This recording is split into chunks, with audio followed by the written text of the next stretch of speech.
$, yeah.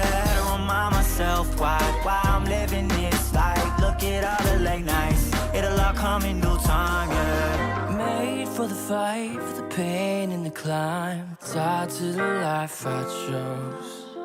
Stay through the night, another day, not a dime. Race against time. I couldn't just lay by and wonder what I could have made mine.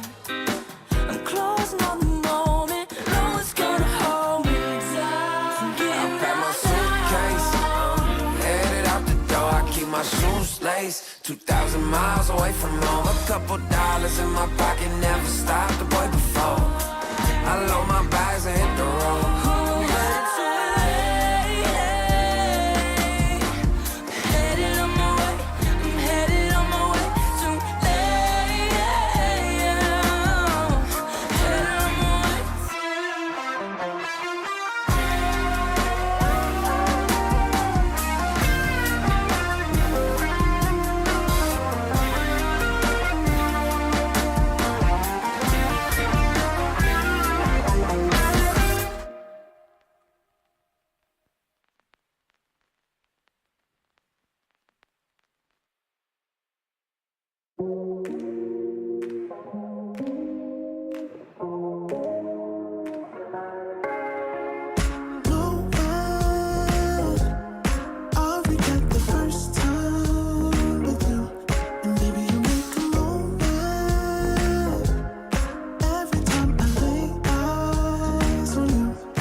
It isn't enough to wish for change.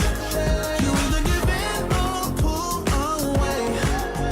We have the will to choose our fate. Whether it's wrong or right, I'm holding on for life, for the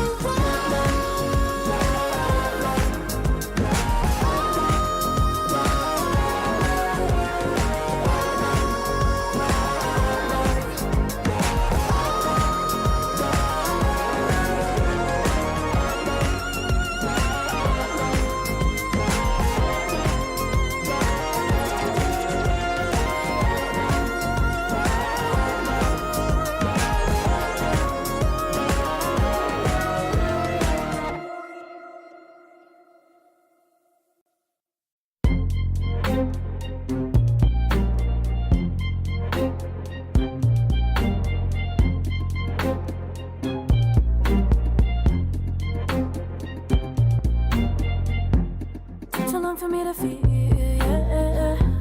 Tell me why you on your knees, yeah. Never thought I had a dream, yeah. Kicking off the covers, I'm too hot for this bed. Give me space, I need to breathe, yeah. Giving face, giving it beautifully, yeah, it's just me and my clique, yeah. We might be the hottest, but we let you in. Angel energy, let you sit with me. Angel energy, angel energy, angel energy. We got sympathy. Angel energy, angel energy.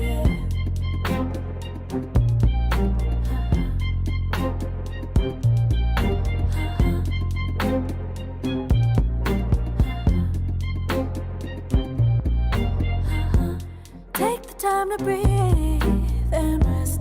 Let yourself feel the best. Feel it all so deeply, so deeply. Divine with how we be, yeah. Aligned with everything, yeah. More than a dream, vulnerable and strong, yeah. We feel everything. Angel energy, let you sit with me. Angel energy, angel energy, angel energy. We got sympathy. Angel energy, angel energy.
Serotonin slide with me. Sequin in the lights,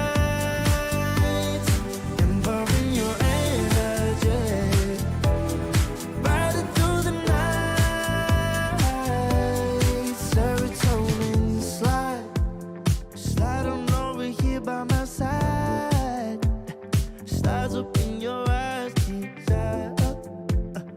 Caught up in this chemical high. Angel, can you take me high? I'm on fire from the dopamine. You're all I need tonight. Promise I'll give you all of me, darling. Serotonin slide with me. Sequin in the lights, involving your energy. Riding through the night. Serotonin slide, slide, slide. Serotonin slide, slide, slide. Serotonin slide. Slide up out of here like we're tired, but really we just about to get wild. Loving at the speed of light. Your body, I can help but admire. I'm on fire from the dopamine. You're all I need tonight. Promise I'll give you all of me, darling. Serotonin slide with me. Secret in the lights, involving your energy. Riding through the night. Serotonin slide, slide, slide, slide. Serotonin slide, slide, slide, slide. Serotonin slide, serotonin slide, chemical high. Dopamine dive, love, take it higher. Serotonin slide, chemical high. Dopamine dive, love, take it higher. Serotonin slide, chemical high. Dopamine dive, love, take it higher. Serotonin slide, chemical high. Dopamine dive, love, take it higher. Secret in the lights, involving your energy. Riding through the night. Serotonin slide, slide, slide, slide. Serotonin slide, slide, slide, slide. Serotonin slide. Think about it every night when I close my eyes. You're on my mind.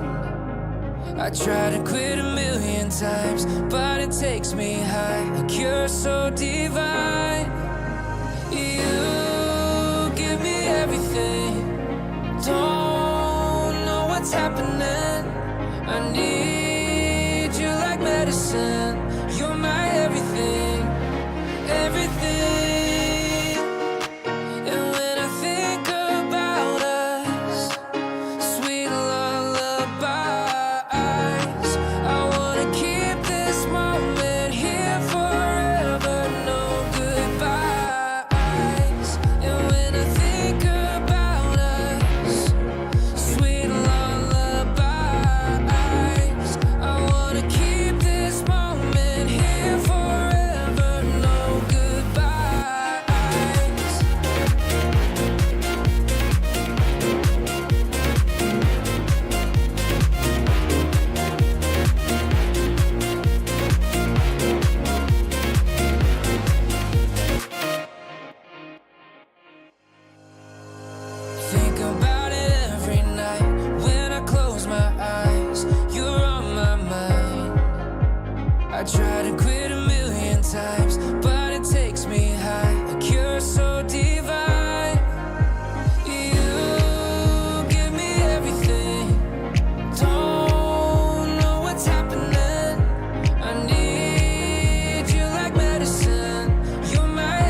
fucking mind. I've been working all year, getting by. Looking for the high, taking all my time. Breathing in new life, feeling fine. Like I don't gotta be something society wants me to strive to be. Got my own energy. So magnetic in the spotlight. Shaping my own world with my own mind. Don't talk about me unless you alright. You gon' see I'm finna real free, protecting my energy. I gotta protect my mind. I'm breathing in new life. It's time that I realize what feels good ain't always right. Making changes, I got me a new strut. No more settling, I'm running out of good luck. Never chasing, I attract, I'm busy going up. If you see me come correct, then keep it on the book. Get it, how I live it, that's the motto, how it goes. No more reaching in the distance, hit the lotto, I'm the one. Not denying myself anymore, I'm done with it. Sky is the limit, I'm living like widow. Energy, and the energy.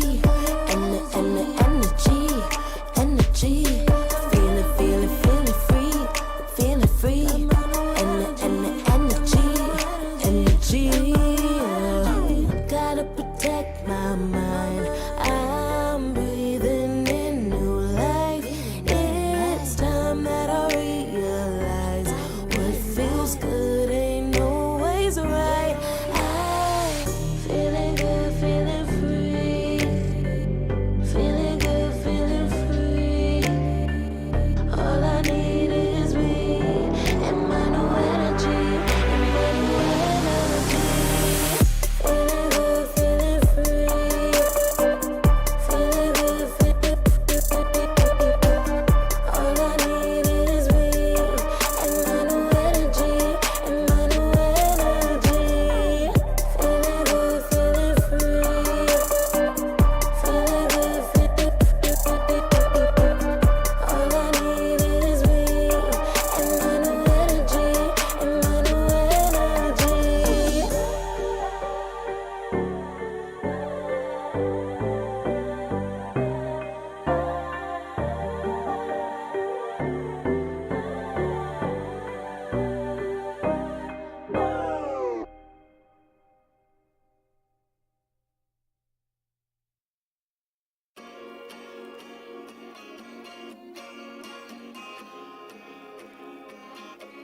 Yeah.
juice. Taking the lead, that's just what I do. I make mountains move with one hand tied, and still this world ain't satisfied. Everywhere I go, they stop and stare. I tell the truth, I take it there. Call me vicious, persistent, overzealous, that's fine. Main character energy, I stay taking what's mine. You need a foot on the gas, or put my name on the line. Main character energy, I'm just taking what's mine. And it's written in the stars, I'm a king like my sign, yeah. Raising the bar, the jaws drop like a surprise. Don't be mad about it. Don't be mad, don't be mad. Don't be mad about it. Don't be mad, don't be mad. I don't play the game, nah, I make the rules. Cards close to the chest, and I don't play no fool. Don't be mad about it. Look, yeah, my name stay in the mouth. Legs got broke, they said cast her. I'm the 911 response in a disaster. I don't ask, I just take. Treat the world like a man, I just blow them away. Yeah, I'm a #1 fan. Don't need a bark, I'm a bite. Switch me on, dark need light. Don't need pity, don't need spite. I just plop, plop, plop on sight. Could take your girl in 2 seconds. I just flash her a smile. I make petty look pretty. They run an inch, I run 3 miles. You need a foot on the gas, I'll put my name on the line. Main character energy, I'm just taking what's mine. And it's written in the stars, I'm a king like my sign, yeah. Raising the bar, the jaws drop like a surprise. Don't be mad about it. Don't be mad about it. Don't be mad about it. Don't be mad about it. I don't play the game, nah, I make the rules. Cards close to the chest, and I don't play no fool. Don't be mad about it. Don't be mad. Don't be mad.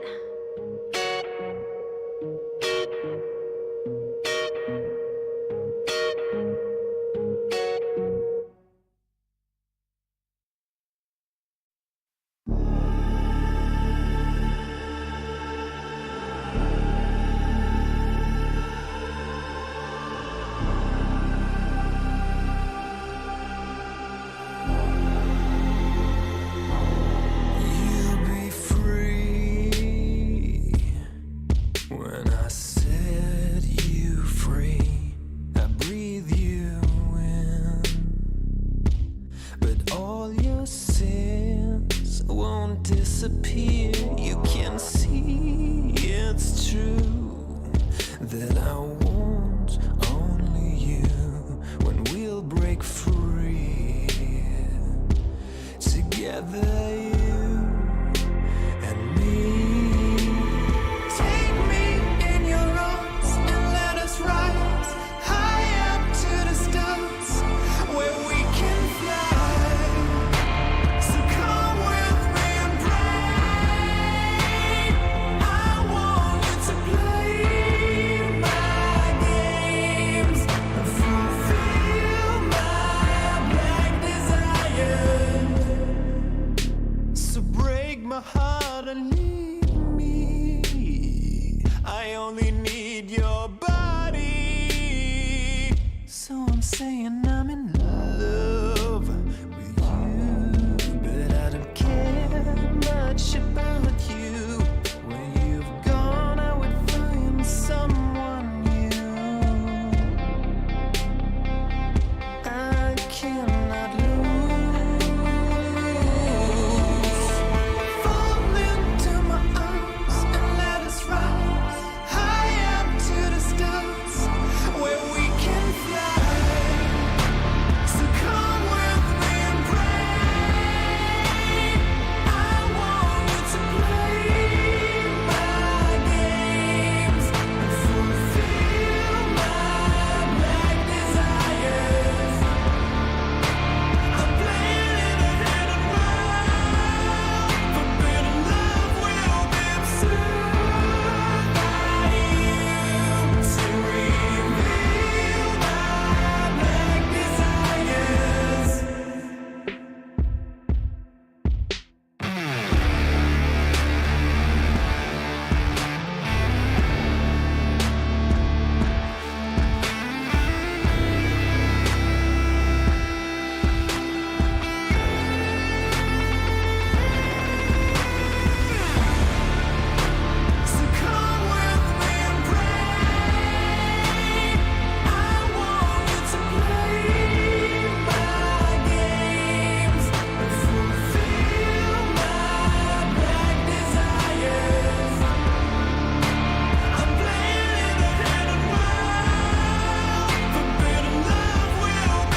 lately.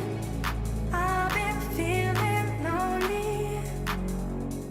Want you to call me. Promise me you'll always be there. I've been getting so high. I can feel it. I can feel the gravity pulling me away. Pulling me away.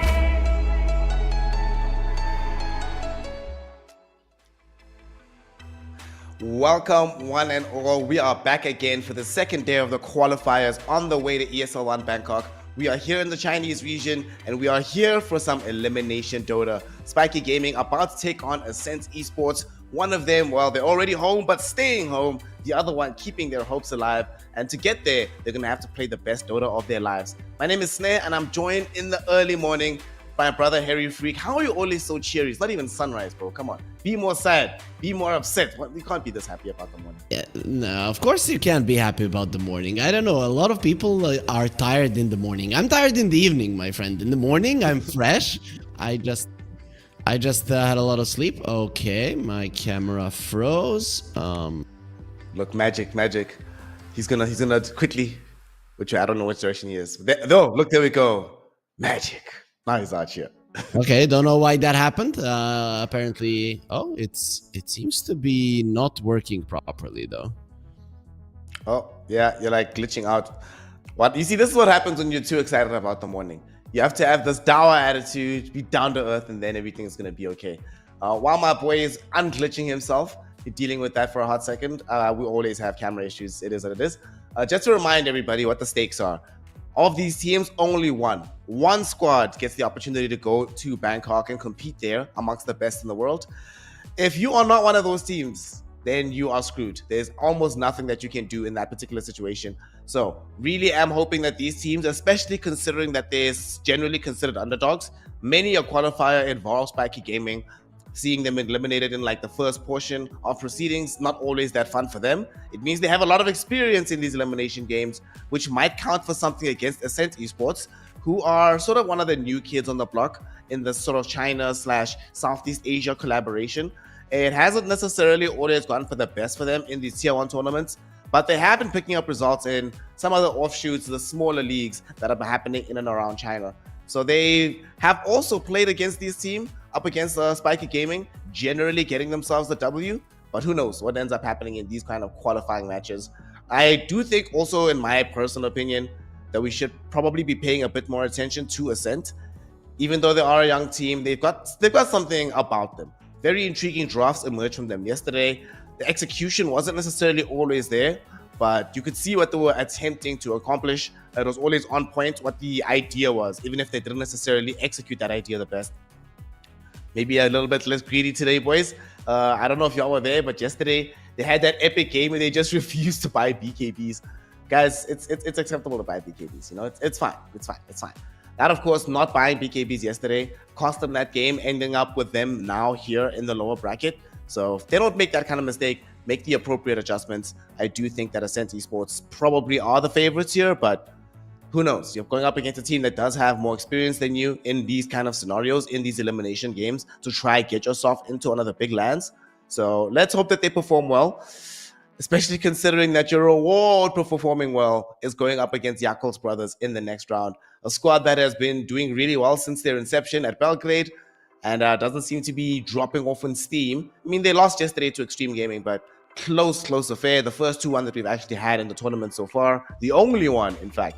So that's keep your eyes on the prize, boys. Whether you're Spiky, whether you're Ascent, yes, you need to get past your opposition right now, but you always have to have an eye on improving your performances, leveling up, and getting as good into the game as you possibly can. We've just finished the coin toss. Let's see who got what. So Ascent got the priority. I don't know what they've made the decision to go for as of yet. Between Radiant and first, the team that are getting Radiant, getting first pick. We have been seeing that first pick has been looking quite solid of late. Being able to dictate terms. You're not the one that has to ban out heroes like the Naga Siren, heroes like the Shadow Fiend. You get to sort of determine exactly where you want the draft to go. The enemy must respond to you. There are still a couple of heroes that have massive impact on the 24 pick. Not to say that second pick is completely underpowered or anything, However, for one reason or another, which I can't seem to suss out exactly why, people haven't been necessarily able to get the gotcha picks all that often, right? Every now and then it does end up with a good hero on 24, but very rarely the definitive game winner at that particular point in the draft. Whereas quite often the first pick ends up being that determinator of your victory in the game. So I'm expecting Ascent to go for the first pick, especially because yesterday they ended up getting trounced by a Naga Siren, and I'm pretty sure they don't want that to happen again. So if you have first pick, you get to sort of immunize yourself from that kind of eventuality going on here. We'll see. For Spiky, they yesterday had the misfortune, I would call it. It wasn't great. Look, they lost, right? But the point is not that they lost. It's the manner in which they lost, right? Because I just want to go and get the timing of that first game. Both games were 30 minutes against Guazhou, right? That's the Arme stack. And it sounds like, 30 minutes is not so deep, but they were getting worked, especially in that first game where Guazhou was playing that Night Stalker. It wasn't pretty. These are the kind of losses, honestly, that can like affect your mentality, make it difficult for you to continue, you know? So I'm hoping that they got a good night's sleep, sorted themselves out, they feel good. They're not out here just dejected and deflated. Also, you're losing to the new Arme stack. I mean, the Arme stack, you're losing to Arme, I don't think it's that deep. You know, I'm not going to press you too much. If one of the guys who has been a TI finalist ends up beating you, it's like, it's fine. Also, remember, Arme's been a TI finalist on 2 different teams. You know, this is the kind of guy that you give credence to, and you're like, right, you're probably really, really good. The fact that you're here beating us, not that deep. So I hope that they sat down, chilled with themselves, and indeed they did pick the first pick for Ascent Esports. Spiky Gaming decided to go for the Radiant. So pretty much standard fare. This is what we've been getting: game in, game out, game in, game out. We haven't gotten enough data just yet over the course of just one day of these qualifiers to definitively be able to say whether one side is completely favored or not. I think what I'll do after this game, I'll do not a deep dive, but a mini dive, just to see exactly what's cooking, what's shaking up here. Whether or not Radiant is actually, or first pick, sorry, is actually the dominant perspective, or if some of these teams that are angling towards getting themselves on the Radiant side, if that is the winning formula. I'm not exactly sure just yet. Yesterday when I checked the stats, there were only like, 10 games, not enough to be able to determine fully if that's the case. Right now, though, other regions are competing. You know, Southeast Asia is happening concurrently. NA is happening. Harry Freak is back. What's up, OG? You good? Oh.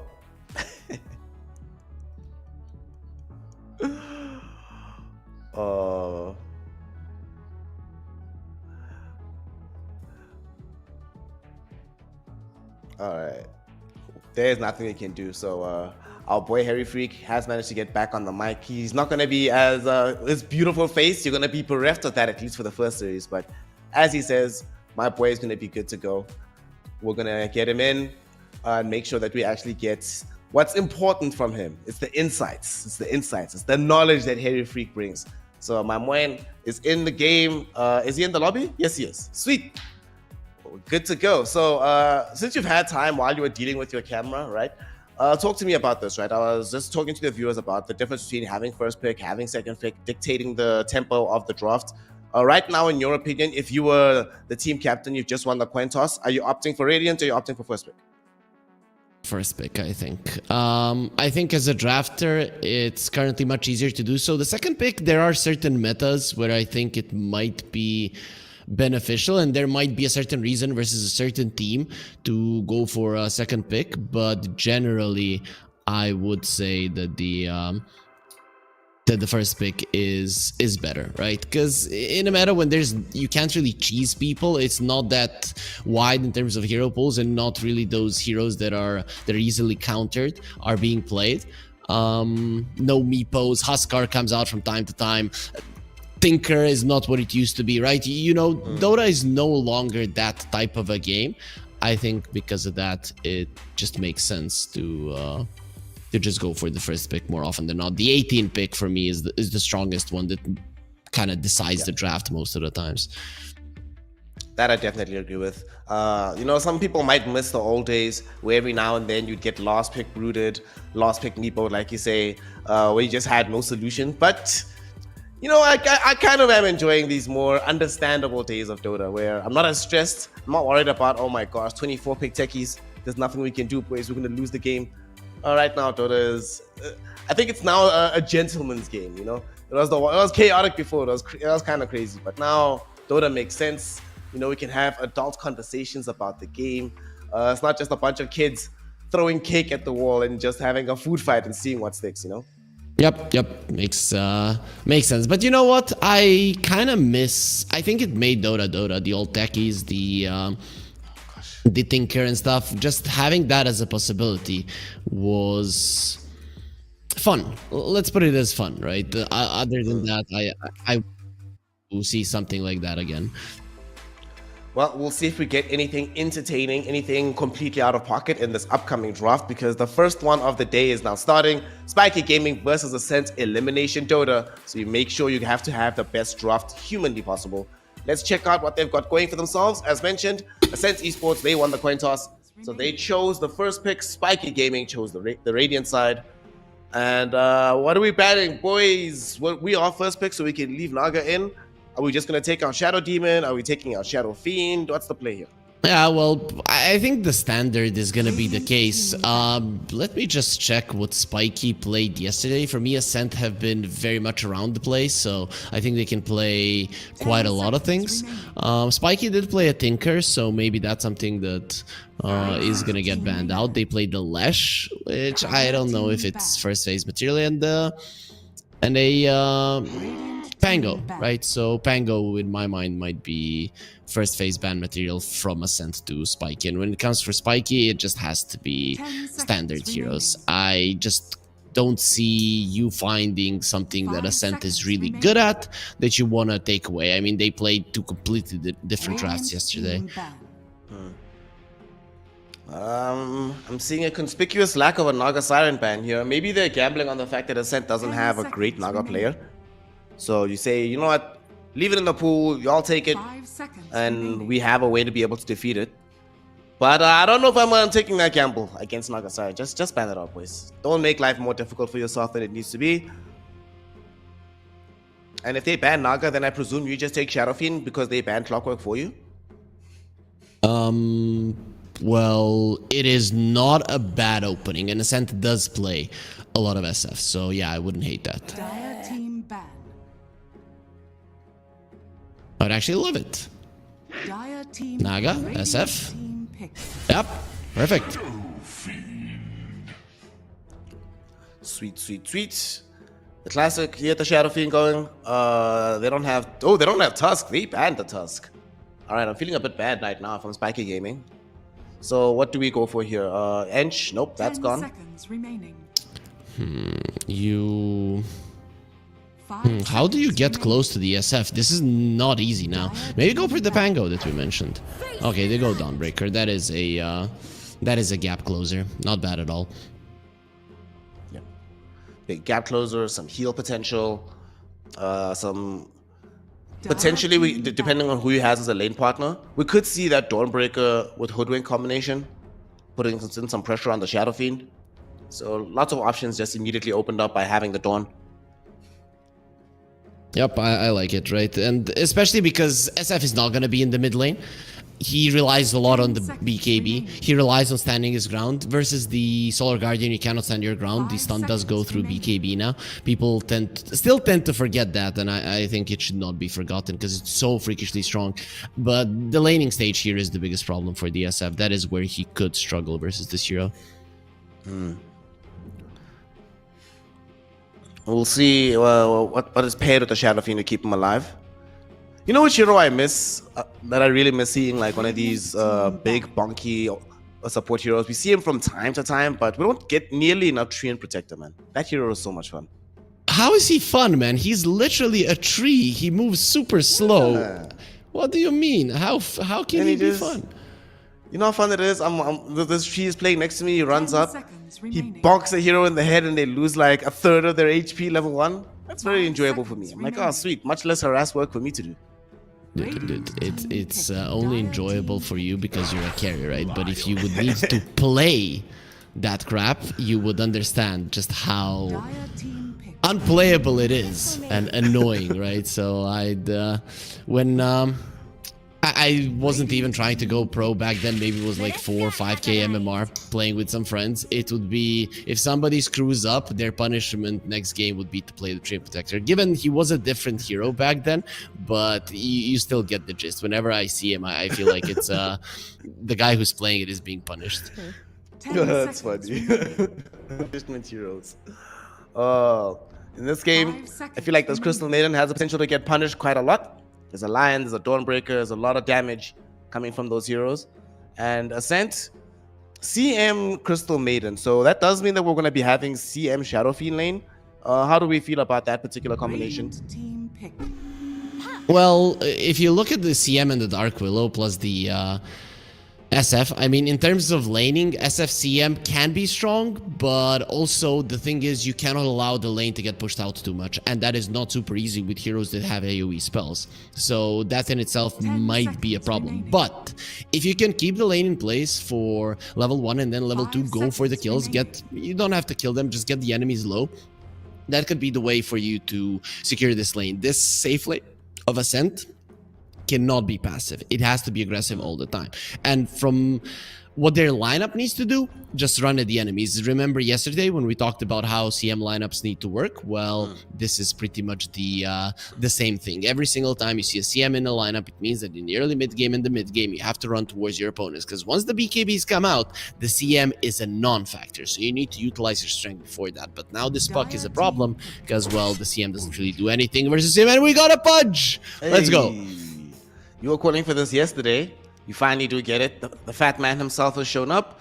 Looking at these support heroes, not particularly the most mobile caster characters. So this Pudge hook will be very, very, very, very instrumental. I also love this puck. You were mentioning how much of a problem it is. I mean, I'm actually glad that they picked up the DK. This used to be the traditional puck counter in the mid lane, which is where I'm presuming he's going to be played, just so you get the instant initiation. But overall, this is a free puck game. I don't even play this hero, and I want to play it right now in this situation. Well, then when you see a Dragonite, it might not be that appealing any longer. But the thing is, Dragonite was picked into a Pudge. Any repositioning hero is pretty decent versus the Dragonite. Remember yesterday what we saw versus a Tiny. A super farm Dragonite gets tossed back in a push, and he's in a lot of trouble. Given I would have wanted that to happen even earlier when he's pushing tier 1s, tier 2s. But even in the high ground defense, it is a big deal. Both SF and the Dragonite are heroes that like to stand their ground and be in a type of situation like, come at me, bro. Pudge, he changes that, because no matter how good of a positioning your supports have behind you, once you get hooked, that all falls down the drain. And if a good hook does land, Puck is one of the best heroes to catch the backline that is trying to help the set hooked hero. So I think it's not going to be easy for Ascent to position themselves, especially on the aggressive, and that is something that their lineup needs to do. So running and killing heroes, diving is something that you would want to do with these heroes, but that kind of puts SF at a disadvantage. But here, of course, we're talking about the first 10-15 minutes of the game. 10 seconds. So for Ascent, we still need some offlane potential from them, and from Spiky, we certainly need somebody to occupy the safe lane. We banned Luna from Ascent. Definitely, I want a high damage, like a mid-game timing hero from the side of Spiky as they carry. And then from Ascent, we need some jump. We don't need that much. Do we need more tank ability? Give us Sand King, right? How do you feel about Sand King here in the offlane for Ascent? I actually like it quite a lot. It's not half bad. With the Mars and the Night Stalker being banned out, what's even left other than the Sand King, you know? Maybe a Centaur? I wouldn't hate him either. High HP in that lane. So let's see where they go. They go for a Doom. Yeah, high HP, high mobility. That's the way to go. And now we're gonna find out where this Pudge will be. Will it be a position 1 or will it be a position 5? I'm kind of down for both. Haven't seen, like, in a big game a position 1 Pudge in a while. I would prefer it 5. He can be the one that's like, he's our Treant analog here, Treant / Ogre. Can go soak up the damage.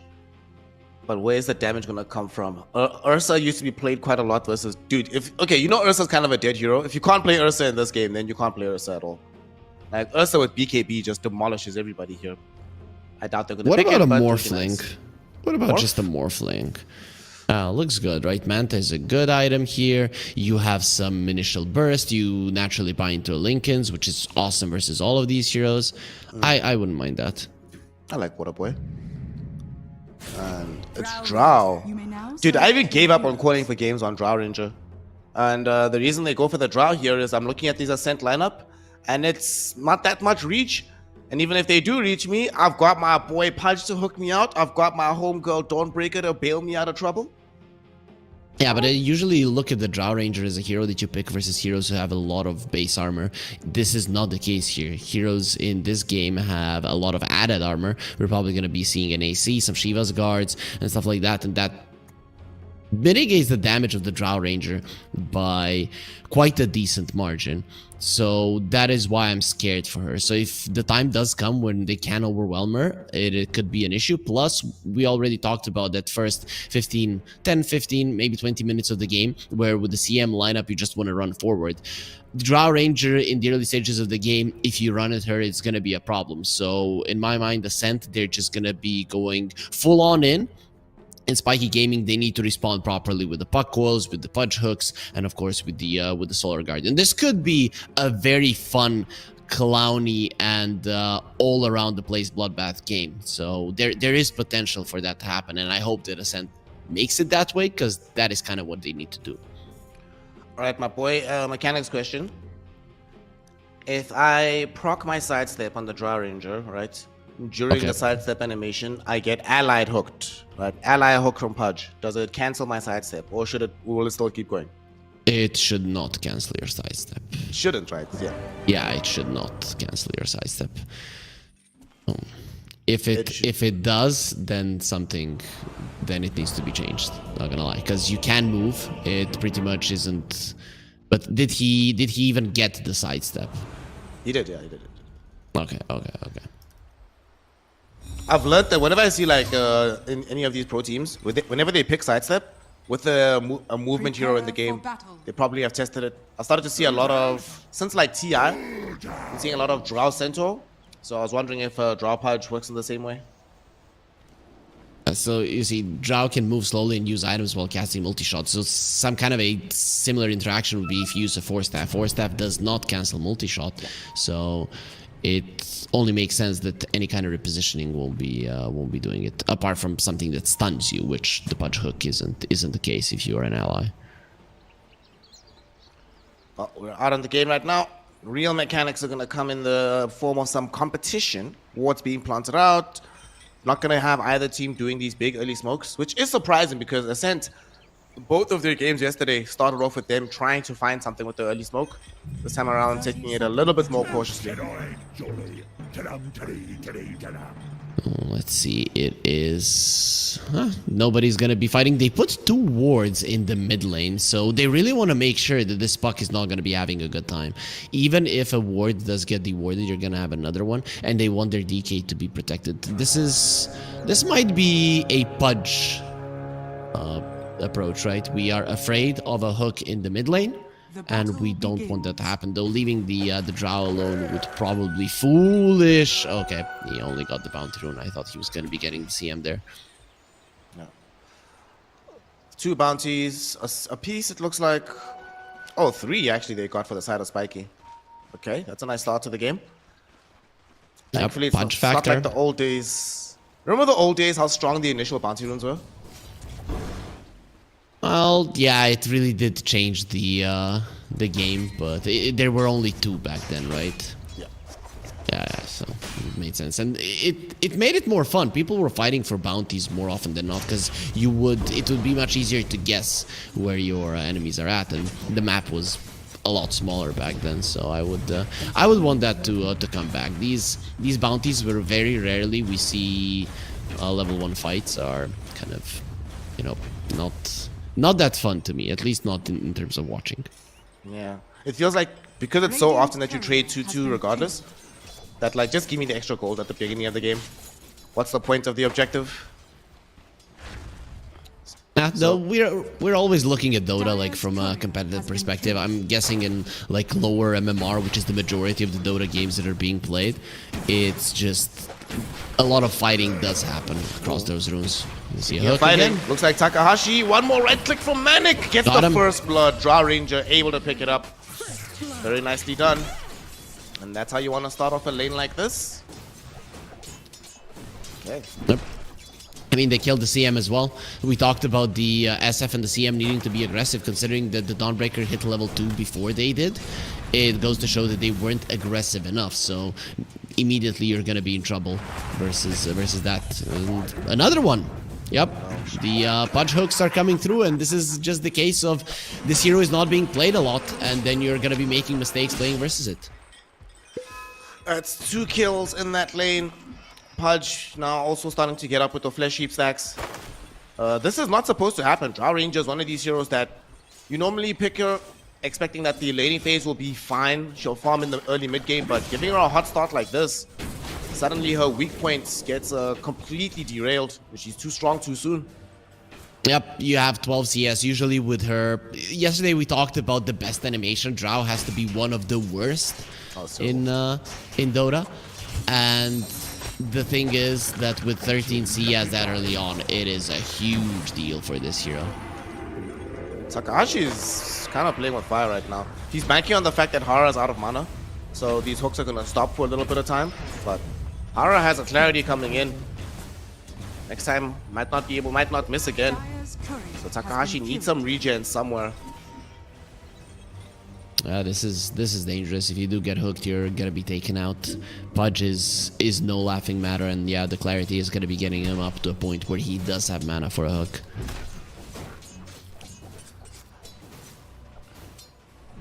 On the top side of the map, Braincloud just trying to farm away on his SF. Chillin'. Look how low they are. Takahashi, okay. Hook missed, but nonetheless still forced into using the healing salve, understanding the situation. There's the aggression on the top lane. When the Crystal Maiden is level 2, that is when you are dangerous. The problem is that he is having some mana issues at the moment, but 2 Mango's still there, so once he gets level 3, it is going to be becoming easier for him once he gets the Arcane Aura. What build do you think we're going to be seeing from the SF in this game? The standard one, you know, Mask of Madness, Dragonlance. Oh. Takahashi, what? Takahashi just ran into Manic and died. That was an atypical play coming in from our Dark Willow there. He wasn't even attacking him while he was doing it. He was just running towards him to die. It's not like he traded a couple of hits to die and just keep the Drow Ranger super low. He just ran in, and the only damage that the Drow was taking was from 3 creeps that were attacking her at the moment. Certainly not good from Takahashi. Let's hope that Suki is faring a little bit better in this lane as the DK. And as mentioned, we used to see this being picked specifically to deal with the puck. And it seems like the history is holding true. Suki doing a very good job outstripping Butterfly Effect in almost every department in this mid lane. It's still okay for Butterfly Effect, right? It's not the worst difference in the world here between the two of them. Just goes to show Butterfly Effect was always good at laning. The other part of the game, not so much, but... Down bottom, Takahashi gets his get back, and they're diving for more. Hara trying to run himself away from Candy Loon. Do they have enough? They run out of the Scorched Earth. They don't have it anymore, and Takahashi gets hooked back by Hara. Even though y'all got Manic, you're not getting out scot-free. Nonetheless, though, killing off Manic, very good for this bottom lane. Yeah, huge. The thing is, the bottom lane is still going really well for the Drow Ranger. You need to make sure that you break this laning stage apart. What the Drow Ranger wants is a long laning stage, right? And when you're doing well, you can make that happen. Especially because the enemies have a Dragonite. Like, what the hell is he gonna do? This is not your Corrosive Dragon as SF, in a lot of trouble. Braincloud trying to get himself away, but K-Class also in a little bit of danger here. They find the Frostbite onto SS. Braincloud miraculously able to get out. Gets fed a tangle for good measure. It'll be fine. They didn't have spells on the side of Spiky. So if they had, that SF was a goner. But lucky for him, the Dawnbreaker's spells were on cooldown. So they used the majority of their spells to get him to like 20% HP. And then it became a problem. And the reason I was asking about his build, remember yesterday he went for Falcon Blade, D-Lance, Yasha, BKB. Radiant's middle tower is under attack. And we remember we were lamenting the lack of the Mask of Madness, and it seems that he caught the memo. He's going back for it. And in the bottom lane, Manic getting dove upon once He's more. gone. They're underneath the tier 1 tower. They're gonna get body blocks out, and they are gonna kill him. Takahashi, will he at least survive this time? He does. Hara doesn't find the revenge, but this is exactly what you need to do against the Draw Ranger. Dive under the tower, top lane. First Speaking rotation of- for Butterfly Effect. They get the Hex out onto Rain Cloud. Do they have enough to kill the SF? He's still alive. SS dies first, and they eventually pick up the Shadow Fiend. But it was an expensive grab there. Butterfly Effect didn't have the damage with the AD rune to get the kill faster. Under attack. Not only that, look at the mid lane. The mid lane tower is already towards half HP, and sure, it might not be a Corrosive Dragonite, but he's still applying as much pressure on the tower as a Corrosive Dragon would. And we are gonna see a Wisdom Rune steal. Big deal. Both the Pudge and the Lion very, very experience hungry. Same is true for the supports on the other side. Middle tower is under Also attack. saw another dive bottom. They wanted to go for Manic. They failed to get the kill, so Takahashi's life will be forfeit. Candyloon really wants to die for it, but doesn't have the Scorched Earth for another 15 seconds. And be forced to just let this one go. And like you mentioned, unfortunately, it's a Dragon Knight. If this was a mobile mid, he'd be here right now getting these kills. And Candyloon, all of a sudden, finding himself outnumbered, taking so much damage. K-Class even comes in to make sure they secure the kill with the Earth Spike.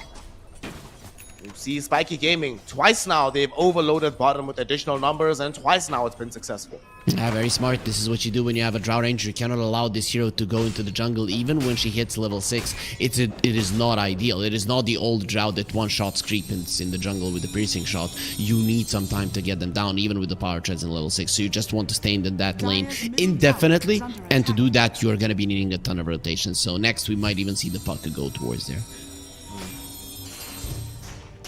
Puck right now just playing with some shenanigans, interrupting Candyloon's attempt to get some free farm, drawing some movement in from Ascent Esports, and he's not very far away, so they have to be very careful with their positioning from Candyloon here.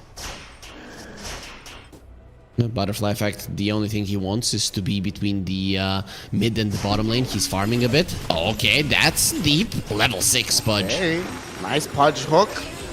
They're not going to connect, but they've already found the kill onto Takahashi. Looks like he's going to be the one giving the dirty jobs in this game, it feels like. Solar Guardian is now available. That is a big deal. You're not going to be diving this Drow again unless you have a Doom, which Candyloon will have soon, but we know the Dooms have been kind of conservative in their Doom usages early on. Yeah. And what do we make of the Doom's build? He's going in right now for a Desperate Vessel for the game. It is, I guess it's a counter for the Dawnbreaker, but I'm not the biggest fan of this. I just think drums might be a good way to go. You know, those Blinks BKBs. I'm not 100% sold on the offlaners getting these urns. I know that it's something that people have been experimenting with, but so far in competitive gaming, the games that we have cast, I haven't seen much success from it. Yeah. And we even saw that game yesterday where it took several minutes, like 4 or 5 minutes before the urn charges started flying in. We'll see if the fortunes of the item can change here, as they are now bringing in the Shadow Fiend bottom. They would love to take away this tier 1 tower, limit the farm space of the Drow. And like you said, Spiky Gaming understand this and want to protect it at all costs. We'll see if they start bringing in additional heroes. Lion already coming in through the Twin Gate, but could find himself not in the area he wants to. And now though, look who they're going on to is the Shadow Fiend. Solar Guardian comes in. He can't get off the Requiem, and he will die. The fight's not over though. Hex out onto the Doombrain. And though it does get out the spell, nonetheless ends up dead. They also went to the other side of the fight and were able to eliminate Takahashi. So a 3-for-1 exchange here, all going in favor of Spiky Gaming. So when I started thinking more about this urn in this game, maybe it is the way to go, because remember, early mid-game aggression for Ascent, that is what you need to do. But that also means that this 2k gold lead is a big problem. Yes, you've taken down the mid lane tower, and that might open up situations for you, especially with the blink on the Dragon Knight. But if you do not make this work, it is a huge problem. So far, Spiky has been doing everything right in terms of keeping their Drow in a good place. And if you dodge the ganks right now, the loss of that mid lane tower might not even be that big of a deal. Spiky smoked up with the supports. I think they want to go and find some adventure in the top lane, join up with this Dawnbreaker. Rain Cloud would be an incredible target if they can get there. They'll get him. They're closing the gap. Hara wants to find the angle. And the smoke will break on the Lion. The hook will miss, however. Hara has been catching these hooks pretty nicely down on the other side of the map, but misses on this occasion. Drow's here. Wants to come in as well, coming from the back line, looking towards the Crystal Maiden, able to kill her off with the multi-shot.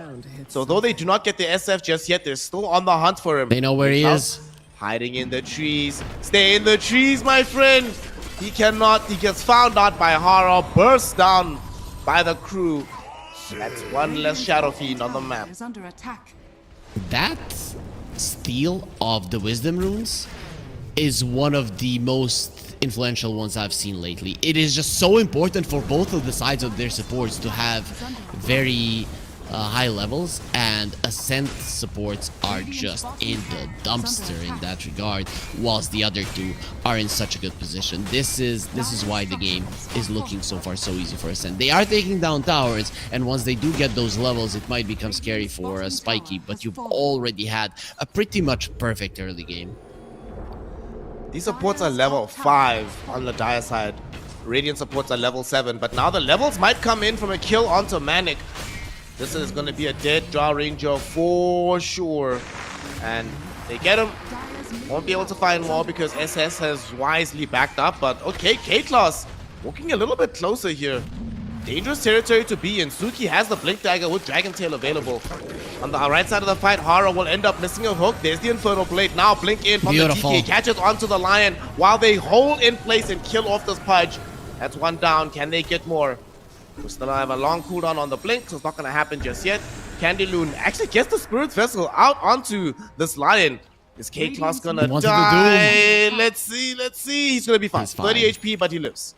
He thought about the Doom there. I don't know if the Lion got out of the range, but in the end he decides not to do it. And this is the timing of Ascent now. Go now. In the next 5 minutes, they need to be getting the lead back, because the laning stage didn't go as expected, but you need to make something happen at this point. And with all 3 of the tier 1s being down, you do have the opportunity to do so. This just goes to show kills don't mean all that much. If you lose your towers, there is always going to be an opening for the enemies to go back. And here it is. It's happening.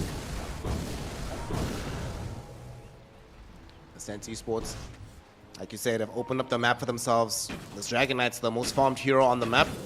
And although this SF has been getting dove, has been getting kills, actually not that far in net worth relative to all the other cores in the game. So he's still going to be able to play some Dota. And might actually have a very nice fight here. They come in with the Solar Guardian to perhaps save this Pudge. He gets doomed though, so he should die regardless. Now, Dawnbreaker might have put herself in a bad position.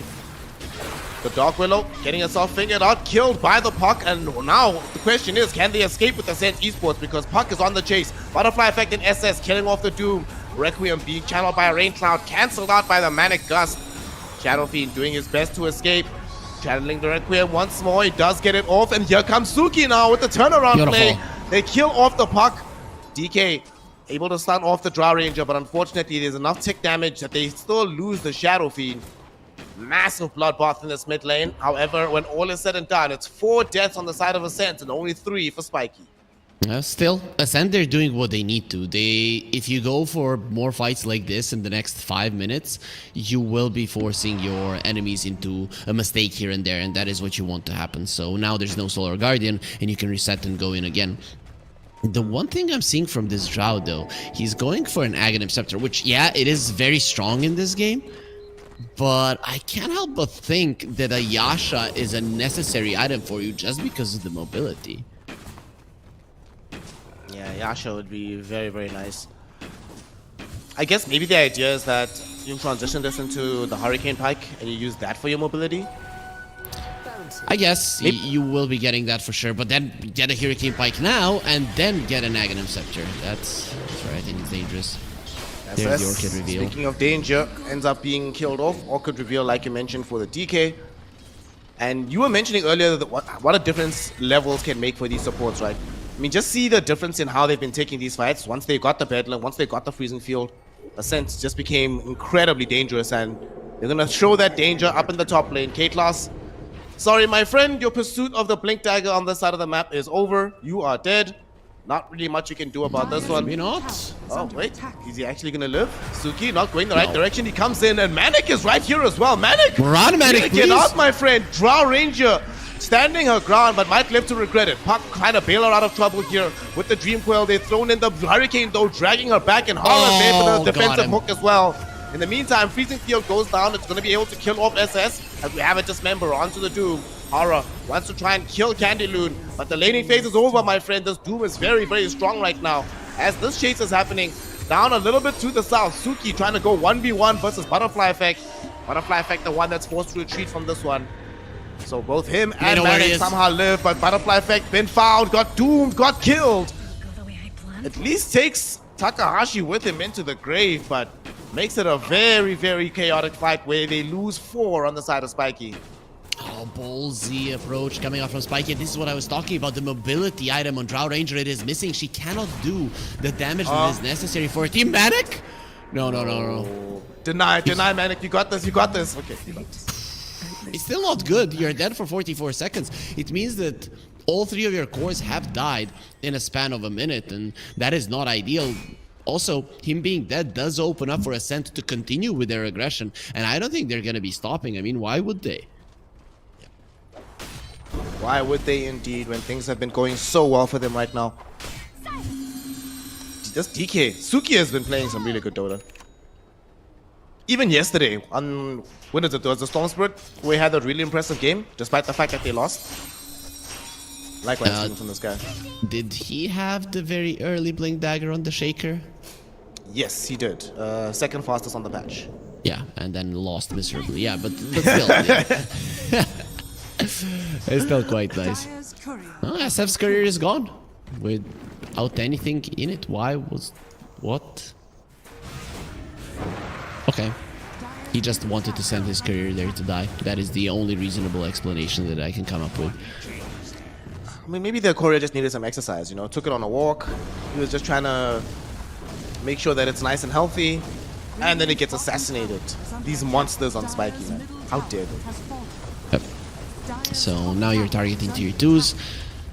How are the tier 1s looking? I mean, they did open up the mid lane tier 1, but until this line gets the blink, you don't have proper initiation. Blink Dagger on the puck is not enough. He's stuck trying to farm it slowly but surely, but until then, now, but even by the time he gets it, the game just got more difficult. BKB available for Suki.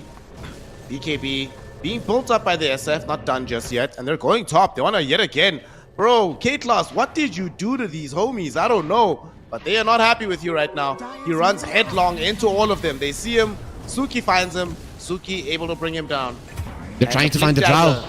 Delayed They once see him. more, and they get the Drow. The Hurricane back to try and pull her into position. The defensive hook will be there, but she has been hit with the vessel. The right clicks will come in, and she will go down. Oh boy, this Hurricane on the Doom is really doing work.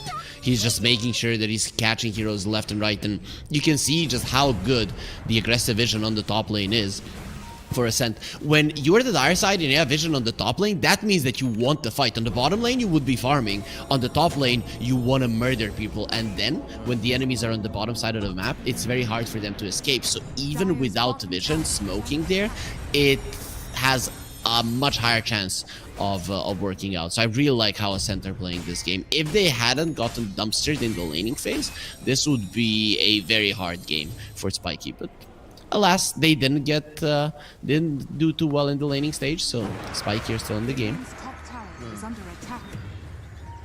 Very shallow Dire are in terms of the scanning. gold lead, the experience lead, even that one probability that you saw. 54% for Ascent, so Gaben Radiant's top tower still regarding the chances of Spiky Gaming being quite high. However, right now is a difficult portion of the game for them. They still do not have that Blink Dagger on the Lion. We have the Aghanim Scepter on the Drow, and she's starting to angle into the Hurricane Pike, but it's going to take a while before she's there. What will help, though, is getting this Aegis so that they have some uninterrupted farm time, hopefully, from Ascent. The thing is that Drow lineups, if they lose too many towers, it is a problem, right? And if you lose a second tier 2, that's gonna be an issue. So I think considering they don't have a TP on the Drow, that is gonna be happening on the top lane. The thing is, Drow lineups, how they want to play is the Drow in front, and then when everybody goes for the Drow, you pull her out, you jump in, you keep them in place, and she can do the damage. If she's constantly running towards the opponents, you're never going to be able to play to your full potential, and this is why all these towers being down is in itself a huge problem for the later portions of the game and the Drow Ranger in it. Unfortunately, Spiky Gaming have yet again had a Wisdom Rune stolen from them. So Ascent gets 2 Wisdom Runes, and they stole their Tormentor too. Went the way of the Crystal Maidens, we got the Crystal Clone. What a spell. It's a really cool spell. The thing is, though, Spiky won't really be running into you, so the Crystal Clone in this game in particular isn't that strong. Spiky Gaming smoking up with 4 heroes. Haste Rune activated for the puck, so they are hoping to find somebody farming in a dangerous area. Unfortunately for them, nobody home. The Doom is heading in this direction, however, so they might get lucky enough to catch him. He's blinked forward, in fact, as well, but he's right next to the tier 2. Feels a little bit dangerous to jump on him. They're going to attempt for the hook. Horror barely misses, but it's a miss nonetheless. He does have the Ether Lens and the Shard on Hara, so right now the Pudge is a great saving tool. With this, you can play a little bit more aggressively with the Drow than what you would naturally want, but that's only if your Pudge is alive. Sadly, you can't hook yourself, so if you get jumped on, nobody's there to save you. It's always the way of the world. Nobody rescues the rescuer. I don't know if you've ever gone fishing, man, but you can very easily hook yourself. It does happen. I've actually never been fishing. I'd like to go one day. Yeah, I'd like to go one day when I'm 70 years old. That's kind of when you should go there. I'm gonna get a lot of hate. So it's butterfly effect. Suki. Yeah, and they jumped in with SS here.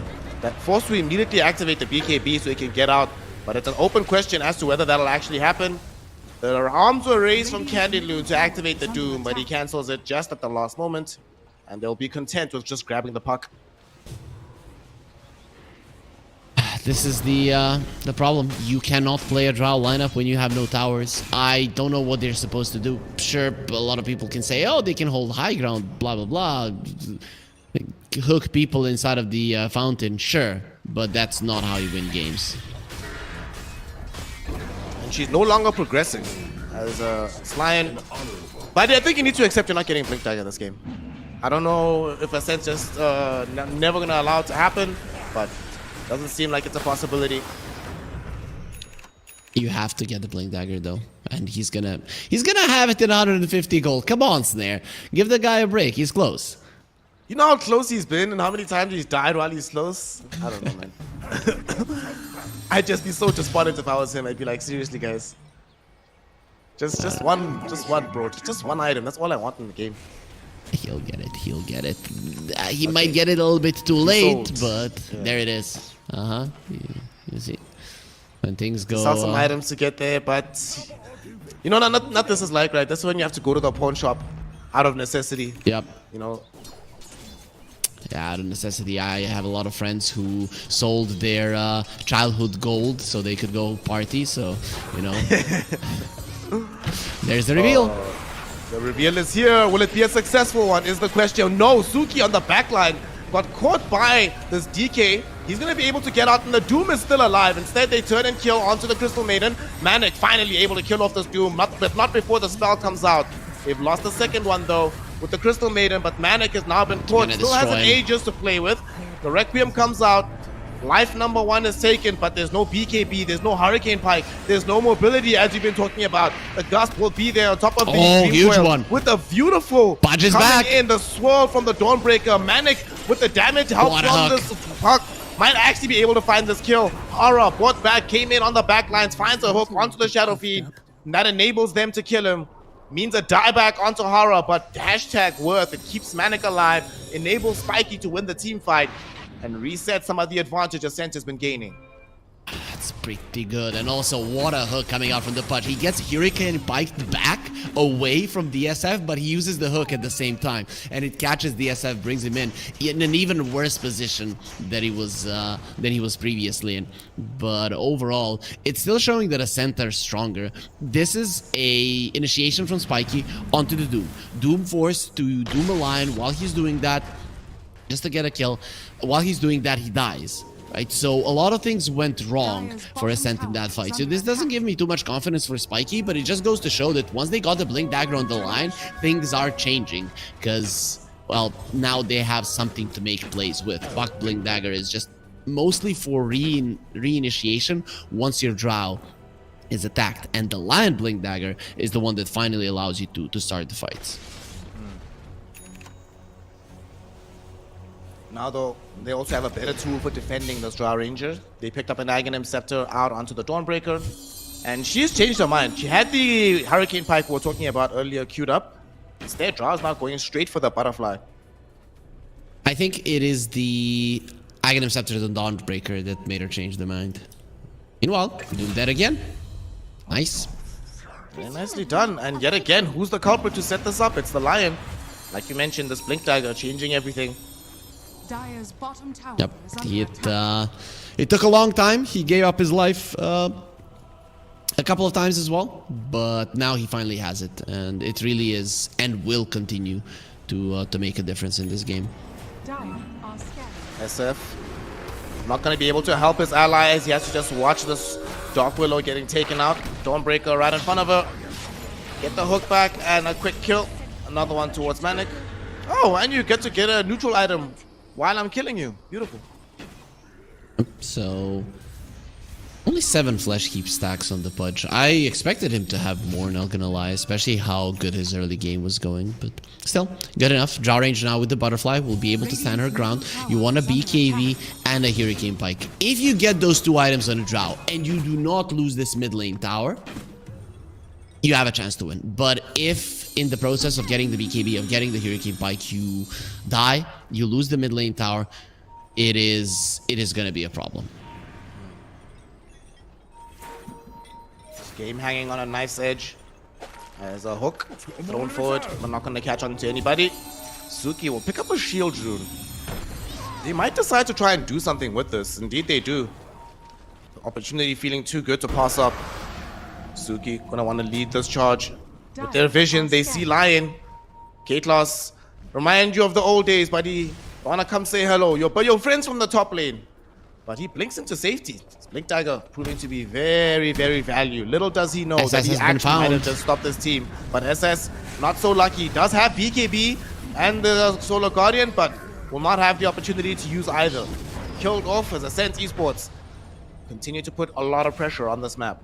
You now just go. You go like madmen. I think you dive them like crazy and Ascent. Okay, no, maybe they're just thinking about this mid lane tower. No, they're diving. That is a smart choice. Just try to get as many kills as possible. Radiant's middle tower is under attack. Manic with this multi-shot, just pushing away this. Oh, hook! They actually caught the Shadow Fiend! They're not close enough to save him, he's gone! Katlos credited with the kill, and they threw the Doom out onto Hara. He should end up dead from that one.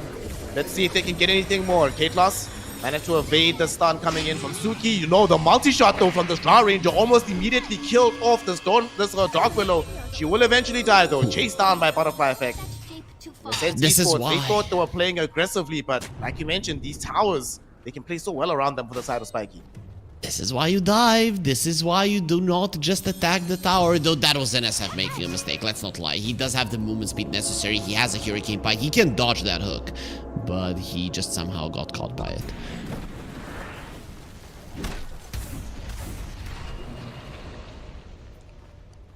This game is very topsy-turvy. Close on the kills department. 27 to 24. And 30 minutes in, although it's a 6k gold lead for Ascent, it's still hanging on a knife's edge. Look at that, 48-52. Pretty much 50-50 game right now. Yep, but Spiky. No, Candyloon! He literally blinked forward into Manic. Oh no. And he cannot He's TP out. dead He's for right sure. next to a Trying Pudge. to TP, but like you mentioned, there's a dismember. Cancels it out. They kill him off. And this is a Radiant side, Roshan, and you just lost your Doombringer, your offlaner. Don't you just go straight into the pit if you're spiky? Yeah, you do. You do 100%. The lanes are also in a pretty decent position, especially with the puck now dealing with the mid lane. You should be able to go in. There it is. Manic, he makes the call. Not level 20 just yet, but after the Roche, he's going to have that on Drow as well. Things are really looking up for them right now, because with this Aegis, you can actually go in position aggressively. Remember what we talked about, how you want to play the Drow? She wants to be in front. She wants to be the first point of the contact with the enemies, and then her team to bail her out so that she can be attacking all the time. With the Aegis, with the Doom being down and the lanes in a decent position, you can actually make this happen. And Spiky are good at defending towers. They're good at catching heroes that are attacking the tower because they have a pudge. If you look at Ascent, they don't have the same thing. The only thing they can do is jump on you, and you jump on the Drow, she instantly gets dismembered by the pudge. There's absolutely like no problem for Spiky at that point. Dire's structures are fortified.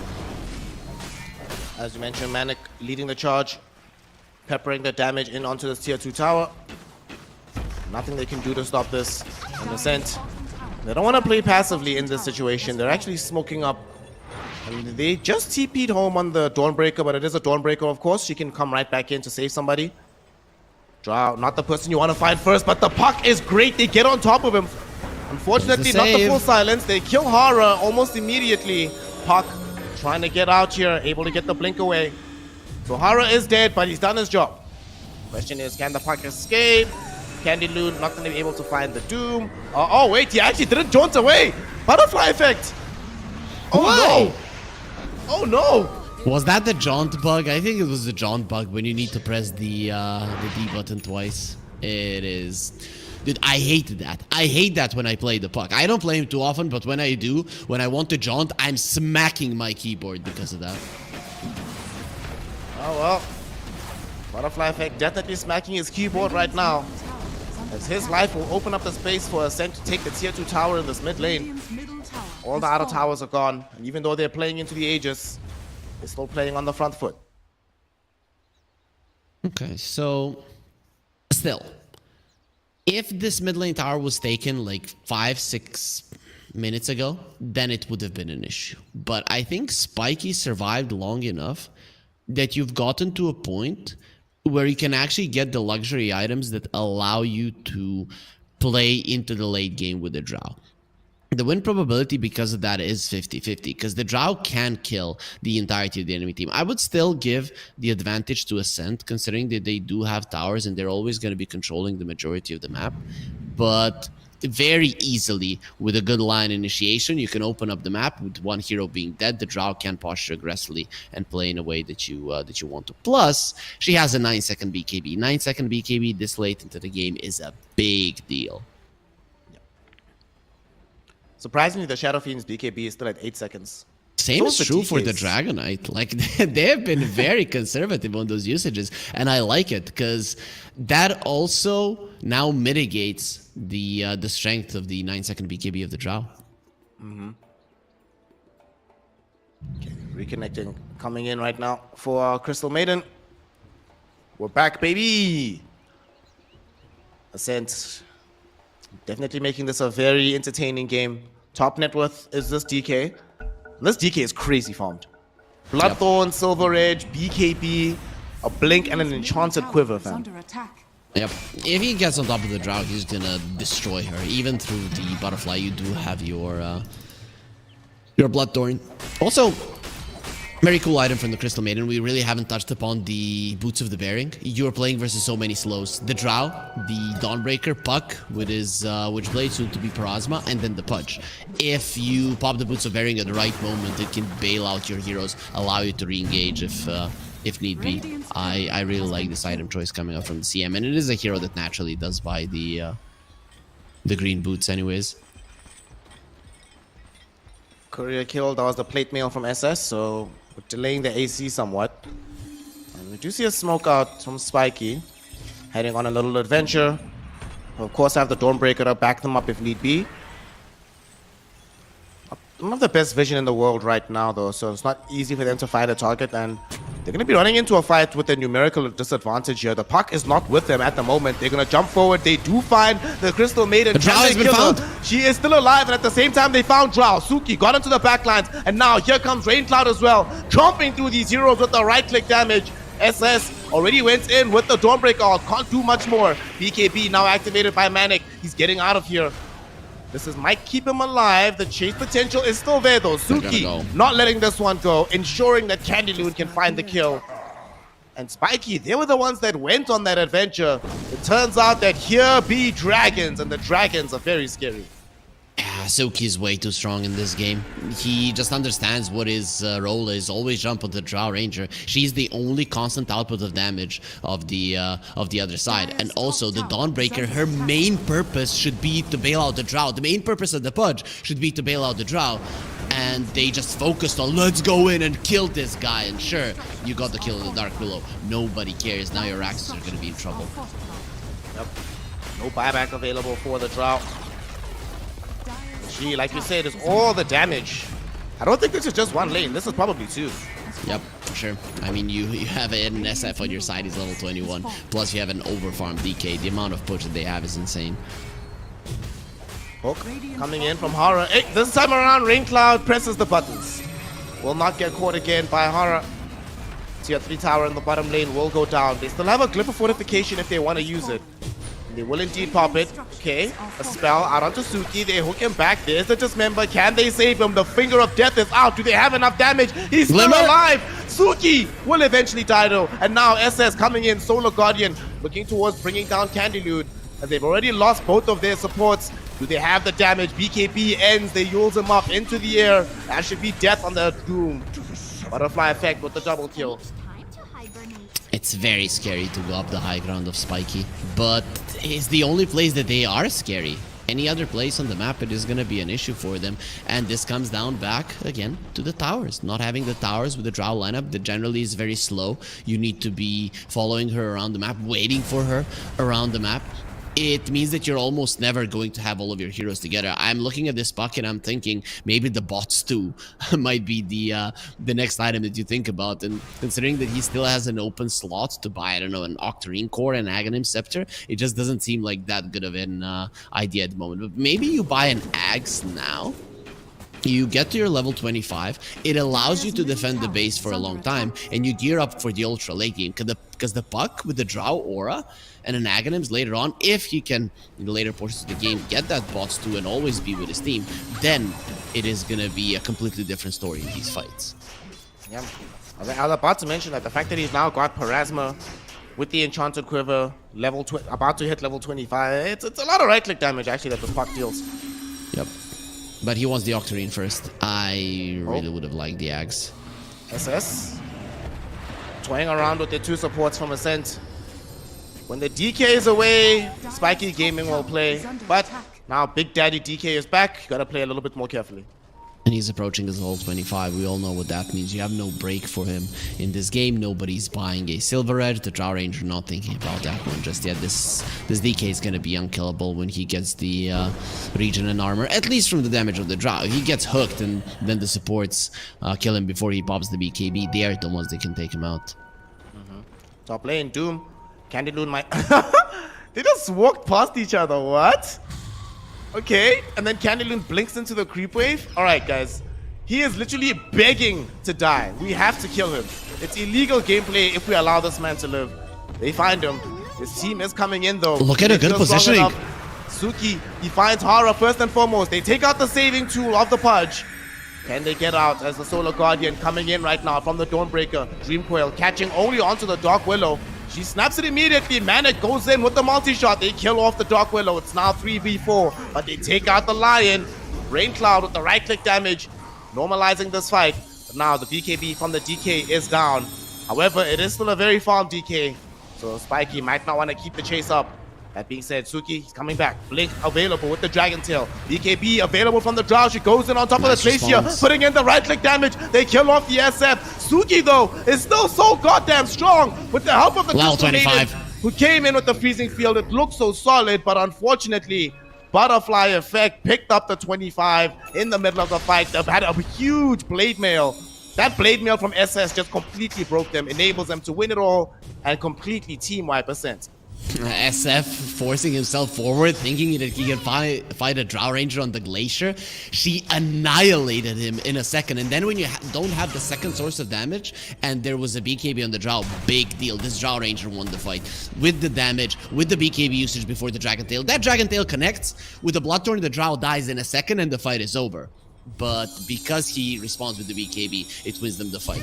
One player on their side, the Drow Ranger, is overperforming, but I really hate how SS is using his ultimate. Every single time he sees a support going in or getting got on, he uses it. It needs to be the Drow Ranger that tanks these ganks. You need to be a little bit more... You need to trust your team more. Let's put it that way. And in these situations, Pudge got caught. Get the hell out. Sure, it ended up being good for you in the end, but it could have been a complete disaster for Spiky if only the Drow Ranger made a slight mistake there with the BKB usage, or didn't play as well, let's put it that way. But the puck is level 25. He has the Octarine core. He's very close to his Aghanim Scepter if he wants it. And I think that we are getting to that ultra late game part when this puck will be doing a massive amount of damage. In retrospect as well, it is still surprising that Ascent Esports decided to take that fight without their Doom at the beginning. Like, I can still see the rationale of going 4 versus 5, given how strong the DK is, but just imagine if they had the Doom. If they could Doom the Drow in that fight, it would have been so different. It is the positioning. Positioning in Dota is everything, especially in the later portions of the game. The enemy is drawn in, you kill 2 heroes, and then you can win a fight. Generally, on paper, Ascent should have won that fight, but because they decided to commit onto the Drow and didn't respect her damage, plus she dodged the stun, it is why they lost. So going for a fight there was definitely the right call. The Drow is also starting to build into a Daedalus. Once she gets this, oh my goodness. The damage output is going to be tremendous. However, before the Daedalus, the next port of call for both teams is Roshan, who has now respawned on the Radiant side. Ascent Esports do not want to give up the positioning as they smoke up Suki. Oh, they see Manic.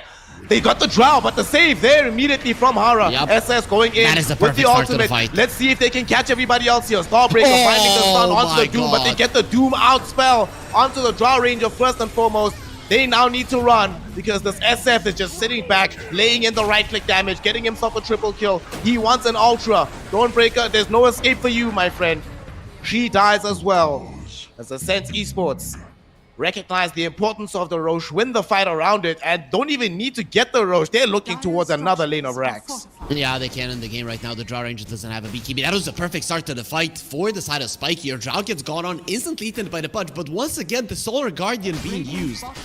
And because it got used that early, the Drow Ranger gets out of the Pudge at the same time the Solar Guardian lands, and then the Terrorize gets connected on all of them. The Drow Ranger didn't get the BKB off, the Dawnbreaker didn't get the BKB off. The fight is immediately over. Solo won by just one single spell, and that cannot be allowed. Spiky, they're just not performing that well in these fights as a team. Ascent Esports showing off some decent, really good coordination and game understanding here. And they have themselves backdoor the mega protection. Who? Oh gosh. Alright. Satanic now also picked up by the Shadow Fiend to make sure that they finalize this push. Hara hoping for the hook, but he misses. And this Drow respawning in 15 seconds, but the game will already be over by then. They looking to finish this. Puck doing its best. Doesn't even get off the Dream Coil just yet. They do find the hook onto the DK, but it does not matter. The Ancient is destroyed. Ascent wins the game and putting themselves one step closer to continuing the journey to Bangkok. Yep, that was the way that they were fighting on Spiky in this game. I don't want to say that they don't have a chance versus Ascent. Playing Drow lineups is very hard. That's why a lot of even tier 1 teams are very hesitant about going for this hero, because it's very hard, first of all, to draft rounds, second of all, to make it work. You need a good laning stage. The hero is not that great in lanes. You need, and they got it, you need to be able to position aggressively. You need to be able to defend your towers. You need to itemize properly. It's just very, very hard. So, and then of course fight around the hero properly. Spiky Gaming, multiple times in this game, they made a mistake when it came down to it. But it's just because it's so damn hard to make this hero work. If done properly, it is incredibly strong, very hard to lose with. Unfortunately, if you make even some small mistakes in a fight that you wouldn't even notice with some different lineup, the Drow Ranger feels it immensely. Very volatile hero, and in the end she does end up losing. And one thing that we have to give them credit for with those Drow, you looked at those network charts, she wasn't actually that farmed throughout the course of the game, but she was able to deal out an astonishing amount of damage, generally speaking. Did more damage than the Shadow Fiend, who was more farmed than her in the end. So kind of tough luck. I think a lot of the reason why they ended up winning though comes down to this man right here, Suki. Suki played a really good DK game. Good initiation all the time, understood his targeting. And from when they revealed that Orchid onto SS down bottom, it's almost like felt like the DK never actually farmed, just killing heroes, like going from hero to hero to hero, trying to find some kind of angle to accelerate the team. Very nicely done by them. Good itemization as well. Might seem super defensive at first, but he realized, okay, I've got the 2 offensive items. All of these heroes, except for like the Dawnbreaker, are actually really easy to kill if I silence them. So just play around my spells, play around not dying, and we should be able to win the game. Yeah, I really loved how Suki played this game. He understood exactly what his role is, and that again comes down to the Drow Ranger as a hero versus Drow Ranger lineups. It's very easy to recognize which one of your heroes needs to sit on top of her, right? And if you have like a Dragon Knight or a Timbersaw, these heroes with very high bonus armor, the green armor that the piercing shot doesn't go through, you just run towards her, and then her damage output is not going to be as high, not properly defended by her team. So Suki, he understood this from start to finish of the game. First of all, he took down the towers, and then he understood I just need to sit on the Drow, and every single one of my teammates is going to survive. Weird counterfactual quickly, just to quickly ask you, right? Let's assume where we're living in a world where we've got the Blink Dagger on the Lion a little bit sooner, right? 2-3 minutes in advance. Given how much of the game opened up for Spiky Gaming once they got that Blink, would they have had a better shot of winning? Let's say if they got the Blink while they still had tier 2 towers up? Yeah, obviously. I mean, if they got the Blink when they had the tier 2 towers up, I think that they would be in a much better position to win the game. Maybe I'd say it would be 65-35 for them at that point. But I think the Lion only got close to the Blink Dagger when only the mid lane tier 2 was still standing. So I think that is a completely different game if he gets it not only from that point but to that point, and then obviously it would be much more in favor of Spiky. Well, Spiky Gaming right now have their backs against the wall after suffering a defeat in game number 1. However, they've been here before, backs against the wall in an elimination game. We'll see if they have the mettle to come back in game 2 with a stronger performance, or if it's going to be Ascent Gaming continuing their rise in the Chinese scene. We're going to be finding out after a very small break. So go grab some water and join us for game 2 of Ascent Esports versus Spiky Gaming.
and slide, chemical high. Dopamine dive, love, take it higher. Serotonin slide, chemical high. Dopamine dive, love, take it higher. Serotonin slide, chemical high. Dopamine dive, love, take it higher. Serotonin slide, chemical high. Dopamine dive, love, take it higher. Secret in the lights, empowering your energy. Riding through the night, serotonin slide, slide, slide, slide. Serotonin slide, slide, slide, slide. Serotonin slide. Think about it every night when I close my eyes. You're on my mind. I try to quit a million times, but it takes me high. Like you're so divine. You give me everything. Don't know what's happening. I need you like medicine. You're my everything, everything. And when I think about us, sweet lullabies, I wanna keep this moment here forever, no goodbyes. And when I think about us, sweet lullabies, I wanna keep this moment here forever, no goodbyes.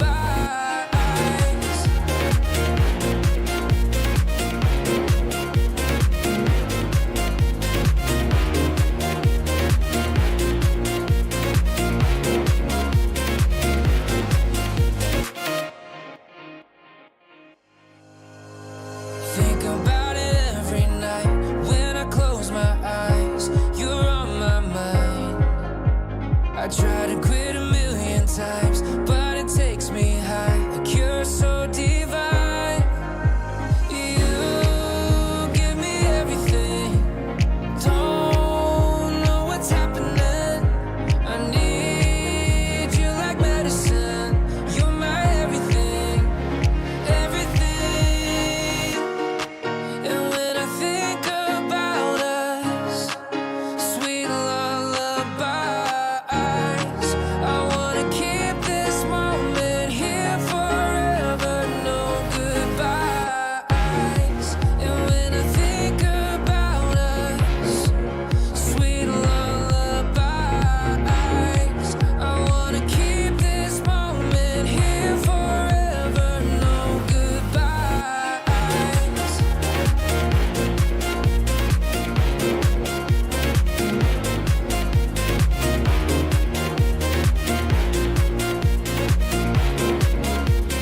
No goodbyes. And when I think about us, sweet lullabies, I wanna keep this moment here forever. No goodbyes.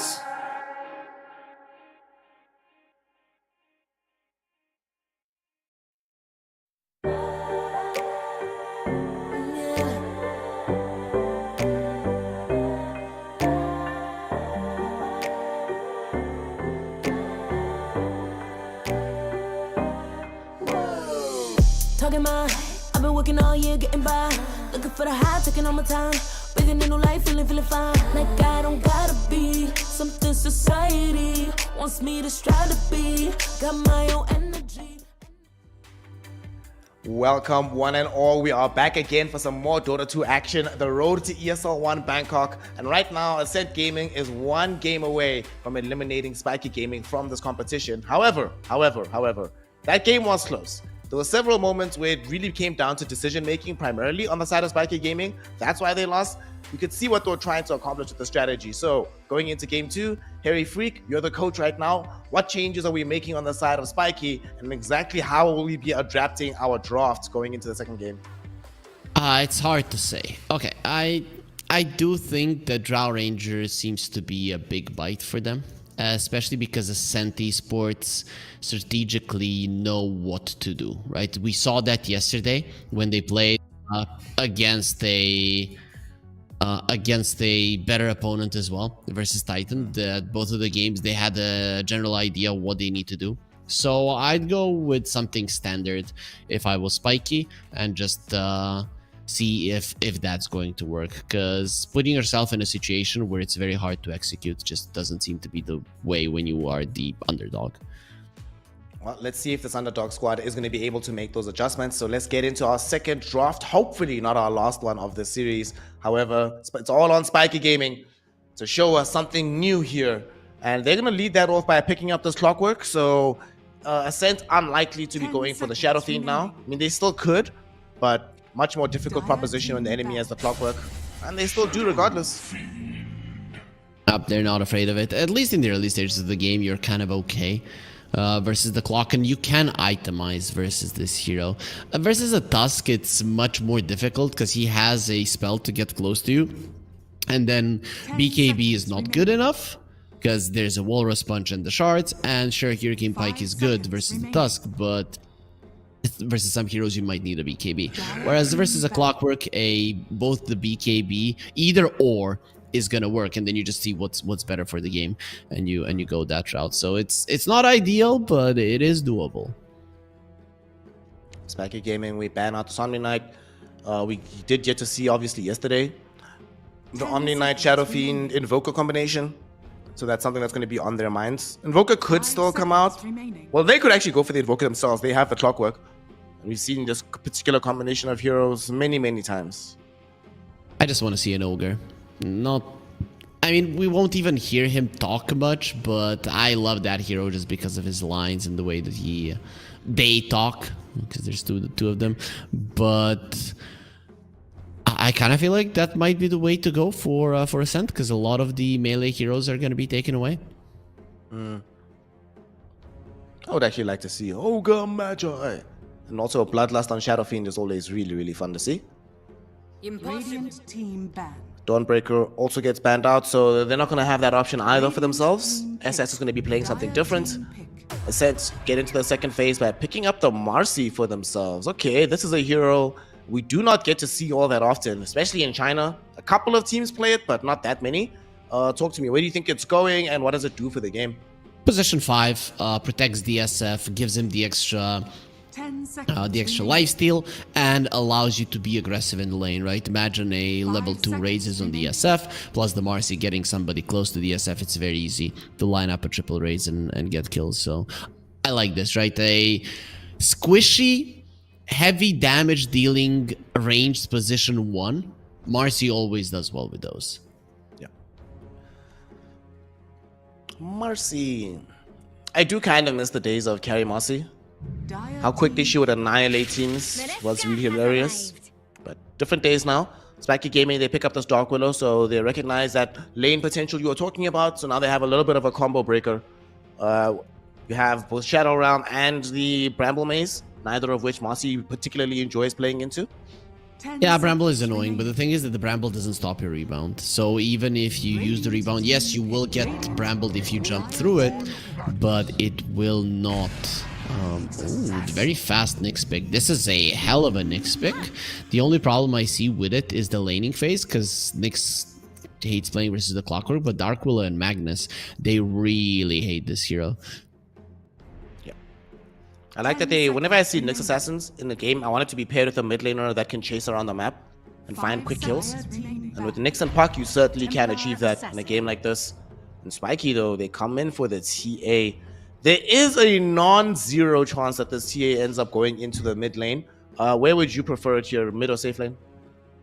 I just haven't seen a mid TA for a very long time. And sure, it's good versus the Pug, but I'm scared before you hit your level 6 on the TA that the rotations of the supports could be could be a problem for you. But I generally like the TA here, right? Wherever they put it, I like it because you don't really have overtime damage to go through the refraction charges. A lot of the heroes on the enemy side are very squishy to high physical damage. Plus, you have a Magnus to buff up that damage even more. These are some heroes that you could be one-shotting on the side of Ascent. So yeah, I'm loving the pick. 10 seconds remaining. Refraction feels very, very strong here. 5 seconds Still, remaining. it is open. Right now, Ascent believe that they are going to be matching this TA to the puck in the mid lane. So they ban out the Drow and the Luna. And Spiky recognize the need for Ascent to find an offlaner. Who's still available? They definitely need somebody to assist them in the team fight department as well on the side of Ascent. So what springs to mind immediately is Mars for me. Mars plus Shadow Fiend is a combo we've seen before as well. However, that would mean Mars Nyx lane, which not the strongest in the world at dealing with the TA if that is the carry. Depends. I think if you are thinking of the TA carry, especially because you don't have the last pick, that you are banning a Viper right now. Right, so, but if they don't ban out the Viper, then there is a good chance to just put the TA in the mid lane, and maybe it is the safer choice because this hero can be countered in the lane by a couple of heroes. The thing is, though, still Clockwork versus Nyx in a lane is heavily Clockwork favorite. Every single Nyx assassin player will tell you that. You hate playing versus this hero. He's stronger in lane. He outroams you. He's faster than you. He does overtime damage. His spike carapace doesn't help you one bit.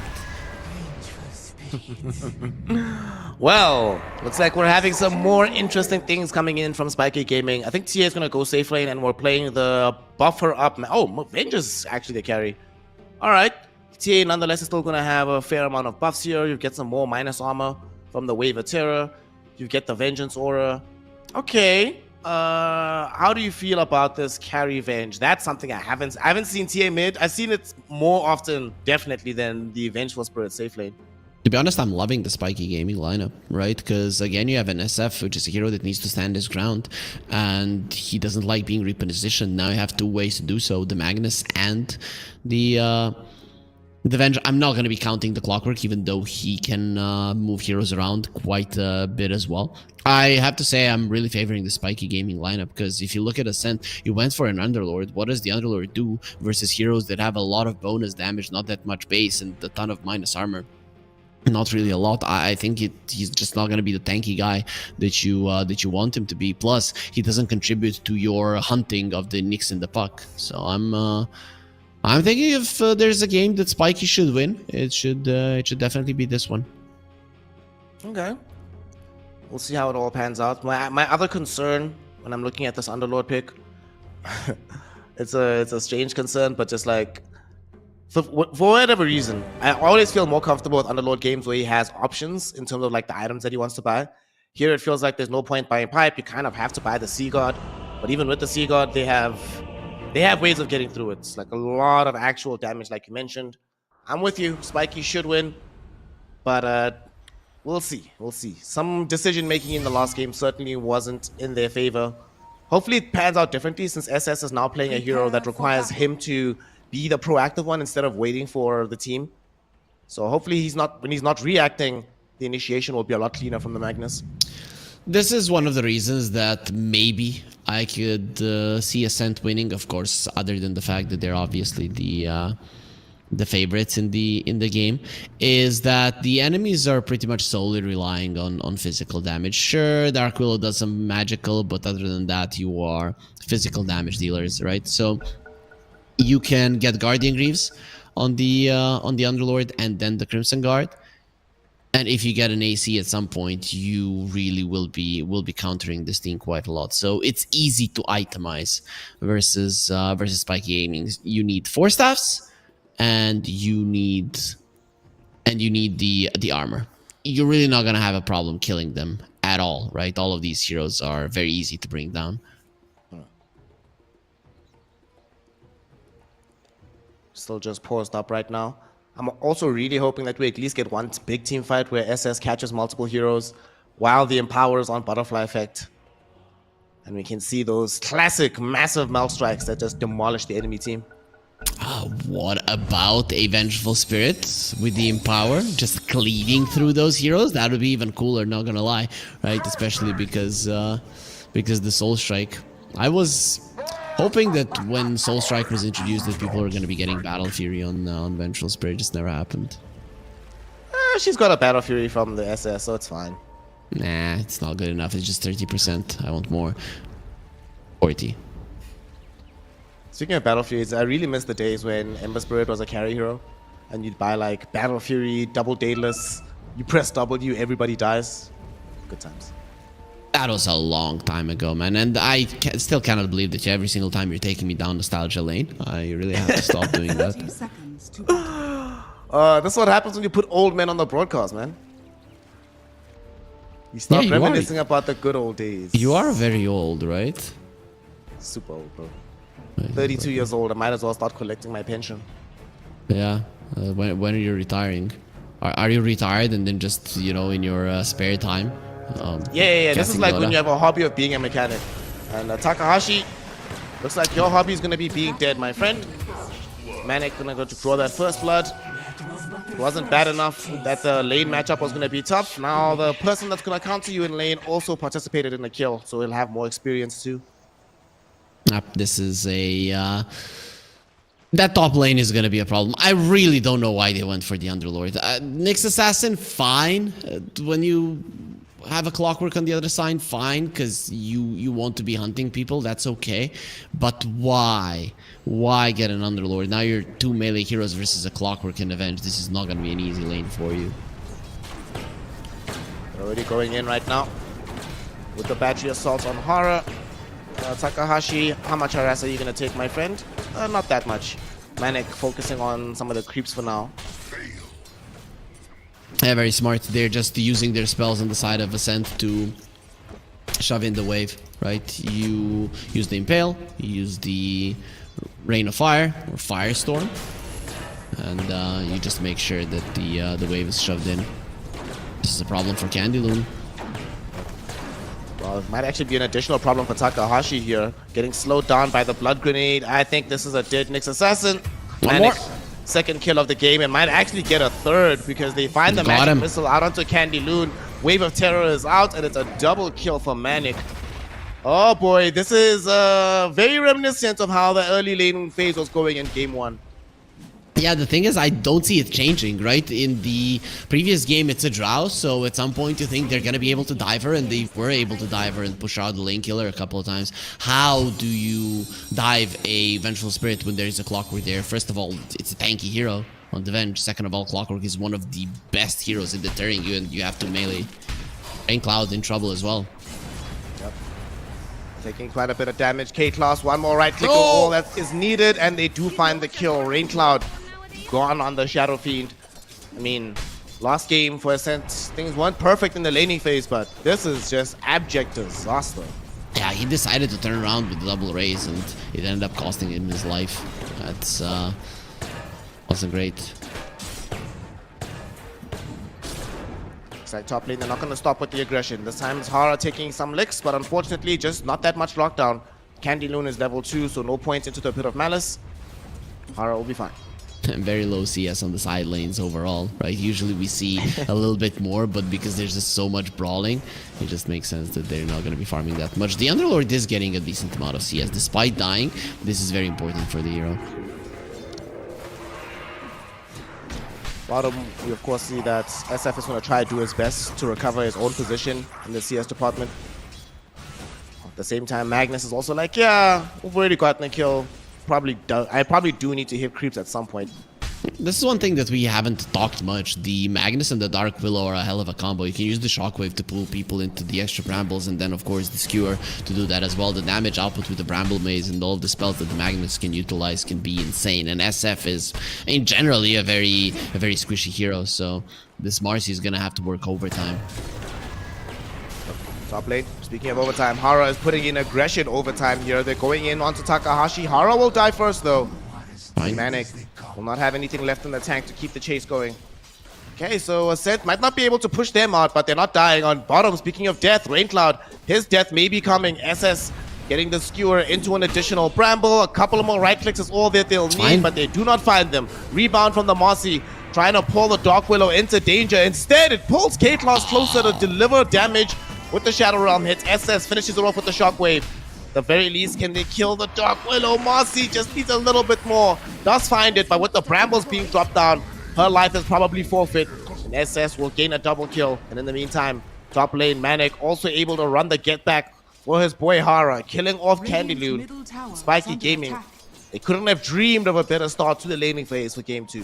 When Hara is full, he can do whatever the hell he wants, right? Because you are not going to be getting close to the Vengeful Spirit and she can do the damage. The only thing that Ascent can do is stand their ground and kill the Clockwork. So if he's not full HP, like half, they can make that happen. But if he is full, if he just came back to the from the base, then every single time they're going to be winning the trade on the side of Spiky.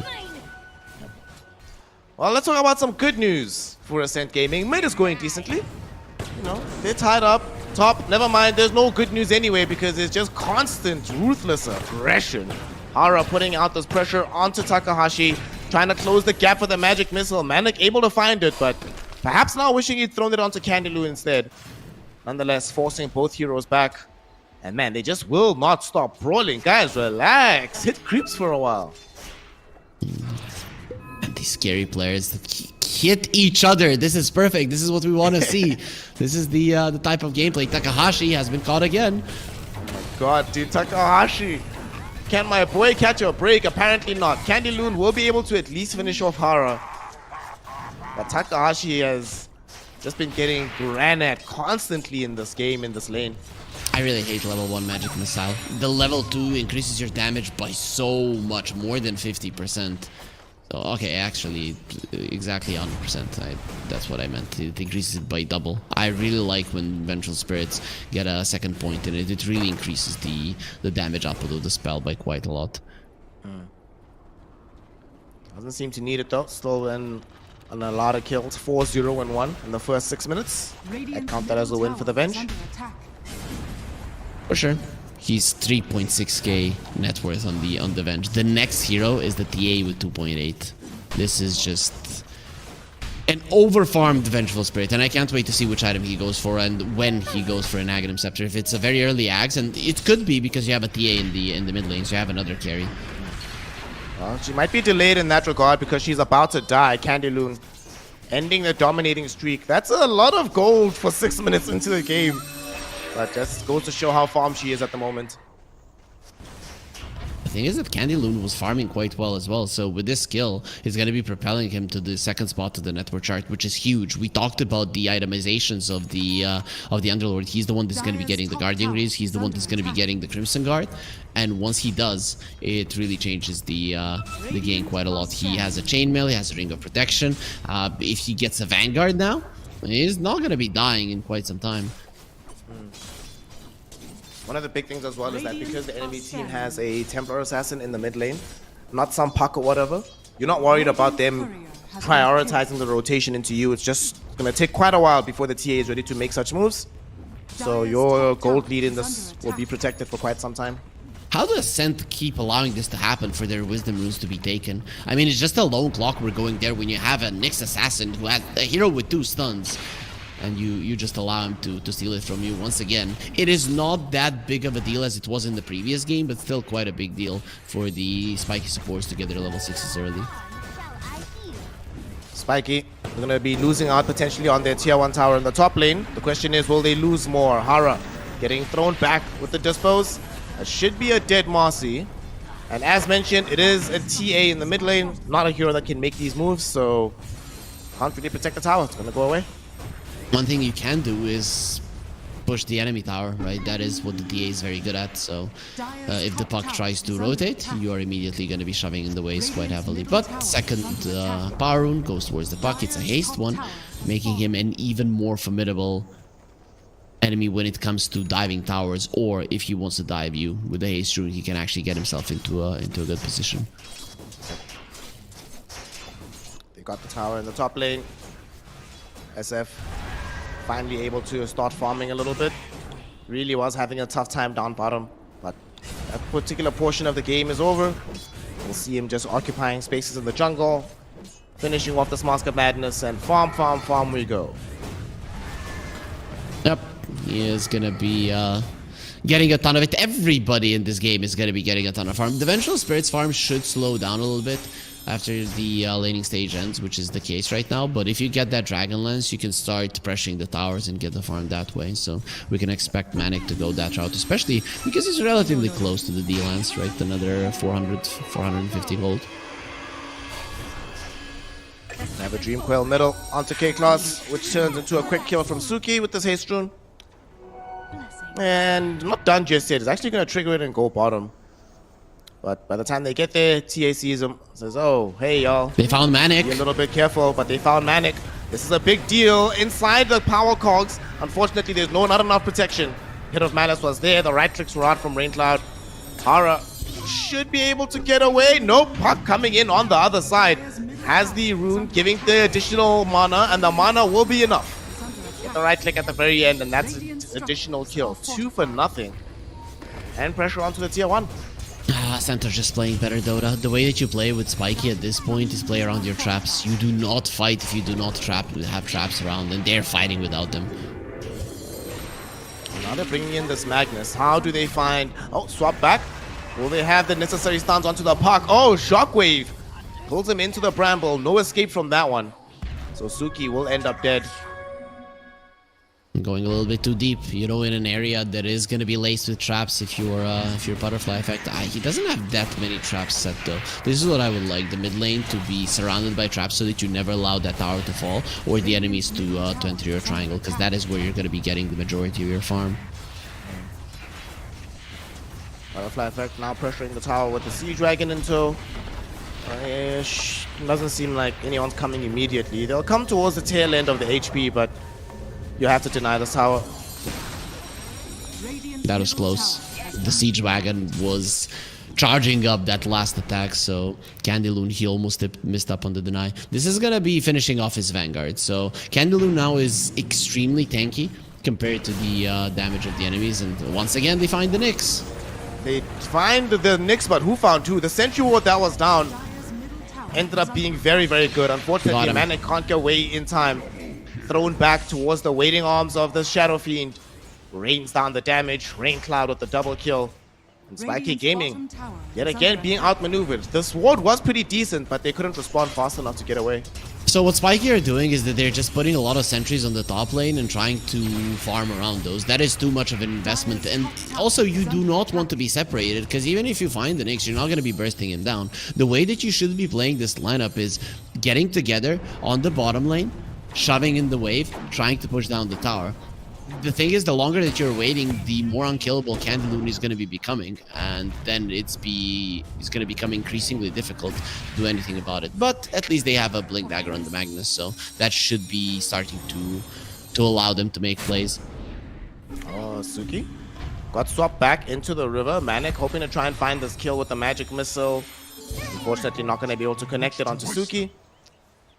The Magnus isn't there. An easier target, though, is going to be the support on this Marcy. IJ is down. And I think they might want to still go for more. Oh, maybe not, because they actually committed the RP for that kill. Doesn't matter. You can still go for more, especially during the time that Marcy is down. So now with the Blink Dagger and the Magnus play together, but once again, they're going to find them. They've got the quick kill onto K-Class. Manic trying to run himself away. SS misses the skewer. This might lead to the death of Manic, doing his best to try and run away here. They go forward with the TA. The Impale will be there. Not enough damage just yet. However, the Necro Minions will finish the job, bringing down Takahashi. Butterfly Effect forced to vacate the area, and just watch as Hara gets rained down on. Mega kill streak for the SF right now. And they just bleeded heroes all across the map for Spiky. Yeah, you are just separating too much. You need to be close to each other. If the Nyx gets on top of anybody, they're gonna die. Suki in a lot of trouble. That was surprisingly close. Suki, though, able to get away. Had a fairy fire. Very fortunate for him that the Dark Willow wasn't closer with the Bramble Mace. Yeah, the fairy fire and the TA lost her refraction hits, so the damage output started being lower. It is insane just how much of a difference it makes. They are making a move onto the Underlord in the bottom lane, and they should be able to get on top of him and kill him. Yep. The skewers into the additional brambles. bring him down, building into a lot of ATOS. Not going to be able to finish it off right now with the Vit booster. I mean, that is something, because it also makes it a little bit more space for Manic to farm freely down bottom.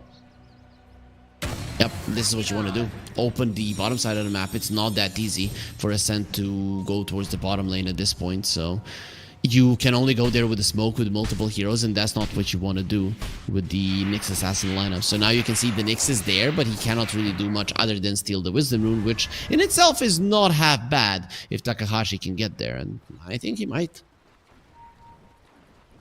Looks like he's got it. Nobody here to interrupt him. Nicely done. Good stuff. Who got the other one on their side? Shadow Fiend. Yeah.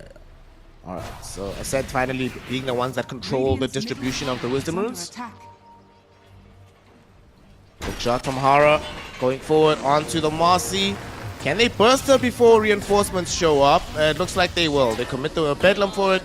It's a nice, quick, easy kill. And while they're doing this though, Takahashi, he sees Butterfly Effect, but unfortunately doesn't have anyone to help him. Just blocks the camp.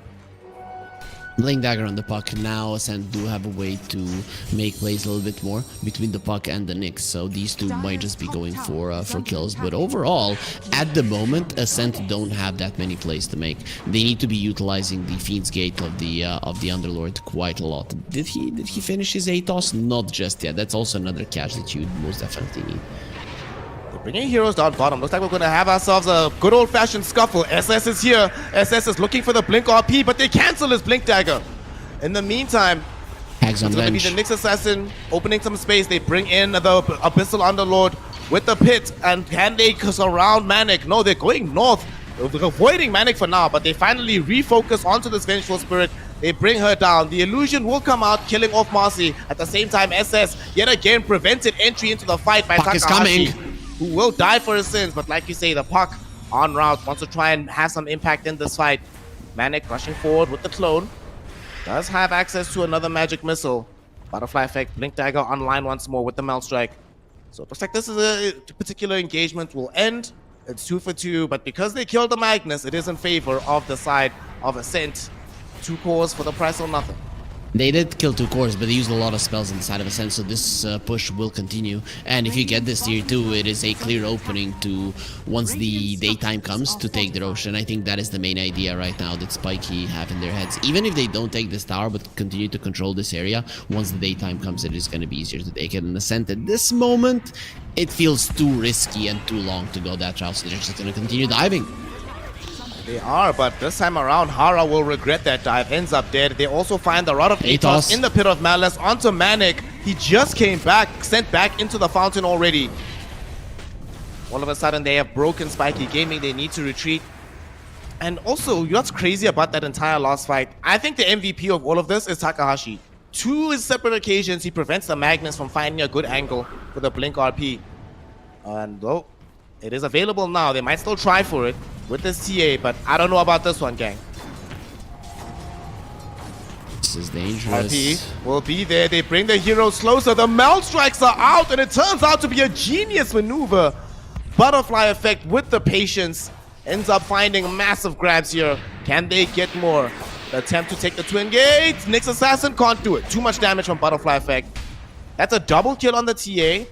Already up to 6 stacks on the Desolator. And Spiky Gaming sort of resetting the equilibrium on the map due to that fight. Yeah, and he is gonna have the shard now as well. Plus the Rain Cloud has TP'd on the top lane. They're coming. This SF is in trouble. He's not gonna be killing these creeps in time. Yep, he's dead. No way out of this one. He's inside the Bramble Maze. Butterfly Effect now unstoppable. And if they can get the tier 1 tower, they can go straight into the Roshan pit. But I think still the safer choice is to kill it on the Radiant side. Though this is just too good of a position to give up on. I think you go there. Dire's structures are fortified. Bro, he bought this Deso 90 seconds ago, basically. How is he on 8 already? Because he is murdering people. He just killed 3 heroes in the bottom lane. It was a very cool play coming out from Spiky. They went a little bit too aggressive on the bottom lane dives, not respecting really what the Pit of Malice is going to do in those kind of situations. But far as going well, they don't have a sentry. They don't have a sentry. Okay. All right. Okay, they got it. They don't need a sentry. They've got some dust. Takahashi still actually gets a kill onto Manic of all people. Hashtag worth. Dude. She didn't even have a Hashtag Dagon. worth. Oh my God. Takahashi is actually playing this game like a god. Yep, he's doing everything right. His movements, the way he's giving vision, the parts of the map that he's playing on. Candy Loon, however, this is not the part of the map that you want to be on. No, definitely is not. Fortunately for him, they're going to send him to a much friendlier part of the map. Fountain can't hurt you, so we'll take a bath, my friend. Oh, Manic? He's gonna be coming back onto his illusion. This is dangerous for him. Luckily, there are some traps in the vicinity and the help is coming. Magic missile out.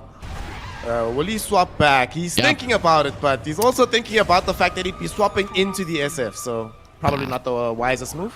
Coward. He should have gone for it. Oh, middle lane. Looks like they managed to find and kill K-Class. Yet again, the main culprit, Takahashi, he also doesn't get skewered back. Unfortunately, he does run directly into this clockwork of Hara. Despite all the good moves he's made, should end up dead here. That being said, he's actually still alive. Hara's the one that dies first, forced into a RP on the 3, but where's the follow-up? TA finally is here to throw in the damage, but these heroes just aren't dying. Pit of Malice holding the Templar Assassin and Avenge back. SS gets murdered by Suki, who finds himself a double kill. Butterfly effect. Can you go anywhere effective in this fight? Some of these heroes are very, very low, but now they're going in onto Manic. Manic is dead. Even the clone can't kill off this Marcy. Marcy's still fighting. Eventually does die. Butterfly effect now coming in to take down the Nyx Assassin. Now K-Class being terrorized onto the Shadow Fiend. Shadow Fiend is falling lower. Shadow Fiend is falling down. A double again for the Templar Assassin. Hook shot from Hara onto the Underlord to kill him off. This fight was so long, Hara respawned and rejoined it. But ultimately, it's to the favor of Spiky Gaming. 8 heroes end up dead, but the big ones are on the side of Ascent.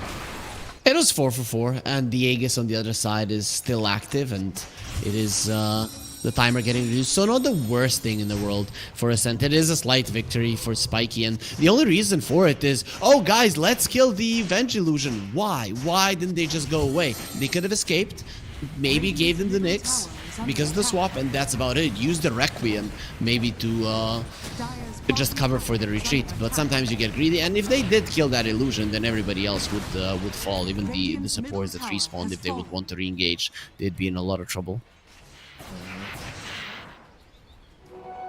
Spiky now got themselves a tier 2 tower. They smoke again. They want to re-engage and push into the tier 2 down bottom.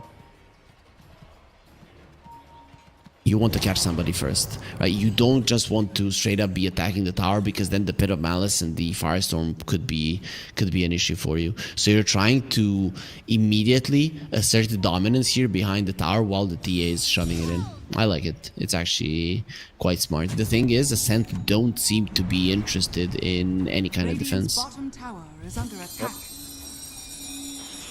Ascent's just farming elsewhere on the map.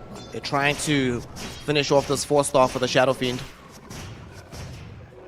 They're realizing just how problematic it is for him to be playing into this clockwork. Radiant are scared. But once he gets this 4-star, it might get a lot easier. Tower has fallen.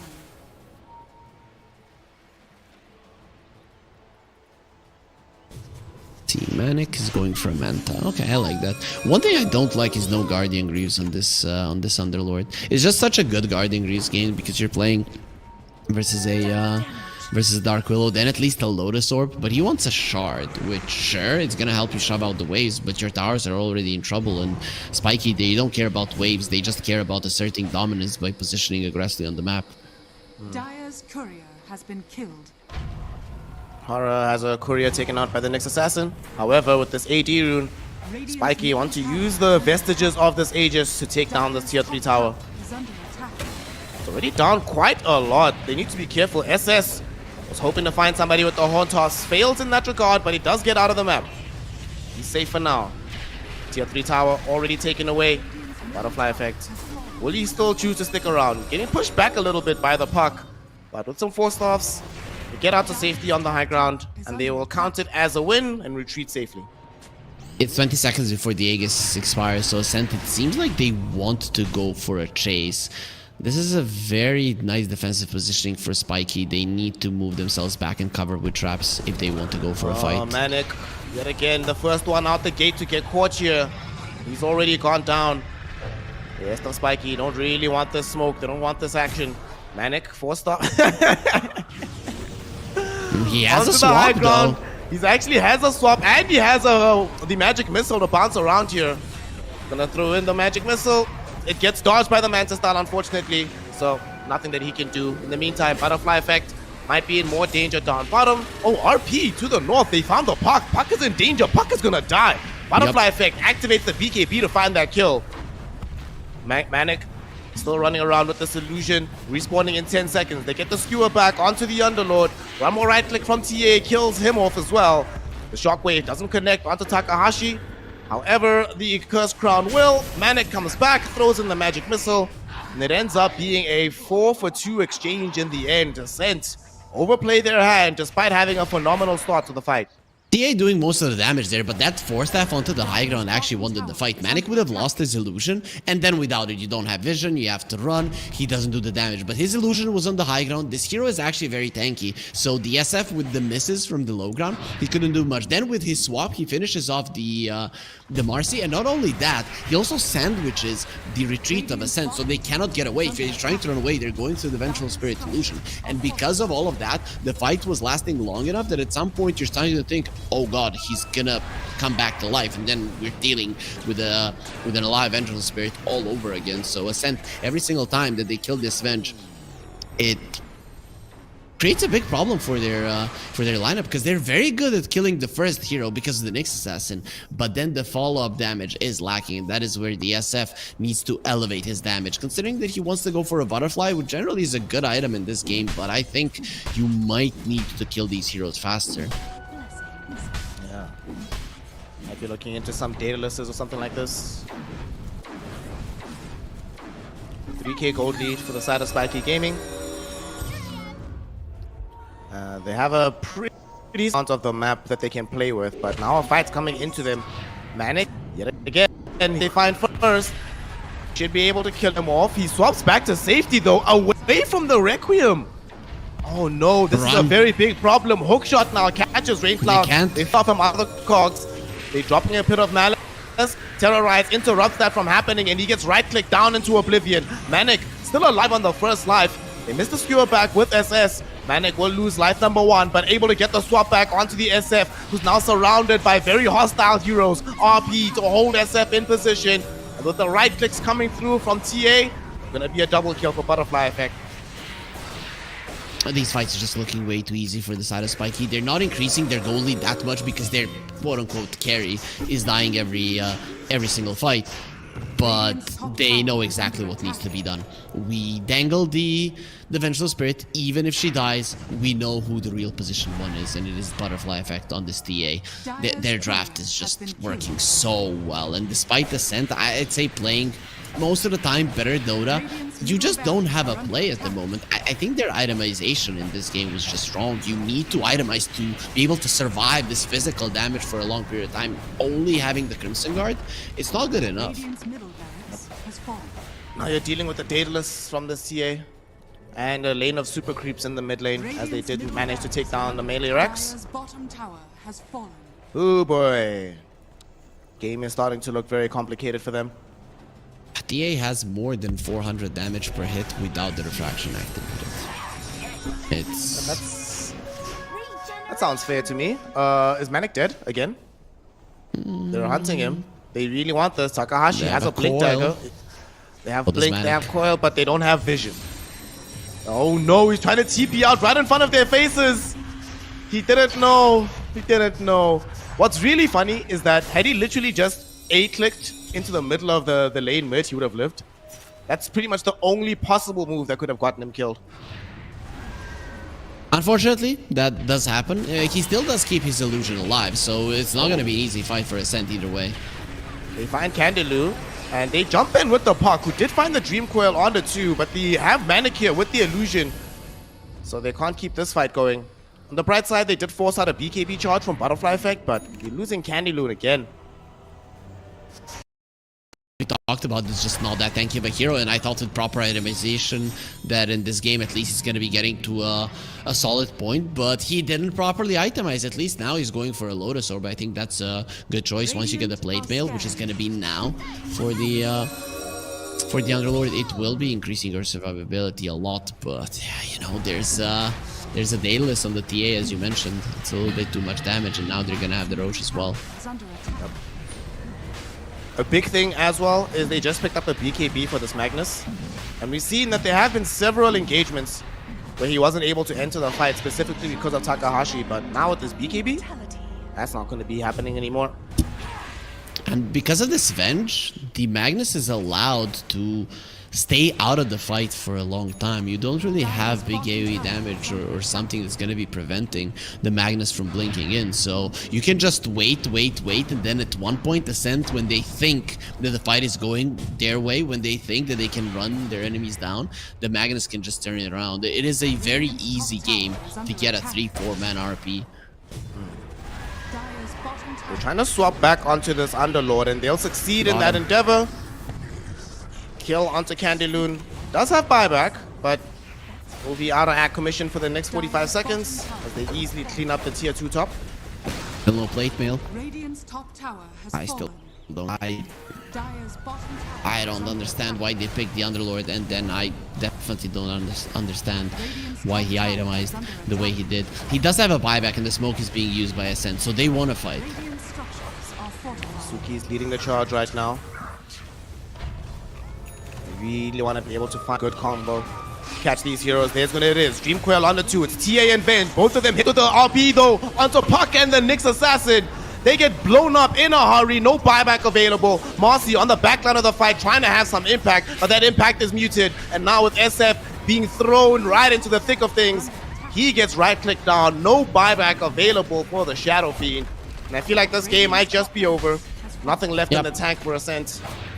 We are going to a game 3. Yeah, there's the GG. It was only a matter of time before they accept the reality that is that this game is lost. You don't have a glyph. Your SF is down for 60 seconds. He just bought a butterfly, no buyback, and that's gonna be it. It's so easy to get good RPs off when your teammates can play super aggressively. The Aegis on the TA, and then the double life on the Vengeful Spirit. This draft of Spiky was pretty cool, but I think that Ascent Esports had better ways to try and deal with it. And this is the first time in this qualifier, so what is it, the 4th game that we were watching Ascent, that I think that they were lost as to how they needed to play their own lineup versus what the enemies had.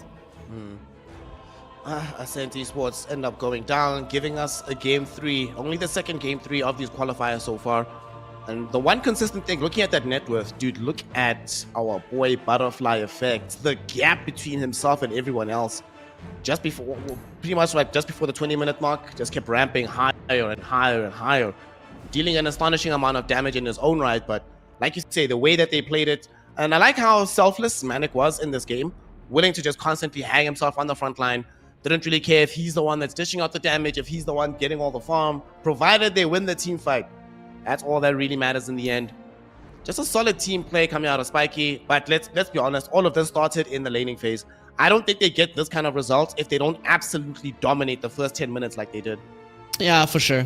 But this time around, it was expected of them to do so, right? They had better lanes. In the previous game, it was the Pudge hooks that surprised the enemies at the start. But in this game, overall, ever since the start, it was obvious that's gonna happen. 2 melee heroes versus a Venge and a Clockwork, and then on the other side, you have a Magnus and a Dark Willow versus an SF. Sure, Marcy can sometimes do well in SF lanes, but generally versus a Magnus and a Dark Willow, who both have ways to escape even once you get on top of them, makes it just not that great of a lane for the side of Ascent. So Ascent, they're gonna need to up their game, especially in the drafting part, because that's also a big part of what makes this team strong.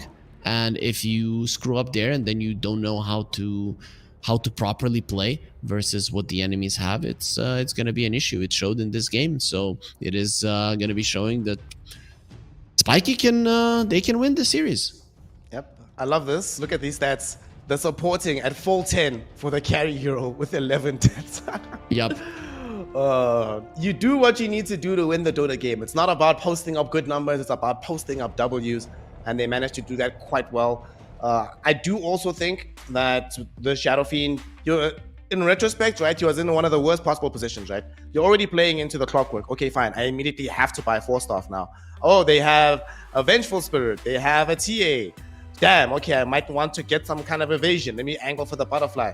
Maybe I want a BKB. Oh, there's no point. They have Magnus, so I can't buy BKB. I felt like so much of the fight for him was spent just trying to figure out where can I safely stand to push out this damage. Didn't really pan out for him in the end. Very difficult game for the Shadow Fiend. I do also think in that Underlord that you were talking about, it just didn't really work out. Like almost any other offlaner, I think would have had more impact in this particular situation than the Underlord. Even if you itemize differently, hell, even if they just had more team fight, they could have had a better result. So let's hope we don't get Underlord in game number 2 from them. Let's just go back to basics, draft like we already have been, and get ourselves a W. So before we go into a break, Harry Freak, just give me a team who is going to be winning in game number 3 before you have any further information. I still think Ascent. Alrighty, man, that man has dropped it. He's told us what's up. I'm hoping that Ascent Esports can do it and make it an entertaining game, but we'll find out after a very small break. So let's go to break, a couple more minutes, and then we have game 3 of Ascent Esports versus Spiky Game. How I live it, that's the motto, how it goes. No more reaching in the distance. Hit the lotto, I'm the one. Not denying myself anymore. I'm done with it. Sky is the limit. I'm living like widow. Energy, energy, energy. Feeling free, feeling free. Energy. Gotta protect my mind. I'm breathing in new life. It's time that I realize what feels good ain't always right. I'm feeling good, feeling free. Feeling good, feeling free. All I need is me and my new energy. And my new energy. Feeling good, feeling free. Feeling good, feeling free. All I need is me and my new energy. And my new energy. Feeling good, feeling free. Feeling good, feeling free. All I need is me and my new energy. And my new energy.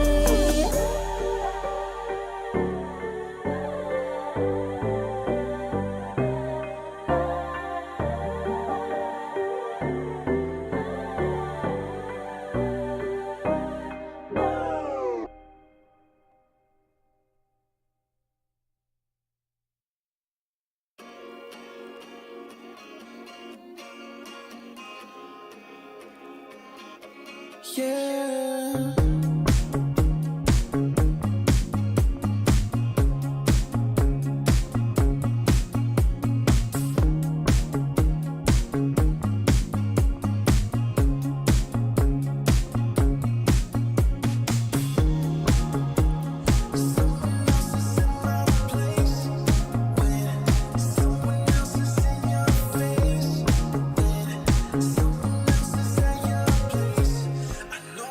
Place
juice. Taking the lead, that's just what I do. I make mountains move with one hand tied, and still this world ain't satisfied. Everywhere I go, they stop and stare. I tell the truth, I take it there. Call me vicious, persistent, overzealous, that's fine. Main character energy, I stay taking what's mine. You need a foot on the gas, or put my name on the line. Main character energy, I'm just taking what's mine. And it's written in the stars, I'm a king like my sign, yeah. Raising the bar, the jaws drop like a surprise. Don't be mad about it. Don't be mad, don't be mad. Don't be mad about it. Don't be mad, don't be mad. I don't play the game, now I make the rules. Cards close to the chest, and I don't play no fool. Don't be mad about it. Look, yeah, my name stay in the mouth. Legs got broke, they said cast her. I'm the 911 response in a disaster. I don't ask, I just take. Treat the world like a man, I just blow him away. Yeah, I'm a #1 fan. Don't need a bark, I'm a bite. Switch me on, dark need light. Don't need... What's happening, y'all? Welcome back to some more ESL One Bangkok qualifiers. We are into Game 3 of Ascent Esports versus Spiky Gaming, an elimination game at that. So if you lose here, your opportunity to go to Bangkok is completely taken away from you. My name is Sneh. I'm joined once more by the super Serbian hairy freak. Brother man, you told me before that Ascent Esports is probably the team that you think is going to win. You are now the captain, the coach of Spiky Gaming as we go into our third and definitive draft. Why do you always put me on the team that's gonna lose? Can I once be on the winning side? Like, what the hell is happening? No, because you prove your worth as a coach by making a team win when they shouldn't be winning. So that's how you're going to earn your money. Yeah, but I don't have direct influence, so then you just throw me under the bus every single time. I don't like this game snare. But sure, I'm gonna play it just because we're friends, right? You know, something that friends never do is throw each other under the bus. But overall, I think that was a good approach from Spiky Gaming in the previous game. Get a low risk towards your mistakes ratio type of lineup. That Vengeful Spirit at the end really made it that way, right? Because you could send your carry in to die. You see the night and day difference between playing a Drow where our carry can't die, and then Avenge, okay, this is a bit of an extreme situation, but send her in, and then she, even if it dies, it's not that big of a deal. But opening up with the Tusk, not gonna lie, is a very smart deal, considering you know that your opponents are crazy enough to pick an SF into it. I think this immediately in itself, this opening is a win for Spiky. 10 seconds remaining. They clearly were aware that Ascent Esports are fanatical about the Shadow Fiend. Get this Tusk, have a way to close the gap. And they tried it with the Clockwork before, and generally speaking, Clockwork is great into the Shadow Fiend, but forced him into the 4-staffs. He's playing around that. This way, you can definitively lock him in position a little bit longer. I like this a lot. Yep, this is going to be a 5-task most likely, but we're going to be seeing a lot of rotations to the SF lane. Now, maybe I would like to see an offlaner or a position 4 that is good at controlling the lane equilibrium or screwing up the lane equilibrium. Doesn't matter, because that's what you want to do if you're an offlaner. Screw up the lane equilibrium so it goes back and forth, back and forth, back and forth. And then at some point, your Tusk, if he's paying attention, he is going to be finding an opening to rotate and kill the SF when he is not in a good position. Also, given how they played the previous game on the side of Spiky, the fact that they have this Tusk, if they can pick Manic, another like high-octane, aggressive hero in the laning phase, you pair that in tandem with the tag team from Tusk, it's very strong. But here's your boy. You've been asking for him literally every game. You finally have him with the Shadow Fiend, no less. This is how we want to see it. Now we might not see the Mask of Madness because you have a Bloodlust, so maybe 2 of those would be overkill, but and you can focus up on the stats of the SF a little bit more. Yeah, so classic strong lane. Not a lot of protection for the SF later on, but this is what you do. You now farm faster. Thus, you're going to be ahead of the other heroes, and you are going to be able to stand your ground and dish out massive amounts of damage. I like it, but it still doesn't change the fact that the Tusk is going to be a problem. We'll see what they want to pair the Tusk with in the laning phase to make him as strong as humanly possible. I wouldn't mind seeing a Dawnbreaker. That would be very fun throughout the game. Then you have the double save. I like the Dawnbreaker here. It's not that good in a lane versus the Ogre Magi, but you know, it can go both ways because you never want to use the stun, the fireball. I think it's called the fireball. Before you see the Starbreaker being charged up. And that does hinder the ability of the Ogre Magi to be annoying in the lane by quite a lot. Go Marcy here. So that means that there is now potential for... We don't know who is going to be the 5 necessarily, who's going to be the 4. Dude, you know, it would be just in terms of sheer combinations. Do they not have a Visage player on the side of Spiky? Like, Visage would be so crazy with these two heroes.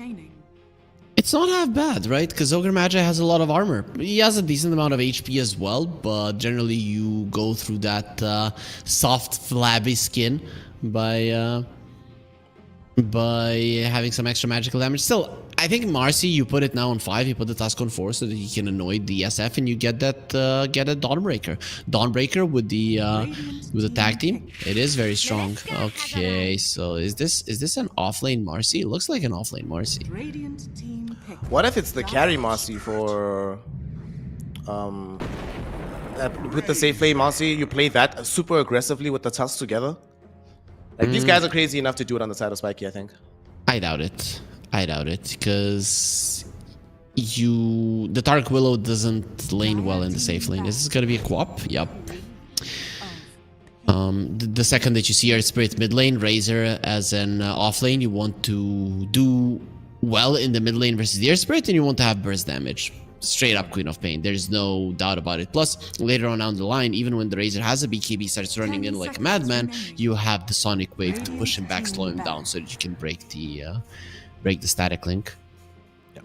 Radiant team ban. Spiky Gaming ban out the Sand King.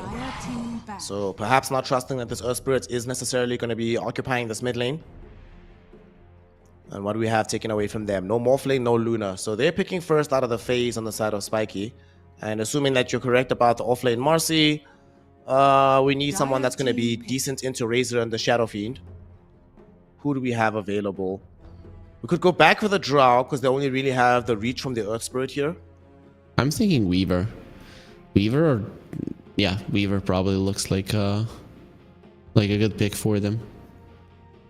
10 seconds remaining. Haven't seen our boy in a while.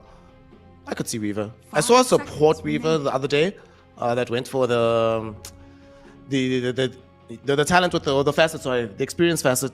It was really funny. The hero was like level 8 at 10 minutes. I was like, wow, okay. But you have to play that with absolute aggression. Maybe we get a Terrorblade. I wouldn't hate a Terrorblade. But now they go Weaver. Okay. There's your boy Weaver. They don't have much instant disable. Crucially, they don't have that much sheer burst damage. It only really comes from the Shadow Earth Fiend. Spirit. Okay. Yeah, it's 4 Earth Spirit. Yeah, they were not convinced. They were correct to be not convinced because Suki was going for his Storm that he played yesterday really, really well. And I forget which game it was where I saw 4 Earth Spirit not that long ago. It lost, but it was very entertaining to watch. Yeah, I'm okay with it, right? It lanes well with the Razor. It's good versus the Weaver later on inside of the laning phase. It's not going to be that great, but you're probably getting a Manta on this Weaver some point in the game, considering that very high probability of there being an Orchid on the Storm in this one. One problem I have with the Scent is that they need some time to do the damage, right? So that is the main issue, right? Because Storm Spirit, when he jumps in, he wants to have some follow-up damage. With the Ogre Magi and the Earth Spirit, you don't really have that burst. It needs time to ramp up. Razor needs time to ramp up with his damage to steal the static link for the Eye of the Storm to go in, and that in itself does put the Queen of Pain and Weaver at very high regard. You're always going to be able to get the time lapse off. You're always going to be able to blink away and survive. I think Spiky for the third time in this series have a better draft. Is it good enough to win? It is hard to execute, so I don't have faith in them 100%, but I would still lean on towards Spiky. All right, let's see if Spiky can make it happen, can please their coach by getting themselves the W in this game, or if it's going to be Ascent, who have been slowly but surely impressing upon us that they are a team to be taken somewhat seriously.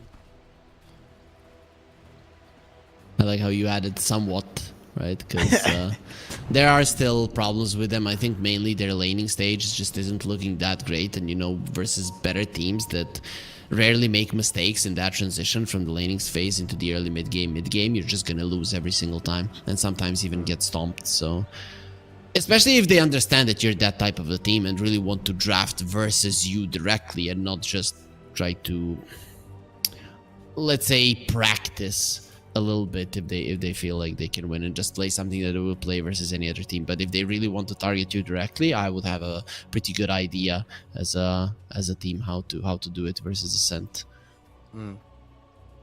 I don't play support Earth Spirit. What level do you get Geo Grip if you're playing support? I'd like for him to... So it's either 4 or 5 or 8. I think that's how it usually goes. But in this game in particular, let me check. So Storm level 6. I'd say level 4 would be a good way to get it, because that's when you can kill both the Quap and the Weaver. Usually you look at it, can my cores do enough damage for my Geomagnetic Grip to help get the kill? So it will depend from game to game, but if things go as expected, Queen of Pain is around 70% HP in the mid lane. When the Storm hits level 6, you rotate with the Silence, you can kill her. So that it would make sense to get it there. Right. Because it does feel like there's going to be this particular portion of the game where without the Geo Grip, kills just will not be happening. So Yep. you need to do well, get that spell out, find these silences. But like you said, Weaver probably going to build a Manta style. Quap, she's playing into a Storm Spirit who's going to be buying Orchid. So you can decide, do you want Yules, do you want BKB? But either way, you're going to have some anti-silence tech. So basically, as an Earth Spirit, you need a second point in your kick. It's just a pretty solid increase in damage by 50%. And then you want to max out the Rolling Boulder. But until you get the last level of Rolling Boulder, it's not really that impressive of a spell, right? And anywhere in between, if you see that your grip is gonna be making a difference, then you go for that. Some people will even save a skill point. Considering how much you need to click with this hero, it might not be the smartest move, because half a second and the Queen of Pain blinks away or the Weaver goes into Shikuchi, and then you're gonna be regretting your choice to do that. Well, we are up and away. Game 3, the finale. Somebody's getting eliminated. I'm gonna be finding out whom here. Just saw the Earth Spirit going to attain some information. Found what he needed to, he came back. Don't think he'll be able to steal this bounty rune. We might have a slight contest bottom, so they might find 3 on the side of Spiky, and indeed they will. Nicely done. Yeah, if you look at Ascent's level 1, it's okay, but the thing is, you can ignore some of their tanky heroes and go for the lesser tanky ones. Imagine doing that versus a Tusk. He's going to be able to catch anybody. You catch the SF, he dies. That's a problem. How does this mid lane fare here? Suki versus Queen of Pain. We used to see this matchup a lot more often. What's the balance of power these days?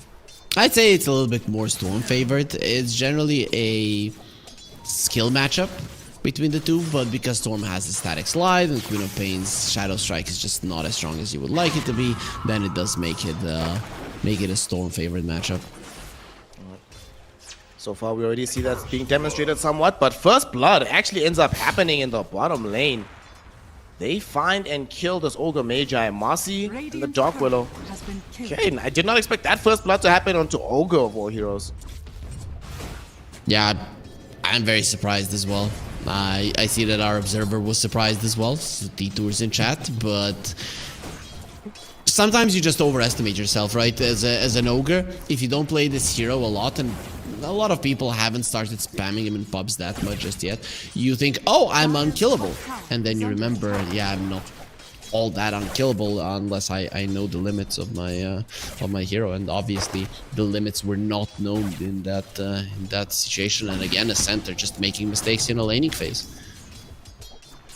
In the top lane here, they did ensure that they came out with a sentry. ready to play into the Manic lane. He went for the tag team, of course, on this Tusk, so we will eventually have tag team plus Germinate. A lot of damage coming in. Yep, that is gonna be a hard one to deal with, but still, if you just manage going to... right now onto Interlude. He might be in some danger. The Razor will fall. Drained a lot of health damage away from the Tusk. But Tusk doesn't care. At the exact same time, mid lane, it ends up being a suicide pact being drawn by these players, but Suki got the kill first, so he gets the experience. Pretty important, right? Because the level 6s on these two is a big deal. It is something that can change the whole matchup completely if you get the level 6 a lot before your enemy, and considering the Storm got the experience and, well, Queen of Pain got none of it, it really is a big deal. Hoping we're gonna have more action in the laning phase, and indeed that wish is fulfilled, because down bottom they went onto the Shadow Fiend. Yeah, sure, you get the return kill onto K-Class, but using Rain Cloud, not what they were hoping for. So SS is just ecstatic about how his lane is going. 3-minute mark of it involved in 2 kills. Sign me up.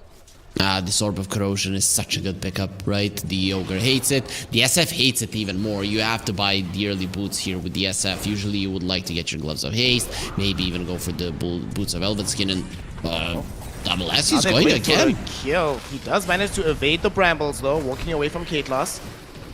Fortunately for him, this Marcy does not have boots, so she cannot chase him out that way. If that connected, would have been a onto problem. Takahashi. They find him, they kill him. They also get the ice shards out onto Interlude. Yet again, Hara getting drained, but he doesn't care about it. Manic, hoping he has enough damage to actually find this kill. Unfortunately, he's only level 3, so the solitary point into his spells is not going to provide enough damage.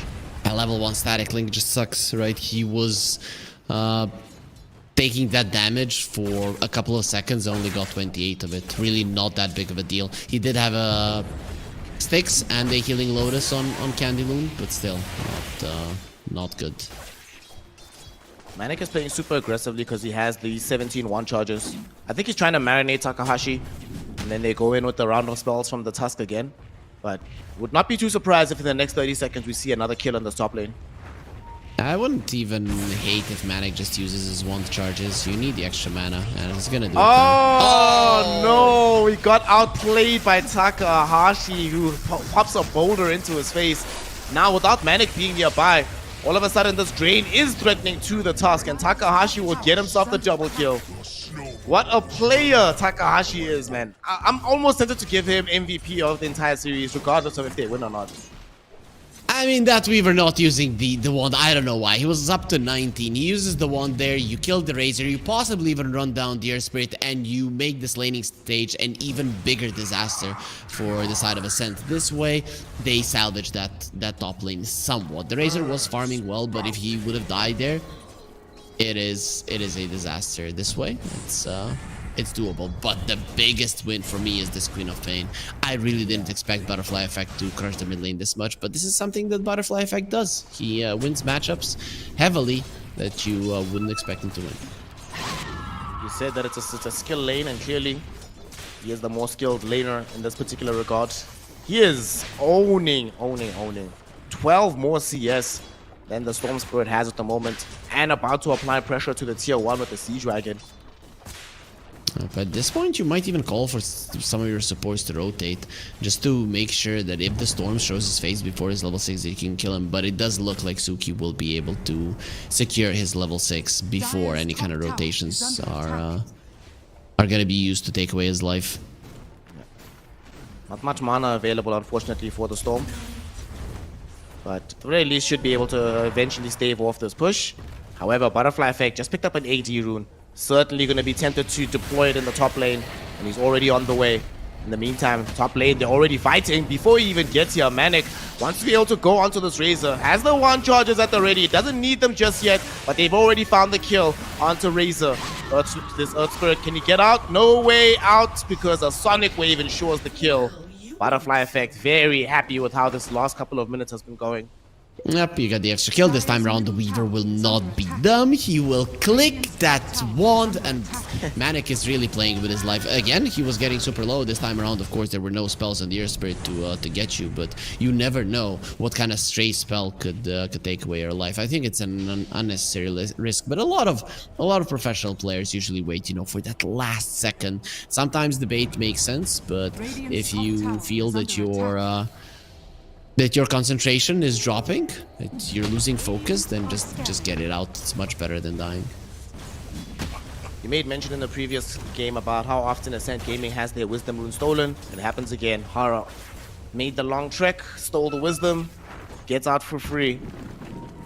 I just don't get it. I don't get it how you can allow that to happen 3 games in a row. It has to be, it's not the heroes of the enemies, it's just how you are playing the game and how much you're not putting the emphasis on those. And you should, right? Because all of the games you had supports that are very much reliant on their level 6s, but not only that, the enemy supports are super reliant on level 6s. Now they're gonna have them super early. Yep. Mid lane, Suki had to go back home just to replenish his mana. And as be careful, Hara's right behind him. Thinking potentially about going on him, but doesn't have level 6, so no Walrus Punch available. They, in fact, might even go onto him. Takahashi is here. They secure the Illusion Rune. Gets picked up by the Storm. Roll forward by Hara. They zip onto the high ground, though. Can they kill him off in time? He's still alive, getting close to the tier 1 tower. The Illusions kill him. He ends up gone, but while he was dying, the bigger grab is down bottom. They lost Rain Cloud again. The SF is down. They wouldn't have killed the Tusk there if there was no Ignite from the Ogre Magi, and because there was an Ignite from an Ogre Magi, it left the SF alone. Now with the Unleash on the Marcy, if she is left in a 1 versus 1 versus the SF, it's a problem. Manic? Yep. So they're actually just gonna go in onto Manic. Manic barely manages to survive here. Okay, drops the bugs. Has access to the level 6. Had a little bit of 1 charges, so in the end ends up fine. And this is why you want a point in the Geomagnetic Grip or on either level 4 or 5. If he had it there, you could kill Manic. I was about to say you could kill Manic, but Takahashi can kill Manic anyways. Oh man, Top tower is under what a player Takahashi is. Another kill onto this Weaver, no Geo Grip required. And he yet again had 1 charges, had access to the time lapse. Takahashi, they're trying to punish him for his sins, but he manages to roll away. Hara can't catch him. Sure, he ate a Stifling Dagger, but who cares? I'm alive. Yeah, he took the Bounty Rune. He just went away. That's no problem at all. And once again, we're seeing it, right? Spiky, they crush the laning stage, and then with a series of mistakes that get immediately punished, they tend to get in trouble. Takahashi is bottom. The first Magnetize of the game is out right now. This Marcy trying to retreat beyond the safety of the tier 1. She's still alive. She's fine. Oh, she's fine. She's cool. 90 HP. She's all good. He rebounded away just before the last straw connected. If the Magnetize gets reapplied, I think he loses his life, but because it didn't, the Marcy will be able to escape. Also, shout out to this Dark Willow. Clutch with the Bramble Maze to ensure that there was no further chase. Was there on the side and needed some time to come over and assist his buddy, but in the end he was there. And well, Marcy's coming back with very nice roll from Takahashi. That was beautiful Bramble usage. He was surrounded by it and he was in the middle, couldn't really move because of the trees, but obviously he's an Earth Spirit, so he finds an angle for the roll and does survive only because of that. So things simmering down a little bit. What do you think the current game state is telling us? Like, who's more happy with how things are going? I'd say if I'm Ascent, I'm happier just because the way that the laning stage went, I did manage to equalize it right now. Still, in the next couple of minutes, I still favor the Spiky lineup. They have catch, they have damage, they have mobility, and Ascent don't really have ways to prevent any of that, right? So the problem still remains. You do not have ways to kill a hero from 100 to 0 at the moment super quick. You have this overtime damage on the side of Ascent, and that is going to cost you multiple times. I mean, we saw it on the bottom lane when they tried to kill the Marcy. It just doesn't happen all that fast. In the end, she survives. They do manage to find themselves a tier 1 tower for Spiky in the top lane. Manic being involved in that one, and SS in the crew trying to push out on the bottom side as well. It could potentially make a jump middle because Hara now does have the Walrus Punch. It's still a very hard kill onto Suki. You have to catch him flush with every spell. And especially with the backup right behind him, unlikely for it to happen. Radiant's bottom tower They would is under really attack. like to open up this tier 1 tower middle, but Ascent are doing a great job of continually defending it. Marcy wants an Aghanim Scepter instead of a BKB. That is an interesting choice overall. I like it that the spell is nice, but I still think that the BKB might be a necessity, because with the BKB you can do whatever the hell you want in this game. With an Aghanim Scepter, well, not so much. Top lane, Manic. Putting some pressure onto Candyloon, but he's gonna be fine. And we'll see on level 8 if Takahashi is gonna pick up the Geo Grip. Hasn't gotten it just yet. And I like that Manic is going for the Gleipnir here. Getting some additional catch for your lineup would be pretty nice, and obviously having roots against a hero like the Earth Spirit is kind of essential for a game like this.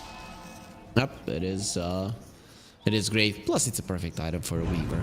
Deso Weaver isn't really something people go for nowadays, and you do have solid amount of physical damage. I wouldn't have hated it, but this is good enough. And you are the position 1 on your team. You don't have the super high farming mid laner this time around, so you're better off to go for a farming item than a killing one. Radiant's Suki middle and the tower gang, is under they attack. want to do some killing.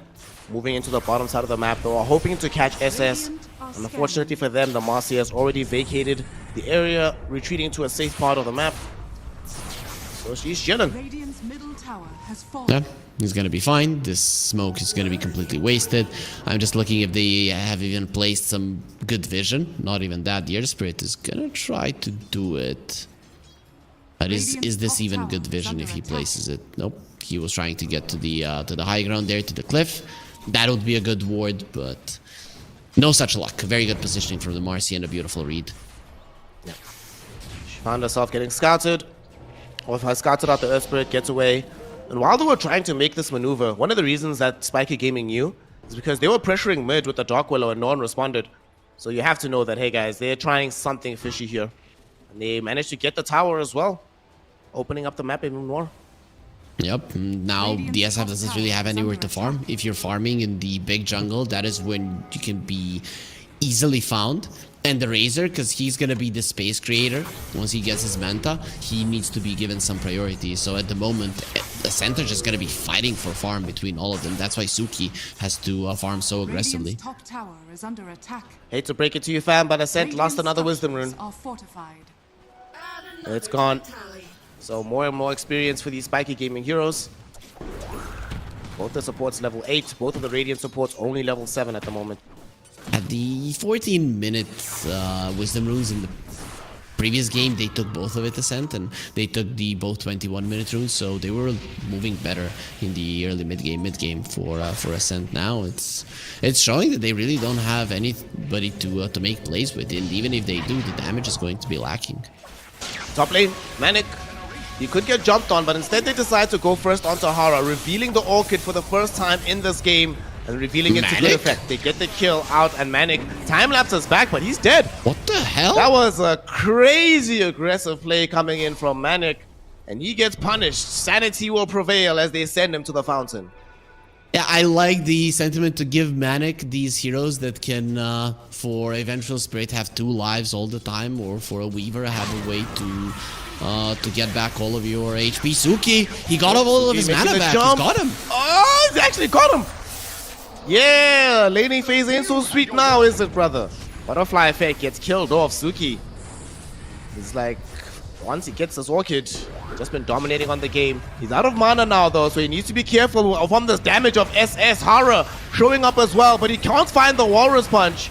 He's still alive on the Suki, and now these heroes need to run. SS having his damage drained away by Candylude. Hara as well, just eating right clicks from Raincloud. So they've gotten both kills. They keep Suki alive in the prospects as well. Radiant's bottom tower is under attack. He is a little bit hurt, but now he's gonna get healed in the fountain. That was beautiful. The reason why they killed that Queen of Pain is because he thought, oh, the Storm doesn't have mana, but the thing is he had a regen rune and they forgot about it, so he got most of his mana back, and then he could zip towards the Queen of Pain and solo kill that that hero as well. You need to be very, very careful of the Storm Spirit now until you get the deals on the Queen of Pain. Lucky for him, he's relatively close to it, 1,000, a little bit more than that in terms of gold, so you're gonna be farming it. But at this point, if you were Spiky, you would want to be murdering people rather than just going back to farming, because your heroes are not that great at killing creeps. Suki finding the jump again on the butterfly effect. They got him again. Fire Blast souls him out. The Terrorize was quite good from K-Class, but the Orchid Burn will be enough. And now though, Roots out onto Suki. Wall Response sends him in the air, and with the damage from Manic, they find the kill. Horror's on a double. Ogre Magi will die next. And yeah, they end up losing this Queen of Pain, but this time around, they were ready for the re-engage, and they successfully win the fight. Yep, that is a big deal. Now you're gonna have 2 Atoses, one on the Dark Willow and one on the Weaver. We will have the full Gleipnir fairly soon as well, so this Storm is gonna have a bad time. You might even consider getting a BKB right after the Orchid, but unfortunately for him, he went for the Kaya first. You're gonna finish that, and then only will you start going for it. Tier 2 token left on the ground. Oops. Oh, no, hold up. Courier's on the way. Hey, okay, Courier fetched it. Okay, cool. Shadow Fiend noticed. He's bringing it over right now. And he's also not that far away from having a BKB on the SF. Just needs the recipe. 800 gold away. They're going on to the Queen of Pain again, but this time, once more, Spiky re-engage magnificently onto the Storm Spirit. And they kill him off. He definitely overplayed his hand on that one. I'd say both of the teams have lost their focus. They played much more clean Dota in both games 1 and 2. Here we're seeing both of the teams making some uncharacteristic mistakes and not really thinking about the consequences of what might happen. They might not feel super confident about the drafts that they're playing. Well, Manic is starting to gain in confidence, given the way that he's playing, very much on the front foot. Can start building into the BKB off the back of the Sleipnir. And they do not have anything that goes through BKB. Well, yeah, Manic has been kind of showing us some confidence, but I think it has been misplaced for the for the majority of this game. But, okay, yeah, that killing the Ogre, that's usually going to go fine for you. Razor? Candyloon? Candyloon's in trouble. He's all by his lonesome. No BKB available or anything like that, so looks like we are having a dead Candyloon. Bedlam is what puts him over the edge. That's very deep in the map for a Razor to be at this stage of the game right now. I'm trying to analyze this snare, but both of the teams are going over the aggressive. I can maybe get behind this Razor move because we are coming back to the fact that you have 3 very greedy cores and you need a lot of items, so sacrificing one guy to farm deeply on the other side of the map, it's fine, but it still feels super weird because it's coming from both sides. Both of the teams are making some uncharacteristic mistakes. That's problematic because whoever wins, it's not like their day is over. Within an hour, they have to play against Yakult's brothers. So you can't afford for your concentration to be slipping now. As Ascent, they smoke up. They were trying to get back to where Suki is, but Suki, he got jumped. The Dark Willow and the Queen of Pain were right there. They committed their spells out, and this is another death on the Storm Spirit. Bottom lane, though, they're at least maybe hoping to bring down Hara, and they succeed in doing that. Manic trying to run himself away. Does not have time lapse anymore. He's ticking out. Does have 10 one charges. Can they catch up to him? The Rolling Boulder doesn't connect, but they do refresh the Magnetize. But look at the damage that comes in the opposite direction once SS is there. Activating that bodyguard, they find the kills. North of the fight, though, there's a smaller skirmish.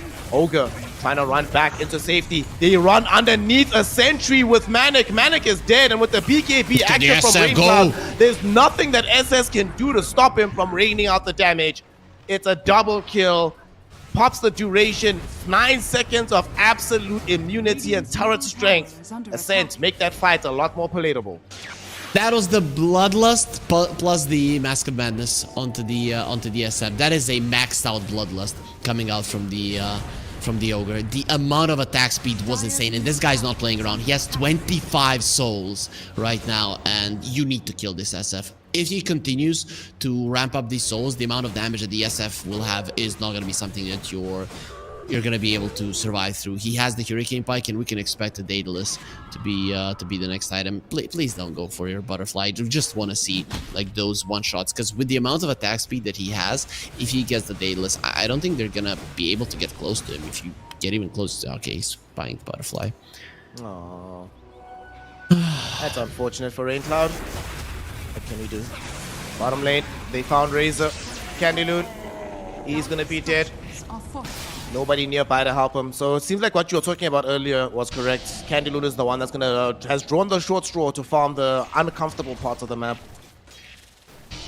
But he has his Manta. I mean, now shoving out the waves, it's really not going to be that hard. He doesn't really need to be that deep. This death of his right now is going to be punished a lot more because you're giving away the Roche to the side of Spiky. Giving away Roche, they already have pressure coming in towards the tier 2, which is already at very low HP, so you should be able to claim this tower as well.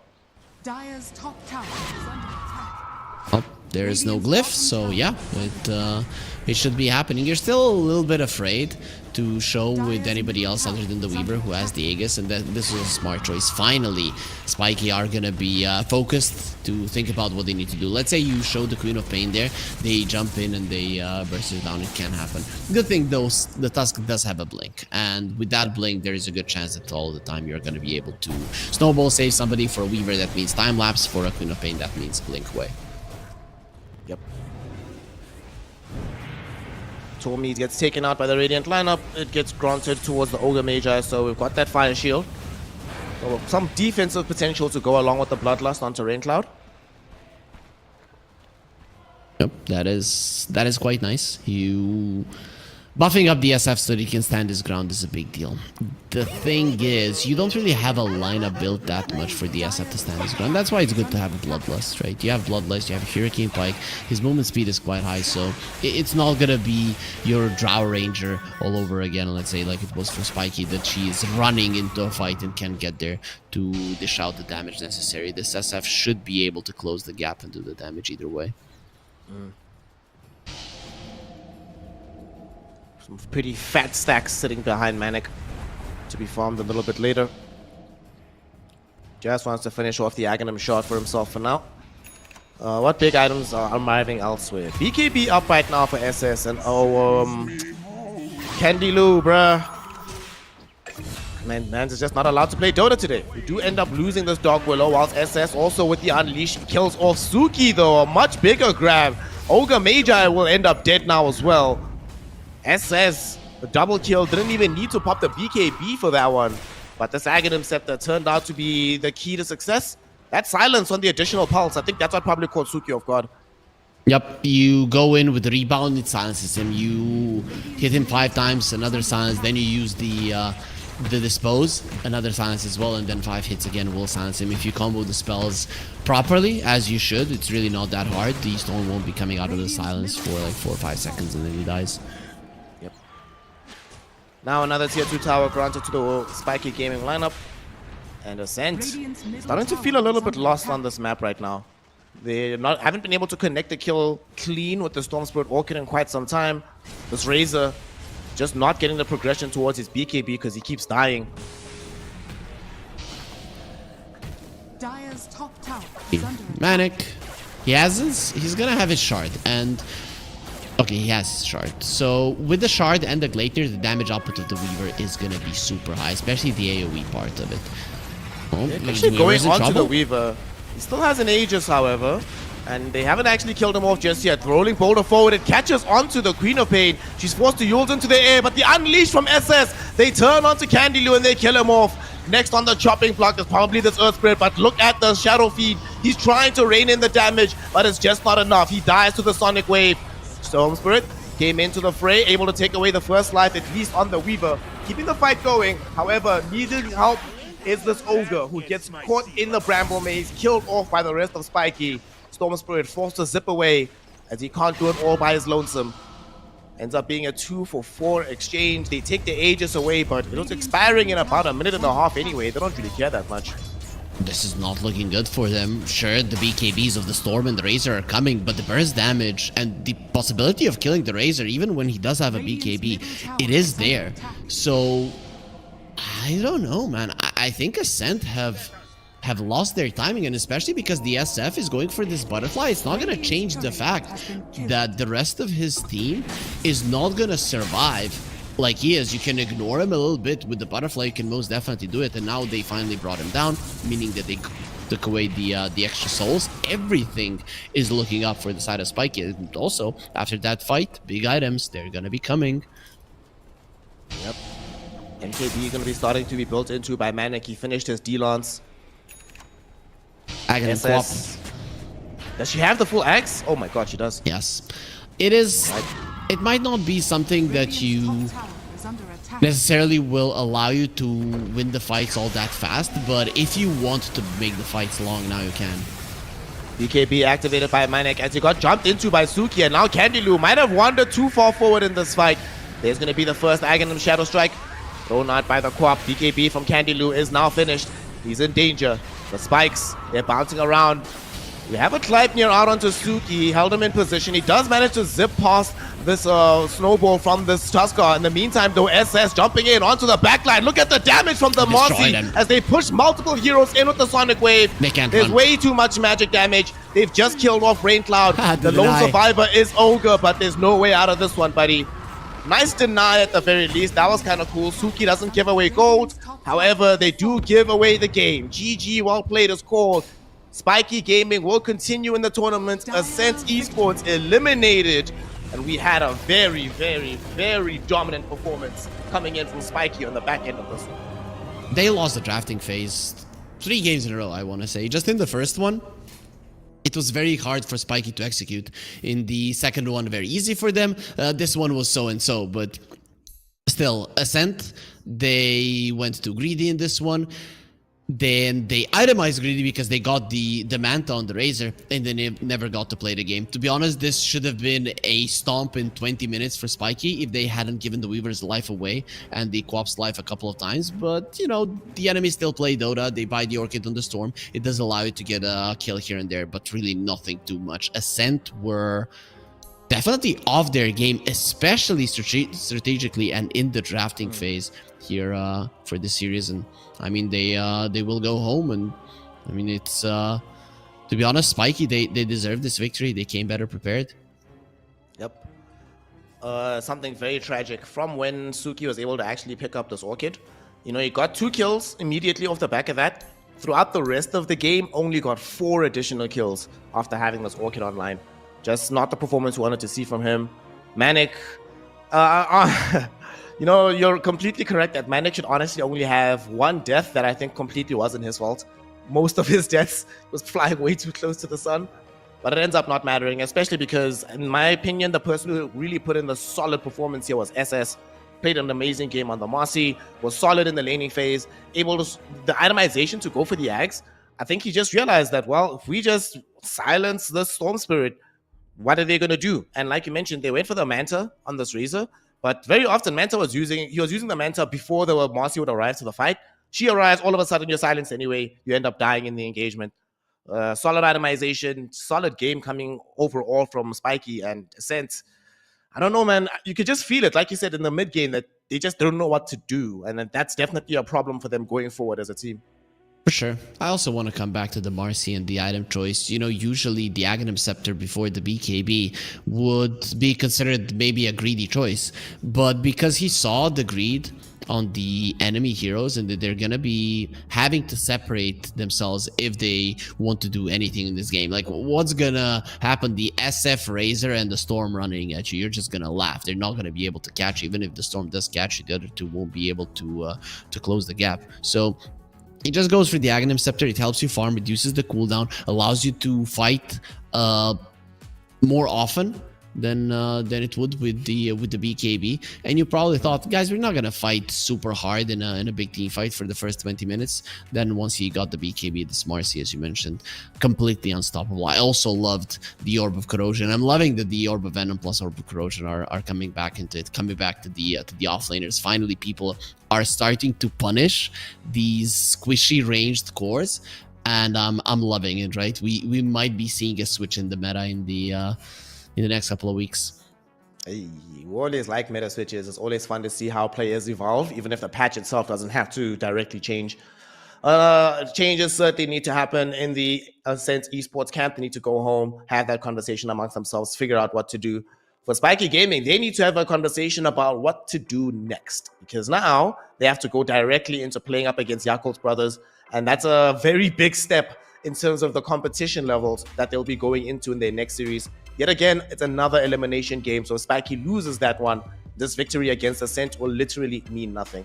So we're going to give them some time to prepare, get some strategies going up against Yakult Brothers, a team that also is known for some very innovative and interesting drafts. And we'll see if Spiky Gaming is going to be up to the challenge, or if Yakult Brothers will be the ones to continue on the road to Bangkok. So in the meantime, go get a glass of water, take a quick walk outside, touch some grass, and join us for the next set of games between Spiky Gaming and Yakult Brothers on the road to ESL One Bangkok.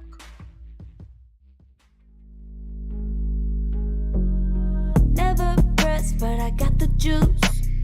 Taking the lead, that's just what I do. I made mountains move with one hand tied, and still this world ain't satisfied. Everywhere I go, they stop and stare. I tell the truth, I take it there. Call me vicious, persistent, overzealous, that's fine. Main character energy, I stay taking what's mine. You need a foot on the gas, or put my name on the line. Main character energy, I'm just taking what's mine. And it's written in the stars, I'm a king like my sign, yeah. Raising the bar, the jaws drop like a surprise. Don't be mad about it. Don't be mad, don't be mad. Don't be mad about it. Don't be mad, don't be mad. I don't play the game, nah, I make the rules. Cards close to the chest, and I don't play no fool. Don't be mad about it. Look, yeah, my name stay in the mouth. Legs got broke, they said cast her. I'm the 911 response in a disaster. I don't ask, I just take. Treat the world like a man, I just blow them away. Yeah, I'm a #1 fan. Don't need a bark, I'm a bite. Switch me on, dark need light. Don't need pity, don't need spite. I just plop, plop, plop on sight. Could take your girl in 2 seconds. I just flash her a smile. I make petty look pretty. They run an inch, I run 3 miles. You need a foot on the gas, I'll put my name on the line. Main character energy, I'm just taking what's mine. And it's written in the stars, I'm a king like my sign, yeah. Raising the bar, the jaws drop like a surprise. Don't be mad about it. Don't be mad about it. Don't be mad about it. Don't be mad, don't be mad. Don't be mad about it. I don't play the game, nah, I make the rules. Cards close to the chest, and I don't play no fool. Don't be mad about it. Don't be mad. Don't be mad.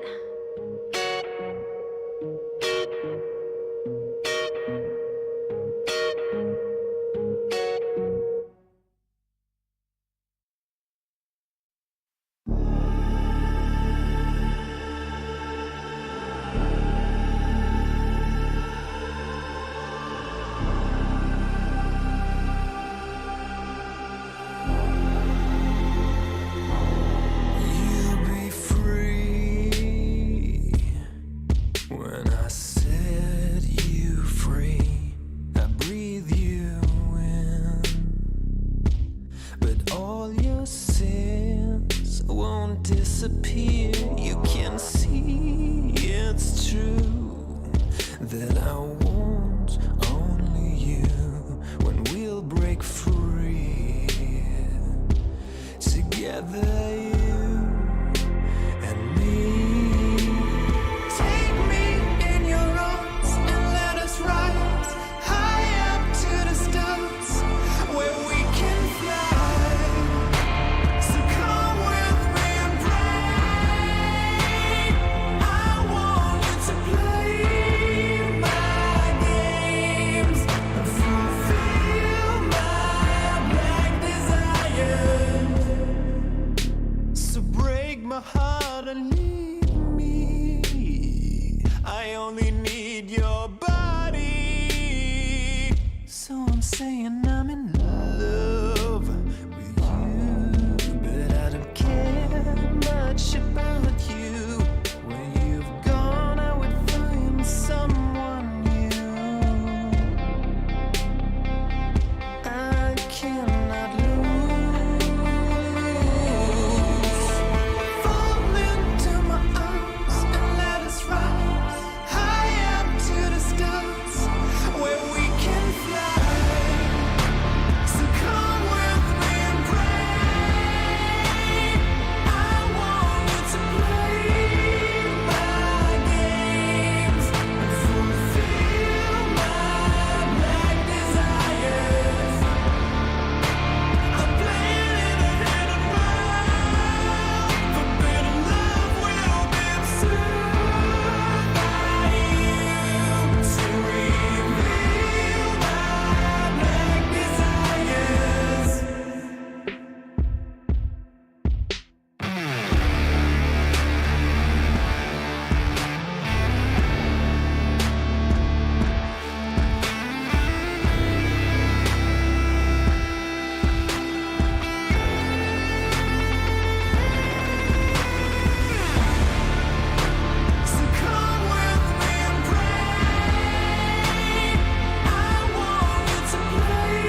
burning up all my desire to be greatest days coming in waves. And no, I ain't no stranger to the fire, burning up all my desire to be great. I gotta just open the gate. All I need is saving from hitting the pavement, understanding when I'm impatient, that only I give to me.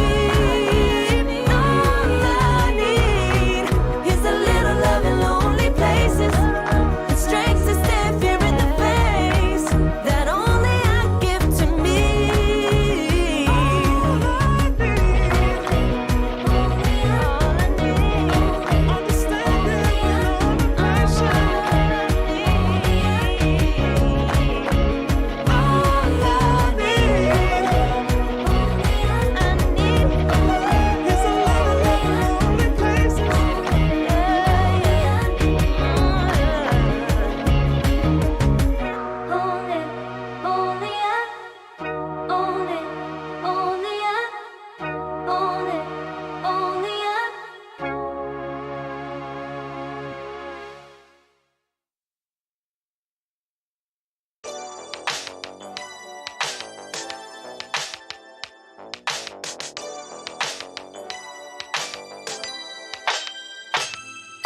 Ooh, that day that boy walked my way.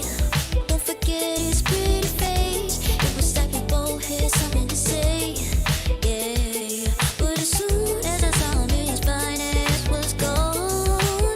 Think I should have followed him home. I'll put my number into his phone. A moment in time, so divine. Hope I see you again. Hope I see you again.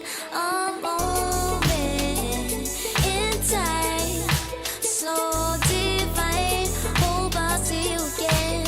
Hope I see you again. You looking so good, made me wanna know you. Feeling the groove, and I got to show you. Come back, better come back. Want you to know that you're looking so fly. I wanna get to know you, but you can set me mine in just a moment in time. Oh my, boy, you better come back. A moment in time, so divine. Hope I see you again. Hope I see you again. A moment in time, so divine. Hope I see you again. Hope I see you again. You're looking so good, made me wanna know you. Feeling the groove, and I got to show you. Come back, better come back. Want you to know that you're looking so fly. I wanna get to know you, but you can set me mine in just a moment in time. Oh my, boy, you better come back.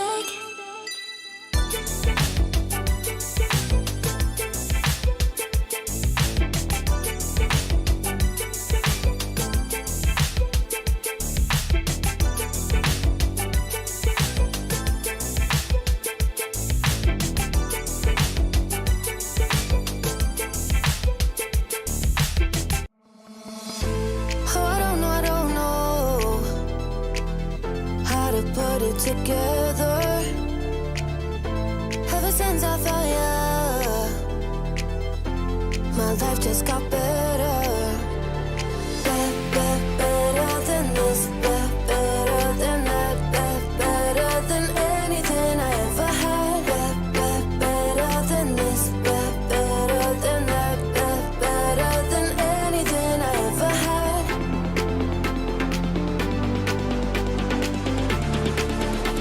Than anything I ever had.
second to push you to your limits, going strong and feeling better.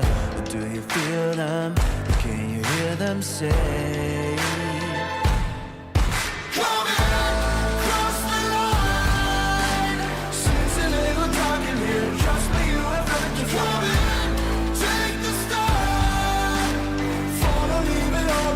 Welcome to the other side.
Welcome to the other side.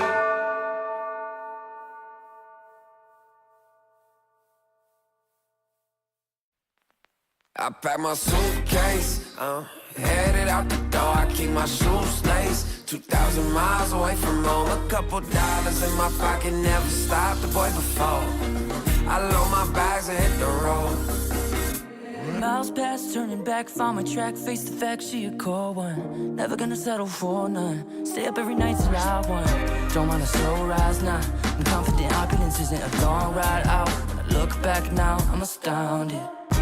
A quiet boy from old age, but always felt the world was a stage, yeah. I celebrate one last late night. My whole life ain't staying. I pack my suitcase, headed out the door. I keep my shoes laced. 2,000 miles away from home. A couple dollars in my pocket, never stopped the boy before. I load my bags and hit the road. I'm headed to LA.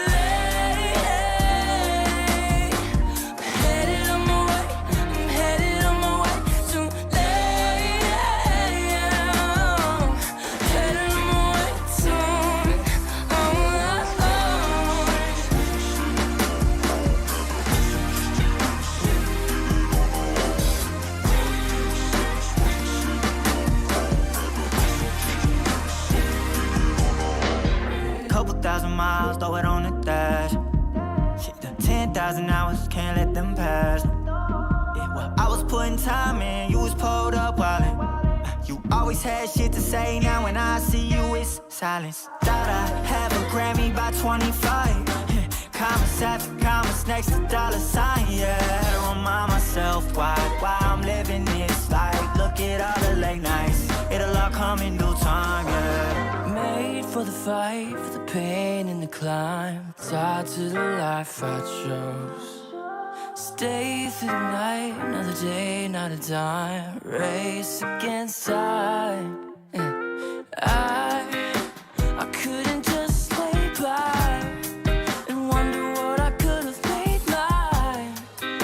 I'm closing on the moment, no one's gonna hold me down. I pack my suitcase, headed out the door. I keep my shoes laced. 2,000 miles away from home. A couple dollars in my pocket, never stopped the boy before. I load my bags and hit the road. I'm headed to LA.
isn't enough to wish for change.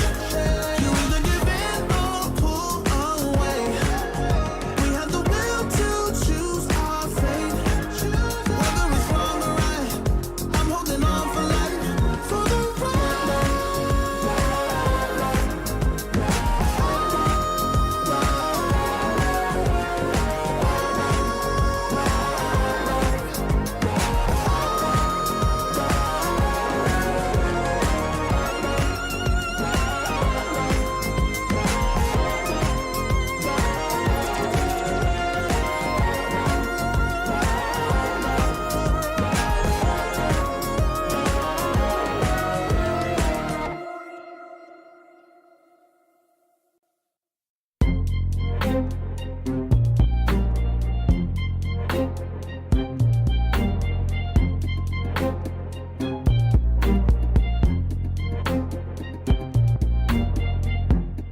Too long for me to feel, yeah.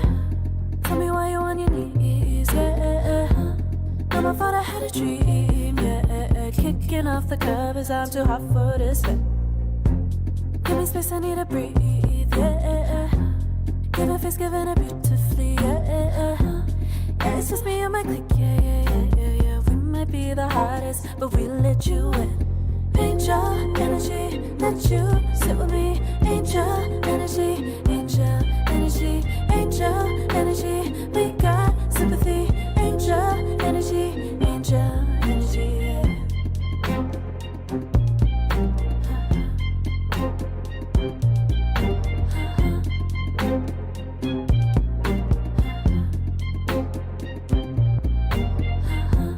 Take the time to breathe and rest. Let yourself feel the best. Feel it all so deeply, so deeply. Divine with how we be, yeah. Aligned with everything, yeah. More than a dream, vulnerable and strong, yeah. We feel everything. Angel energy, let you sit with me. Angel energy, angel energy, angel energy. We got sympathy. Angel energy, angel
Serotonin slide with me. Sequin in the lights, empowering your energy. Ride it through the night. Serotonin slide. Slide on over here by my side. Slides up in your eyes, deep down. Caught up in this chemical high. Angel, can you take me high? I'm on fire from the dopamine. You're all I need tonight. Promise I'll give you all of me, darling. Serotonin slide with me. Sequin in the lights, empowering your energy. Ride it through the night. Serotonin slide, slide, slide. Serotonin slide, slide, slide. Serotonin slide. Slide up out of here like we're tired, but really we just about to get wild. Loving at the speed of light. Your body I can help but admire. I'm on fire from the dopamine. You're all I need tonight. Promise I'll give you all of me, darling. Serotonin slide with me. Sequin in the lights, empowering your energy. Ride it through the night. Serotonin slide, slide, slide, slide. Serotonin slide, slide, slide, slide. Serotonin slide, serotonin slide, chemical high. Dopamine dive, love, take it higher. Serotonin slide, chemical high. Dopamine dive, love, take it higher. Serotonin slide, chemical high. Dopamine dive, love, take it higher. Serotonin slide, chemical high. Dopamine dive, love, take it higher. Sequin in the lights, empowering your energy. Ride it through the night. Serotonin slide, slide, slide, slide. Serotonin slide, slide, slide, slide. Serotonin slide. Think about it every night when I close my eyes. You're on my mind. I try to quit a million times, but it takes me high. Like you're so divine. You give me everything. Don't know what's happening. I need you like medicine. You're my everything, everything. And when I think about us, sweet lullabies, I wanna keep this moment here forever. No goodbyes. And when I think about us, sweet lullabies, I wanna keep this moment here forever. No goodbyes.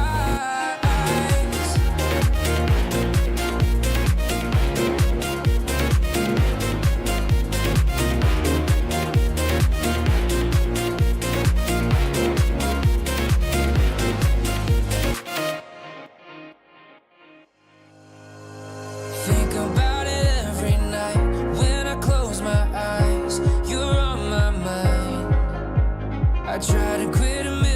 times, but it takes me high, like you're so divine. You give me everything, don't know what's happening. I need you like medicine, you're my everything, everything.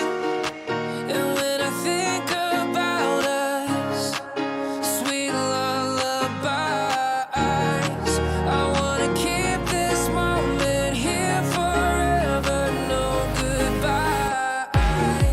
And when I think about us, sweet lullabies, I wanna keep this moment here forever, no goodbyes.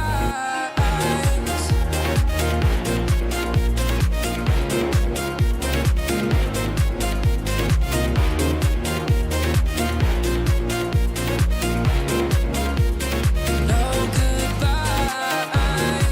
And when I think about us, sweet lullabies, I wanna keep this moment here forever. No goodbyes.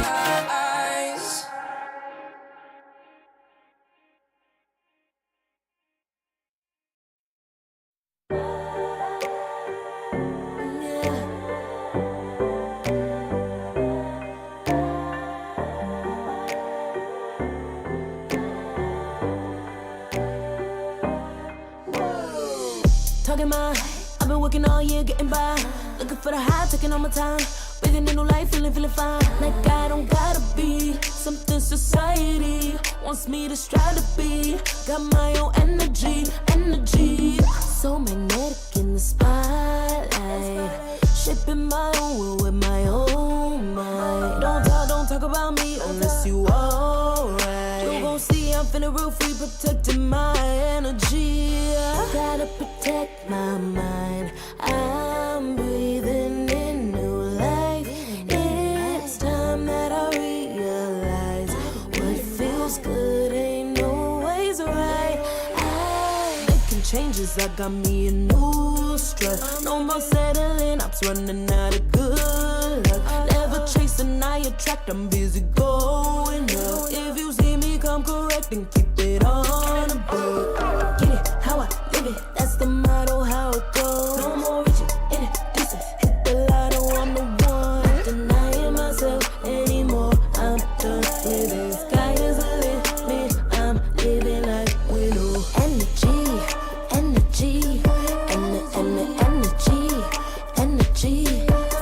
feeling free. Energy. Gotta protect my mind. I'm breathing in new life. It's time that I realize what feels good ain't always right. I'm feeling good, feeling free.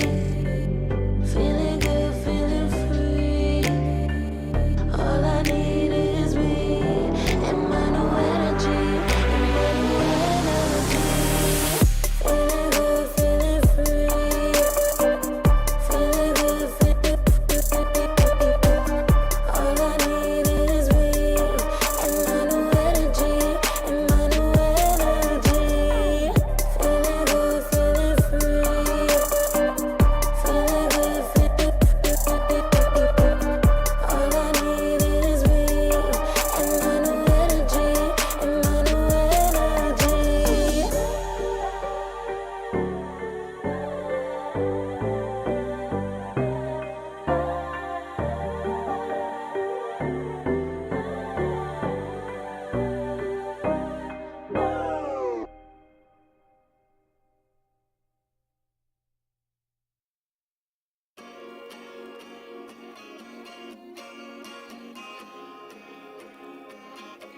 Yeah.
shit about one.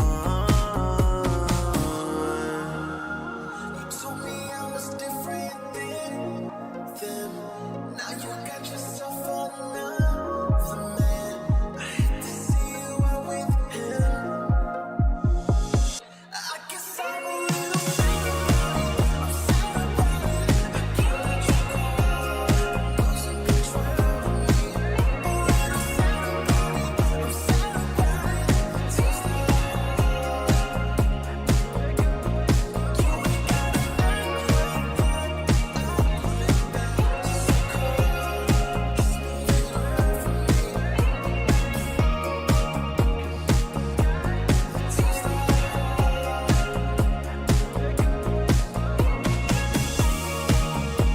So we should be floating to wherever we're going.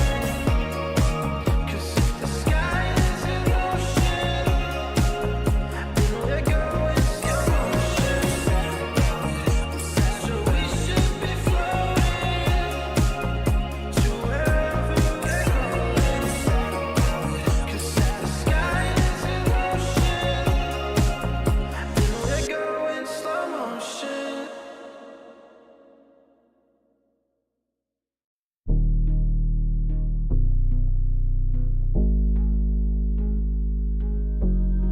Never pressed, but I got the juice. Taking the lead, that's just what I do. I made mountains move with one hand tied, and still this world ain't satisfied. Everywhere I go, they stop and stare. I tell the truth, I take it there. Call me vicious, persistent, overzealous, that's fine. Main character energy, I stay taking what's mine. You need a foot on the gas, or put my name on the line. Main character energy, I'm just taking what's mine. And it's written in the stars, I'm a king like my sign, yeah. Raising the bar, the jaws drop like a surprise. Don't be mad about it. Don't be mad, don't be mad. Don't be mad about it. Don't be mad, don't be mad. I don't play the game, now I make the rules. Cards close to the chest, and I don't play no fool. Don't be mad about it.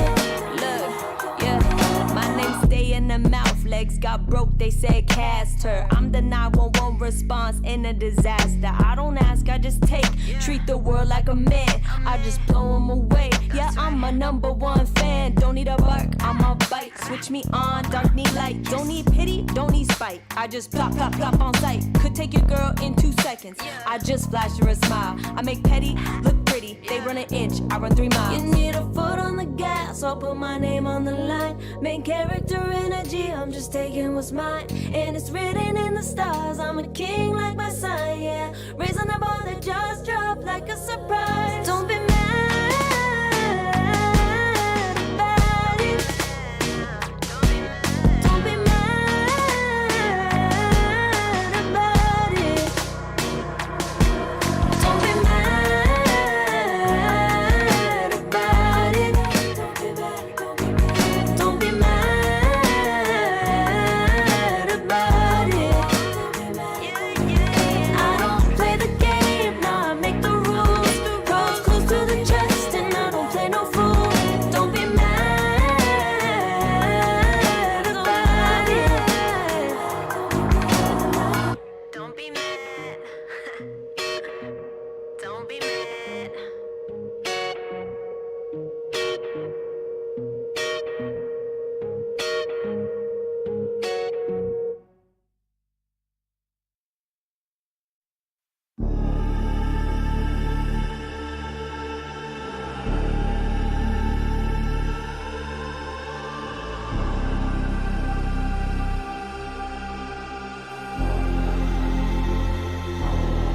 You'll be free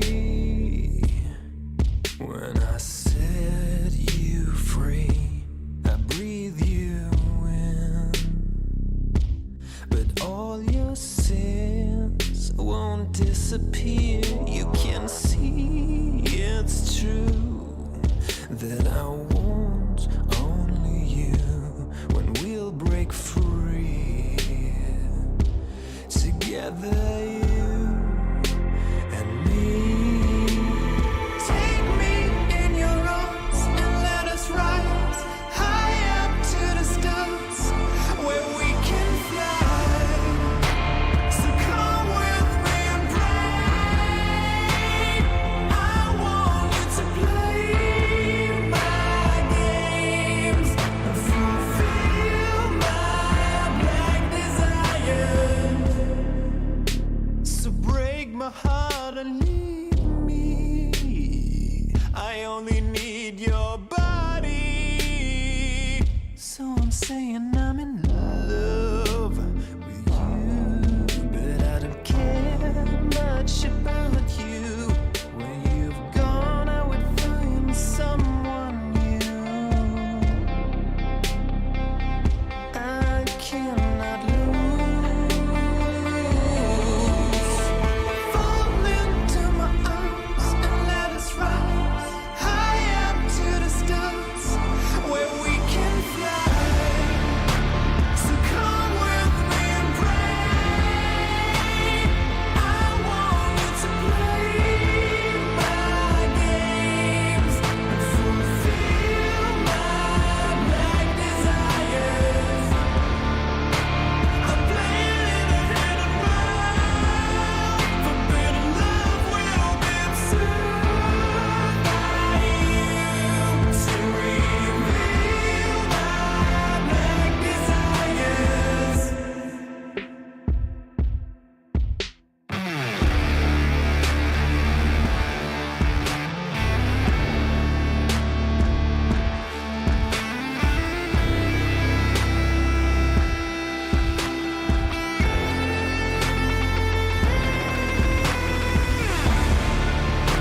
So come with me and pray.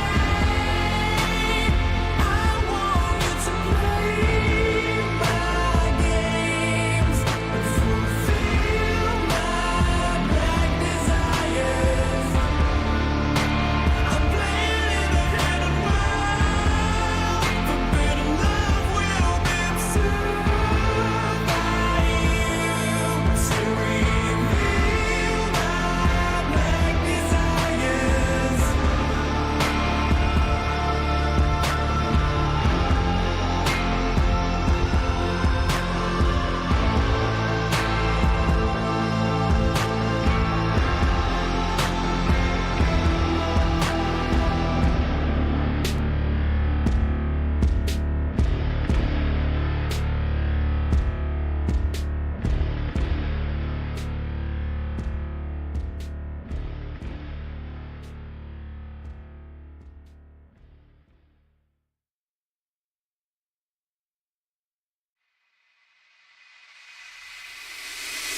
I can feel it, I can feel it in my blood, through my veins like a melody.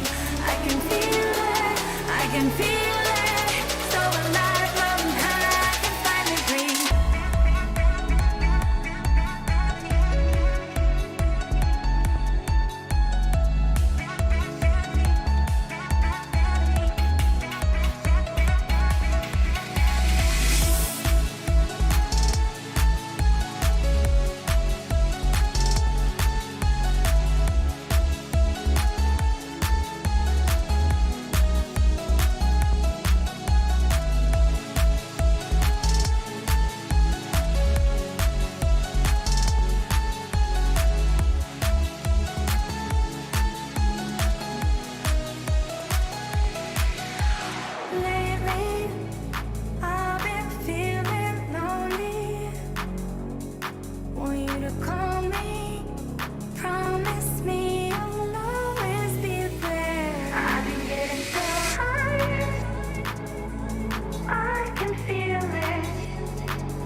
gravity is pulling me away, pulling me away.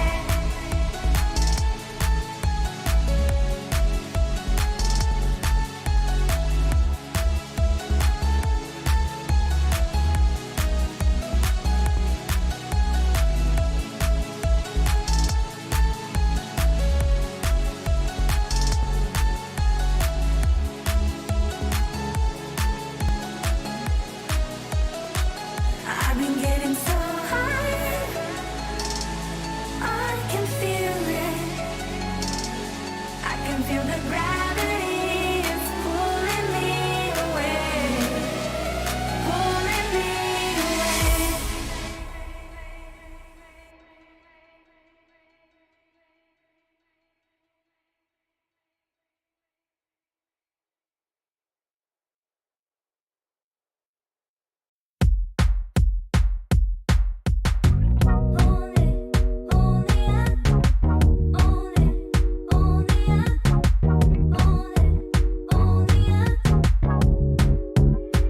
Like a moth to the flame, I'm attracted when the doubt starts saying my name. I can go there easily, and it's hard to maintain, 'cause I know it's not the world I know, it's me. Believe in every little thing I hear, and no, I ain't no stranger to the fire, burning up all my desire to be great. It stays coming in waves, and no, I ain't no stranger to the fire, burning up all my desire to be great. I gotta just open the gate. All I need is saving from hitting the pavement, understanding when I'm impatient, that only I give to me. All I need is a little love in lonely places, the strength to stare fear in the face, that only I give to me.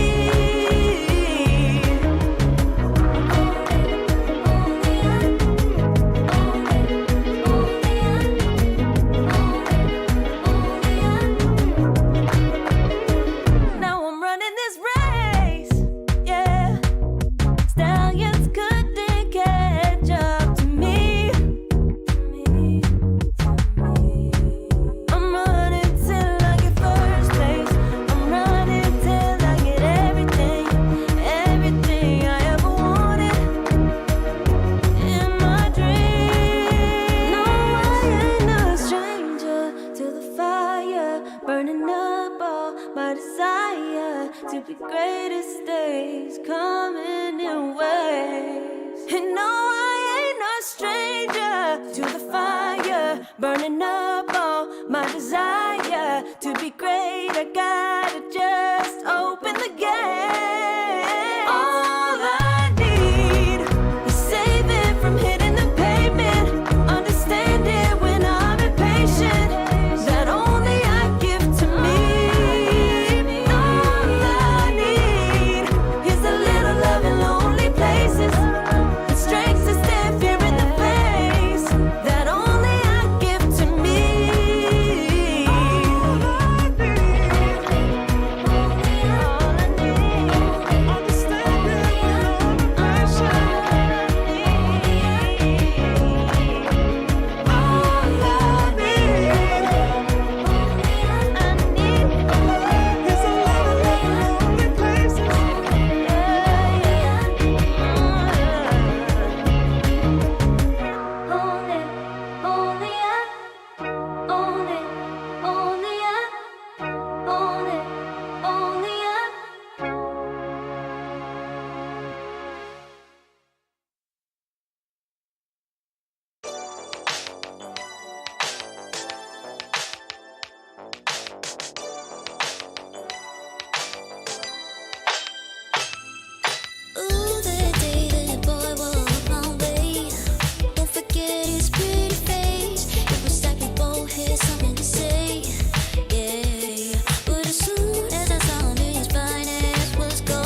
since I found you,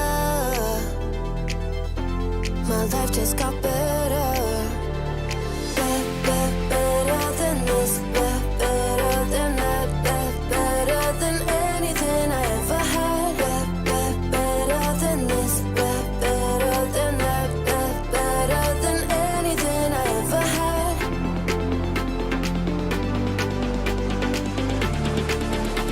Than anything I ever had.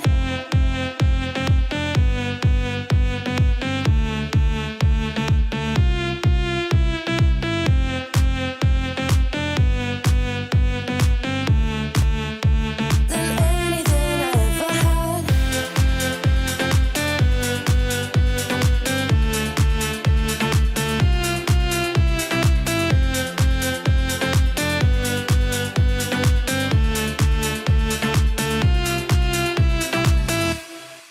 Every time I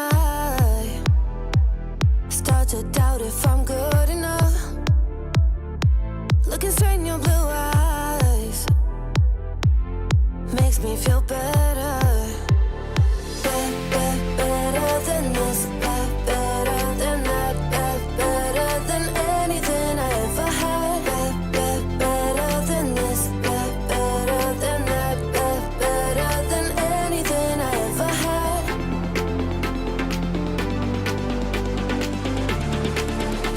Than anything I ever had. Than anything I ever had.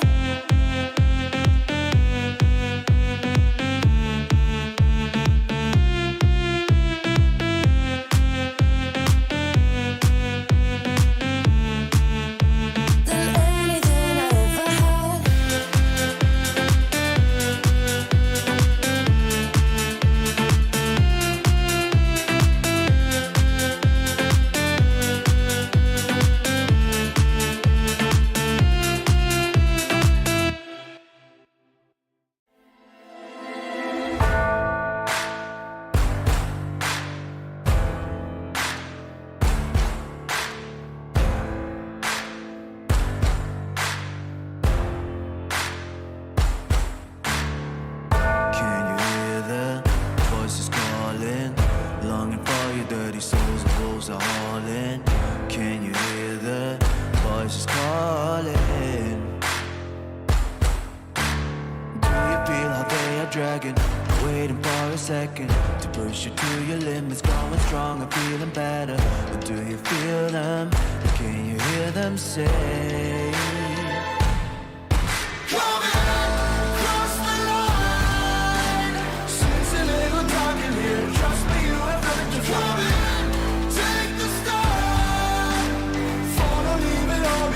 Welcome to the other side.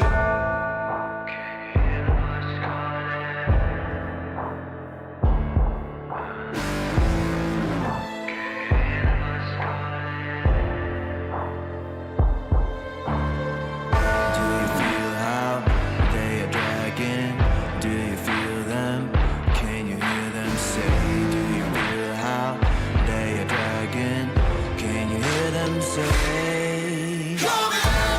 Cross the line. Seems a little dark in here. Trust me, you have nothing to come in. Take the start. Follow, leave it all behind. Welcome to the other side. Cross the line. Seems a little dark in here. Trust me, you have nothing to come in. Take the start. Follow, leave it all behind. Welcome to the other side.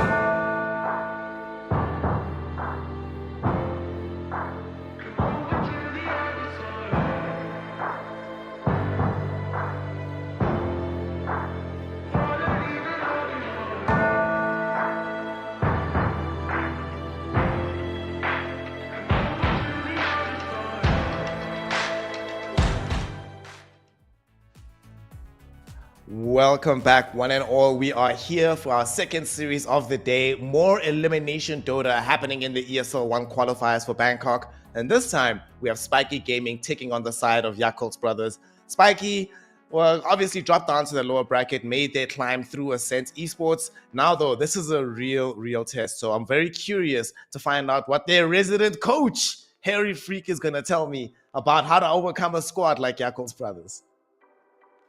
I'm sorry. This is out of my power. I think this is a matchup that they cannot win. The way that Yakult's brothers performed in the last couple of tournaments, I think it was really, really good. There was one problem with Yakult's brothers, and it was their laning phase. But those problems with the laning phase we saw versus the best of the best, your gaming gladiators, your bed booms, your tundras. Versus Spiky Gaming, I don't even think that's going to be that big of an issue. Plus, they had a little bit of time to practice. Sure, they did change up one player, so Paulson is no longer a part of the lineup. It's going to be Undyne with them. But I'd say that they are the heavy favorites for the series. And I would be very surprised if these aren't two, I don't want to say stomps, but very convincing victories from Yakult's brothers. Damn. Yo, if I'm a Spiky supporter right now, I'm just like, hey, but what about us? We're good too. We can do this. I agree fully 100% with everything you just said there. I think also what makes it worse is the fact that for Yakult's brothers, anything less than coming first tier is considered a failure point, right? So for Spiky, the fact that they're here at all, even at this point, right, it's not necessarily success, but it's like, oh, okay, cool. We don't have that much pressure on us anymore. We can play freely, yes. But sometimes I personally believe that, like, to win, especially qualifiers, you need pressure on you, right? You can't just cruise through things. You need to be completely locked in from day one. And Yakult's brothers will obviously be wanting to repay the loss they suffered to Extreme yesterday. A lot of people, myself included, would have thought that Extreme had more changes than Yakult, so Yakult would have been able to clutch that one out. They didn't. So they're coming into this one with a chip on their shoulder. And they haven't had to play earlier on today, right? I mean, sometimes it's good to be able to play a game earlier to gain momentum, but those were strange games that Spiky went through, so I'm not too sure if it's actually going to assist them heading into this game. And also Yakult's brothers when they played versus Evil Rabbit, and I'd say that Spiky is better than Evil Rabbit, but I know the names on the side of Evil Rabbit as well. These guys have been playing versus the names on the side of Spiky Gaming for quite a lot in some tier 3 tournaments over the years, and I'd say that the lineup of Evil Rabbit could potentially fight Spiky Gaming head on, and they got just absolutely trashed by Yakult's brothers. One game in 17 minutes, the other one in 26. So I expect a similar result to be happening here in this series. I mean, I gotta catch a flight later, so if they do end up stomping them 2-0 quickly, it'll help me out. I can dodge the traffic. But for Spiky, I think maybe that should be the key, right? Try to figure out not just easy drafts, but a way to try and not get rolled over. I think that has to be your priority number one. Don't worry about the absolute late game or, eventually our draft is going to come together beautifully. Just, can we get to 15 minutes while the game state is still relatively even? If yes, then maybe we actually do have a shot at this. If no, the quality is a little bit too high on the side of Yakult's brothers. So with that in mind, what kind of things do you want to see from them draft-wise that might help them get through the rough patch at the beginning of the game? They have had very strong laning drafts, so I'd say that would be the way to go.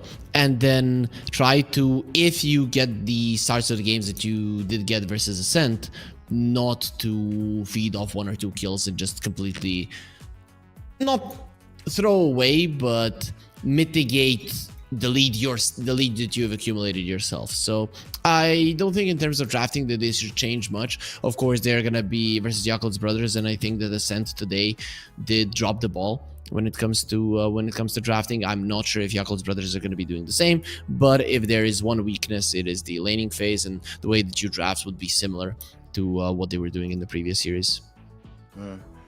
Speaking of, actually, I'm kind of surprised though that Yakult's brothers is still called Yakult's brothers, right?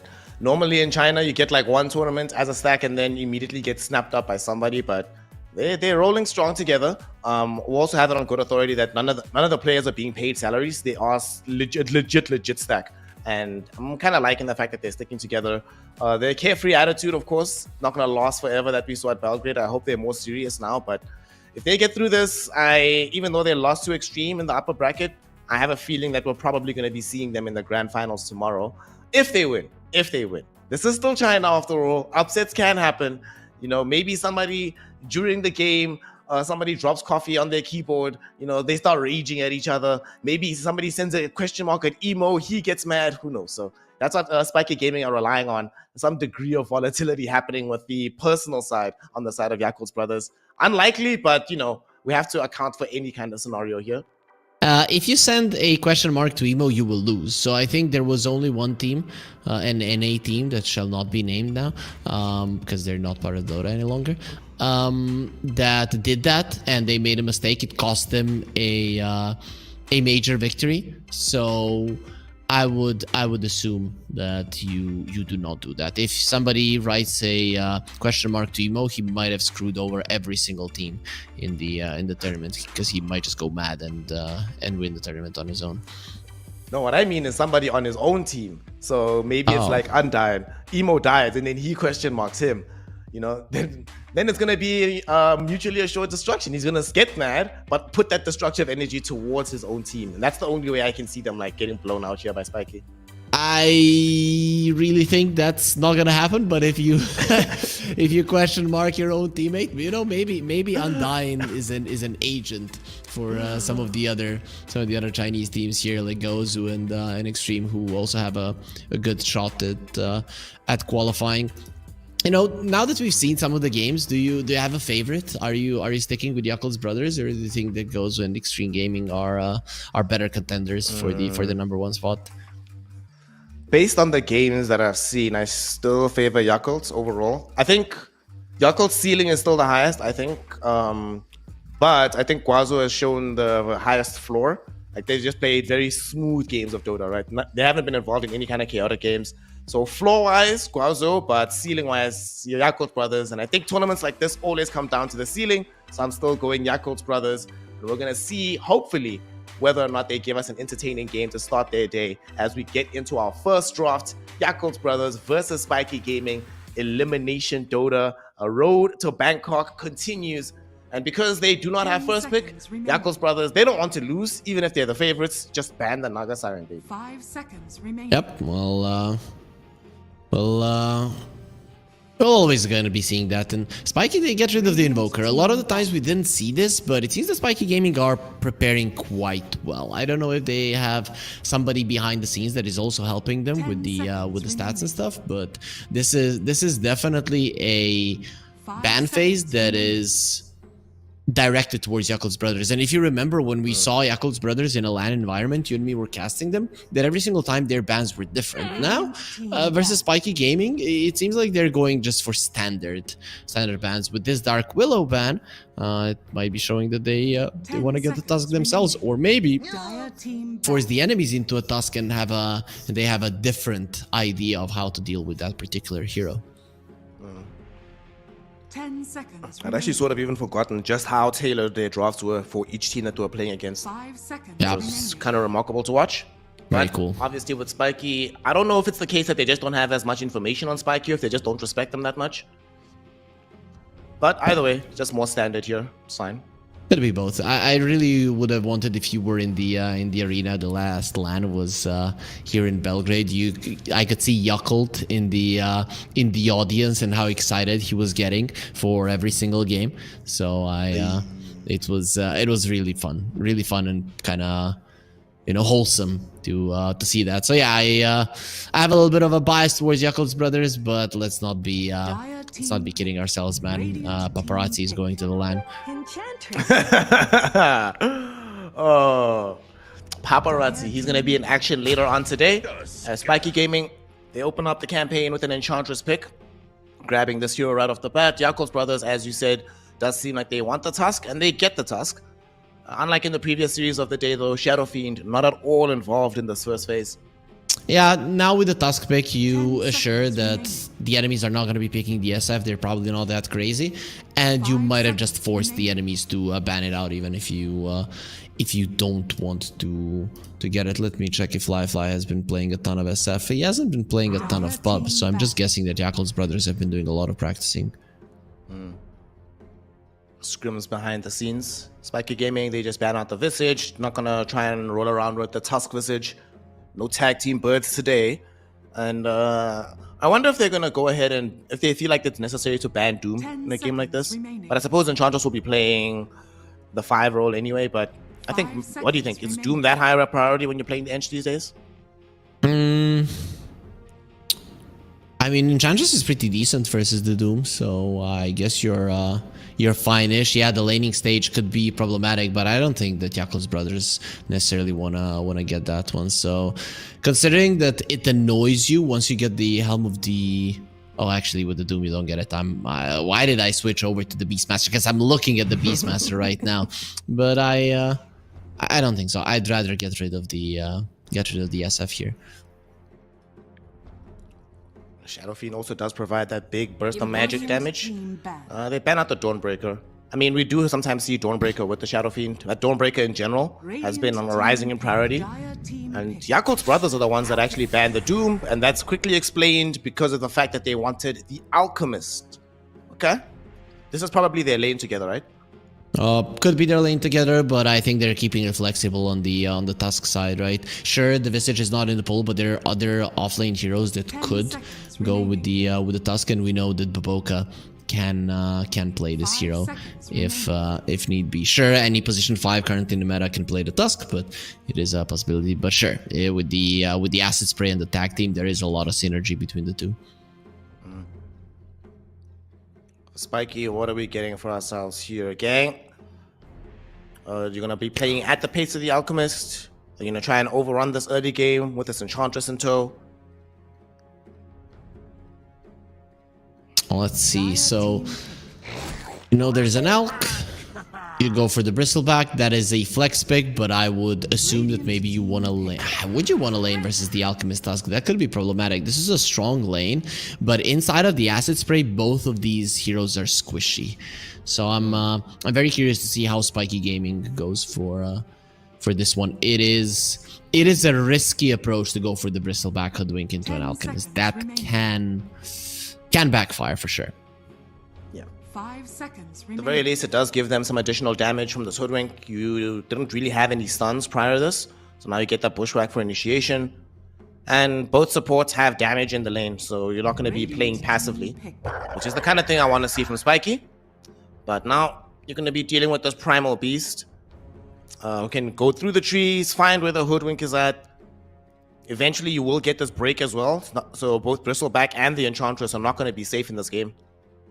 So are we maybe going to be seeing a Drinking Buddies Tusk, considering there is a Primal Beast? If they want to play it in the offlane, that is a pretty strong offlane duo, and then you can get something to protect the Alchemist a little bit more versus a Bristleback like a Lich would be pretty cool, and that is a lot of magical damage you would be getting. I wouldn't hate it. I think I would like Lich a lot. I mean, there's a lot of physical damage in that lane for the Alk. Yeah, Lich would be poggies. And you know that Tusk Primal Beast lane? The Drinking Buddies is a problem, but Shard's Trample, holy based. There's nothing you can do about that. For sure. And they go Clinks now. Okay, so this is going to be the mid Clinks for Emo with the Orchid Rush. Yeah, I guess. Yeah, I haven't seen him play it yet. Or did we cast one of it? No, we didn't. That's a bummer. Have they played it in this tournament thus far? Not really. So this is the first one. We are blessed here. How many Clinks in total has he played? All right, let's play a quick game, Heavy Freak. How many Clinks games do you think Emo has in his entire career? 1. 1? Okay. He has 2. This is his third one. But the last time he played Clinks in a professional game was September 14th of 2018. Why were you then so certain it is gonna be a mid lane Clinks? What if it's a 5 Alchemist and a 1 Clinks? You baited me. I'm not trusting you any longer. I wouldn't trust me either. It's like, holy paste. This is such a bad call. Unless he's been secretly playing it this entire time. But I mean, you and I have also been here together seeing Emo bust out a hero for the first ever time. So there's a non-zero chance that this could actually still happen. Yeah, and with the ban on the anti-mage, it kind of makes sense. It seems that they're thinking it is going to be a Clinks in the mid lane. Though, who knows? Sometimes a mid lane anti-mage can come out, especially if it would be a good mid lane matchup for him as well. Imagine a Vanguard Diffusal Blade anti-mage versus a Medusa. That would be so cool. 10 seconds remaining. That would actually be fun to watch. Well, we're not going to be having it in this game. They still need to find a different solution for the Dusa here. They don't have any minus mana. None of these heroes really enjoy buying the Diffusal Blade. Clinks is not half bad, right? It wouldn't be that bad of a Clinks with a Diffusal Blade game. That's okay. 10 seconds. It's one of these things where if you have to do it, you have to do it, but you're not gonna... In a free situation, you wouldn't do it yourself. Yeah, you're not gonna love it. For sure. They do have the last pick on Yakul's brothers, so I think they're still keeping some things open. Again, we're seeing a very interesting approach to the draft from their side, and I think it comes down to what you were saying, that they probably don't feel the pressure, right? They probably still feel like a stack. Obviously, you don't want to go for the land, but not feeling the pressure allows you to, in some of these games where you are the definite favorite, take it a little bit less seriously and try some things out. Spiky is still afraid of a potential Huskar Cheese pick, as there's not much certainty as to where these heroes are going. So what do they need? They need a hero to go mid for them, right, on the side of Spiky. Many of the mobile ones have been removed. Who's left? Ember. Okay. Okay. Roots against the Primal Beast. You can, if this is indeed Clink's mid, you can still play into it as the Ember. I guess this is fine overall for the game, and they definitely needed somebody to go reach in and start fights on their behalf. I'm seeing Emo playing some Nature's Prophet. I wouldn't mind the Nature's Prophet, man. Oh, they go Monkey King. Okay. Ouch. Yep. Is that a 5? Is that a 4 Clinks? Yeah, it's gonna be a Baboka Clinks. How do we forget about this? Baboka has been playing some Clinks in his professional career. I don't see it in his pubs lately, but he is the type of guy that can pull it off. This man, Monkey King last pick is perfect, right? It's good versus pretty much all 5 of the heroes on the side of Spiky Gaming. Yep. You demolish the Ember Spirit in the laning phase. Not as bad as it used to be, but it's still pretty Monkey King favored. This is a hero that, if need be, can buy the Diffusal Blade as well. But I think the main thing I love about this hero is how much movement he can have on the map. So he can constantly be playing in with Clinks, with the Primal Beast, finding aggression on the map, making Manic very uncomfortable in his farming patterns. I think this Monkey King is actually perfect for this kind of game, especially when you have Alchemist. You don't necessarily need your mid laner to be that like bombastic. You just need him to constantly be on the map playing with the team so that you can always be able to follow up with your farm once you're ready to fight. Perfect in every way, right? He is going to be crushing the mid lane. The supports of Spiky cannot leave their cores alone or they're going to be in trouble. Tag Team Acid Spray kills the Bristleback, and of course, if the Medusa is left all alone, the Primal Beast and the Clinks will be able to take her out. So this does put you in a situation where the supports cannot come over and help the Ember Spirit, and that means that the Ember Spirit won't be capable of helping them, but the Monkey King will be going to the side lanes. Man, Yakul's brothers, they have a classic lineup that says we want to stomp you in 20 minutes. Yakul's brother is stronger than the others, baby. Let's go game 1. They need to demonstrate that all the gas that we've been giving them is not for naught. Play like favorites, boys. That's what we want to see. And also, you know, honestly, they're preparing for the next matchup. Extreme Gaming versus Guazo plays next. And whoever loses that match, Yakul's brothers needs to play against. So for them, this is about trying to build momentum, build confidence, heading into the final day of qualifiers. Well, today they are going to be playing first versus, I'm going to assume Titan, right? Because Titan are going to be playing, or maybe even Team Turtle. I'm not going to lie, Team Turtle is... that's gonna be a tough matchup for both of them. So I guess going through Titan or Turtles is gonna be the first hurdle that Yakul's brothers are gonna have after this series. They still haven't won this one. We are already talking like they won versus Spike. And I still think that's probably fair to feel that way, but the series still needs to be played. Exactly. Spiky in their time have eliminated a favorite team or two. That could happen here. The smoke though, it did end up breaking. They want a bristle. In the correct position. Now, maybe they find this bristle back. Can they actually get to him? They get the wrap around here. They see him. He went to the corner. Oh, no. The worst possible time to take that particular route. He's going to get stunned up. They give the first blood to Baboka. Because remember, Baboka is one of the core players on this team. That's going to be a phenomenal start overall for the Radiant lineup. So is he taking away the core role from somebody else, or do Yakult's brothers just have 4 cores? They just have 4 cores. It's them and Guazo, Shinkyu. If Baboka's on your team or Shinkyu's on your team, you have 4 cores. Okay, okay. Oh boy, this mid lane is gonna be rough for Butterfly Effect. Good block though. Good block is a big deal, right? Especially now, you pull the creep wave into your tower. You're not gonna be allowing Emo to get the Jingu stacks on this first wave, and that is a big deal. Now this is gonna force the wave to go back and forth for at least 2 waves, and that is amazing for Butterfly Effect. Beautifully done there with the body blocks and the creeps. These are the kind of things you have to do in these lanes where it becomes more difficult with time. At the level 1, level 2 mark, do whatever you can to manipulate things because this does not get any easier. Now we'll check back in on them in a few minutes, see if Butterfly Effect has gotten anything going. Top lane. This is one of the more important lanes for the side of Spiky. This Medusa needs to be able to do very well. And like you mentioned, Hara needs to be constantly here to provide protection. Lest Zeal and Baboka get the levels necessary to dive Manic underneath the tower. Very rarely does a Medusa do badly in lane, but the thing is, I am seeing this as a lane, a classic one for Spiky that they're gonna do well for the first like 3, 4, 5 minutes. Baboka has a Fairy Fire. He dead. Has Fairy Fire. Hara still chasing though. One more right click, but can't find the range here. Faster? Just out of range. What can you do? He is faster by 20 points, but considering that you are a Hoodwink very low in HP, you do not want to chase into the creeps. Lots of damage being peppered into Hara after the tower bomb and a couple pot shots on the tower, but still gonna be fine. Has some regen, everything's okay. How's bottom looking right now? It is indeed the Tusk and the Alchemist. So they expected this lane to be happening. And they're doing fine on both sides so far. No one's even been harassed all that much if you look at their HP pools.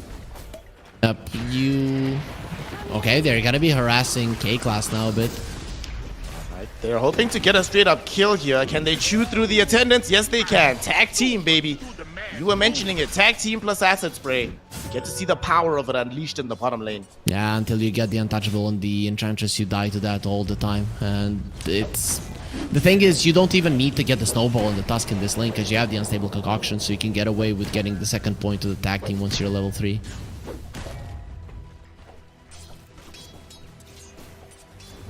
Mid lane, Butterfly Effect. Beautiful. Still doing okay. He's doing really well. He's actually playing this lane really well. But this goes back to the compliment that you had from him in the previous game, that his laning phase, he always overperforms.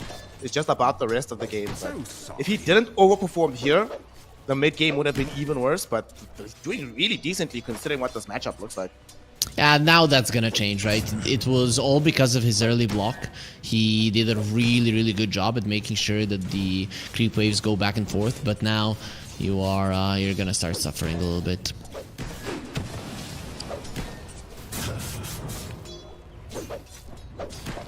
Emo chillin', hanging out.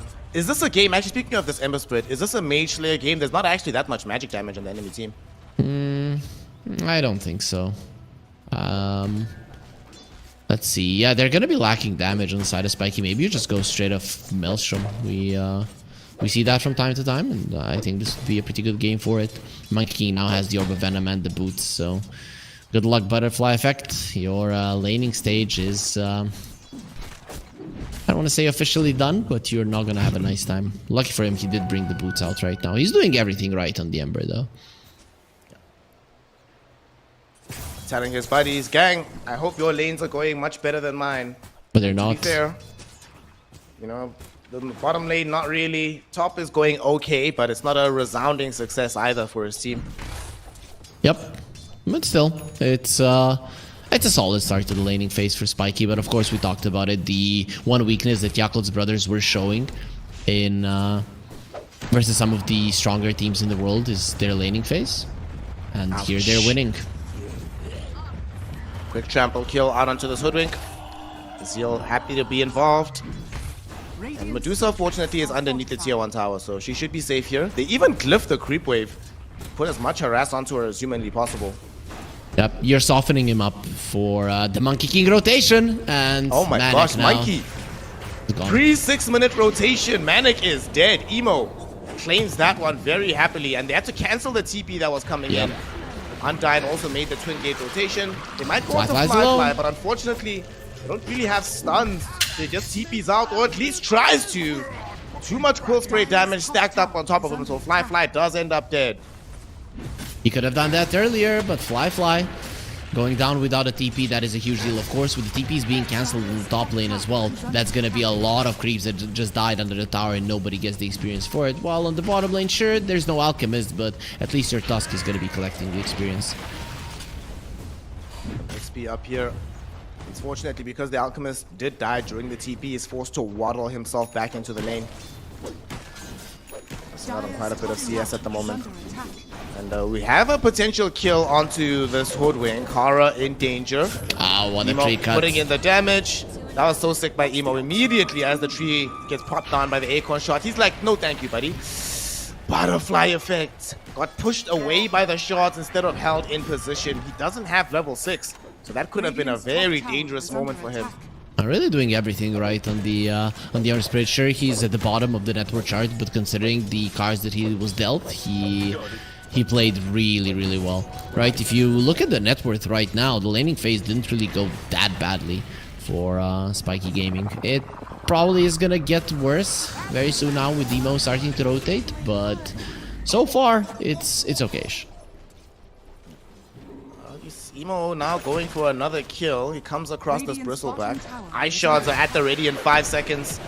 And I think this Bristle looks like he might be dead. Snowball will be there. Ice shards comes in, but he's outside of the command ring. And now Bushwhack after the Acorn shot.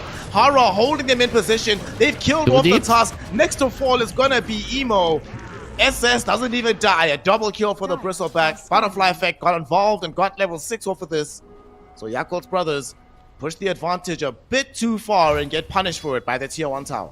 If you had the acid spray, then you could kill him, but the shards there coming out too late and not being inside of the Wukong's command made all the difference. You go too deep, Bushwhack comes out, and this time around there's not going to be any tree cuts, but they go for Manic once again. Will they get this kill? Seems like they should be able to. Pops the magic wand, still alive for now. And with the trample from Zeal, the right clicks of Baboka, they find the kill onto Manic. SS now all of a sudden regretting the fact that he came in to help, stunned up by the full duration concoction, still trying to fight his way out of this one. However, with Emo lending assistance with the Boundless Strike, it's a very easy pickup. 2 cores dead for the price of 1. And now you kill the main hero, that is going to be SS, right? So this is what Yakult's brothers are going to do when they're a stronger team. They're just going to continue pressuring you, and at some point you're going to start making mistakes. That is just how it goes. You know, a tier 1 team, when they are under this kind of pressure, they consistently continue to keep their head in the game, to understand how many heroes you can bring, who to leave, where to make plays themselves. But for now, Spiky Gaming haven't been making any plays themselves, so they're just at the mercy of Yakult's brothers. And today, they have no mercy. No mercy at all. Zeal gets his killing spree. They did pop the Pulverize onto Hara, so they won't have it for a potential jump onto Butterfly effect. However, for whatever reason, the cooldown on the spell is 40 seconds. I don't know why, but that's what just has been decided by Gaben. Radiant's courier has been Which one? On Pulverize? Because it's easy to cancel. You need to get too close. You would put it longer? Like 5 seconds longer. 40 seems a bit low. Undyne. Okay. His health pool is about to get a little bit low here. We'll just try to buy some time. And then how I would scale it is that the level 2 duration, the 36 seconds, that should be the final duration maybe. And then pop up 5 seconds on the first one. Sure. I mean, I wouldn't mind it. I don't think it would necessarily change much about the hero. There's some late game fights where maybe you get the double Pulverize off, but other than that, I'd say that the hero is in a decent spot. It can be played. It cannot be played in every game. For me, that's you know, the beautiful spot for a Dota hero to be in. So it's not like Tusk, Clock, which are in every game. Well, you're a Tusk spammer, so I'm pretty sure you're not going to want to see any nerfs on the hero. Whichever hero I like to play, you say I'm a spammer. I'm not a hero spammer. I'm the type of guy, if I win 5 games with the hero, I change the hero. So I don't I don't do that. So I love the Tusk, but Radiant's bottom tower Fly is under attack. is in some trouble. Still, he's gonna be fine. Chillin's fine. Radiant structures are A-okay. Radiant's It is a bit of a bottom tower is concern under attack. for Spiky Gaming that they haven't been able to progress the map as much as they want to. But here they are, pressuring the tier 1 tower, opening up some space. Medusa's currently jungling, so the other heroes need to show face. Make sure that there is no incentive for them to just constantly hunt her down in the jungle. You can see just how hesitant Manic is to get out on the map, and I actually like this. Right, it is a different hero to what he has been playing in the previous series, where he was always kind of susceptible to dying, being swishy. With the Medusa, he's a little bit of a harder target, but still very hesitant about getting close because he understands just how valuable his life is. Radiant's middle tower is under attack. I mean, this is pretty much all about the Medusa, right? The other heroes, they have great potential, Bristleback, Ember, but if they win this game, it's going to be off the back of a highly farmed Medusa.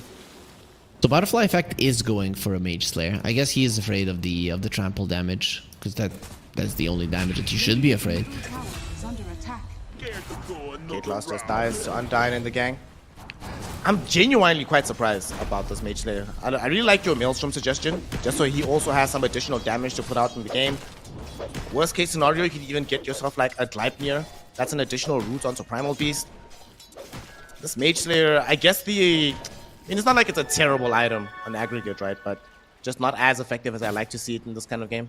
Yeah, and I would expect that the Death Pact with the Engulfing Step cannot be used when you are Gleipnir. And also Tusk hates playing versus the Gleipnir because you cannot snowball once you have been caught. So at some point he's probably going to get it, but it will take some time after the Mage Slayer. But I guess it does make you slightly tankier. So that's a nice thing to have. If it was Eternal Envy playing Ember Spit, he would just buy the cloak, Maelstrom cloak, and be like, that's good enough. The new cloak is no longer that, classic 500 gold value item. 800 gold is maybe too big of an investment. Mid lane, did see some pressure from the tomato creep onto the tier 1 tower. They do manage to get rid of it, protect this for a while. In the meantime, however, what Yakul's Brothers has been doing is finding farm. Fly is getting pretty stacked, has his 4 Radiance, while his team is just going on little kill adventures, but sometimes finding themselves getting caught. Boboka brought down by Hara, Butterfly Effect in the gang. Yep, they're getting killed in those adventures, all right, but it's fine, right? What Yakul's Brothers are doing right now, they're farming. They understand that their timing is going to be coming first. So what you do in these situations where you think that a move from your opponents might be coming, you run into their triangle, you run into a position of the map where you expect them to be. If they're not there, it is a instant queue for all of your teammates to just go back. And if they kill you, well, it's not that big of a deal, right? You're dying on the enemy side of the map by a couple of enemy heroes showing themselves and wasting time on you. You give them a little bit of gold, but during that time, the alchemists will be getting much more. The only downside is that these adventures do have another material cost. Emo has participated in some of these moves without finding the kills, and it's hurt his farm rate. Ember Spirit is actually caught up to the net worth of this Monkey King, and his farm is kind of important. Not simply because, you want a farm core, but he's the one building the Diffusal Blade. You want him as alive as long as humanly possible in these fights, dishing out some of this magic burn damage onto the Medusa. Well, luckily he does have 2, maybe even 3 fat boys that are gonna be going in before he does, right? So Emo is probably just gonna be jumping through the trees, slowing people down with the Diffusal Blade, and then getting a good ulti off when he really needs to burn that mana. And mana burn, we haven't talked about it. It's not only good versus the Medusa. Bristleback hates when his mana is getting burned, and it is going to be happening in this game quite a lot if he's running through the Wukong's command, and he's gonna have to do it. Every Bristleback player, as soon as they see a Diffusal, they get flashbacks to TI, 9 Grand Finals? Yeah, TI 9 Grand Finals. Yes. OG Liquid when it looked like Miracle was gonna win, and then Thompson says, no, I'm gonna buy this item, which is not naturally being bought on this hero because I'm an innovative player, and you're gonna lose. Monkey, oh my goodness! Sleight of fist connects just as he's jumping towards the trees. That's quite unfortunate. Not only does he get away, but breaks the smoke gank. And they were actually on path to find Fly, and Fly doesn't have that much HP, doesn't have that much mana. If they'd gotten on top of him, they would have probably been able to kill him, but now all of a sudden all that effort is for nothing. If you want to kill him, the bristleback needs to get close. If he gets his ulti off, then Manic! Got off the stone gaze, but was inside the Wukong's command for so long. Ate so much damage, all of his mana eaten away. Now the hero is dead. They're not done just yet though. Undyne might be in danger here. They're looking for revenge on the side of Spiky. The snowball away, it'll dodge the sharpshooter. No, it won't. Horror holds it long enough, gets it on the right target, and they bring down the Tusk. 1 for 1, but you lost a much more valuable target. you could say that the Alchemist at one point, he thought about, am I gonna run towards the bottom lane? And he's like, no, my ulti is running out and I want to be farming. So you get that kill on the Medusa and you lose the Tusk, you force all of the rotations there. All this time the Alchemist was farming, and then the goal lead suddenly increases to 7k. The power of the Alchemist, right? Just a second ago it was 4k. You wouldn't dream that one core kill would make such a huge difference 15 minutes in, but that is just how this hero works. To make matters worse, he's in your jungle taking some of the stacks that you'd made. So he's getting, as he gets fatter, you relatively do get poorer. How's our other core Archie and Yakul's brothers doing? Where's Baboka at? Baboka did indeed go for the Orchid. Yep. So he might not be playing mid on this Clinks, but he's definitely not playing in support, you know. You see some of these support Clinks buying some drums, some Falcon Blade. He's like, nah bro, I'm going straight Orchid. Although, he might die off of this. He manages to get past the sharpshooter thanks to the help of this Tusk, and now Horror's the one that's stunned by Fly. Not enough in the tank on the Alchemist to get the kill just yet. Now he's the one that's in danger, forced to pop his ultimate, run away from the Bristle and the Ember. And it looks like that will be that. The skirmish ends with nobody dead, but the reveal on the Orchid being confirmed. Yeah, it looked like it was going to be scary for the Klings, but very nice approach from Yakul's brothers. They did everything right. The snowball saved there, and of course the Alchemist holding his ulti until he gets chained up so that he can remove it. Butterfly effects. Needs to be careful about where he's at right now. He remnants away. Katelas and Hara do not have such spells, so they also need to watch themselves with their movements. But Spiky has not been playing skittishly. You know, the heroes are still playing out onto the map. It's only the Medusa that's completely ensconced on her side. Just farming. But the rest of Spiky are making sure that that space is available for them not to just easily run down the Medusa. She's only really died when she's on the other side of the map lately. They need to give some of these dusts to Ember Spirit. Okay, not some of these. They need to have a dust on their team first, because you're playing versus a Clinks and they don't have a single one. I can't believe this. He just literally scouted all of them and didn't really care about anything. Oh no. Speaking of Ember, he's seen this Clinks having the Orchid. He doesn't have nearly enough time to pick up the BKB, so he's forcing himself to go into Yule's. This will keep him alive, but man, Yule's Mage Slayer Ember Spirit, there's just no damage coming in the next while for this Ember. Yep, he is not going to be doing much of it, and neither will the Medusa. You get a Butterfly on the Medusa, sure, you're going to be tanky, your illusions are going to farm fast, but you are not going to be killing people. And the dives are coming, make no mistake. Yakul's brothers with the Blink BKB on the Primal Beast and the Blink being the next item on the Alchemist. It is time to go in just like 30-40 seconds. They're gonna be running at you. The one hope for damage output at the very least is in the Bristleback. He has the Aghanim Scepter, so that's online, but the rest is complicated. Right now though, Baboka hunting Manic. They found him.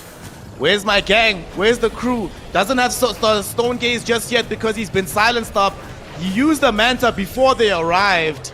Perfect positioning, perfect timing from Baboka. Can they TP out though? Emo held in position. He will die for this though. Butterfly effect granted the killing spree. However, yet again, Manic, the one that pays the big ultimate price. What a time to be alive. Like Baboka showing up just as I use Manta style. Are you kidding me? Yeah, you always have to be careful of this, but for a team that is falling behind, Manta usage for farm is a necessity. You cannot try to save it. You cannot be that. You have to be greedy. That's just how it is. Goodbye, Hara. Alright, tried to get the jump back with the sharpshooter, not gonna work out. And SS, I don't know, trying to posture as being quite strong, but it could still be scary. That being said, look at the quill spray damage. It almost straight up killed the Alchemist. Nice blink. Butterfly effect showing up as well now. He wants to move forward, but unfortunately Fly already blinked away. They will have to satisfy themselves with just a kill onto Undyne. Man, if only Butterfly effect was there 3 seconds sooner, that could have made the difference. Fortunately, the Alchemist escapes. You can always blink out of the snowball. That's just the thing, right? You can use your blink dagger before the snowball ends, so you should be completely fine in that regard.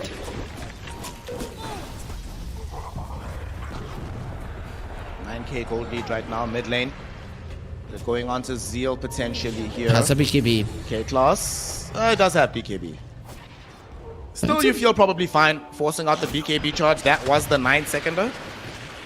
That 9-second BKB usage just to not get anything. They're diving a little bit too much from Yakul's brothers. I expected them to go ham, but to be a little bit more together. While this is happening, the Wisdom Rune is being stolen, so considering that they're the ones that are controlling the tempo of the game, it's really no surprise that they're always getting whatever they want. Wisdom Rune was taken. They got their own. They got the Tormentor, which will grant Baboka the Aghanim shot. So now he's got that Burning Barrage going. Not the biggest thing in the world, right? It's great for a Cork Lynx, let's say, who'd have a Maelstrom Mjolnir or something, but or Gleipnir, but for a support Lynx, it's not that big of a deal just yet.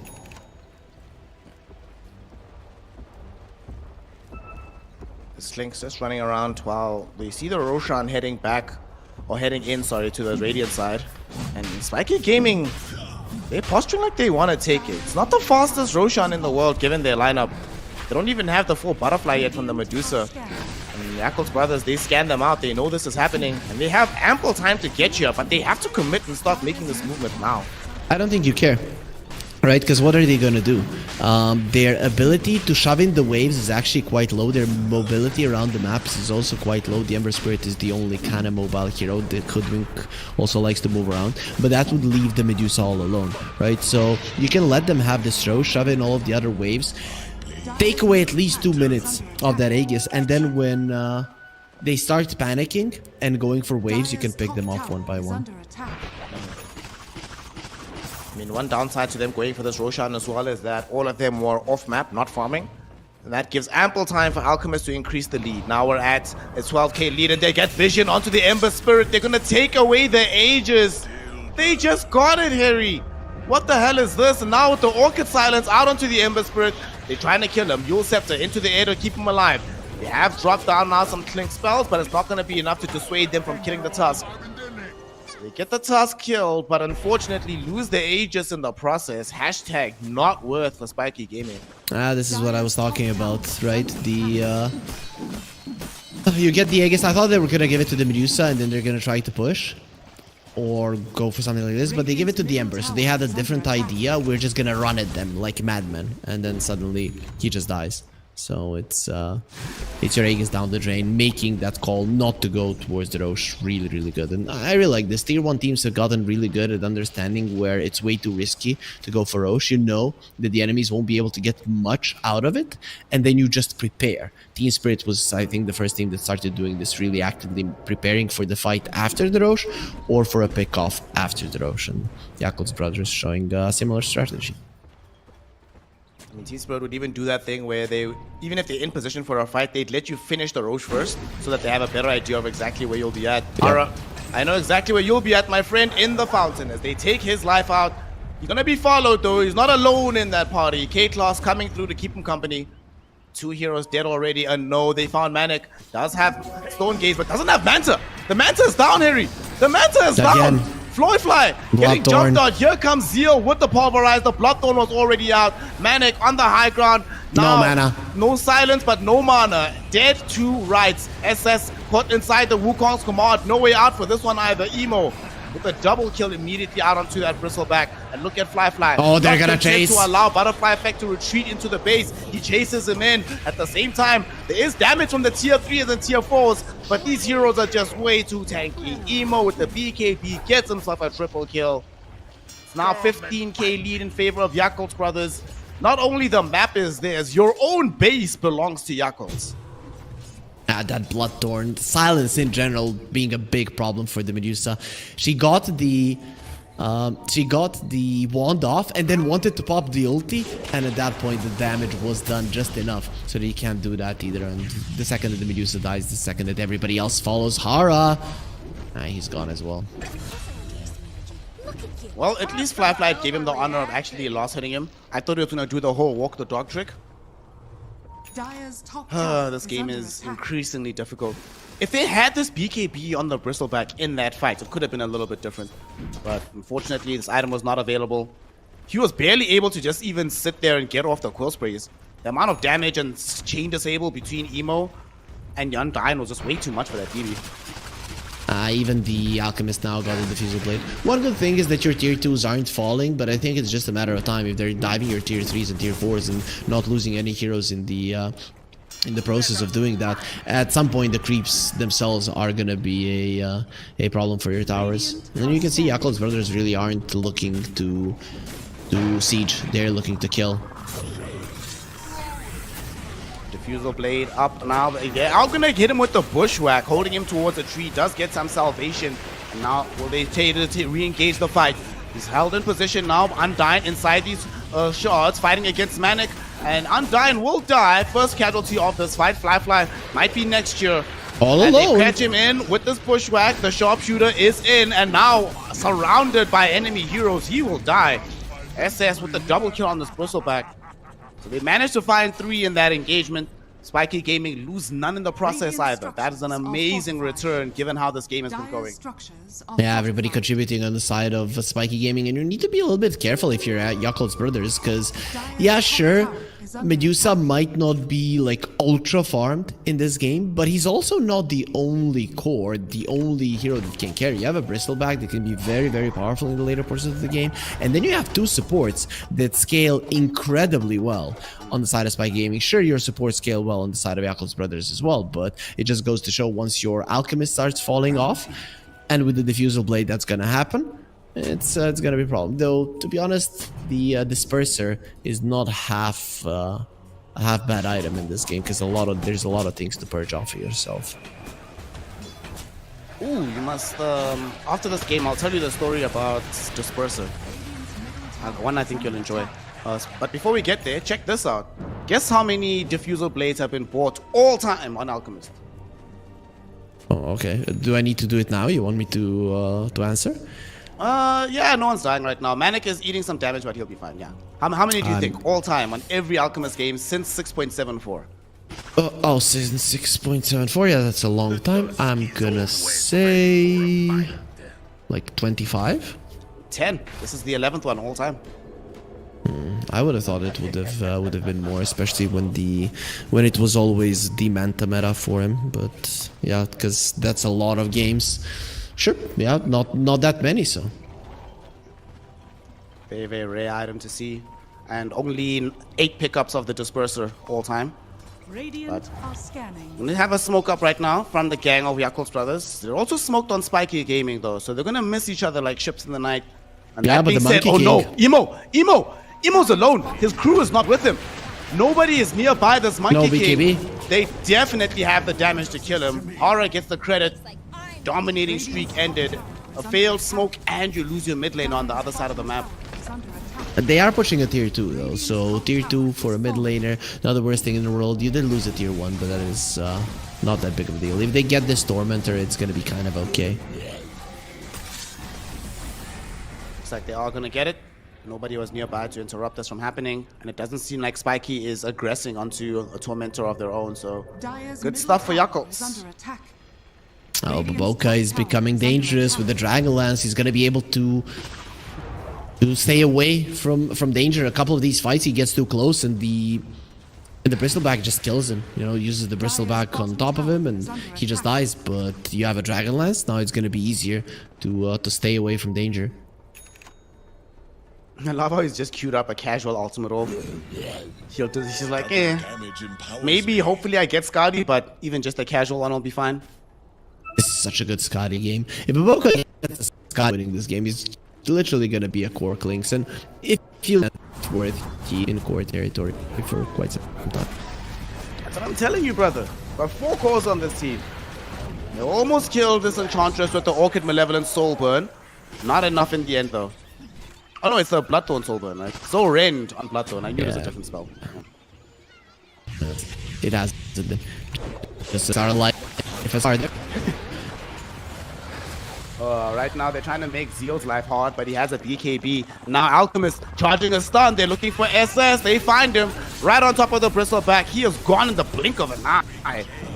Can they chase for more, though? Butterfly Effect trying to flee to the northwest. K-Class trying to flee to the northeast, but Hara gets caught with the Pulverize. They have more than enough damage. They end up finding that kill. Enchantress now also not safe. Caught by Flyfly at the base of the tier 3 tower. K-Class will end up dead. Dire's middle tower Zeal dying a single time in this game, I feel like his impact, I haven't seen much Child Beast in this game. Yeah, after the laning phase, it just felt like he's been whatever. It felt like the only time we really felt his impact was that one blink he had high ground, where he got the onto Medusa before she could stone gaze. But outside of that, it's been, you know, one of those games where you're not really needed. You're not feeding, but the rest of the Dire's team. top tower is under attack. Look at how much in her supports, especially the Enchantress. He's going on these defenses. That he doesn't have all that in the Medusa. A lot of these times you would just buy a Daedalus to start maybe with an MKB, considering you're versus a Radiance, but he says no. He goes Scotty, then he wants the Scepter, Aghanim Shot, and I guess then K-Class is gonna have to be doing double. The rune of regeneration. K-Class does fortunately have a hike and a grow, so the damage available on this Enchantress, but certainly will need more. Top lane. Emo. Right now, running around with the Silver Edge, hoping to find somebody, but Hara very wisely backs off before the danger presents itself. Very, very nice. He done the wave just in time, and where is he going for? Actually, not that far off on the Hoodwink. Good item, especially if the task goes to you. You can save some of your teammates. Wrestle back is falling. Will spray. You can about it. I must say, given the fact that it's a 9k gold lead, it doesn't actually feel that out of the question for Spiky to win. No, not, but they are not making any moves. Even if they would win a fight as your brothers, and rather than them doing something. Oh yeah, definitely one of those games where you hold high ground and hope the enemy messes up. You try to capitalize on that. Fortunately, there are some items that make that easier. Our boy Butterfly Effect. He has the Maelstrom, crucially about to pick up a BKB on the Spirit. It's gonna get a Gleipnir probably after that, but still gonna take Gleipnir. We talked about it, just how good of an item this is, and to get into the this is one of those situations you let the enemy get that are in so much trouble. But this is a time if you win this fight, but there, not time. Scan connects flush. And they had actually a moment because the cheer for the initial phase of the fight, and they But know he'll break they their saw the Clix kicking underneath an observer. He breaks the smoke, yes, but at the clive. At the same time, though, look on the back end. They jumped in on the Bristleback with Zeal. BKB pulverized. The Bristleback is already gone. Dusa pops the Stone Gaze, but nobody's looking at her. They're all just going to different quarters of the fight. Flyfly channeling up his strike. They've already killed Flyfly. Him and Emo easy run down K-Class and bring him to heal. Now they want to chase for the bigger targets. The Medusa already TP'd out to safety. Butterfly Effect fortunately did have enough remnants to get out. Oh wait, maybe that's not true though. There with the Boundless Strike, BKB pop, but they had with the Wukong's command. Is it enough damage? Yes it is. No remnants, no wand, no nothing. Effect. End of this fight as well. Make 4 change. And he only killed the other things who broke their positioning, and the Bristleback isolated. The second that the Bristleback dies, I think there's no way you're winning a fight. Because we talked about it, the Medusa did Thematic to do damage. So Yako's brothers can just completely ignore or run circles around there while they're killing everybody else, especially once the Bristle's dead. If, on the other hand, makes it alive, then it is a completely, you have to focus on one of the cores, which allows the to dish out the damage, especially the Enchantress, but under these circumstances, you can win a fight. It's far too difficult in the end. They have a refresher Are scanning. out onto Zeal. You know, we were talking about his impact in the fights. Him finding SS first, I think massive impact in that situation. They found yet again a big target. Zeal directly beelining for SS, quickly killing him off. Now they don't have a personal back for 65 seconds. No buyback available for him. Dire's middle These tower supports, y'all need to buy back immediately. But even if they do, to what end? How on earth do you win a fight without your bristleback? Here's the open.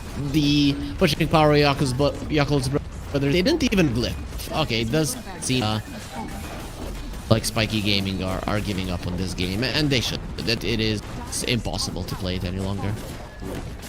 There it is. The GG forward.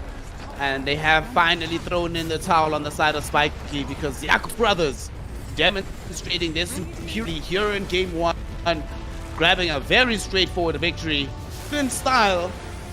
I will say that, you know, Spiky Gaming did have some fights, moments where, okay, we might be able to swing the game around. However, itemization, man. This Medusa she just was hitting like a wet noodle. Like, there's not a single score when Medusa felt like a viable bro. Medusa dealt the least amount of damage in a game of Dota 2. That is illegal gameplay that happened. Yeah, they played to not lose, I guess. We can say that Spiking had some good moments and solid fight, a couple of good pickoffs, but they were never in control. Really, was there a point where you're gonna say, oh, this move is gonna put them not through? They needed a series of moves all across 10 minutes to make something happen, and they never even started with that series of moves. They're getting, it's usually Yakul's brothers allowing them to get that kill, get something else on the map. Sure, Yakul's brothers overextended a couple. I think it's just them not taking their opponents 100% seriously. Maybe they could have ended this game 5-10 minutes earlier, I think, perfectly, but it had a little bit of fun, a little bit of diving, and in the end, they win the game either way. I will say as well that, speaking of itemization, damage items on the Medusa, but Ember Spirit really disagree with the choice to go for the Mage Slayer. Mage Slayer means that he couldn't go for straight BKB, had to buy Yule Scepter to cover the timing. Gonna get caught, get easily killed off with the side. So if he'd gotten Maelstrom BKB, honestly, I think he could have done a lot better. But having, at some point, Wolves Mage for a significant poor time as the Ember Spirit is just not enough on the map. And I don't know, man, this game just felt so straightforward as well for Yakul's brothers, because I think the kills that they got on Yakul's brothers, right? Emo run around with the Clinks, they find the kill. Zeal could run around with the Dust, they can find a kill. For Spiky Gaming, finding kills usually involve sometimes even 5 heroes. Most of the time, both supports need to be there at the same time. It feels like in retrospect, this draft was just difficult to play. It requires you to play the shell anchor game, which Yakul's brothers were easily able to just forcing you all across the map. Similar to their draw, they went for a little bit easier than that, but in a way that they itemized the thing that you mentioned, it put it in a situation where you always need to bring more heroes to kill somebody, and they also did that on the defensive. So a Clinks is diving somebody and you are TPing in 4 heroes, you are getting 1 kill while losing a hero yourself. Or even if you do not yourself, it is still because you have committed so many people to get a support kill, whilst the alchemist is just getting whatever the hell he wants. So yeah, I mean, they are against all. I wouldn't take it against the Spiky Gaming road. Some solid performance. It's just that Yakul's brothers are the heavy favorites. Yeah.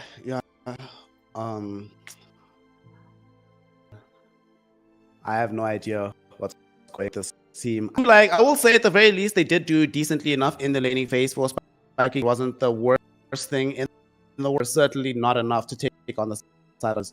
Fortunately for them, they will have another bite at the cherry. This is my final game in these squad, as game 2 might give them an opportunity, force this into a decider, and keep the hopes alive of having a free trip to Bangkok. We'll find out if they have what it takes on the side of Spiky Gaming after a very small break. So game 2 of Yakult Brothers versus Spiky Gaming here on the road to Bangkok coming in just a few minutes. All I need tonight, promise I give you all of me, darling. Serotonin slide with me, secret in the light, empowering your energy, riding through the night. Serotonin slide, slide, slide, slide. Serotonin slide, slide, slide, slide. Serotonin slide, serotonin slide, chemical high. Dopamine dive, love, take it higher. Serotonin slide, chemical high. Dopamine dive, love, take it higher. Serotonin slide, chemical high. Dopamine dive, love, take it higher. Serotonin slide, chemical high. Dopamine dive, love, take it higher. Secret in the light, empowering your energy, riding through the night. Serotonin slide, slide, slide, slide. Serotonin slide, slide, slide, slide. Serotonin slide. Think about it every night when I close my eyes. You're on my mind. I try to quit a million times, but it takes me high. Like you're so divine. You give me everything. Don't know what's happening. I need you like medicine. You're my everything, everything. And when I think about us, sweet lullabies, I wanna keep this moment here forever, no goodbyes. And when I think about us, sweet lullabies, I wanna keep this moment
get mine.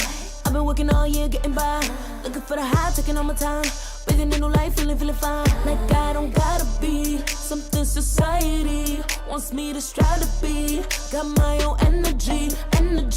So magnetic in the spotlight. Shaping my own world with my own mind. Don't talk about me unless you alright. You gon' see I'm finna real free, protecting my energy. I gotta protect my mind. I'm breathing in new life.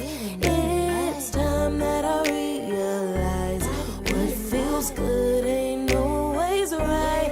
I making changes, I got me a new strut. No more settling, I'm running out of good luck. Never chasing, I attract, I'm busy going up. If you see me come correct and keep it on the book. Get it, how I live it, that's the motto, how it goes. No more reaching in it, distance, hit the lotto, I'm the one. Not denying myself anymore, I'm done with it. Sky is the limit, I'm living like we know. Energy,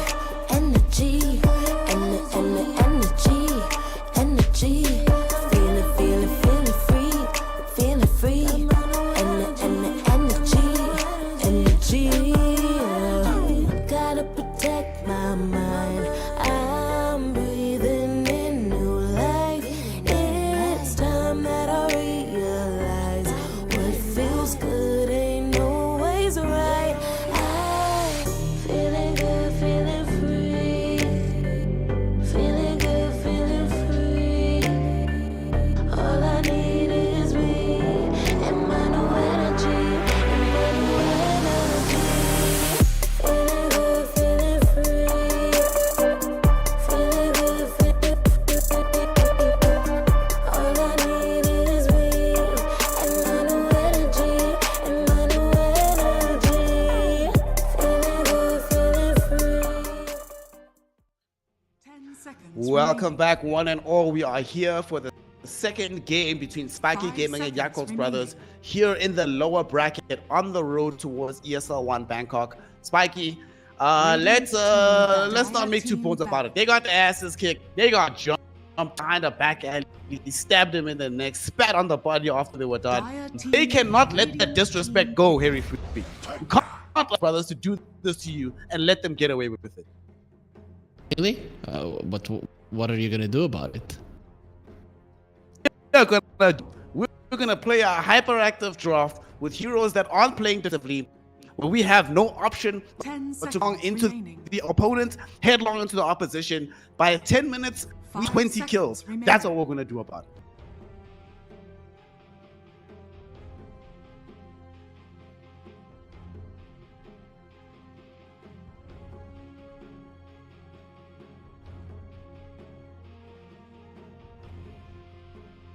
Dire team ban.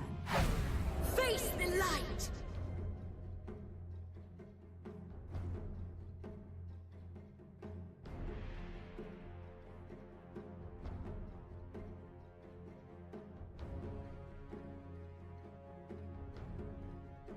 Ten seconds remaining. 5 seconds remaining. Ban. There, I think you need to reconnect. I think you need to reconnect on the VX. I did so. So Radiant team our ban. viewers can most definitely hear me. Hopefully, we're gonna be there as well. That's the Dawnbreaker.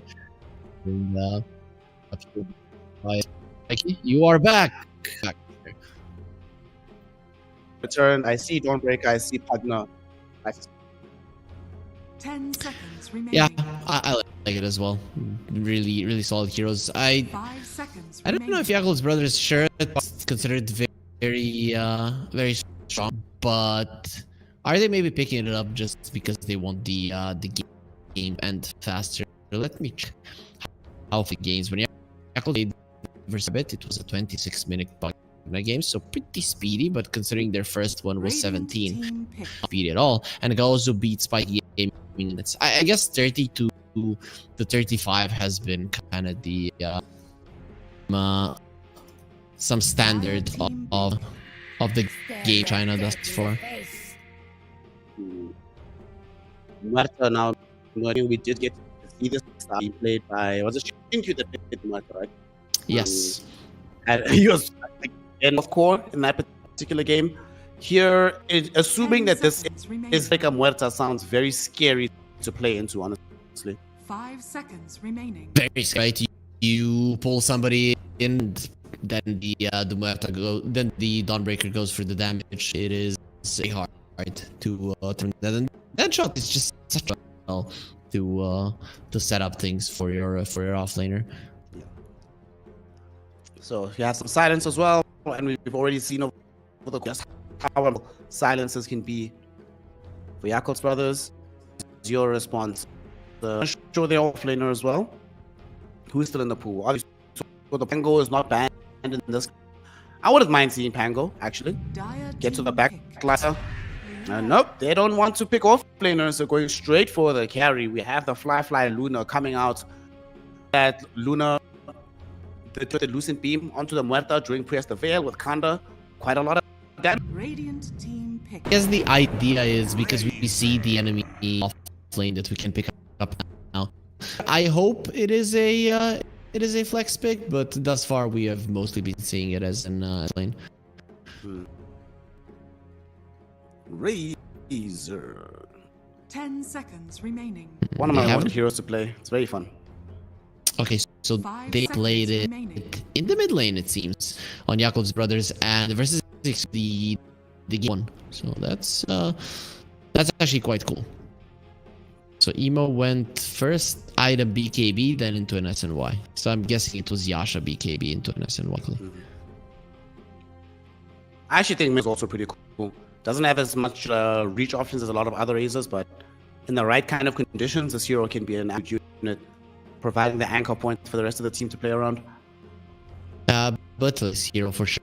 You have Malrine, who nobody wants to play versus his mid lane Razor, and the other people who have tried to replicate it in the mid lane and just fell flat on their faces. So they get themselves a Primal Beast. They saw the impact that this hero can have on a BK, so they want a piece of that action into the Luna. I don't know how much I love this, especially because you're going to be laning versus directly. So this is going to be your mid lane hero. Usually people think, oh, I'm just going to use the trample. Well, no. Wait, what, it is support Primal. Oh! Pause for Primal. Carry Muerta? Or 5 Muerta?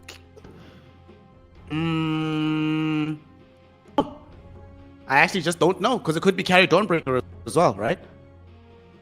10 Could be seconds remaining. carry. But I haven't seen it in China. I've seen that Eastern European carries tend to play Dawnbreaker as a carry. Pure is one that comes to mind, does it more often than not. So now when they talk, they're instantly thinking, okay, Razor to the offlane, we're gonna get ourselves the Void. It's really one of the few that now as I see on Void Spirit, I'm like, yeah, I want to see him play that hero, because I've seen no one perform well in the mid lane, and other than that, most of these have fallen flat unless it was safe lane Void Spirits with a Battle Fury. There's only 3 Void Spirit players in the world that I think can play this hero. Emo, No One, and XM. Anybody else I don't want to see on it. But for some reason, these guys just have innate ability to recognize how to push this hero to limits. Paparazzi anything. You forgot paparazzi. Son of Papa is here reminding me to put some respect on Daddy. In this game, Puck versus Void Spirit, we used to see Void Spirits being picked at making sense. Lots of magic damage movement on the map.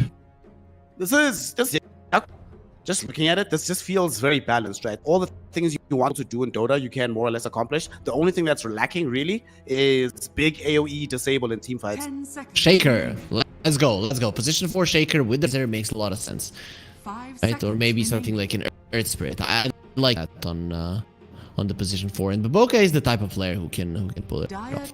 Radiant team pick. Okay, they get the same thing. Could still be the Baboka. It probably still is the Baboka. Because fits a similar template to the heroes that you were mentioning.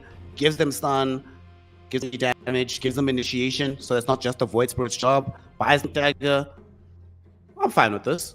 And it's more of a Baboka. He is farm oriented, right?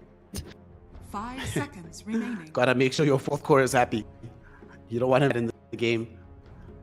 I don't even know what the hell this draft is. So how does Spiky Gaming respond? Let's say it's gonna be my first assumption. Muerta 4, Primal Beast 5. So now you get a carry. Thing is banned out. Draft wouldn't like. The side wouldn't. What I think? SF. Yeah. Probably be the best. SF as well. At the mid lane, so Dream Quail, Requiem is quite. You get the Dawnbreaker to come and help you out if you're ever in any kind of day. I think so. Probably you have a Primal Beast to kind of pretend the laning phase. The hero isn't really going to be contributing much from the position 5 role. Is there anything we saw Weaver? Right, Weaver doesn't have but they go Grave Stroke. So yeah, very close. We were very close in our predictions. All right, so Manic is playing Muerta, Hara Dawnbreaker, 5 position Dawnbreaker. Gleaming Hammer. Let's go. What is the range of it? You have to sit on the to heal you. I never actually seen Gleaming Hammer in a game, if I'm honest with you. 200. It is so stupid, and it needs to be like 350 or 400. I don't know. Just 200 is too low. Yeah, I don't feel great. We'll see if he does decide to keep it. It looks like. And all right, so to talk in concept, right? I haven't seen this Gleaming in concept. What should this lane look like with Dawnbreaker playing as a 5? I feel like you're gonna be trying to be aggressive. I'd say that Dawnbreaker actually do quite a decent amount of damage, so I would expect them to do it. An interesting thing, get Boca Razor. Wait, what? Dude, this is gonna be fun. This is giving us everything. Position 5 Dawn, Boca Razor. My man is not beating the 4th core gates like this. Yeah, I don't know what happens if the game starts going as a position 4 Razor. You're gonna be the most useless guy in the world. He's gonna use his ulti in jungle. I feel like that he did get the Thunderhead. Listen. If the game goes difficult in the mid game, we need for the late game, baby. We'll outscale them with our 4 pulls. Yeah, I guess you're good at as you have your plasma field to get the extra camp to stack. Not too bad. I'm also very intrigued to see. I mean, we're talking about how strong the Dawnbreaker would be when we thought it was an offlane duo. So I hope that they play as we assumed they were offlane. And I'm pretty sure they will, because that is how you're gonna get the advantage in this lane. If you just try to go for a farm fest, you're versus a melee hero and this time to lose. But if you go aggressive and you apply pressure, very good chance that lane. 30 seconds to battle. Knuckles brothers, they smoked up, getting their wards out, but the side of Spiky Gaming are taking 0 risks right now. Playing around their own vision. They're waiting to go en masse into the river bounty. And they will not be caught out shenanigans of Yakult. Did this smoke? Because they're deep ward, so maybe they even saw that. They know about it now. Zio just popped his smoke right in front. The battle Baboka, can he outclick? Baboka! They got 4 of them. Baboka might die for this though. They dropped the blood grenade on his face, but shot missed! He came out of plasma field in a moment. That'll provide the slow, and he's okay. He's good. He didn't even need to use the fairy fire. That is gonna be forced out, but this is one downside of the Dawnbreaker downs early on are quite high, so some chase downs aren't gonna be easy to do. When you use those spells leveled up, it's different. Yeah. Baboka also ferrying a healing salve using the bonus gold they got from all the bounties. And we were talking about how it's not as bad as it used to be when it comes to these bounty runes and how they immediately end the game. But 4 bounties, doesn't that matter of Jackals getting the W here? From me thinking it's 100%, they're increasing from 100% is impossible, so no. Don't mind me. Mid lane, Emo versus Butterfly Effect. And talking about Butterfly Effect overperforming his laning phase performance against a Void Spirit. Man, that is a tough sell when you're playing a Puck. It is still a skill-based matchup. I have seen Pucks do well versus a Void Spirit, so I think Butterfly Effect is one of the guys that is going to be able to do well in the laning stage.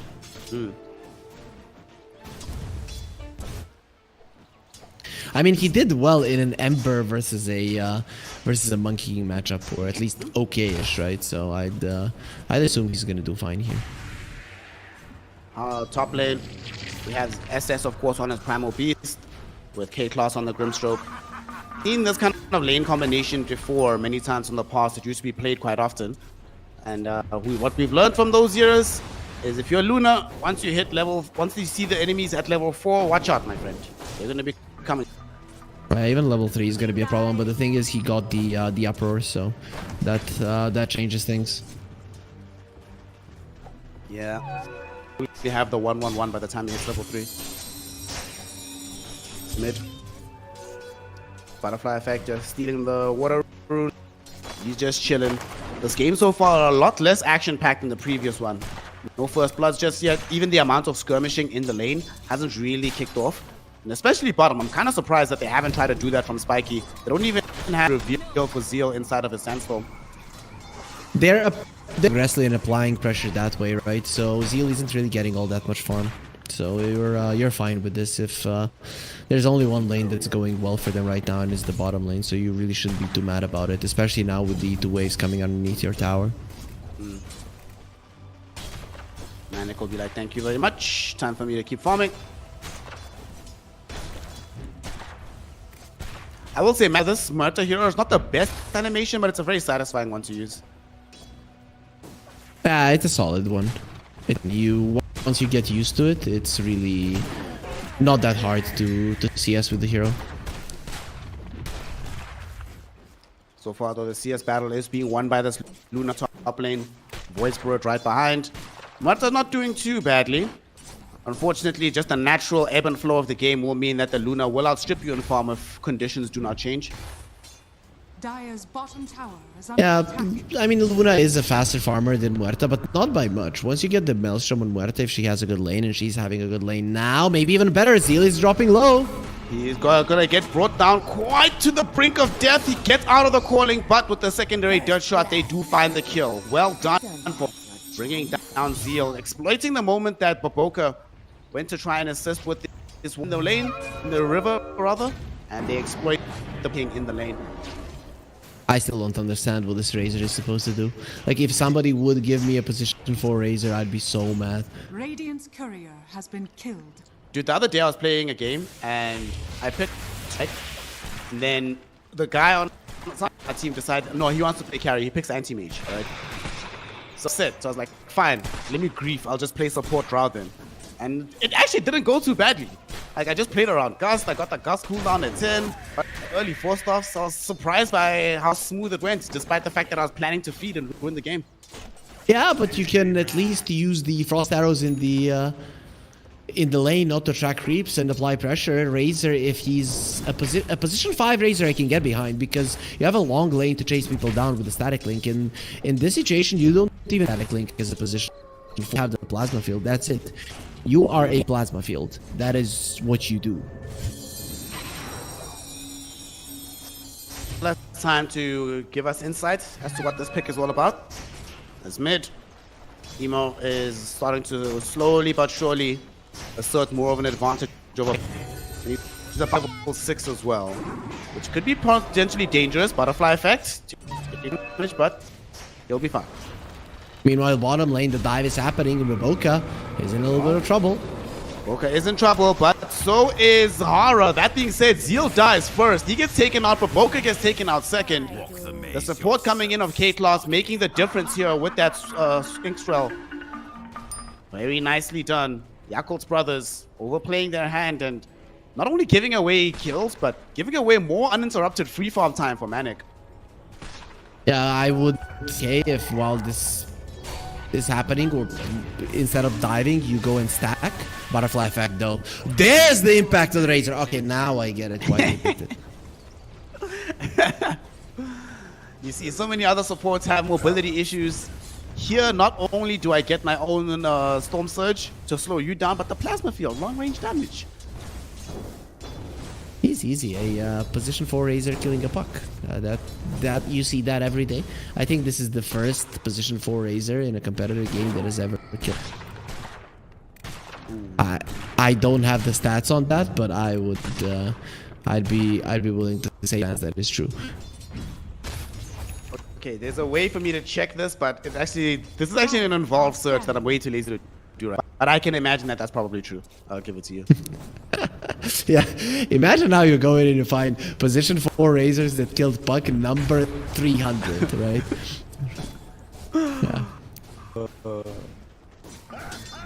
Still though, even though they got that kill, overall I think Spiky Gaming are happy with where they're at. They're still farming from the Muerta. Their tier 1 tower bought 0 damage. But here they come. Another rotation. They want to try and bring down the Muerta. They've already lost. So even though Fly is behind them, not so sure what they can accomplish here. They will go into Horror. Emo is coming. For the Stormbreaker. Emo's also here. Just one No Astral TP on Step puck. into the Resonant Pulse should be enough. It's not enough just yet. Trying to pull away with the Selly Hammer. But Boca stays the Plasma Field. They do get the kill. Now they're going to start pressuring this tier 1 tower bottom. Radiant structures are fortified. They knew about the puck. They knew about the puck that he just TP to the mid lane. They could make this happen. Usually these dives versus the puck lineup end up really badly for you, but very nice usage of information there from them. Poor Zeal though, man, he's dead again. Yeah, he is indeed. He was deployed to the mid lane because the puck is like, well, since I can't join the fight bottom, let me pressure mid. They sent Zeal here to counteract that. Zeal did. Let's put gold into the coffers of Butterfly Effect. Much needed gold at that, and double S. Going for the Primal Beast. Undying dead here? Yeah. Tramples actually Got him. get the kill. Very nicely done. The Now let's question see if he is, does out. get out. Onslaught is only going to be available 15 seconds. Should be However, the fine. gap has been closed enough that he's A-okay. In fact, bring the puck in. He triggers out the invis. They have a sentry down, noting that there's no reveal available. Yeah, but without the coil, he can't really get anything big up. Boca, that might not be big. He's just going to have to settle for killing off the courier. They try to TP out with K-Class. It can't happen. Emo supplies the necessary damage. Dire's middle tower is under attack. I'm very unfortunate that they couldn't find that kill. Like you said, Dream Coil was not available for the puck. But for me, the big deal is the failure to get that kill meant that Butterfly Effect was no longer pressuring middle. So this tower is very, very healthy right now. Let's try to assume which items this Tracer is going to go for. Is he going to go for the classic position 4 items, or are we going to see like a Baboka Orchid or something? Okay, he's going to Arcane Boots. So maybe Guardian Greaves? GG Boots. I would like a 4-star. Actually, I would like an ATOS, maybe. I don't know, man. I would have... Now when I'm seeing the Arcane Boots, I would have loved the drums. Maybe Boots of Bearing would have been solid just to get away, but this way I'm not really sure. Meanwhile, mid lane, there's a silence in the coil. Yep, indeed, and they're going on to Emo now. He's the one that's falling into a little bit of danger, and he ends up dead. Next on the chopping block is Undyne, hoping to try and supply some health from the long range. Unfortunately, he ends up dead as well. And with all their heroes here, and a Siege Dragon rolling in, they certainly want to make sure that this tier 1 tower dies before Whispered is able to come back and mount a defense. Let's look at the net worth, right? Our observer here, he doesn't want to allow us to see that the Muerta is at the top, actually. The Luna is leading in terms of CS, but in terms of net worth, the Muerta is at the very top. And Yakult's brothers, they're playing with fire with this draft, because they could very well lose this game. Trying to take a fight middle. Emo came in. Baboka here with the Plasma Field and the Eye of the Storm. He's trying to chase down Horror, who does not have the Celestial Hammer for another 2 seconds. Will be dead before it can be triggered. Baboka on a dominating streak right now. Tower is under attack. Arcane on Rune on Puck. He's gonna have the Dream Coil while it's still active, so he might want to just go and use it. Let's see, do they have a smoke on one of their supports? No, Grimstroke doesn't have one, and well, Hara is dead at the moment. Hara's coming back with one in a few seconds though. Might TP to the tier 1 mid. The Arcane Rune is expiring. You're probably not gonna be able to use the ulti. I'm very surprised that they're not going on to Undyne right now. I mean, the emo is coming in though, but they had him under vision for a little bit of time.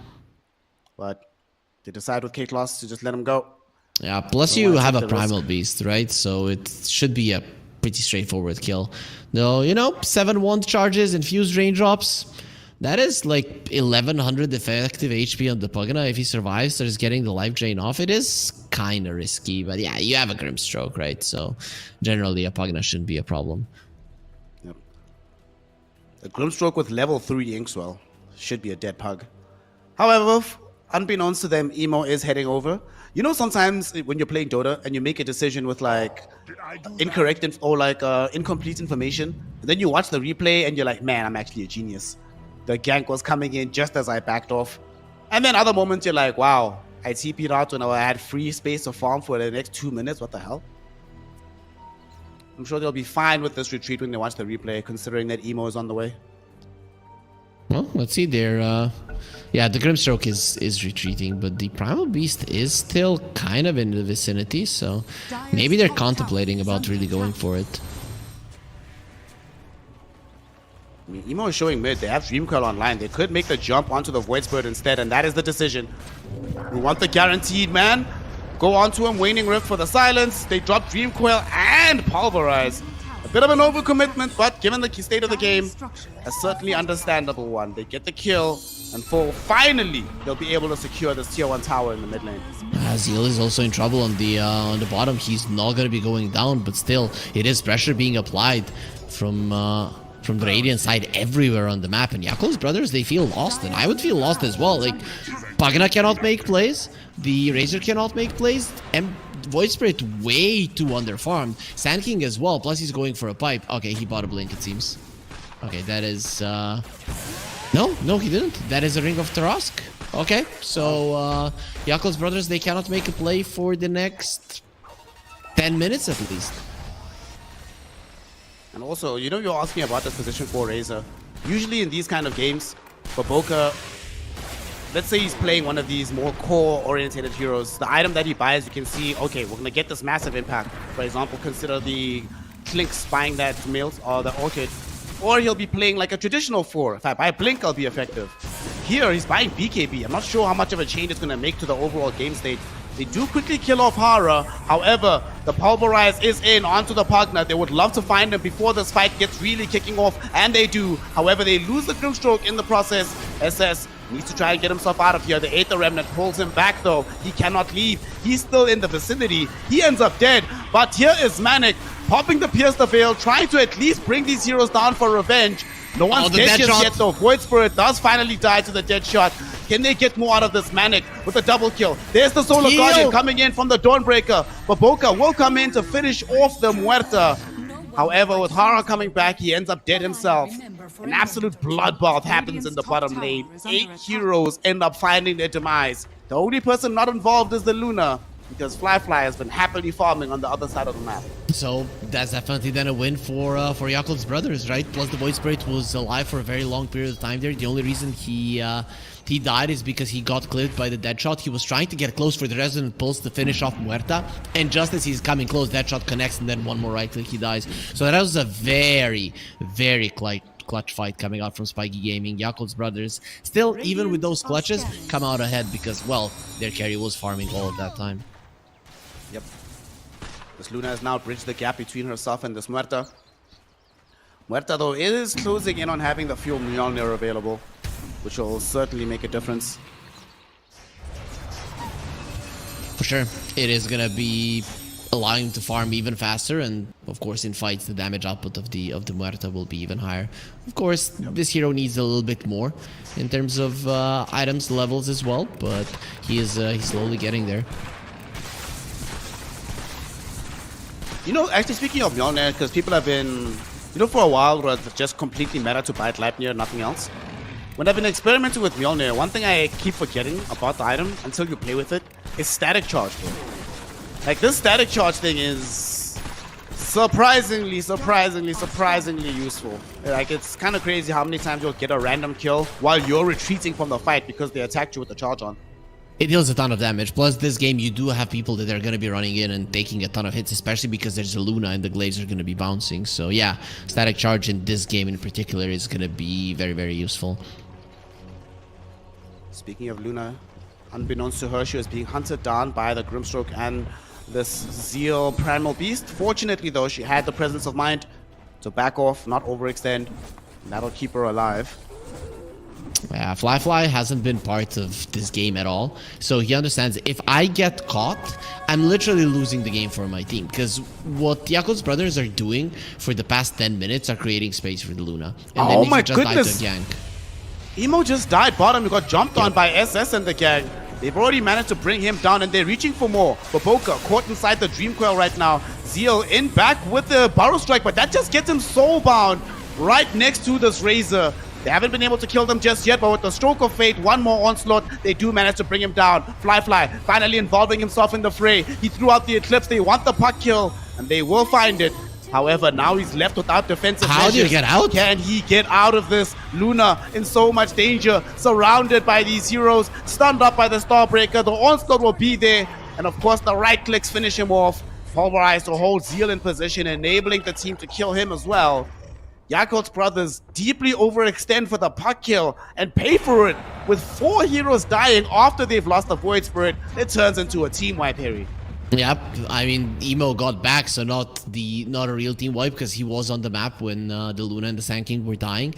But this is a disaster, right? The thing is, Fly joined in on that fight and he was staying close to it, giving vision to his team, but he didn't want to commit until he found an opening to go for the puck. His positioning was solid, but it took too long to kill the puck. They got very unlucky with the Eclipse Lucent Beams because all of them went on the creeps onto the side, allowing the puck to survive a little bit longer, move to the side, pull Luna deep, and then there was no way out. So a little bit of unlucky, but also unnecessary for Yakul's brothers. I think he should have known that his life is going to be taken away there. And remember what I said, Luna dies, it is literally losing the game for your team. Well, yep, that is what's happening.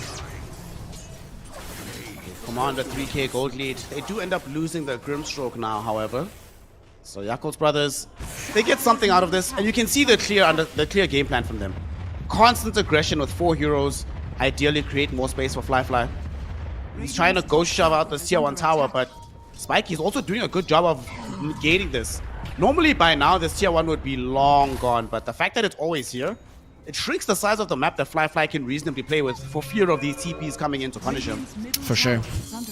And now he's going to be going for a BKB, which is a great item in this game, but it's really not going to be increasing their damage output all that much. He still needs to be part of these fights, so that's why he's going for it. Also, Grimstroke now finally has a shard, so killing somebody from 100 to 0 from the side of Yakul's brothers is going to be next to impossible. Well, they're going in right now onto this partner, who for whatever reason found himself wandering on the very wrong side of the map there. Was trying to get some blast off onto the tier 1 tower, did do some damage, but ends up dead. They smoke immediately on Spikey. They know that there's very few places on the map that this Luna could be at. We can find her, we can kill her, and they literally ping and scan perfectly. They know exactly where Fly is. Let's see, Fly knows he wants to get out. Beautifully done. Oh my god. Spidey senses tingling, and the side of Spiky Gaming won't be finding anything. Fly, other than that one fight where he came in and died, and even there it was quite solid how he moved around. It has been playing a perfect game of Dota. Radiant's middle tower. This is the kind of carry play I want to see. Don't be involved. Just go farm, brother. Channel your inner burning right now and you'll be fine. It's Yakul's. They want to smoke up as well. Heading into Spiky Gaming. They come across this K-Class Grimstroke who breaks the smoke. And he's not even gonna die. Okay, we do see a jump from Emo heading in onto Puck. They wanted Butterfly Effect. They couldn't get it. Soulbind, beautifully done. Into the 2-hero Pulverize. Look at the damage coming in from Spiky. Razor gone, Sand King gone, and now they're chasing in towards Undyne. The trample of SS should be able to easily close down this Pugner. They will buy a little bit of space with the Aether Remnant. But Undyne knows that his life is forfeit right now. Deadshot pushes him away. Hara finishes him off. The Yakult brothers find that their 4-hero smoke gank results in 3 heroes dead. Yeah, that smoke break from the Grimstroke and Luna not being in the vicinity to give you vision. They didn't see him. They didn't know where they were. And then Emo went too far, right? So he has his Aghanim Scepter. He knows that he wants to fight, but it just leaves all of your other guys defenseless. Primal Beast, he did not want to pop BKB to get off the Pulverize, so they cancelled it out, but he goes BKB now, so he eats all the damage from the Eclipse. Fly falling so low. Fly by some miracle still alive, but Butterfly Effect says no. Comes in on the back line, finds the assassination, and worse yet, is able to escape. They had to commit the life of Hara for this one. They get Butterfly Effect. He's actually quite low. There's the Burrow Strike stun from Zeal. He's somehow still alive. Blinks away, Waning Rift out, jaunting to the Illusory Orb. He will not die here. Deadshot as well, pushing away the Void Spirit. Aether Remnant, will it connect? Yes, it does. With the Burrow Strike, they get the kill. Oh, it's so Long big that they got him. chase. Because if you saw what Emo did there, using his spells perfectly on the puck, and then because of the ink swell, they don't even get him. It would have been a catastrophe if he gets out, because you do everything right, and he still lives in the end. Luckily, they do bring the puck down, and now we're seeing why the Void Spirit is, by some, considered a counter to the puck. Not everybody does consider it that way, but pucks generally hate playing versus the Aether Remnant. It's so annoying waiting for you once you leave the phase shift. Ah, boy, Void Spirit for Emo. Put in that work. And they have managed to shave a little bit of this gold lead because while this contest was happening, not that the Muerta was farming elsewhere that much. And now they've got a BKB on Papoka, so that's something on the Razor. He can actually approach the fight a little bit more. I imagine what is his job, just to get to Muerta, drain her and force her away from the main part of the fight? It's either a Muerta or the Primal Beast. One of these two, their damage is going to be taken away. But he has Static Link level 1. I don't know, man. I don't know what his job is. His job is to soak up the damage, give vision. What? Static Link level 1? Bobo, I don't know about this tech, brother. Yeah, he needs the farm right now. He's gonna be starting to max that one out, but still needs some time. Getting 3 levels from 12 to 15 is not gonna be easy. Especially not if he's dead, because though he does break the smoke, this could endanger his life. He pops the BKB, here comes the Solar Guardian in, Pulverize, down onto 2, yet again. The Eclipse is out from Fly, but they're losing heroes on the side of Yakult's brothers. They're losing their HP. They get rid of the support. Still alive. And now they kill the Primal Beast. They haven't died somehow. Primal Beast might want to re-engage, but he cannot from beyond the grave. And now with the Burrow Strike, they catch Manic. There's no BKB to protect the Muerta anymore. She'd already threw in all of her damage with the Pierce the Veil, and Yakult's brothers, they play the edges of that fight magnificently. So many heroes fall low, none of them fall over. Yeah, you know what? You know who did the most damage? The freaking Razor. Not only that, he broke the smoke, he ran into them, he showed everything to his team, created a perfect fight, and Undyne was healing. So it was the supports of Yakult's brothers, the support duo of Razor and Pugna winning the fight for Yakult's brothers. Not something that you see every day, but they just outplay their opponents in that fight. Yeah. Can you just imagine how different things look if these heroes actually die on time? You get to go from target to target to target, but like you say, incredible positioning, incredible life drains. Undyne and the gang keeping this game in very positive territory for themselves. And now we're even on the gold lead. They actually have the win probability in their favor. Yakult's brothers showing that they might have seemed like they were clowning around, and let's be honest, they definitely are to some degree. But even when they're clowning around, you gotta take them seriously. Yeah, you definitely need to. I mean, they are a better team. As we said, I think out of 20 games that Spiky wins 1 versus Yakult's brothers. That's how I feel, and that's with the small clowning around from Yakult's brothers. So overall, this might be that 1 out of the 20. We'll see. Honestly, hashtag no bias. I really want Spiky to win. You are betraying Yakult's brothers? You were a big fan just 15, 20 days ago. I said I want them to win this game. I want Yakult to win the series, and I did say Yakult will win the entire tournament. But for entertainment value and also just as a nice little kick in the pants for Yakult, I think losing a game like this would be good for them. Yeah, maybe they would need it. But you never know, right? You never know how that is gonna impact the team. Maybe it would impact them in a negative way. They're like, we lost to these scrubs. What the hell, guys? Yeah, you know, for any like 12, 13k stack, Spiky Gaming would probably do really well, beat them, and then you get Yakul's brothers, you know, any kind of these higher tier teams, and versus them, these players really do look like scrubs, even though they're like some of the best players in the world. It's kind of crazy to think about how that works in Dota. You can legitimately be one of the 100 best people on planet Earth to do a thing and still not even be close to the best. It's crazy. I guess, you know, it's similar to that in like tennis as well, right? So it's, you know, there are sports that are just like this. Also, check out my Razor. My boy is going for a Heaven's Halberd, so he's tanking up, and he's gonna need to because they're gonna be playing into an Aegis fairly shortly, as the first Rosh of the game is being taken. Jakobs, They're aware coming. that something is awry, and they smoke You need up, to but get it's out. too late. Let's see There's if no Spiky Pierce the Gaming can Veil. get out of here. Yeah, Muerta doesn't have Pierce the Veil. They do have all their other ultimates, but Muerta has beat a hasty retreat. She's pieced out. The rest of her team has not, though. They're still in the area. They're trying to finally TP out with the Grimstroke. He does not get out. The supports die.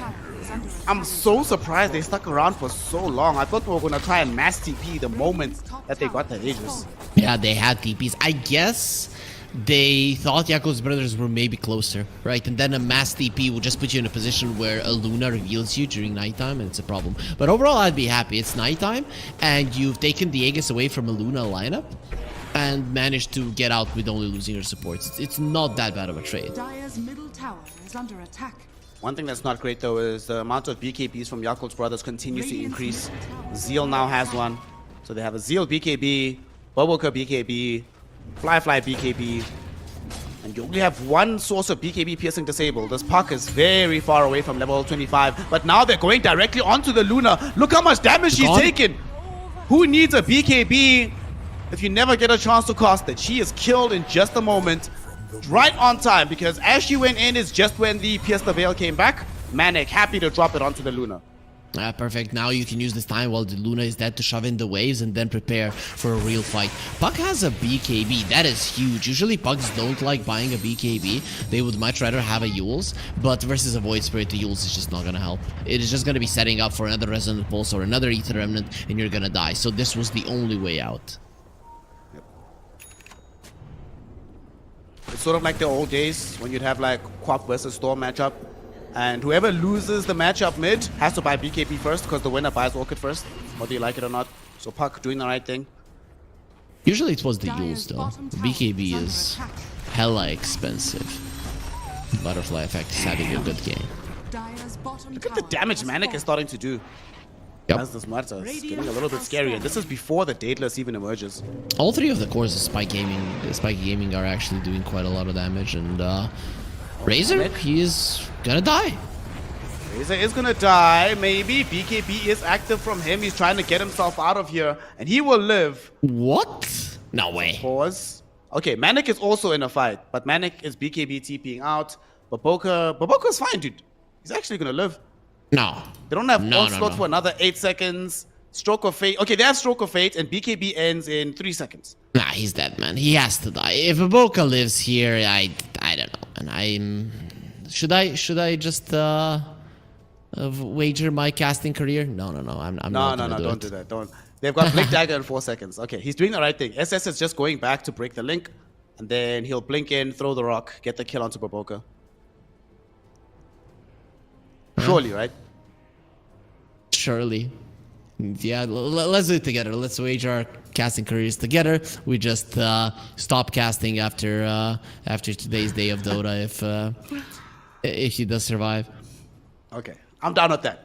All right, y'all. Our reputations, our careers are on the line. Baboka, fam, I've been gassing you up for years, bro. Years. Now is not the time to let me down, brother. I need you to die. What?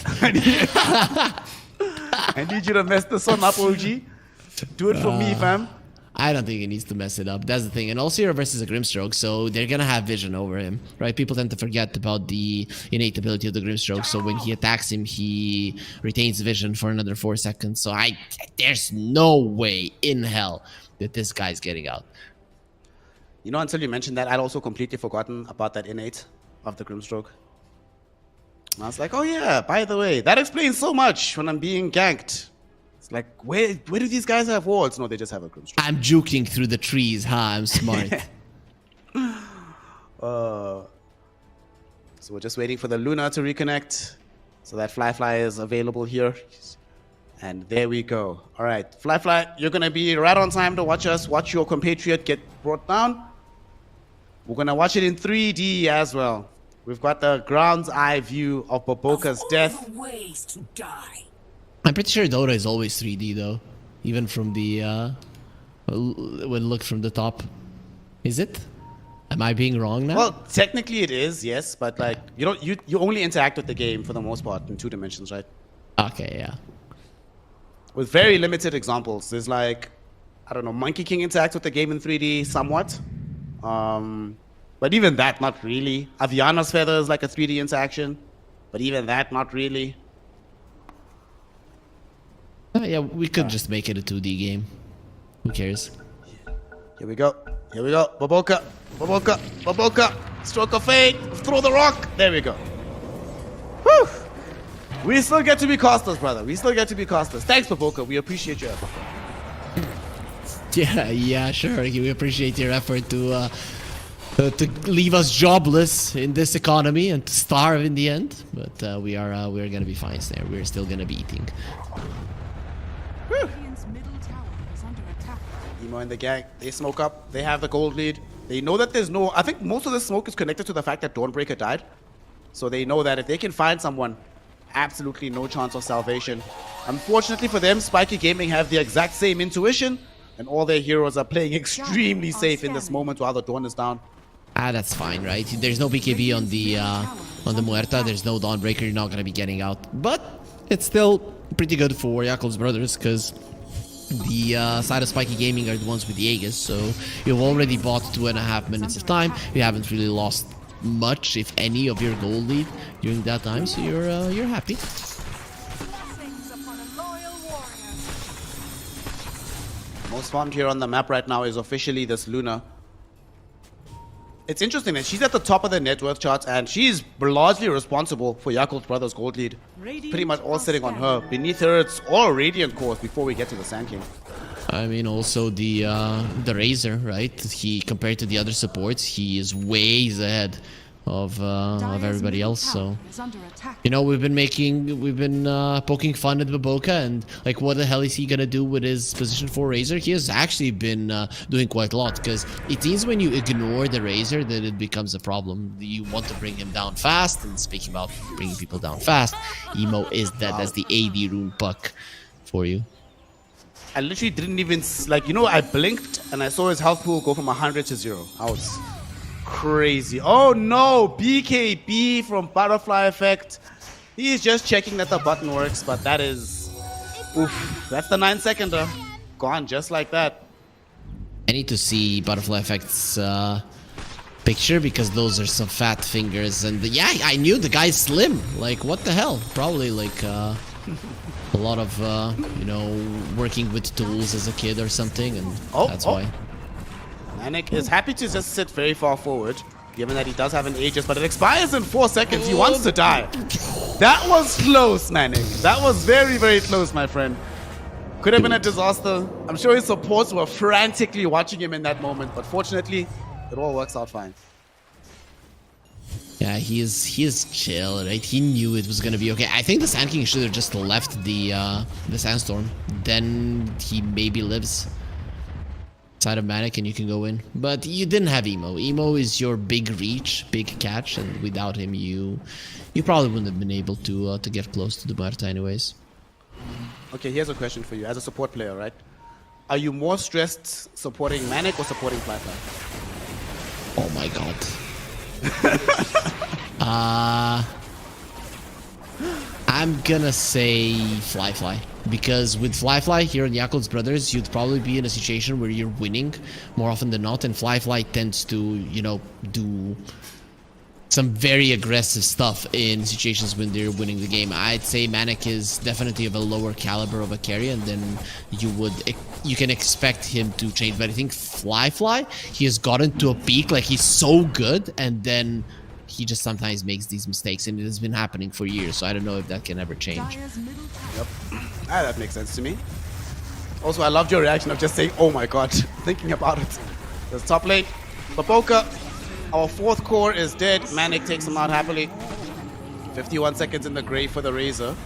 And that probably opens up this tier 2 tower. Fly should start vacating this area. He's actually not.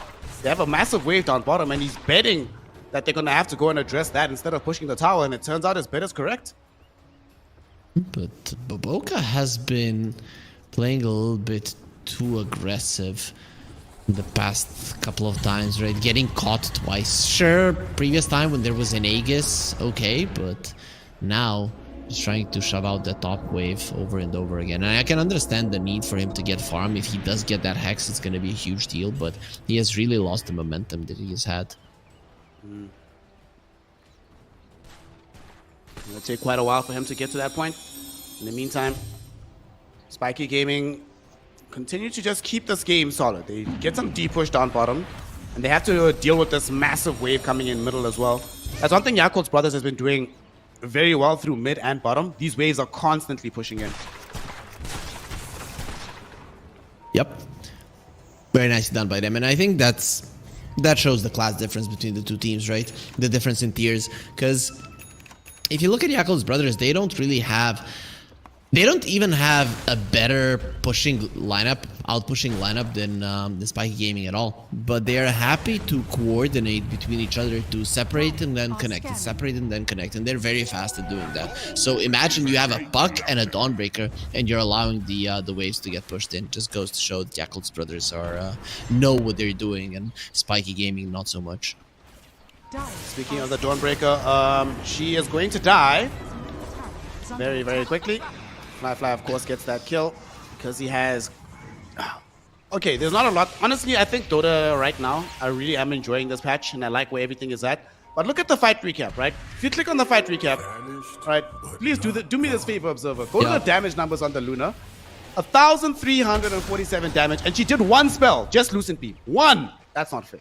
That's not fair. That can't happen. Yeah, it is quite a lot. Though, you know, we forget that there was a lot of inflation to the HP pool, so 1,400, it's okay. Luna? They do have vision of her. Thankfully, they do have some backup right behind. Undyne is here. So, not going to be like Luna all by her lonesome. It could have been scary. The Primal and the Puck were nearby. Had they jumped immediately, honestly, I don't think they could have killed her 100% to 0, but they definitely would have forced out a BKB charge. Ags on the Grimstroke, a big deal, but there's also Lincoln Sphere on the Luna. Every single targeted spell on the side of Spiky Gaming, you want to take away, right? Pulverize and the Silence. Also, jumping in. They go in with the Pulverize, they get it in onto the Luna, but the fight has been split in two directions. They've already lost their Grimstroke. Now, all of a sudden, this Primal Beast realizes that he's in no man's land. Incredible stuff to split the fight like that. Manic forced to BKB TP out. But the Primal, I mean, they did a good job with Zeal, getting that nice Burrow Strike on the backlines, but at the same time, the Primal went so deep, way before anybody else was close to him. The Volca is continuing to solo win these fights. I still can't believe how well he's moving. I understand that Razor is a fast hero, but he's giving vision, he's doing everything. The Luna doesn't have to do much at all. She just needs to stay behind and use the Lucent Beams, and Baboka always does the most damage. He always takes the most damage. He always finds the key targets. It's just beautiful what he's doing. You're not scary. What this tech that they're bringing us right now with Baboka as a 4 Razor, if this turns out to be legit tech, right, given the fact that they still do have other positions that they can put the Razor on, that makes things so scary for teams in the future to draft against them. You know, we've already seen with the Falcons, for example, how much you have to address Razor because they have 3 core Razor players. Imagine playing up against a team that has 4 core Razor players. Yeah, think he'll be fine. I don't think it is a new tech that we're going to be seeing. It was just a situation where they thought, okay, we don't want to be playing this Razor as a core in this game. Baboka, you are going to be... you've drawn the short straw, and then he's just so good with these types of heroes that he made it work. Now have an Aegis in tow for this Void Spirit. Roshan's banner was given away as well. So the next time they find themselves in a position to push, like Luna pushes are scary enough as is, let alone with a banner to back her up. Fortunately though, she's not the one that's carrying the Aegis, so it is possible to kill her before she arrives on the foot of your base. They understand that sieging is not the way to go for Yakul's brothers in this game. It is moving around the map and getting kills. That's why they gave the Aegis to Emo, because they do not mean to just go for a straight up siege. Neither has the Luna itemized for that. If he would want to go for a straight up siege, you would, instead of a Linken's, want a Satanic Butterfly, those kind of items. But this is the type that you want the fight to be all around the place. It's a 9k gold lead right now for Yakul's brothers. And they're heading in for this tier 2 tower. See how much pressure they can apply to this building. And it's a lot. It's a Luna push, remember, as well as the Pugna behind, throwing in these additional blasts. They get it without too much difficulty. Yep, was that the last outer tower? Yes, it was. It's still nighttime for another 2 minutes, so this is going to be the time where Yakul's brothers are going to try to find a fight. And Spiky, if I was them, I'd be a little bit more hesitant about getting into a fight, especially with the Void Spirit with the Arcane Rune. Yakul's brothers are going to go like mad right now. Yep. They also just got a refresher for the Razor. Oh my god. We now have double Eye of the Storm, double BKB coming in from Baboka. No, there's the Luna Illusion. With a Dark Portrait, that is one that you really have to think about, because a lot of your damage is magical. If the Luna isn't dealing with that illusion, nobody is. She's just calmly pushing out this wave, getting some gold into the hands of the Scrimstroke. Dark Portrait. What a spell. Do you...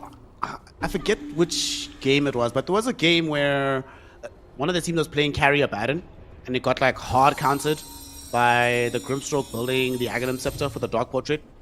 I feel like there's not that many like obscene matchups. We'll talk about it in a second, because Emo was getting gone on. They can't finish him off though, as they cancel the Pulverize. No BKB was used up by SS. I am so surprised by that. If SS had used BKB, Luna would be dead now. They went for the Void Spirit, and he was the one with the Aegis. That's why he didn't want to do it. Void Spirit using quite a bit of HP right now. They have healed up the Luna completely with the life drain, and they committed the Dream Coil from the park. Very interesting. On the other side, look at Baboka. He's coming in, draining all the damage away from Manic. Manic TP's out, yes, but now who is there to take the fight? Baboka still going, having stolen so much damage. A support, look at him go. He's deep into the base. He has dealing over 400 a hit. He will eventually die though, as he does bring down Hara.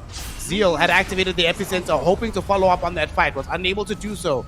This could be the respite that Spiky needs at the moment, but they don't have Pierce the Veil for another 30 seconds. How do they force them away from their buildings? For now, the answer is they don't, as they jump in onto the Primal Beast. SS, be held in position, they kill him off. Emo does die for this, however, he does have an Aegis. Very easily able to return. Onslaught catches in onto Emo. BKB's out. But now his BKB is going to expire soon. And Pierce the Veil is about to return. They need to be careful on the side of Yakul's brothers. SS throws the rock onto this Luna. Might want to go in for the catch. Luna getting sent deeper into the base. Solar Guardian jump forward. They don't get the full catch. SS, brother, we need you. Where was the Pulverize from the Primal Beast? Fly yet again gets away with murder. And now Emo jumps in. They murder Hara. They get the turnaround onto Manic. Get the force stuff away with the Hurricane Pike. So he's back to safety inside the base. And they escape on Yakul's brothers, but Harry Freak, what the hell happened? Why didn't SS make the jump?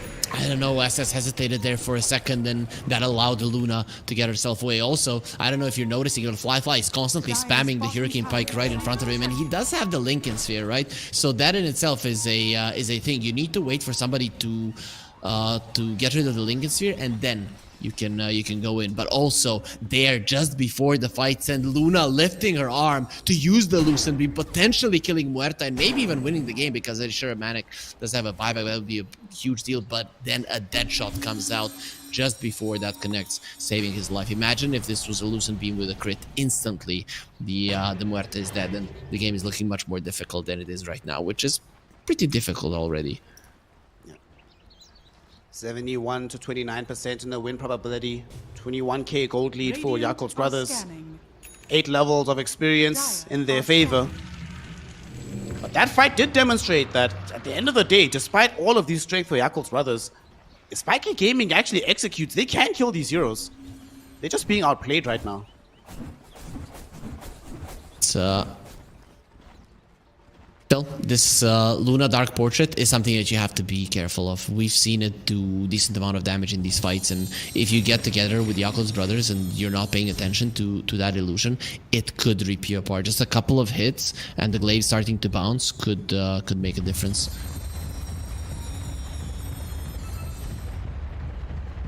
So Yakul's brothers, with the one lane of Rax claimed for themselves, if they are going to wait for an Aegis, that means at least 2 minutes before the big man is alive. But if Yakul's brothers can find a fight outside the base, could make it a lot easier to win. And now a very scary moment is happening, because this Muerta, she's rolling through bottom, almost like she wants to go and steal a Tormi or some Ancients. Little does she know, though, there's a very big smoke that actually was heading directly towards her. Thankfully, though, Hara, dutiful support player, will tank the gank. Will end up dead. However, that is also a dieback. So that's a full minute in the grave for our Dawnbreaker. Yeah, you can poke for sure, especially with the AD rune on the Luna. Why not? Even with one Lucent Beam, you could be killing somebody. Puck, one hit, Lucent Beam, he dies. Oh my god. Fly. Went for the play onto Butterfly Effect. It ends up not being able to work out. The attempt was a good one, though. I think if he had Aghanim Scepter, that would have been a kill.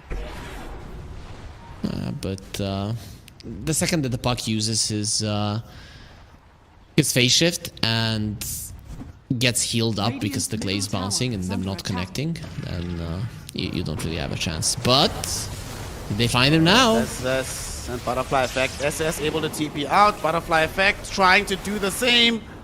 We'll get there in time. Took a little bit longer on his TP, and I was worried his BKB would expire. However, it was still the 8-second charge, so he's still good. That's but that's 2 BKBs down, right? Luckily, they're using this Dark Portrait to just shove out the waves, but overall, this is an opening that you could gun for, especially if the Roche does spawn. I think if I'm Yakul's brothers, I'm checking that. An early Roche means that you are getting the Aegis without any contest. All right, are we getting long or short Roche? I'm going short. I'm going middle. Middle, all right. Yeah. Let's see what we got. We'll define short as less than 1 minute, middle 1 to 2 minutes, long 2 minutes plus. Yeah, I think that's fair. Oh, you win. Okay. I always know exactly when the Roche will spawn.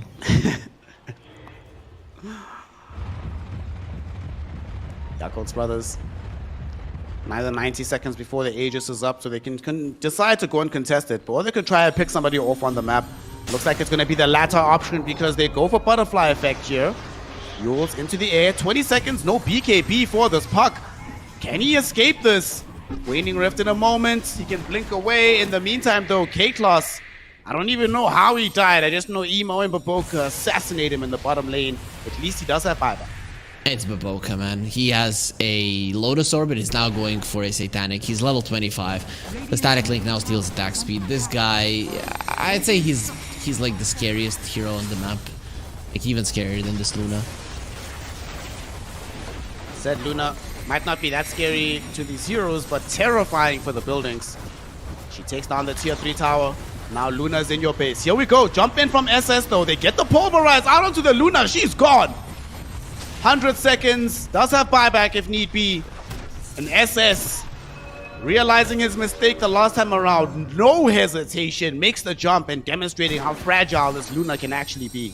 Huge things that have come out for Spiky Gaming. Level 25 on the Puck, level 25 on this Muerta as well. So what does that mean? Also, the Puck has an Aghanim Scepter. You are in a lot of trouble. This Luna can no longer just go forward. It was just showing you can burst her down, and then it's just 10 seconds before the Roche spawns. Yakult's brothers, they need to hold this high ground. They need to make something happen now because they could lose the Roche. SS forcing a fight. He doesn't have his BKB any longer. He does have the Yule Scepter, but he's being completely controlled. Gets it off. He's not dead just yet. And here comes the rest of Spiking Gaming. They haven't been able to kill off Emo just yet. He's in the Yule Scepter right now. They're draining damage. They get the Eye of the Storm out from Popoka. He's doing work onto this Muerta. They've stolen all the damage from the Muerta, dealt too much damage to her. And now she is dead without buyback. So is the Primal, so is the Grimstroke. Luna back in the fray, inside your base. And it looks like this game is just about to end. Hara, can you do anything about this? It doesn't seem like it. The attempt was valiant, but it's like you kept saying, for Boca, the actual scariest hero. Bro, he stole 300 damage from the Muerta. 300 damage, 300 attack speed. The Muerta wasn't doing anything in that fight.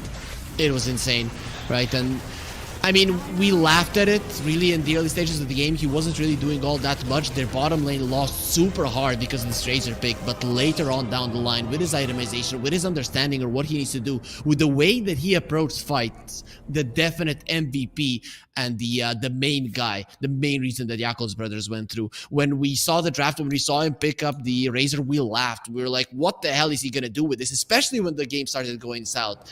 But he shows why his why everybody regards him such highly as a support player, because he can make anything work. My man ended the game 10, 8, and 16 on a position 4 Razor. An astonishing amount of damage being dealt by him. I mean, he actually dealt the most damage in the game. Yes. In his team, yeah, second most in the game, just behind the Muerta. But the main thing is that when your position 4 can completely nullify the enemy team's position 1, who is getting an absurd amount of farm, who is getting all the priority, and we still make this work, man, this must feel a massive confidence boost for Yakult's brothers. And I think they probably did this. They looked at the draft of Spiky, and they were like, look, even if we were playing a team on a similar caliber of skill as us, it would take them a while to completely end the game, bring down all of our buildings with this draft so we can get away with this Razor Greed. It looked a bit sus at the beginning, but god damn, did they get away with it like bosses in the end. Yeah, for sure. But it still comes down to his positioning. Every single fight, he's finding an angle, a weird angle to go into a fight. Sure, there were times where he just gave away his life for pretty much no reason, somewhere out on the map by farming, shoving out the waves, but it was all a setup for him to get all of these items that he needed to be able to play as aggressively, because BKB is such a huge item versus Spiky Gaming in this particular match. And then he knew that if he just walks in and gives vision to his team, that it is going to be making the life of all 3 of his cores very easy. So just beautiful understanding of his role in this game. And what do you make of what Spiky Gaming did with their draft? In particular, they put the Stormbreaker in the position 5. Do you think it, like, I think it was okay for a little bit of time, but could they have made it work a little bit better in this situation, or was it one of these, you're doomed to fail given the complexity of the draft? They did well in the laning phase, I guess, and Dawnbreaker did okay-ish. I think the Dawnbreaker in general wasn't the problem. I think they, overall, in terms of their heroes, didn't have any issues in this game. The main issue is that, well, the enemies are just faster than you, and then you have this lineup that is very good at shoving out the waves, and Yakult's brothers, they are shoving out the waves better than you. I think that probably would have been the main reason, and that is just a class difference between the teams, nothing else. We also saw that they were struggling with some poke potential on the side of Spiky Gaming. For them to kill a hero, they'd have to commit multiple ultimates onto that target to bring them down. Not nearly as difficult for Yakult's brothers to achieve the same. And unfortunately, that will mean that Spiky Gaming is henceforth eliminated from the qualifiers for ESL One Bangkok. They will not be at the tournament. Side of Yakult's brothers, though, they're still out here. They get to proceed. And their matchup, surprisingly, Harry Freak, is not going to be against Team Turtle. Turtle got 2-0'd by Titan. So now that we know that they're going to be playing up against Titan, what do you think, given what you've seen from Titan and Yakult's brothers? What's the prediction for that matchup? It's hard to say. I'd still say that I do favor Yakult's brothers a little bit more, because I think when they are playing versus a team that they really do respect highly, that they are the team that gets the most prepared from what I've seen in the scene for quite some time. So that's why I'm gonna be siding with them.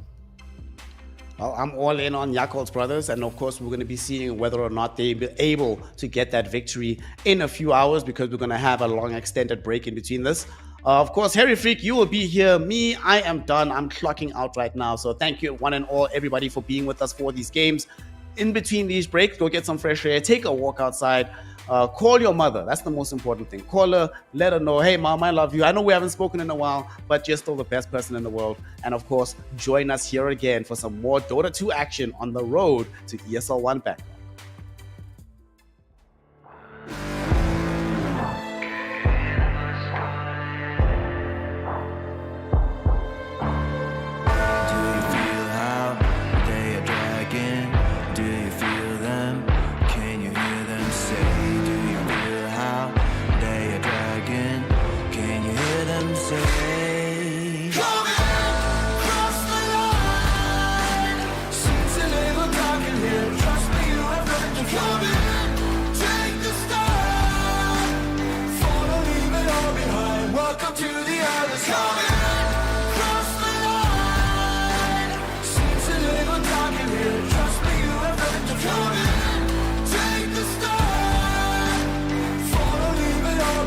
Welcome to the other side.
I pack my suitcase, headed out the door. I keep my shoes laced. 2,000 miles away from home. A couple dollars in my pocket, never stopped the boy before. I load my bags and hit the road. Miles past, turning back, found my track, face the fact she a cold one. Never gonna settle for none. Stay up every night till I won. Don't want a slow rise now. I'm confident opulence isn't a long ride out. When I look back now, I'm astounded. A quiet boy from old age, but always felt the world was a stage, yeah. I celebrate one last late night. My old life ain't staying. I pack my suitcase, headed out the door. I keep my shoes laced. 2,000 miles away from home. A couple dollars in my pocket, never stopped the boy before. I load my bags and hit the road. I'm headed to LA.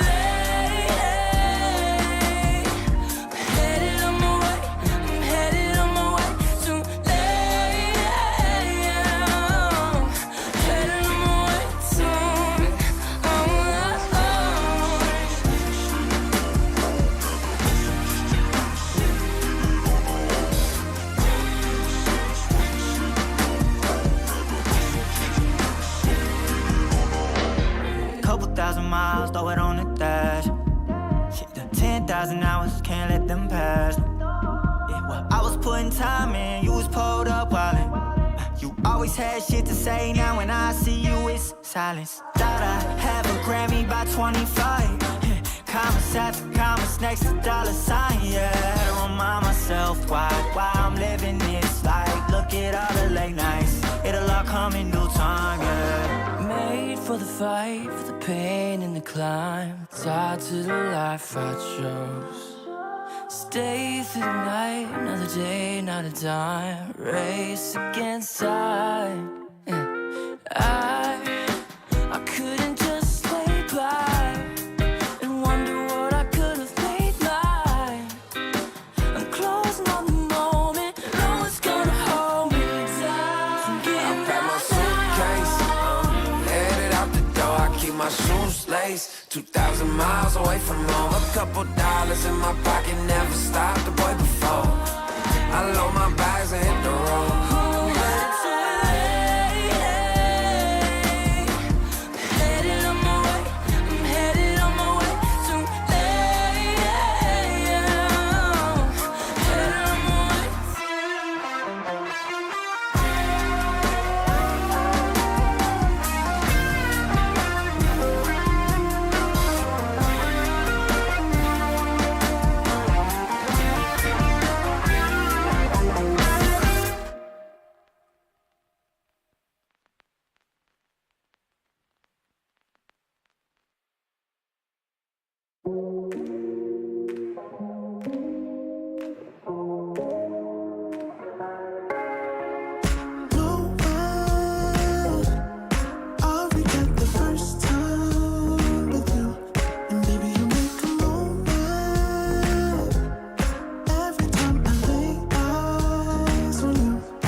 For me to feel, yeah. Tell me why you on your knees, yeah. Never thought I had a dream, yeah. Kicking off the covers, I'm too hot for this bed. Give me space, I need to breathe, yeah. Give a face, giving it beautifully, yeah. Yeah, it's just me and my clique, yeah. We might be the hottest, but we let you in. Angel energy, let you sit with me. Angel energy, angel energy, angel energy. We got sympathy. Angel energy, angel energy. Yeah.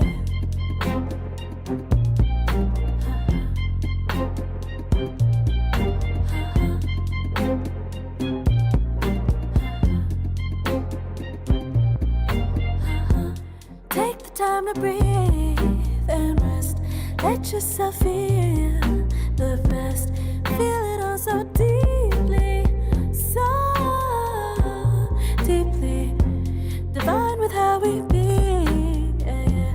Aligned with everything, yeah. More than a dream, vulnerable and strong, yeah, we feel everything. Angel energy, let you sit with me. Angel energy, angel energy, angel energy. We got sympathy. Angel energy, angel energy, angel energy. Let you sit with me.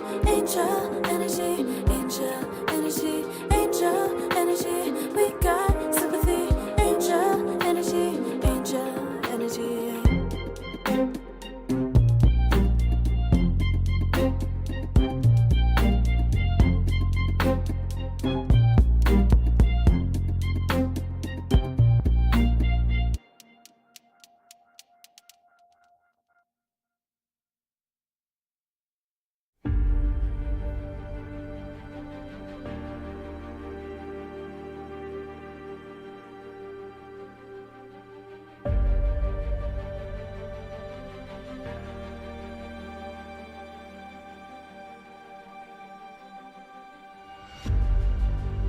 Earth is suffering,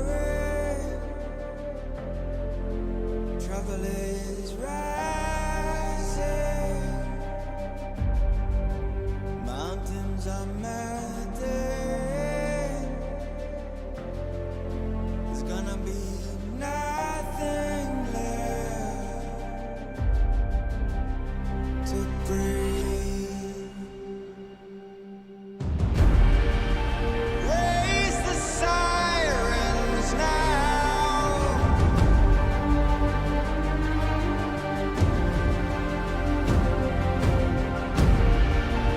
Break the silence now.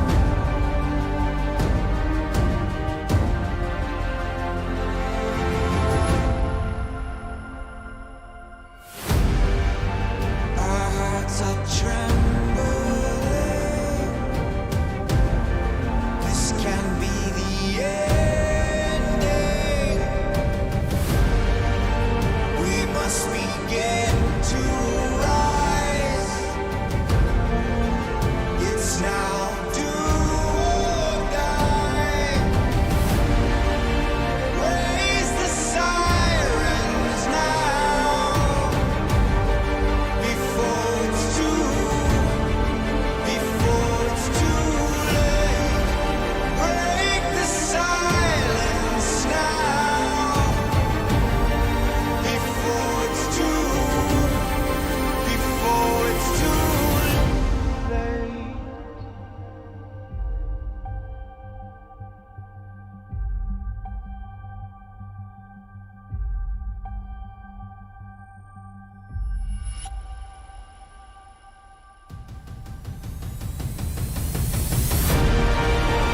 Raise the sirens now before it's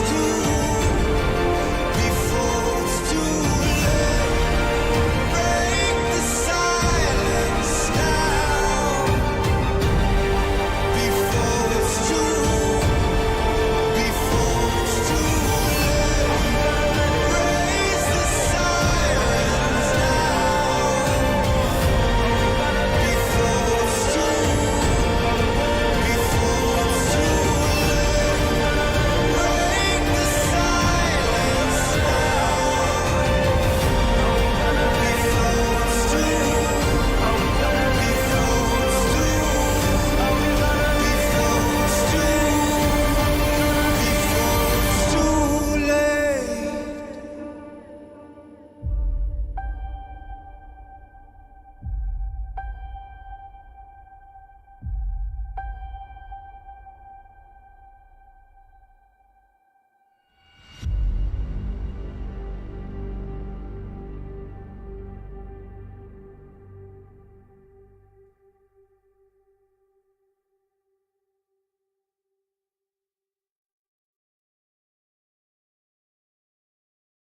Serotonin flare,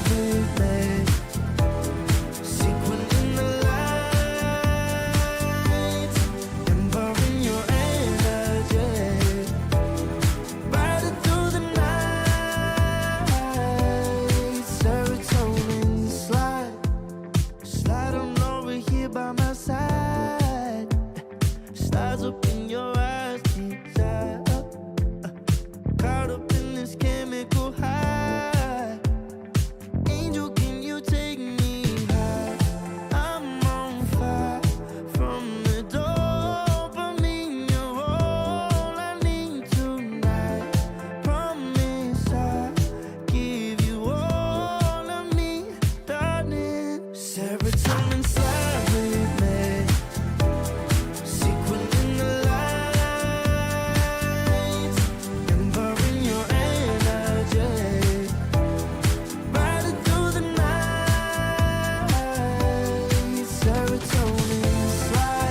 Serotonin slide, chemical high.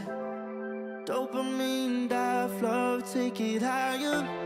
Serotonin slide, chemical high. Dopamine dive, love, take it higher. Serotonin slide, chemical high. Dopamine dive, love, take it higher. Serotonin slide, chemical high. Dopamine dive, love, take it higher. Secret in the lights, empowering your energy. Brighter through the night. Serotonin slide, slide, slide, slide. Serotonin slide, slide, slide, slide. Serotonin slide. Think about it every night when I close my eyes. You're on my mind. I try to quit a million times, but it takes me high. Like you're so divine. You give me everything. Don't know what's happening. I need you like medicine. You're my everything, everything.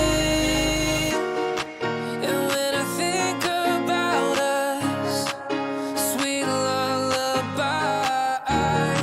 I wanna keep this moment here forever, no goodbyes. And when I think about us, sweet lullabies, I wanna keep this moment here forever, no goodbyes.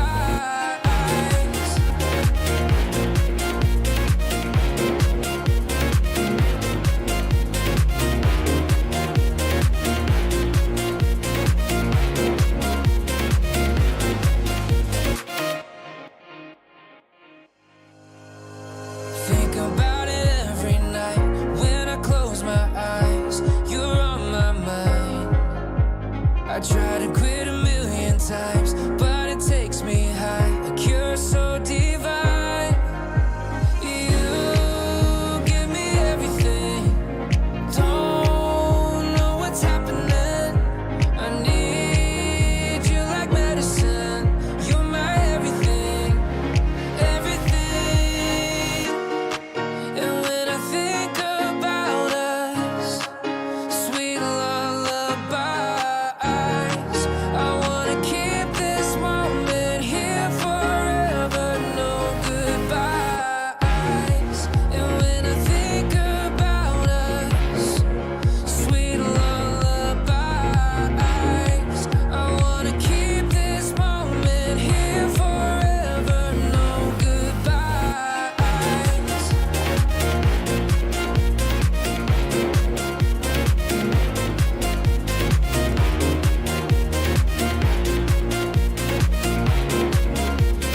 No goodbyes.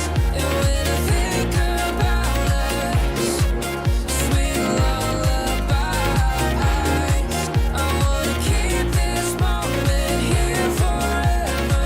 No goodbyes.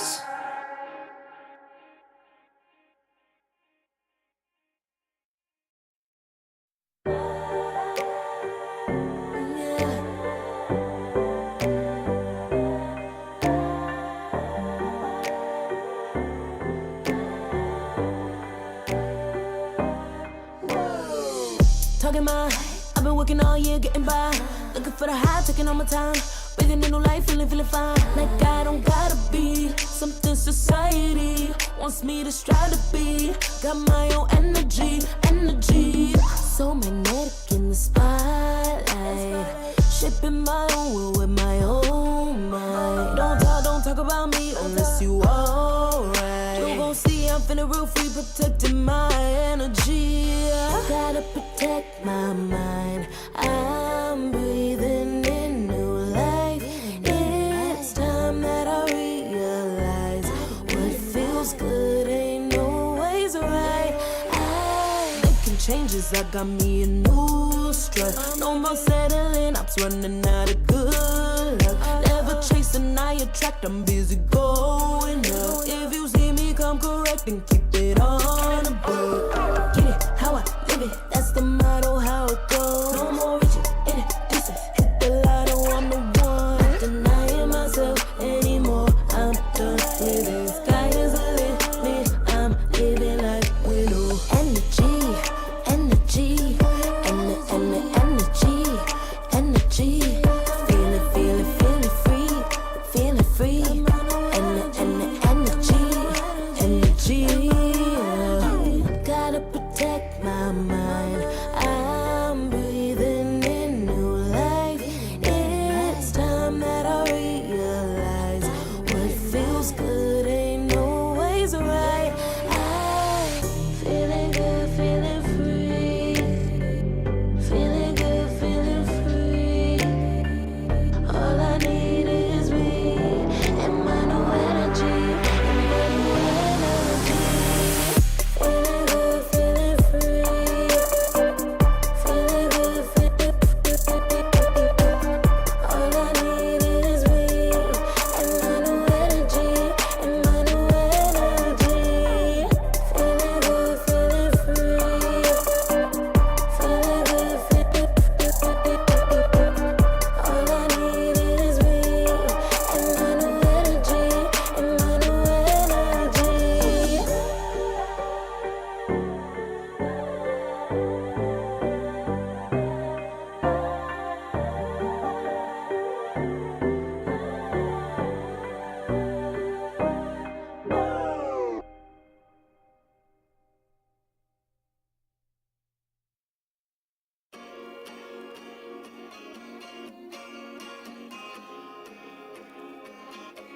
Yeah.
that's just what I do.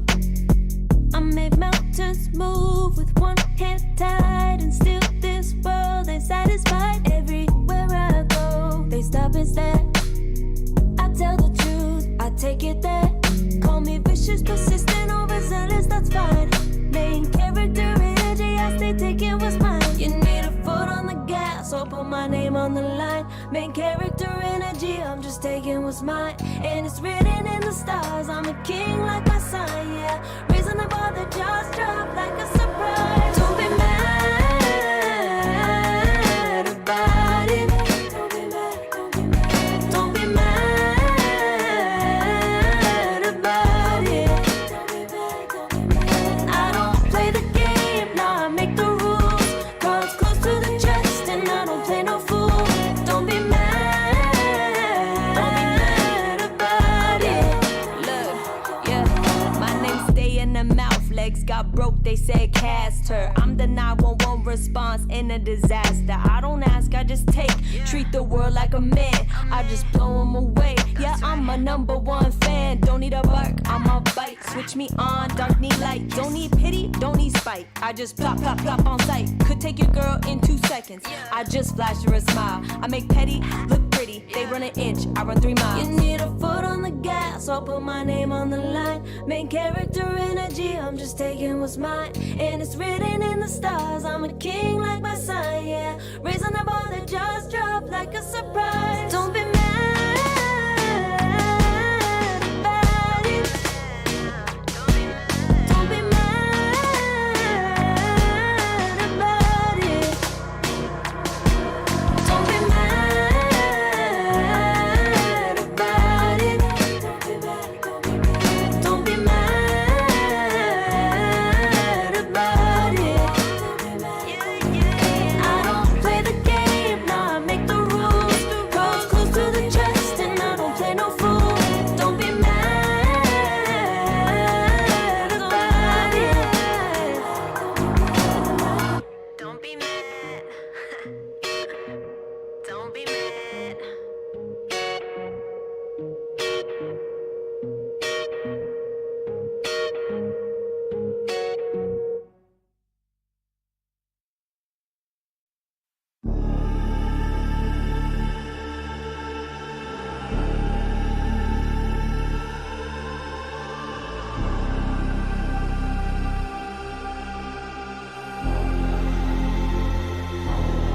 You'll be free when I set you free. I breathe you in, but all your sins won't disappear. You can see it's true that I want only you when we'll break free. Together, you and me. Take me in your arms and let us rise high up to the stars where we can fly. So come with me and pray. I want you to play my games and fulfill my black desires. So break my heart and leave me.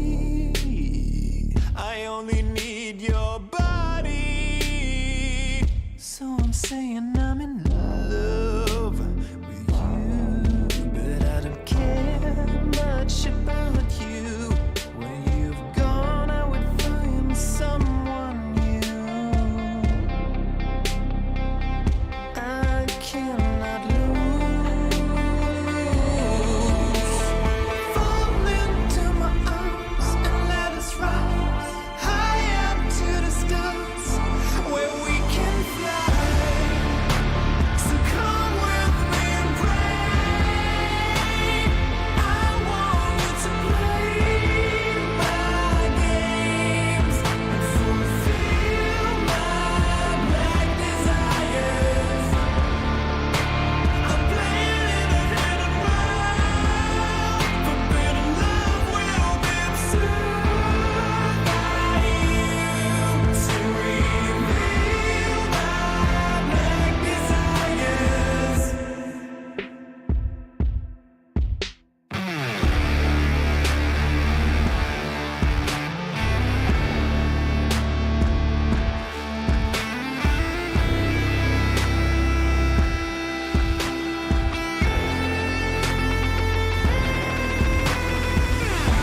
feel it, so alive, floating high, I can finally breathe.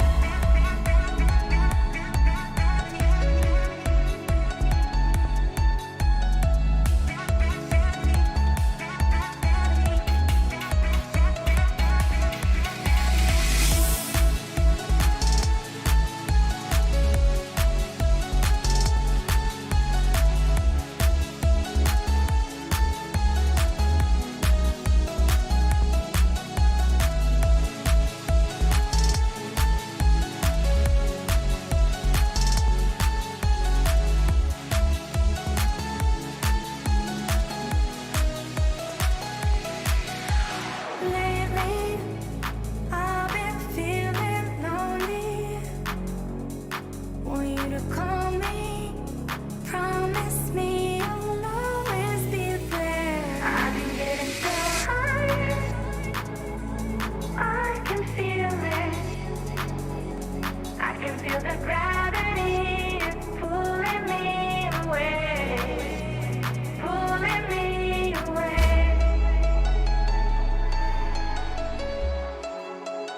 Pulling me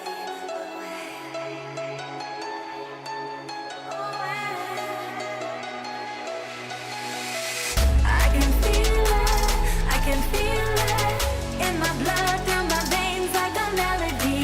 I can feel it, I can feel it, so alive, floating high, I can finally breathe.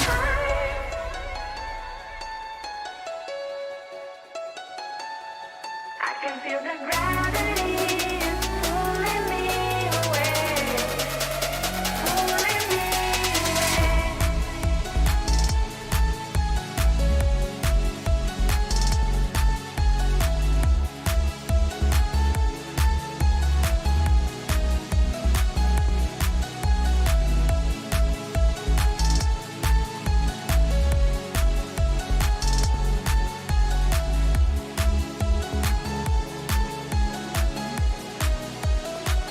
I've been getting so high, I can feel it. I can feel the gravity is pulling me away, pulling me away.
be greatest days coming in waves. And no, I ain't no stranger to the fire, burning up all my desire to be great. I gotta just open the gate. All I need is saving from hitting the pavement, understanding when I'm impatient, that only I give to me.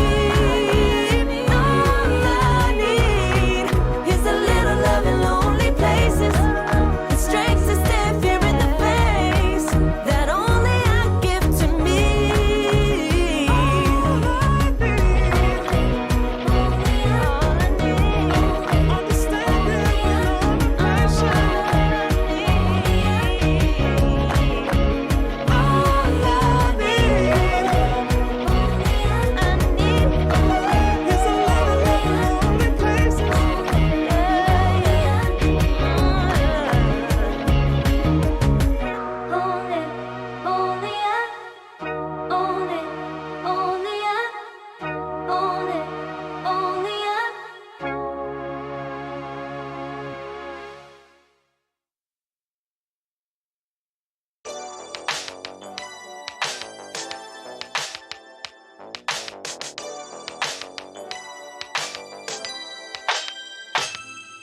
Ooh, that day that boy walked my way. Won't forget his pretty face. It was like we both had something to say. Yeah, but as soon as I saw him, his fine ass was gone. Think I should have followed him home. I'll put my number into his phone. A moment in time, so divine. Hope I see you again. Hope I see you again. A moment in time, so divine. Hope I see you again. Hope I see you again. You looking so good, made me wanna know you. Feeling the groove, and I got to show you. Come back, better come back. Want you to know that you're looking so fly. I wanna get to know you, but you doesn't be mine. And just a moment in time. Oh Lord, boy, you better come back.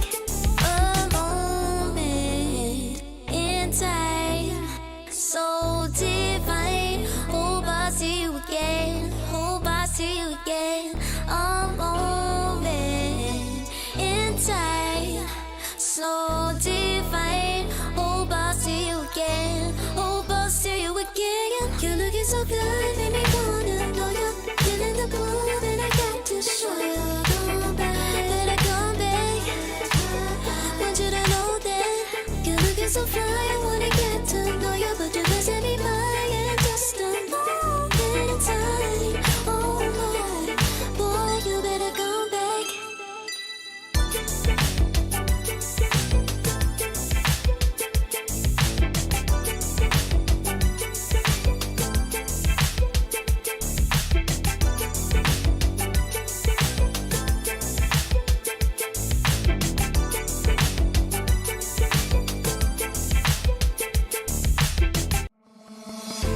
Oh, I don't know how to put it together.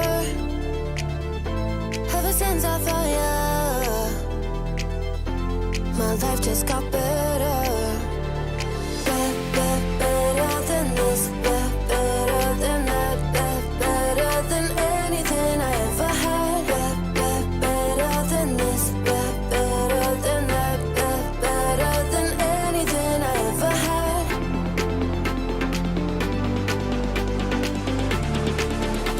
Than anything I ever had.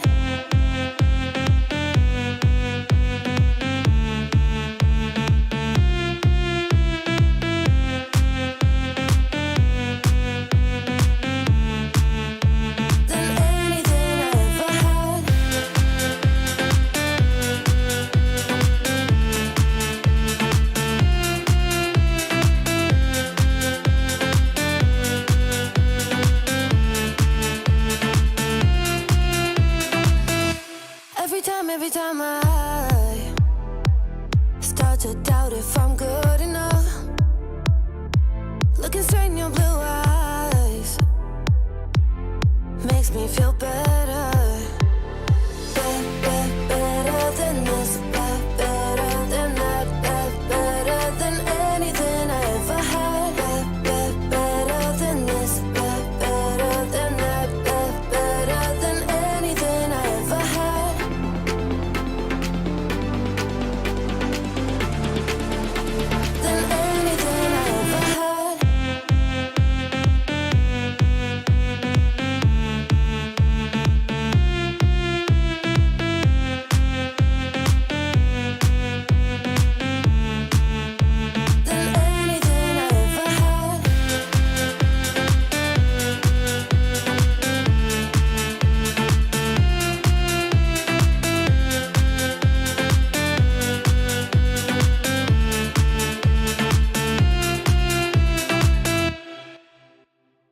wolves are hauling.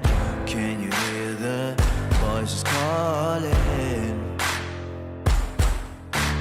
Do you feel how they are dragging? Waiting for a second to push you to your limits, growing stronger, feeling better. But do you feel them? Can you hear them say?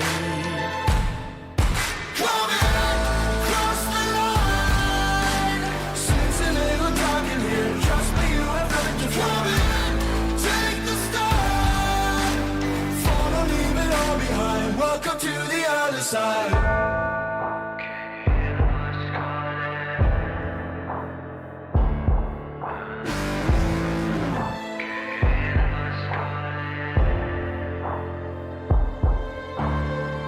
Do you feel how they are dragging? Do you feel them? Can you hear them say? Do you feel how they are dragging? Can you hear them say?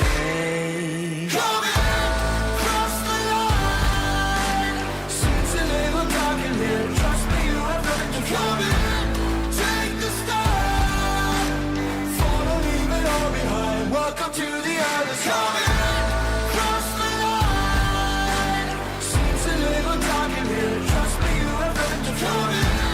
Take the start. Follow, leave it all behind. Welcome to the other side.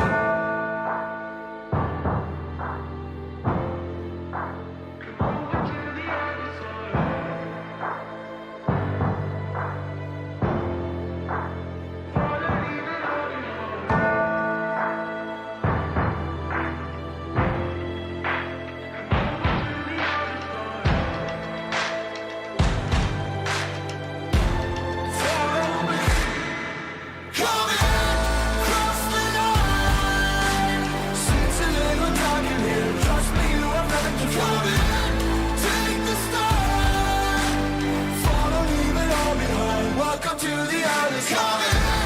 Cross the line. Seems a little dark in here. Trust me, you have nothing to fear. Take the start. Follow, leave it all behind. Welcome to the other side.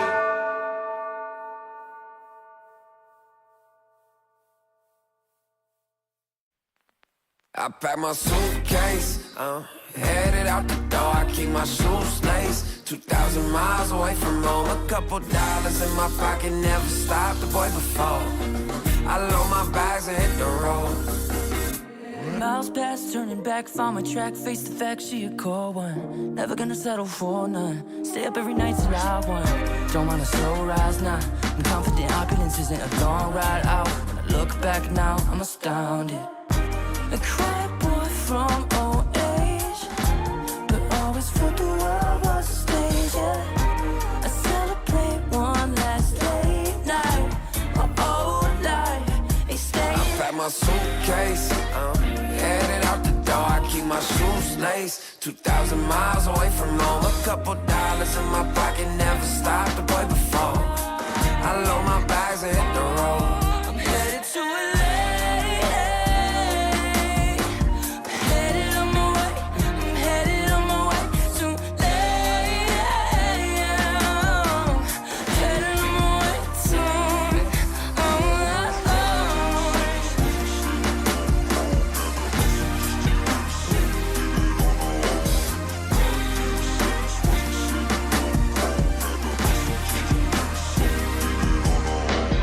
Couple thousand miles, throw it on the dash.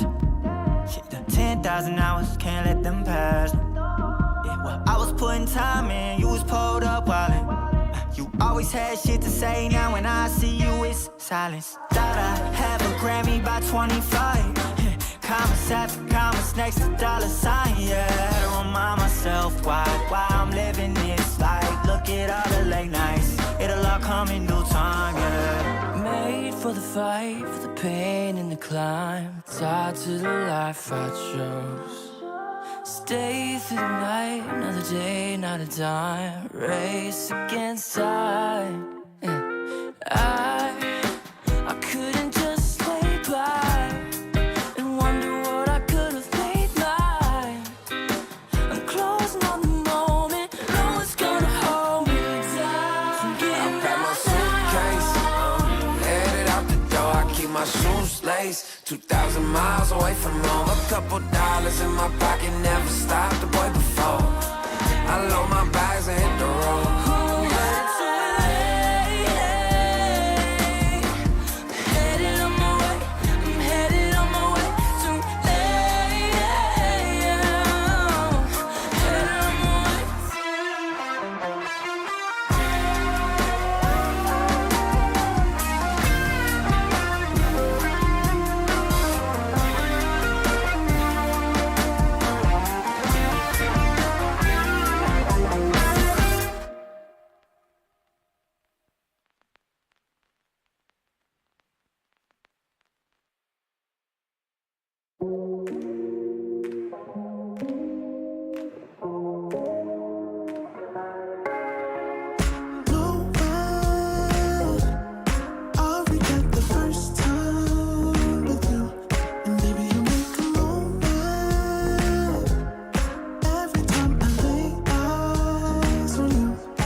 It isn't enough to wish for change.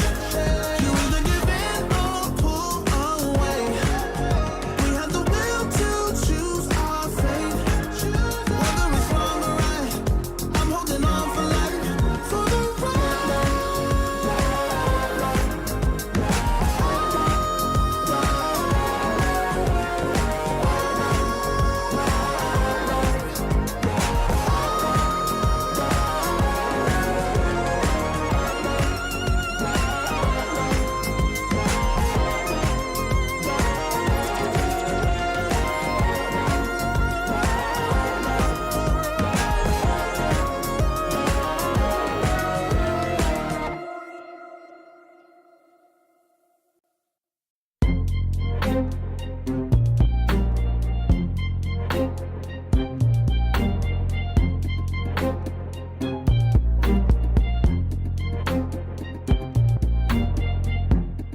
Too long for me to feel, yeah.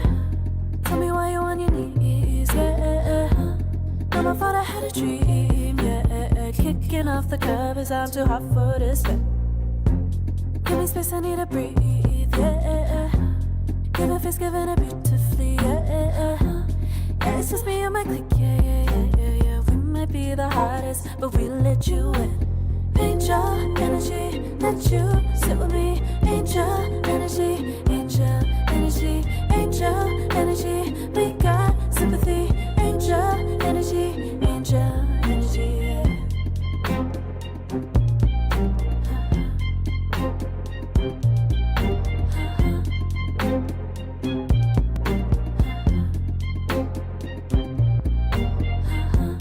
Take the time to breathe and rest. Let yourself in.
Trouble is rising.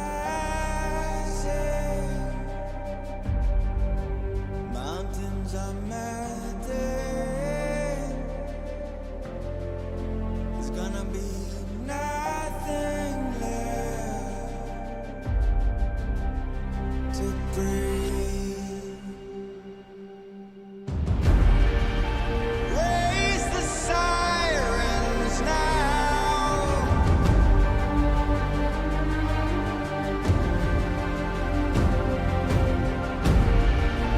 Break the silence now.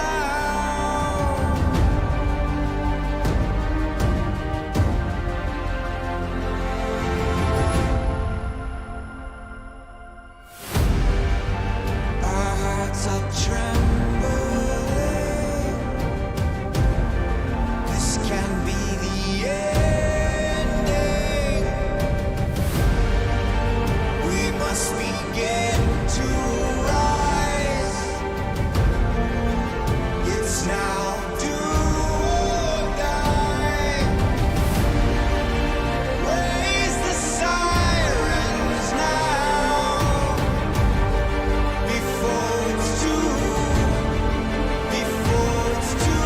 late.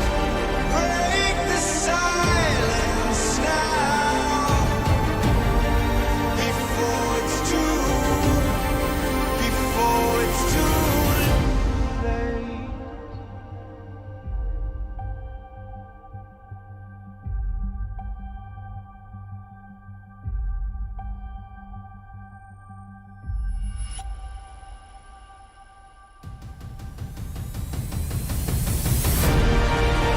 Raise the sirens now before it's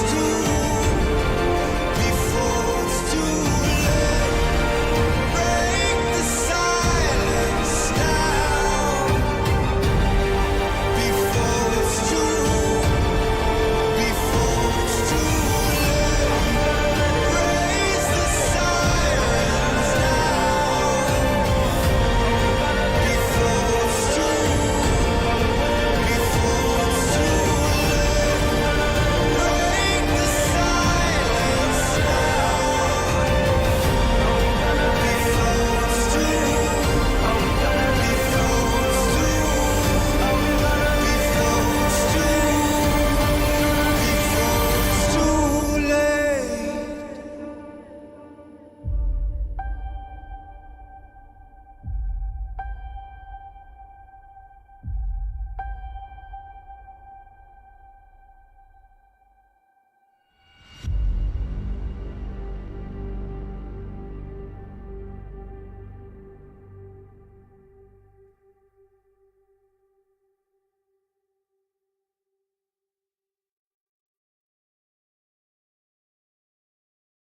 Serotonin slightly sequin in the light, empowering your energy, riding through the night.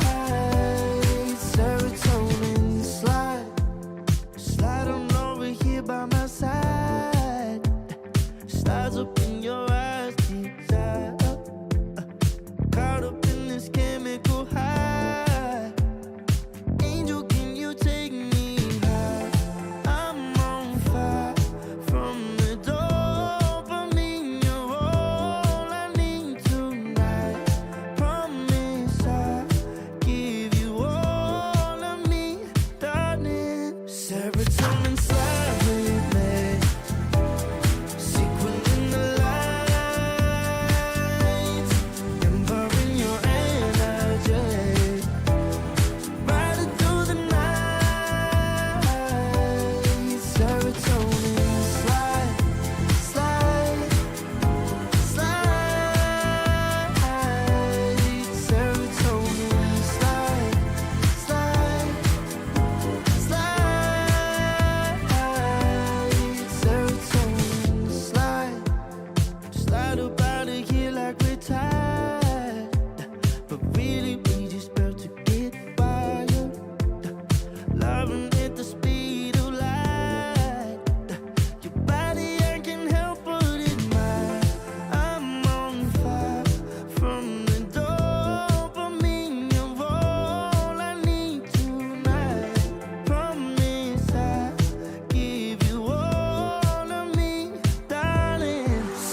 take it higher. Serotonin slide, chemical high. Dopamine dive, love, take it higher. Serotonin slide, chemical high. Dopamine dive, love, take it higher. Serotonin slide, chemical high. Dopamine dive, love, take it higher. Secret in the lights, empowering your energy. Riding through the night. Serotonin slide, slide, slide, slide. Serotonin slide, slide, slide, slide. Serotonin slide. Think about it every night when I close my eyes. You're on my mind. I try to quit a million times, but it takes me high. Like you're so divine. You give me everything. Don't know what's happening. I need you like medicine. You're my everything, everything. And when I think about us, sweet lullabies, I wanna keep this moment here forever, no goodbyes. And when I think about us, sweet lullabies, I wanna keep this moment here forever, no goodbyes.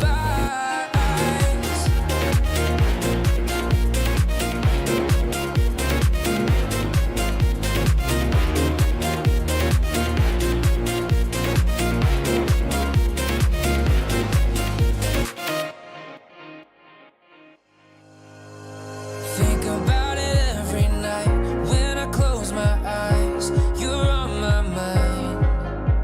I try to quit a million times, but it takes me high. Like you're so divine. You give me everything. Don't know what's happening. I need you like medicine.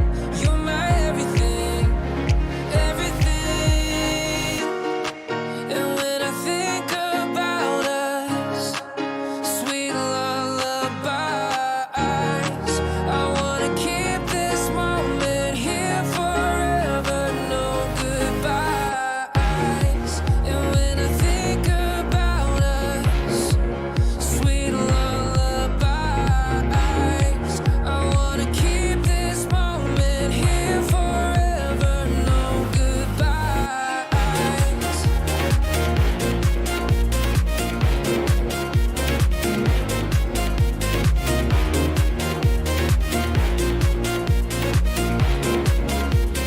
No goodbyes.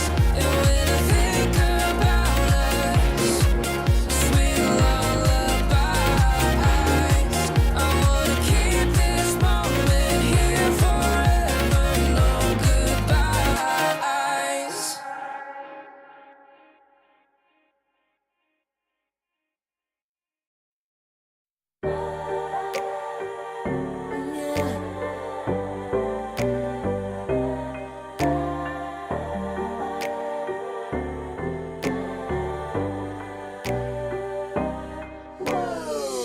Talking my, I've been working all year getting by. Looking for the high, taking all my time. Breathing in new life, feeling fine. Like I don't gotta be something society wants me to strive to be. Got my own energy. So magnetic in the spotlight. Shaping my own world with my own mind. Don't talk about me unless you alright. You gon' see I'm finna real free, protecting my energy. Gotta protect my mind. I'm breathing in new life. It's time that I realize what feels good ain't always right. I making changes, I got me a new strut. No more settling, I'm running out of good luck. Never chasing, I attract, I'm busy going up. If you see me come correct, then keep it on the book. Get it, how I live it, that's the motto, how it goes. No more reaching in the distance, hit the lotto, I'm the one. Not denying myself anymore, I'm done with it. Sky is the limit, I'm living like we know. Energy, energy, energy, feeling free, energy.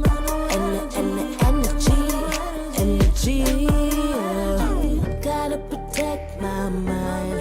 I'm breathing in new life. It's time that I realize what feels good ain't always right. I'm feeling good, feeling free. Feeling good, feeling free. All I need is me and my new energy. And my new energy. Feeling good, feeling free. Feeling good, feeling free. All I need is me and my new energy. And my new energy. Feeling good, feeling free. Feeling good, feeling all I need is me and my new energy, and my new energy.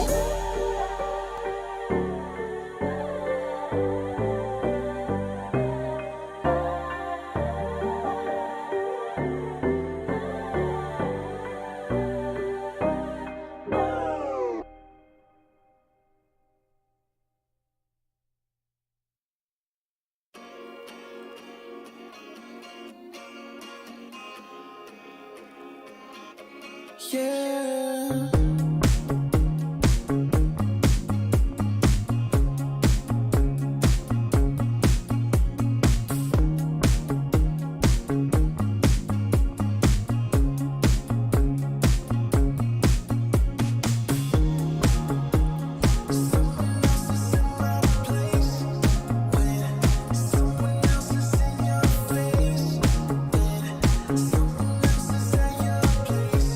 I know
juice.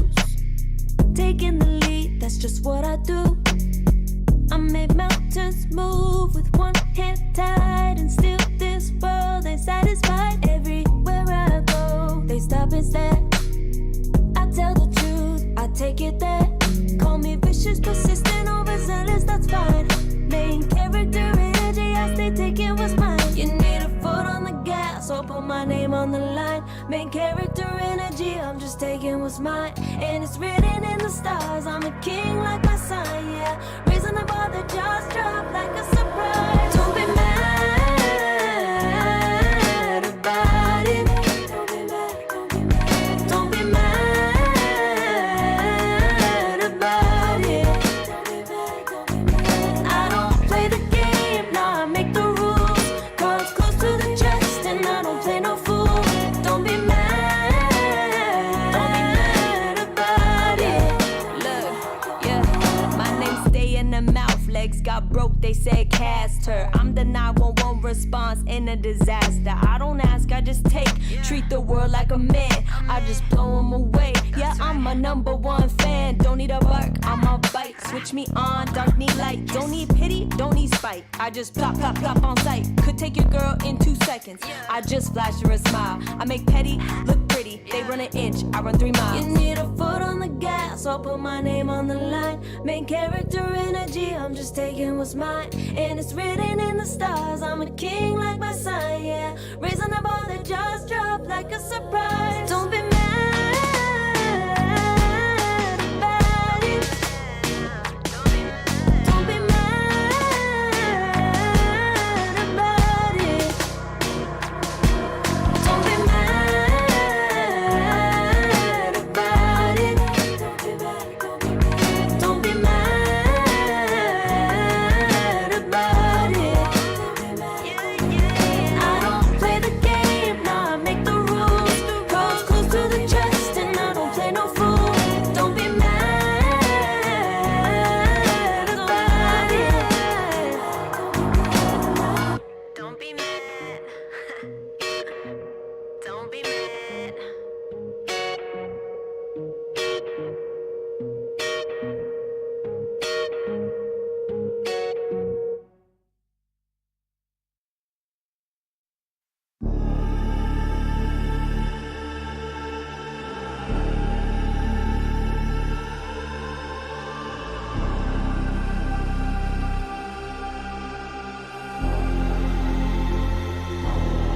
You'll be free when I set you free. I breathe you in, but all your sins won't disappear. You can see it's true that I want only you when we'll break free together. Take me in your arms and let us rise high up to the stars where we can fly. So come with me and play. I want you to play my games and fulfill my black desires. So break my heart and leave me. I only need your body. So I'm saying I'm in love with you, but I don't care much about you. Where you've gone, I would find someone new. I cannot lose. Fall into my arms and let us rise high up to the stars where we can fly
can feel it, so alive, floating high, I can finally breathe.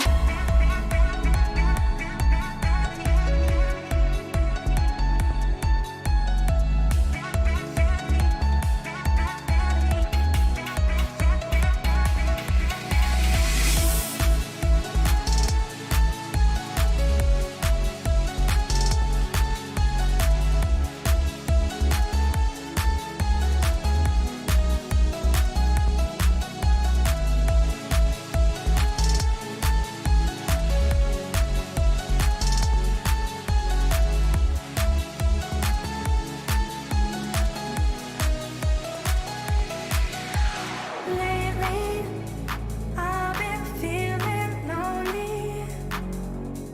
Want you to call me, promise me you'll always be there. I've been getting so high, I can feel it. I can feel the gravity pulling me away, pulling me away.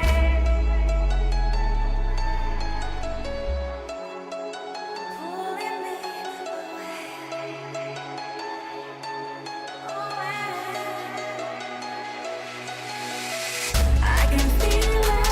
I can feel it in my blood, down my veins like a melody. I can feel it, so alive, floating high, I can finally breathe.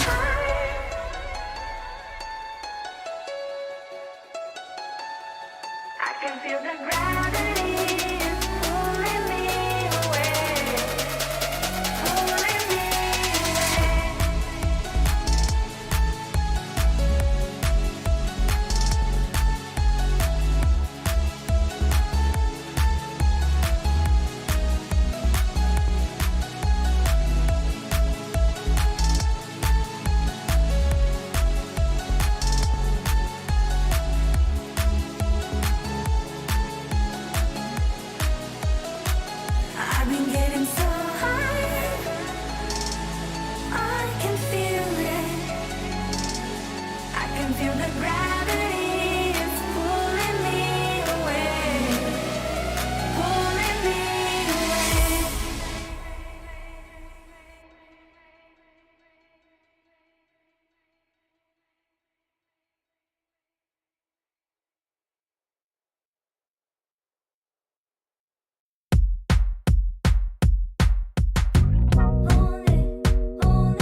coming in waves. And no, I ain't no stranger to the fire, burning up all my desire to be great. I gotta just open the gate. All I need is saving from hitting the pavement, understand it when I'm impatient, that only I give to me.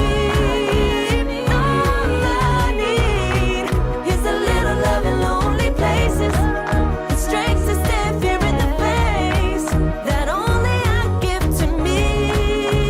All I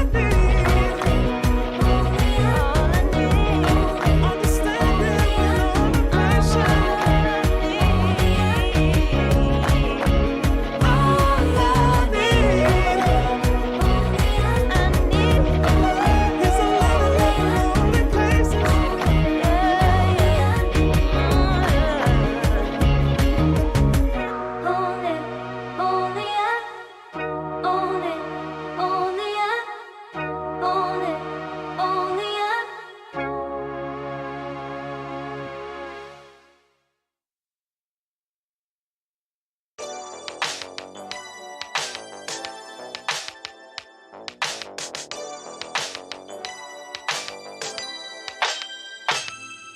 Ooh, that day that boy walked my way.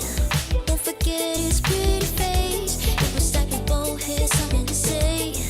Yeah, but as soon as I saw him, his fine ass was gone.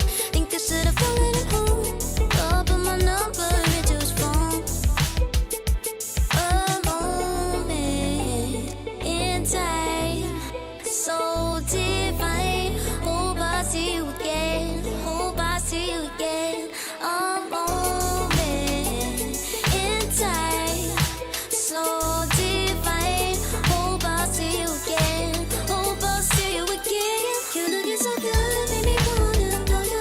Feeling the groove, and I got to show you. Come back, better come back.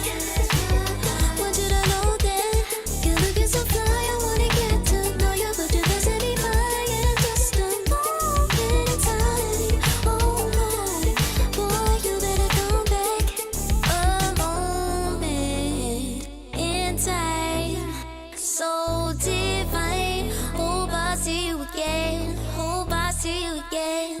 A moment in time, so divine. Hope I see you again. Hope I see you again. You're looking so good, made me wanna know you. Feeling the groove, and I got to show you. Come back, better come back. Want you to know that you're looking so fly. I wanna get to know you, but you're missing me by in just a moment in time. Oh my, boy, you better come back.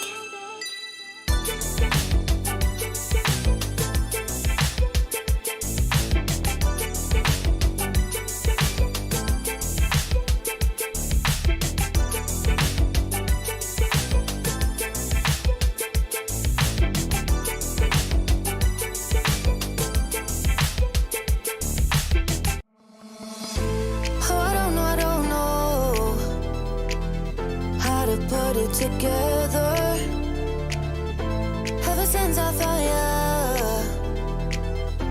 my life just got better. Better than this, better than that, better than anything I ever had. Better than this, better than that, better than anything I ever had.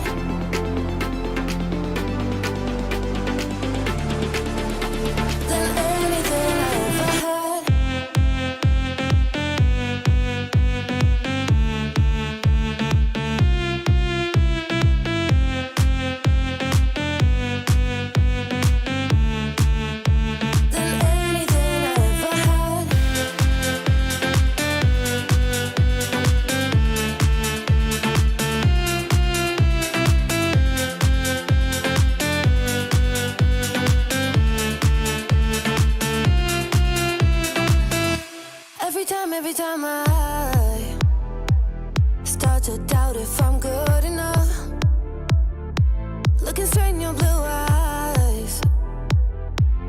makes me feel better. Better than this, better than that, better than anything I ever had. Better than this, better than that, better than anything I ever had.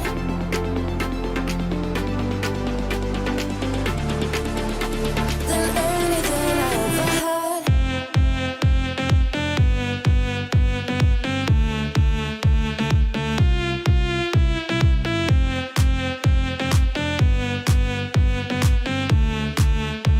Than anything I ever had.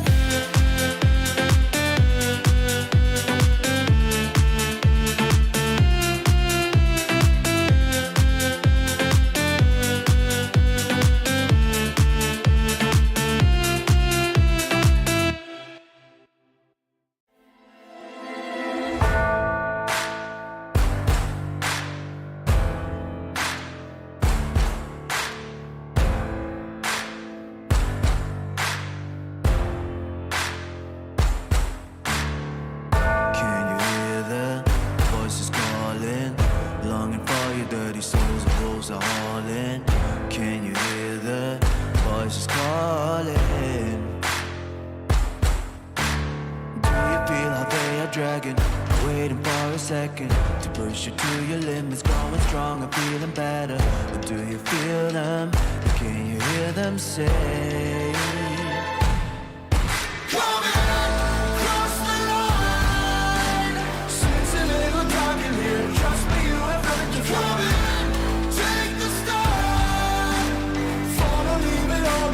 Welcome to the other side.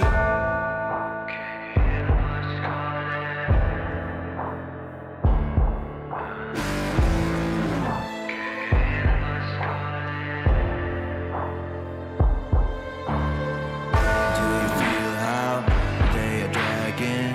Do you feel them? Can you hear them say? Do you feel how they are dragging? Can you hear them say?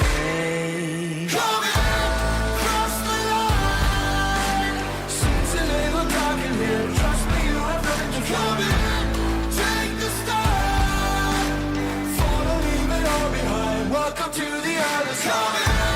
Cross the line. Seems a little dark in here. Trust me, you have nothing to fear. Take the start. Follow, leave it all behind. Welcome to the other side.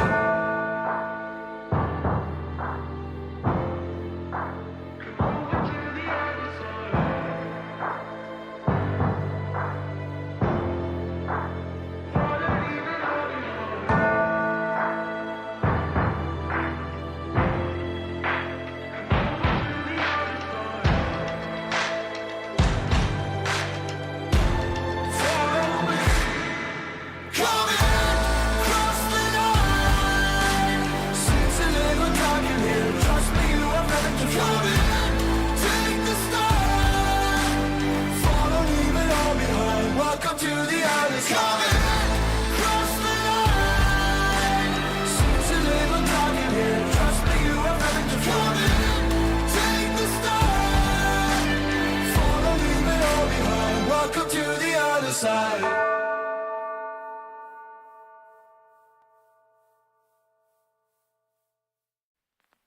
I pack my suitcase, headed out the door. I keep my shoes laced. 2,000 miles away from home. A couple dollars in my pocket, never stopped the boy before. I load my bags and hit the road. Miles past, turning back, found my track, face the fact she a cold one. Never gonna settle for none. Stay up every night till I won. Don't want a slow rise now. I'm confident opulence isn't a long ride out. When I look back now, I'm astounded. A quiet boy from old age, but always felt the world was a stage, yeah. I celebrate one last late night. My old life ain't staying. I pack my suitcase, headed out the door. I keep my shoes laced. 2,000 miles away from home. A couple dollars in my pocket, never stopped the boy before. I load my bags and hit the road.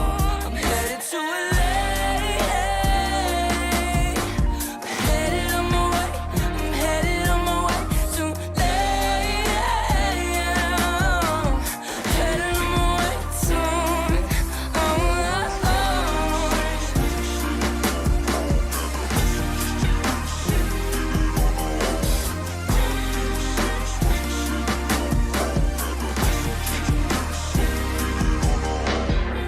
2,000 miles, throw it on the dash. Shit, the 10,000 hours, can't let them pass. Yeah, well, I was putting time in, you was pulled up wildin'. You always had shit to say, now when I see you, it's silence. Thought I have a Grammy by 25. Commas after commas next to dollar sign, yeah. To remind myself why I'm living this life. Look at all the late nights, it'll all come in due time, yeah. Made for the fight, for the pain and the climb. Tied to the life I chose. Stay through the night, another day, not a dime. Race against time. I couldn't just lay by and wonder what I could have made mine. I'm closing on the moment, no one's gonna hold me down. I pack my suitcase, headed out the door. I keep my shoes laced. 2,000 miles away from home. A couple dollars in my pocket, never stopped the boy before. I load my bags and hit the road.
It isn't enough to wish for change. You either give in or pull away. We have the will to choose our fate. Whether it's wrong or right, I'm holding on for life, for the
for me to feel, yeah. Tell me why you're on your knees, yeah. Never thought I had a dream, yeah. Kicking off the covers, I'm too hot for this bed. Give me space, I need to breathe, yeah. Give a face, giving it beautifully, yeah. Yeah, it's just me and my clique, yeah. We might be the hottest, but we let you in. Angel energy, let you sit with me. Angel energy, angel energy, angel energy. We got sympathy. Angel energy, angel energy. Yeah.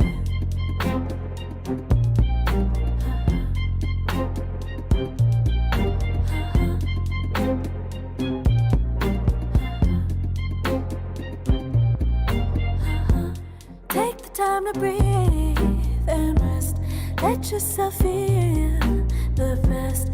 Feel it all so deeply, so deeply. Divine with how we be, yeah. Aligned with everything, yeah. More than a dream, vulnerable and strong, yeah. We feel everything. Angel energy, let you sit with me. Angel energy, angel energy, angel energy. We got sympathy. Angel energy, angel energy, angel energy. Let you sit with me. Angel energy, angel energy, angel energy. We got sympathy. Angel energy, angel energy.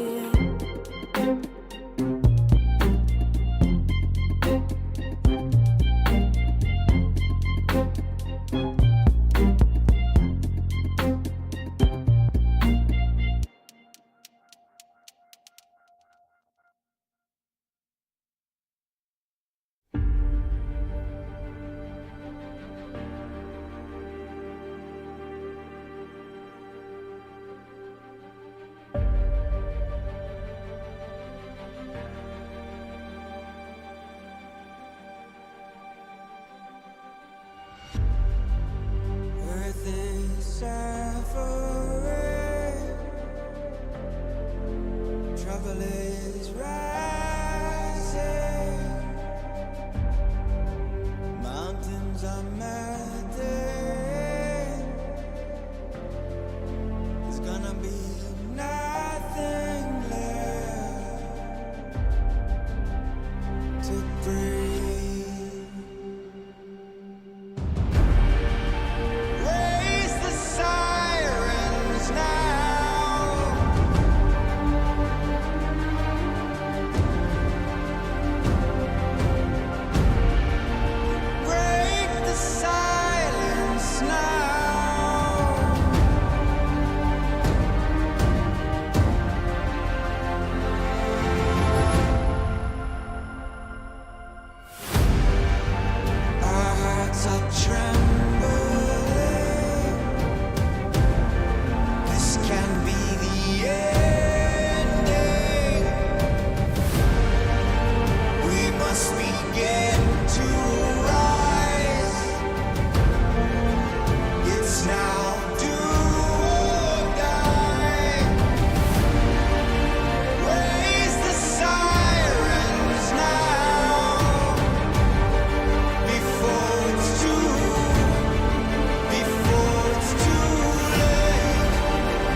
Serotonin slide with me.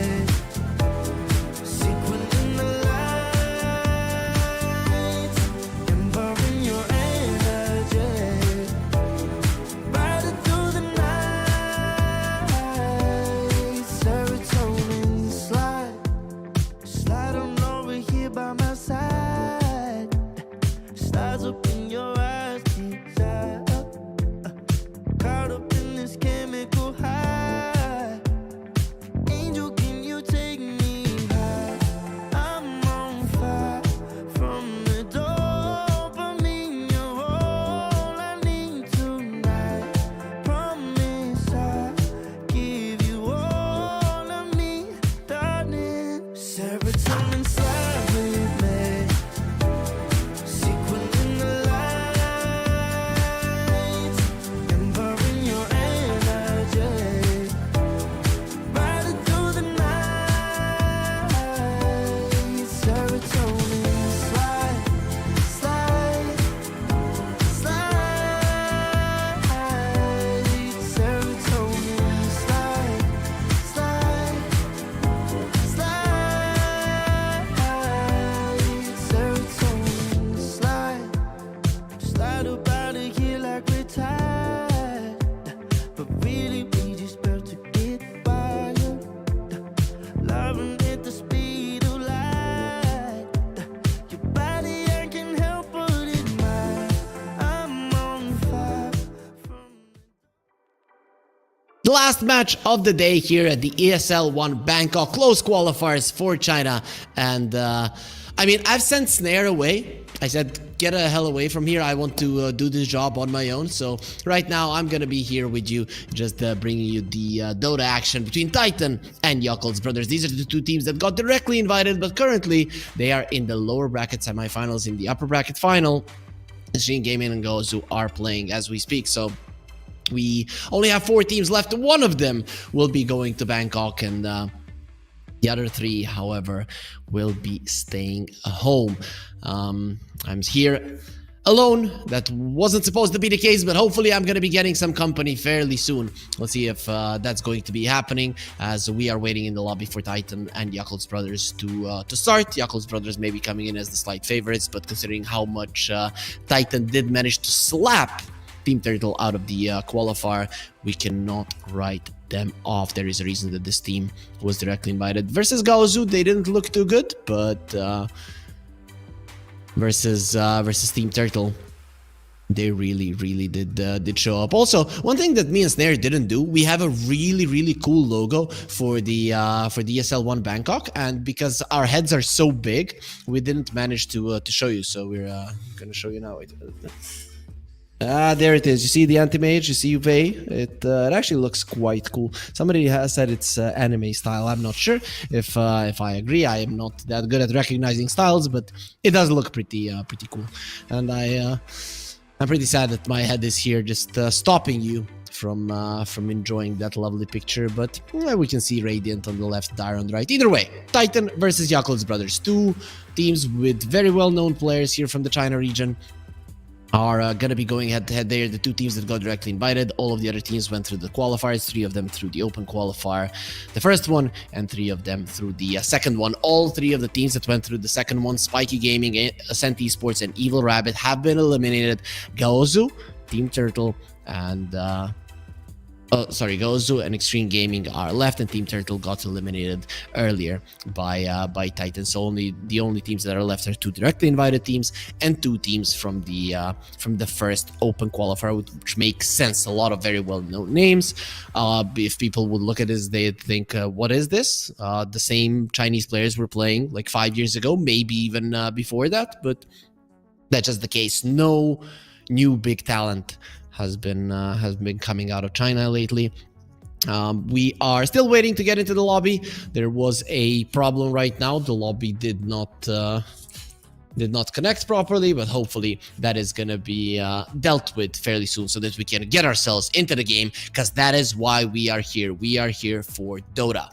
And okay, so one of the players is missing from the lobby, so there was definitely an issue, and hopefully it does get fixed fairly soon.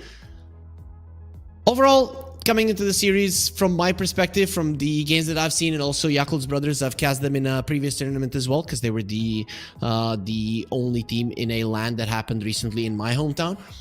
The only Chinese team that was there, and their preparation for teams that are of a higher caliber was second to none. They were pretty good at understanding what they need to ban and how they need to draft versus every specific team. Even though they say that they're a stack, they don't have a coach, that they are just having fun, the amount of preparation and the amount of ideas that went into every single draft was amazing to see. And the fun thing is that most of those drafts did work. These guys managed to take games off of some of the best teams in the world: Gaming, Gladiators, Tundra, Spirit, teams like that. So definitely not to be underestimated. Titan, on the other hand, I didn't even know what their roster was going to be. Of course, Yakult's brothers did change Undyne for Paulison. Paulison is currently in the upper bracket finals, so might be an upgrade, but my boy Snare, he still thought from the start that Yakult's brothers are still going to be going through, and even when they fell through into the lower bracket, he still feels the same way. Either way, though, so they had one change-up. That's Undyne, for people that don't know. Fly, Emo, Zeal, and Baboka are the other four. Of course, if you have been following the stream today, we did watch their game versus Spiky Gaming. First game, they stomped. Second game, it was a little bit harder, but still they did manage to squeeze a victory either way. Again, we're going to be having everybody in the lobby, so hopefully we're going to be getting in. But Titan, we got Erica, Echoes, Beyond, Mercy, and ZZQ. Pretty well-known name in the no names in the China region. Some of them might be lesser known to the Western audiences, but they have been in the scene for quite some time. Solid success overall. So we are expecting great things from them as well, from a lot of these players. And we got Echo, which is cool. He is a little bit of a younger player, not super young, but 23 years of age. That is quite nice. Again, we are going to be connecting, and there it is. The draft has started. So, guys, you're not going to be looking at my face any longer. I'm very sad about that. You're probably sad about it as well, but there it is. We will be getting ourselves into the lobby. 5 seconds remaining. Dire team ban. And there we are. The first bans are going to be starting. You see immediately Yakult's brothers. Radiant team They are going to be banning something completely different. So that's what we expect. We get rid of the Timber Saw. This is something that you want to play. Dire team ban. Radiant team ban. So they get rid of the Enchantress. 10 seconds remaining. On the other side, pretty common bans, other than the Pugna that has been creeping in lately.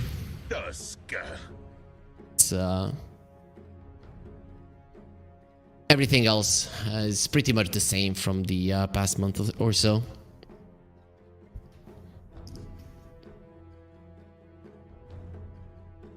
Oh, there's a Tusk, classic opening, Yakult's brothers. Interesting, they didn't ban out the Dark Willow. Usually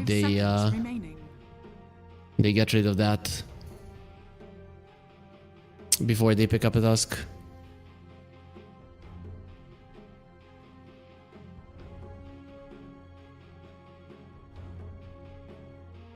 Radiant team ban. Stare your death in the face. So we see a Muerta as a response. The calling isn't a bad spell to have when the Tusk leaves the snowball, but I don't think this is the reason that Titan went for it. They just see Muerta as a pretty decent pick, and I think they're right to do so. This hero has been looking pretty decent for quite some time. Let me see if Titan have played it in this qualifier thus far. They did play it versus Team Turtle, and it was a position 4 Muerta, laned with a bristleback. Let's see. So banning out the Phoenix. That is a bit of a protection for the Tusk. I think Yakul's brothers, they can play and they like to play a position 4 Tusk from time to time. They did play position 5 today though, so we'll see how that goes. And finally I see a Pango. So the Chinese teams love their Pango, and a lot of the times, or more often than not, the hero is gonna be banned out. But gonna be 10 seconds remaining. Gonna be a part of the gang now. 5 seconds So remaining. most of the times, I think every single game that me and Snare have cast, he got banned out. So this is the first time that we're gonna be seeing him here on the B stream in China. So I'm kind of happy just to see how it's gonna go. Yakul's brothers, they respond with a Storm. There's gonna be a Magnus as well. That's most likely an offlane Magnus. We know that Zeal is a beast. On this hero. Let me see how much he has been. Yeah, he has mostly been spamming the Magnus in pubs lately with pretty decent success. 60% win rate in the last couple of days. So that is a good amount. What does he 5 go? seconds remaining. In terms of items, I'm gonna guess it's just the standard Blink, BKB, Shard. Blink, BKB. He goes for Ether Lens plus Refresher. Interesting. Is that the... Which facet does he get? Okay, he gets the RP. Because there were some position 4s in Europe that were playing a position 4 Magnus with the RP. The Pirates P, the Pirates RP, right? That's how it goes. But no such luck for us. I mean, we're not going to be seeing any shenanigans out of Chinese teams, especially when there's so much on the line. Going to LAN, no other Chinese teams on that LAN. It is a big deal, right? And a Chinese team needs to go here. They need to send the best of the best, and that team needs to perform really well so that we can have 2 Chinese teams on the next ESL event. Because if they don't collect those CPT points, it is gonna be a problem. So now you see a Magnus. You got the Muerta. I see Magnus Storm, and I love the Lion here. If they are fine with putting the Muerta onto the position 1 role, but with the Lich, that's probably not going to be happening. There's the Luna coming out. So yeah, it is 100%. It's going to be a Muerta 4. Lich is decent versus the Storm. He's decent versus the Magnus. Sinister Gaze is an instant spell. The thing is... 10 seconds remaining. The thing is 5 that seconds remaining. it is not that high range. What is the range of the Sinister Gaze? Like exactly. Like you need to get pretty close. But it is 600 range. Okay, not the worst one in the world. But still, for a squishy hero like a Lich, if you get close to 600 range, Tusk, Magnus, a lot of these heroes are just gonna smack you. But it's still good, protecting the Luna from the physical damage, quite a lot of it on the other side, even more now with the Alchemist coming in. But it is a mixture of magical and physical just because of the Radiance. So Yakul's brothers, they go for the Tusk Alchemist. This is a lane that I've already played. Pango, who's gonna be playing this Pango? Is it 10 seconds gonna be remaining. Echo or Beyond? Beyond... 5 seconds He is remaining. a Pango player, so we'll see. Though I have mostly been seeing it in the mid lane. Let's see so far in the qualifier where they've been running this hero when it goes through. And I'm sure that I saw some Pangos being picked up. Just wasn't on our stream. Okay, so it was in the offlane. There was an offlane Pango that was being played. And with the Muerta on lane, so maybe that's gonna be their offlane duo, and they're looking for a mid laner. Considering they have the last pick, you know, they can make a decision once they see the position 4 of Yakul's brothers. Getting rid of the Enigma, getting rid of the Grimstroke. I'm afraid of a potential position 4 Magnus. Considering it's Baboka and he played a position 4 Razor, it just wouldn't surprise me. Has he played any Magnuses lately in pubs? No. It'd give me a little bit of confidence because Zeal is a big Magnus spammer, so most likely they want to put him on it. So what would you want to lane with this Magnus? I guess the Dark Willow makes a lot of sense. probably the most sense out of them all if Baboka wants to play it, but Baboka will be playing the Magnus. Okay. That's pretty cool, unless they want to play a 5 Magnus, which isn't half bad, but I think position 4 makes more sense because you want to secure the Alchemist's lane. With the Tusk, it's much more likely that that's gonna come to fruition with the combo of the Acid Spray and the tag team. So again, Yakult's brother is going for an interesting position 4 pick. I don't know if they're messing around. They shouldn't be messing around here, or if Baboka truly thinks that these heroes are great. I mean, he did start off his career at 7.0 when the Monkey King came out, right? He was the best, I'd say, position 4 Monkey King in the world. So now you see a Beastmaster. You don't have great ways to wave clear to stop the pushes. Whistleback was a great ban. Maybe something like a... We saw an Underlord today, which was a crappy Underlord pick. This would be a hell of an Underlord game, not gonna lie, because a lot of these heroes love to jump in. Sand King, of course, still in the pool, so it's gonna be a safer choice to go for it. And it will be an offlane Sand King with the mid lane Pango. Either way, it was a melee hero versus an emo Storm Spirit, so I do... You do expect the Storm Spirit to win that lane anyways, and we will be seeing a Baboka Magnus. We'll see just how much he can stack for the Beastmaster and how well he can secure this lane.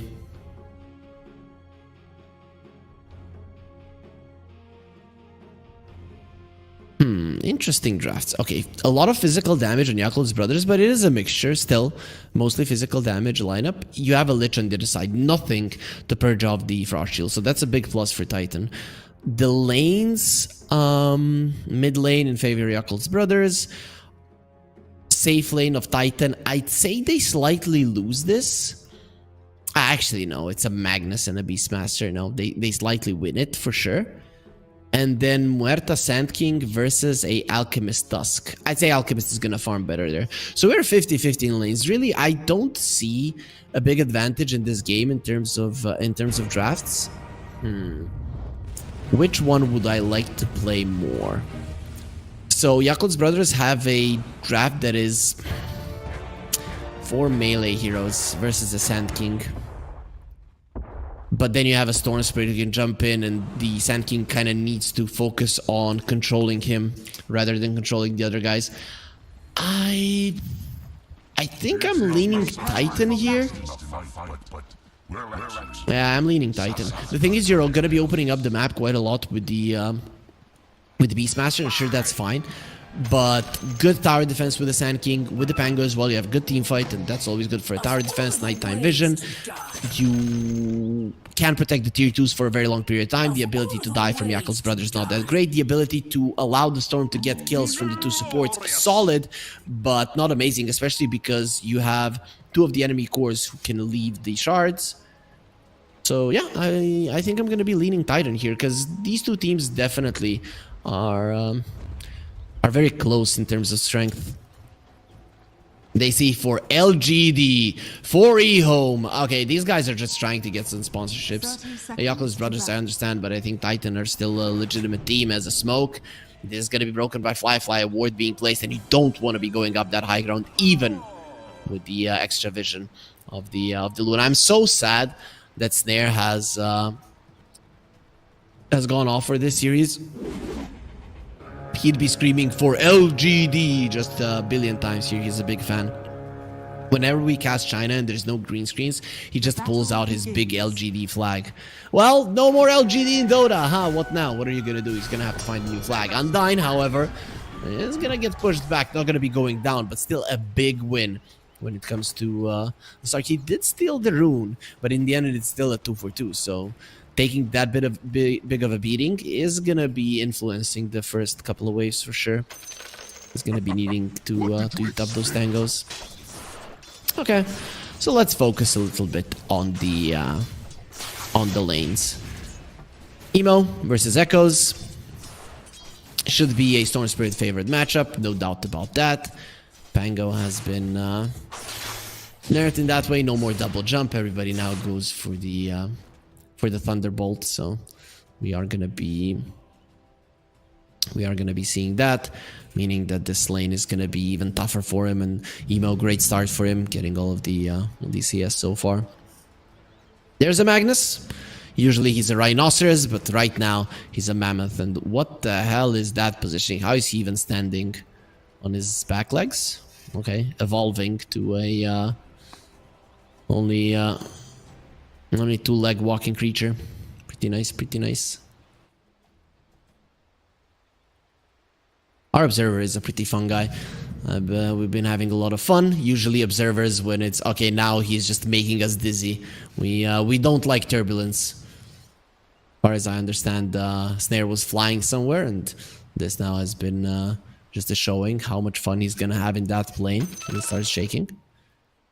Okay, so oh no, Zeal question mark. Me and Snare talked about it. If Yakult's brothers, if Emo gets a question mark from one of his teammates, he might try to self-destruct the team.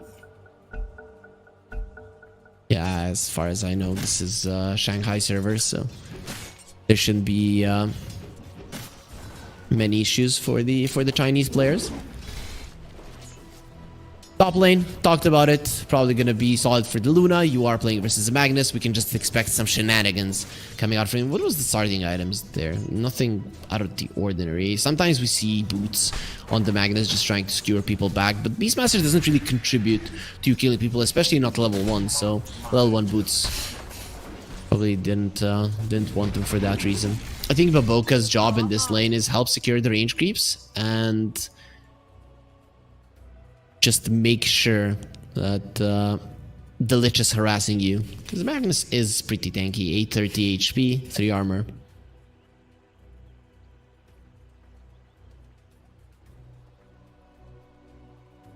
Drop west. Yeah, what's up with the... Was everything okay with the ping? I know that when it came down to connecting to the lobby, there were some issues. Okay, right now I do not understand these letters, and I know better than trying to imitate what they should sound like. If I could copy that, maybe I could get it into Google Translate and try again, but I might still sound like I'm making fun of somebody, so I'm gonna be refraining from that. It'd be really cool to learn Chinese. I'm gonna assume that's Mandarin, because that's kind of the staple. But I've heard from multiple sources that, you know, one part of China doesn't really understand the other part of China all that well. It makes sense. It is a country with more than 1 billion people in it. Obviously, you're gonna have people speaking differently. Quite a lot differently at that. Usually when there are pauses, I'm casting Eastern Europe. I can understand a little bit of the Russian that is being written in the chat. Here, nothing. We're still getting LGDs. That I know. Yeah, привет. But our production put double I. It's Privet, not Priviet. So, just so you know. Как дела? Yeah. How are you doing? You see, guys, I'm actually surprised that my colleagues here are from Brazil, and they can speak Russian. So it seems that I guess sometimes people from Europe do play on NA servers, and when I say people from Europe, I mean it's mostly Russian-speaking people. They're just that's the majority of people that are playing, at least high MMR pubs. I don't know how it is in the lower tier ones. Anyways, though, we are going to be getting ourselves back into the action here between Yakult's brothers and Titan. See who's going to be coming out on top. Yakult's brothers on the Radiant, Titan on the Dire side. Here with Harry, guys, it is fun to get into the solo cast. I feel a little bit sad that I've been betrayed, but that is fine. Fly. Charging up the unstable concoction. He just wants to annoy the Sand King a little bit because the creeps are going underneath the tower, but beyond, staying composed, and we'll be getting all of the CS there. Very nice. One thing that I love about Chinese Dota is that everybody is constantly focused. There can be a 3-hour pause. You're still gonna be focused to Mercy. Gets a very nice dead shot, almost in the nick of time, but the unstable concoction will connect either way. Blood grenade gonna be used, Fly coming forward. There's another one, Fairy Fire gonna be used, but the movement speed of the Alchemist will be high enough to get himself a first blood, and there it is. Fly bringing down Mercy and getting himself there on the board. He is not farming too well. This is something that needs to change if you want the Alchemist to have a good time, but having a first blood, that's good enough.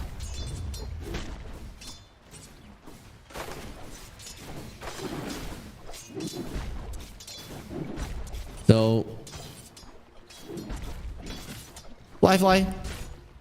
Gonna be going for the phase boots. I kind of a standard. Always what you want. You don't want to be blocked in when you're the Alchemist when you have that much movement speed.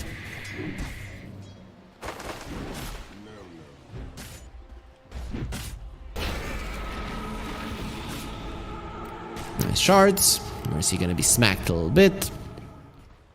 In the end, they're just gonna disperse. Mid lane, the Storm coming out ahead as expected. He's not crushing the lane, so I'd say this is fairly okay for Echoes. Simo. A very nice glyph there. I'm guessing Echoes used that one just to make sure that the range creep doesn't get taken.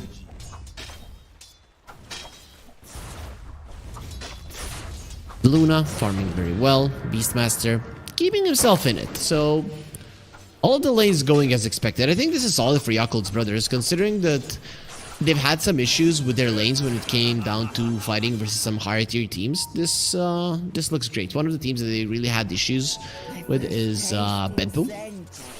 Obviously not in this qualifier, but on the LAN.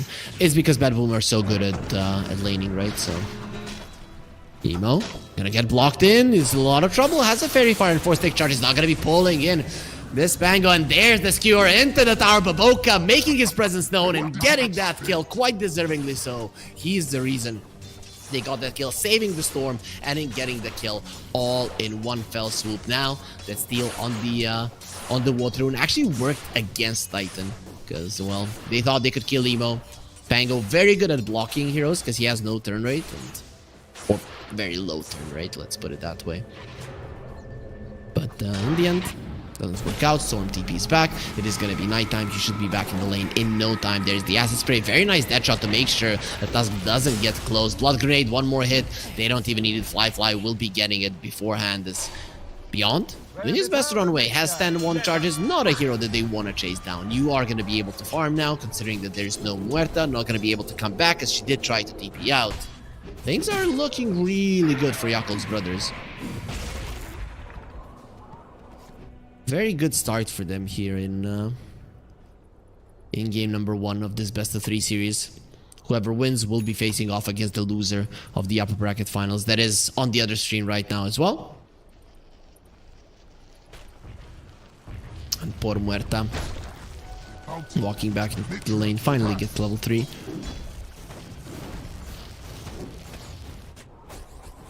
Decent start. No kills as of yet for Titan, and really until they get this Rolling Thunder, which is gonna be now, it's hard for them to get kills, and even then that could be an issue. They had this chance of spamming their spells, especially in the top lane, even in the bottom lane early on. Now getting kills is gonna be hard, but Baby D's dies will be a problem. Baboka in the mid lane will lose his life. ZZQ very low to are very close to death, but Emo without any mana, he's in a lot of trouble. Undyne will be coming in. There's the healing Lotus on the ZZQ. He's gonna live for a little bit longer. Emo gets the kill, then goes down. Actually, it was Undyne, but here's the Rolling Thunder. Nice positioning from the Tusk. He wants to get pushed to the low ground. Not gonna be happening. You're a little too fat, my friend. He takes a lot of damage, not enough to die. At least not just yet. Echoes, he's still going forward. He does have a swashbuckler, and it will be enough damage for them to get the kill. 3 heroes of Yakult's brothers just getting taken out.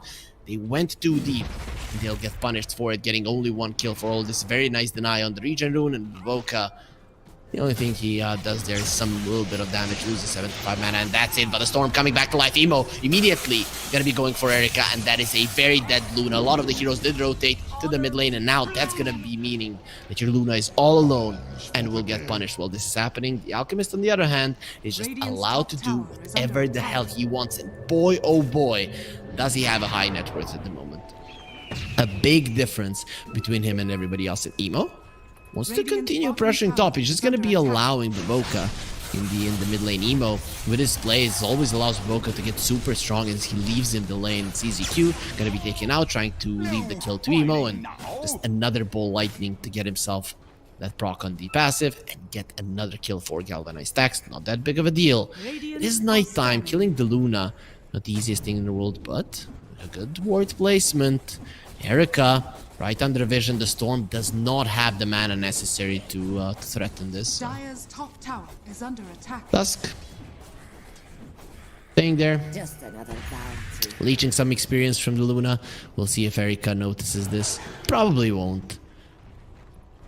At least not just yet. Okay, now he's gonna be seeing Undyne. At this point, you ping the ward. Help is coming. He has the body blocks and the snowball as well. Here comes the Storm. Emo, he does have enough mana to stay there. Rolling Thunder coming forward, but already they're gonna be killing the hero. Nice roar to make sure that Echoes is slowed down. There's the snowball just in time, protecting himself. And Echoes really won't be doing all that much damage. Gonna get stunned up. Emo trying to run away. Mercy dropping low, still alive. While Zeal is gonna be with the Wild Axes missing on that one, not getting the kill. Beautiful shards there, protecting Emo from Echo, who's gonna be in so much trouble, and finally taken down, surrounded by 4 heroes with a tag team. You've got no chances of surviving that. 8 minutes in, Jakob's brothers completely taking over the game. Storm survives, goes back to the base.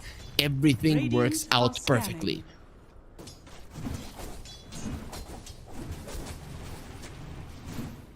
Dire's top tower is under attack. 8-3 in terms of kills. Jakob's brothers controlling the game at the moment. Beyond, despite not having the easiest time in the lane, is the one that's farming the most. Going for the Bloodstone, any big stacks, only now being made by Mercy, but Emo is here continuing with his rotations, and most of them are working out. There's the dust, they are ready. Unstable Concoction, Acid Spray, and a couple more hits. Beyond is not getting out of this one alive. Emo gets himself another one, and this Storm Spirit is everywhere on the map.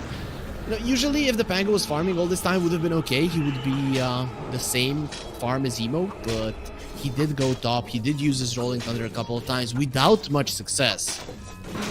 That's why there is still a difference between the two mid laners, but of course, most of this gold Dire's middle on the tower Alchemist, is and under like attack. always, Baboka.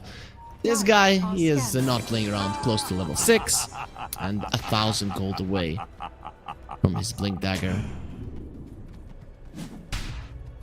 He even finds their vision. Is that ward underneath the sentry? Yep. Just actually, it wasn't even close for it to be out. Still, another influx of gold for him. Dire's middle tower is Is under it attack. Storm holding any more dusts? Nope, that was just the one to kill the Sand King, who is now farming the stacks. No big ones though. Speaking of which, Emo goes back to it. How are we looking in the item department? Anything big? The Diffusal Blade on the Pango will be coming out. That's nice. Muerta approaching level 6. Lich, not even level 5 just yet. He is getting close. Dusk 5.5. Magnus, after the wave in the mid lane, is gonna have his the Radiance. It is gonna be coming soon. There's the Sinister Gaze.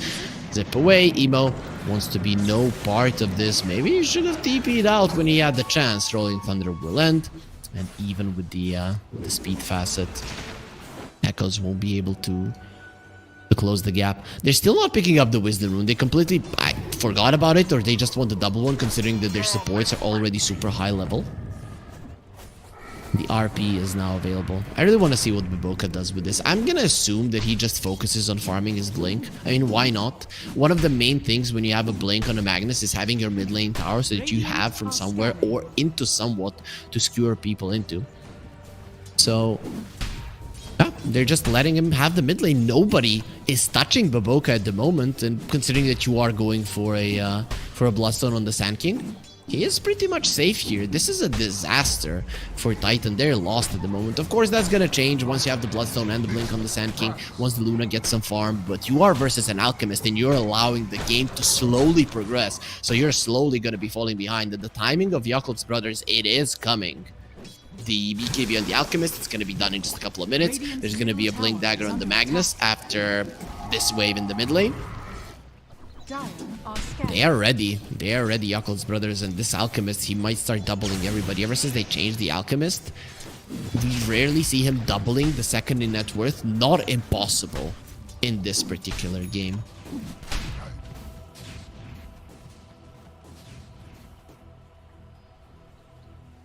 $5K gold lead before the BKB of the Alchemist, before the Blink of the Magnus, and before the Aghanim Scepter of the Beastmaster. You're gonna have so many ways to take objectives, so many ways to get pickoffs. Roche is gonna be open with the Acid Spray tag team. If I was a Titan fan, I'd be super scared right now. And there's the smoke. Emo digging up a mango, perfect for him. A nice juicy treat for the road. Evoca, he sees Mercy, gonna be skewering him in. Oh, there's the RRP. So he did go for the reverse polarity. I thought I saw the normal RP. Either way, Mercy gonna be taken out. There's one more hit. Rolling Thunder being threatened. Nobody cares. Alchemist gonna be jumping in there with the Blink Dagger, freshly revealed. They don't need the pull, they just have the damage necessary to finish him off as well. I really like how Magnus used that RP. It's quite cool. Baboka. It's interesting that he went that route, right? Because you have a Storm and an Alchemist. A lot of reasons to get heroes together. But this is what I've been talking about. Some position 4s, I think especially Ahri, have been playing the position 4 Magnus in Europe, so it is a new thing.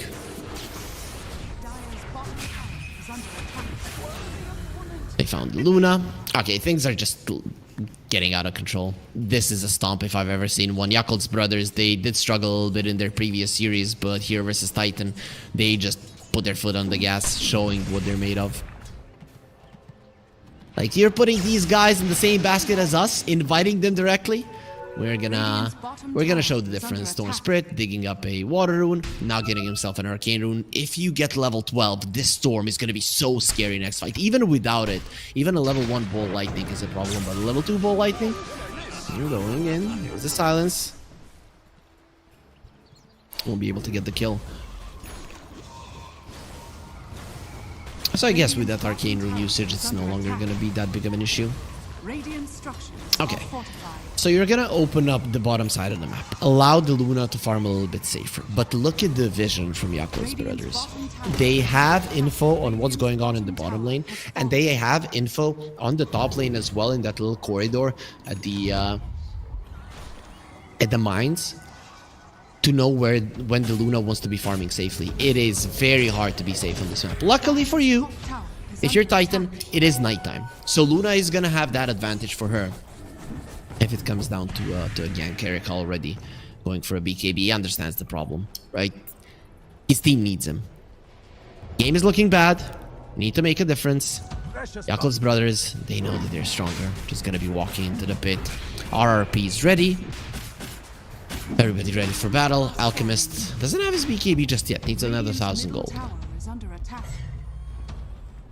They know the enemies are coming, and the Alchemist is coming as well. He has the blink. Smoke has been broken. There's the RRP being used already, pushing them away. Snowball forward. They want to be killing the Pango before he uses his ulti. Without that ulti, you cannot fight. Also, the Roar onto the Static Beyond will try to get himself away, popping the Bloodstone, and there's only gonna be blood, no stones at all. ZZQ gonna be dying to the Radiance, and they just ignore him completely. There will be an unstable concoction with Luna being caught.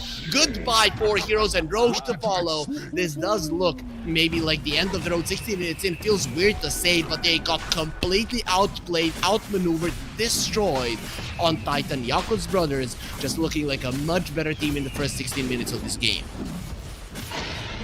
And this is what I was talking about. They always come prepared for specific teams.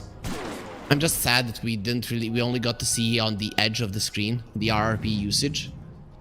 Because I'm not even used to the animation. Very rarely do you see that. Okay, this Muerta, she's very sad about what's going on with her team. I don't know if you guys watched Cloudy with a Chance of Meatballs. Well, that's the stance that Flint Lockwood, the protagonist of the show, takes when he's super sad. That's how he walks. There's the silence. I'm gonna be finding Pango yet again. Emo pulls him in, and into his death echoes will be taken out. This is just looking like an impossible game. AD Runestorm, way too strong, also buffed up by the Magnus. That's probably not a high level in power. Meanwhile, Fly in the bottom lane will be forced to use his 9-second BKB and TP out. There's gonna be 4 heroes, 9-second BKB. Not too bad. Aegis, of course, was given to Zeal. This is something that people do. Give it to the Beastmaster because he's going to be the one forcing down these tier 2 towers, and you can't really do much about it. This is just the standard. It has become a standard ever since the Drums of Slom were introduced. 17 galvanized stacks. Sure. Dire's top tower is under attack. 17 to 3. 17 galvanized stacks. Not a lucky number for Team Titan. At least the Sand King is approaching his blink, so maybe that change something. Mercy gonna be found, slowed down by some piggies, cured back into the hands. The rest of the team will die to the shards, and Fly in the end will have to stun himself. Didn't want to use the unstable concoction onto the Pierce the Veil because it wouldn't have done any damage, and then, well, he's gonna be damaging himself. Tower is under attack. Empowered Beastmaster with the Drums of Slum. Gonna be quite cool. Of course, still low level of the Empower, but as we move forward into the game, it's gonna become more and more dangerous. A 15k gold lead. Dire are scanning. Insurmountable territory. We're close to it. Around 30% win probability for the Dire side, though, so Lord Gaben still believes in them. Just doesn't like the Alchemist all that much from what it seems. But they haven't been able to play the game. Also, Sand King has been found in the bottom lane, taken out. Dire's top tower. He might have a blink dagger, but you do not have a way to remove. Oh, he doesn't even have the blink. You don't have a way to remove the silence. Maybe he Radiant are scanning. might be thinking about the Yules, but in this situation, you need every single little thing to allow you to make a play. And Erika will be found. He thought, oh guys, I'm gonna be safe here on their side of the map. Well, you're not. You're just gonna be smacked in the face. I was about to say, just like the Jake Paul and Tyson fight, but nobody got smacked in the face in that fight. Maybe the old ones. It's Atos now for Muerta. Some items are coming out on the other side. Okay, so I always try to encourage teams, if the score is 3-22, just call GG. Do it for the memes. Do it for the viewers. Do it for the cast. I mean, the chances of Titan winning, if it comes to that point, it's coming to that point, it's very low anyways. So we'll see. 2 more kills for Yakult's brothers. We're gonna be in meme territory, and maybe it is gonna be time to call it quits. Mercy, not gonna get though right now. It's still nighttime. Not gonna be that for long. Roar, nice response there. There will be a Burrow Strike, but Mercy will still be taken out. It will be the Radiance Burn that takes him away. Sinister Gaze forward. Mercy, not enough range on it. You have to pop the BKB. Fly, ready to run away. In the end, he will be stunning himself from what it seems, and just trying to farm as much as possible with it. At the end, it is gonna be the Muerta surviving somehow. Radiance AoE just not that high. I've been playing Dota for 20 years, 25. I don't know, man. Like 2 years after it was introduced in Dota 1. And I think from 19, 20 years. And I still thought that the Radiance had a higher radius. Are scanning. Scan was used. Emo running forward. RRP ready. BKB on the storm as well. Aegis will be expiring in 15 seconds, and they found the Sand King. Gonna be silenced up. Is there any help? There it is. This does look like a very dead Sand King. Even with the Frost Shield, it's not gonna be enough. Jumping in. Beastmaster going into it. Mercy this time around doesn't look like he's gonna be living through it. Emo gets 1 hit in and gets himself away. Opening up the Tormentor. Getting 2 kills. 3-22. It is time, Titan. Just call GG. Make us all laugh, and nope, they're not gonna be doing it. Dire's bottom I don't know tower what's up is with under players. attack. Dire's bottom tower. Boca gets the last hit on the tower. He's gonna be going for a Aghanim Scepter. Has the shard already, just for farming purposes. There's the roar. The damage output from Zeal is insane. The right clicks, they hurt quite a lot. That's gonna be another one. 2 heroes die across the map. It will be the Lich. that falls next. Nobody from the side of Titan can show their faces on the map. They immediately get taken down. The gem has been bought. Yakult's brothers just doing everything methodically. This is very clean gameplay. I think it's even cleaner than what we saw from Gozo, and this is something that Snare was mentioning, that the ceiling of Yakult's brothers is the highest out of all of the teams. If they play at 100%, nobody here will be able to beat them, and we're seeing the difference between them and Titan. It is just not comparable between the two in this game one. Of course, storms do happen.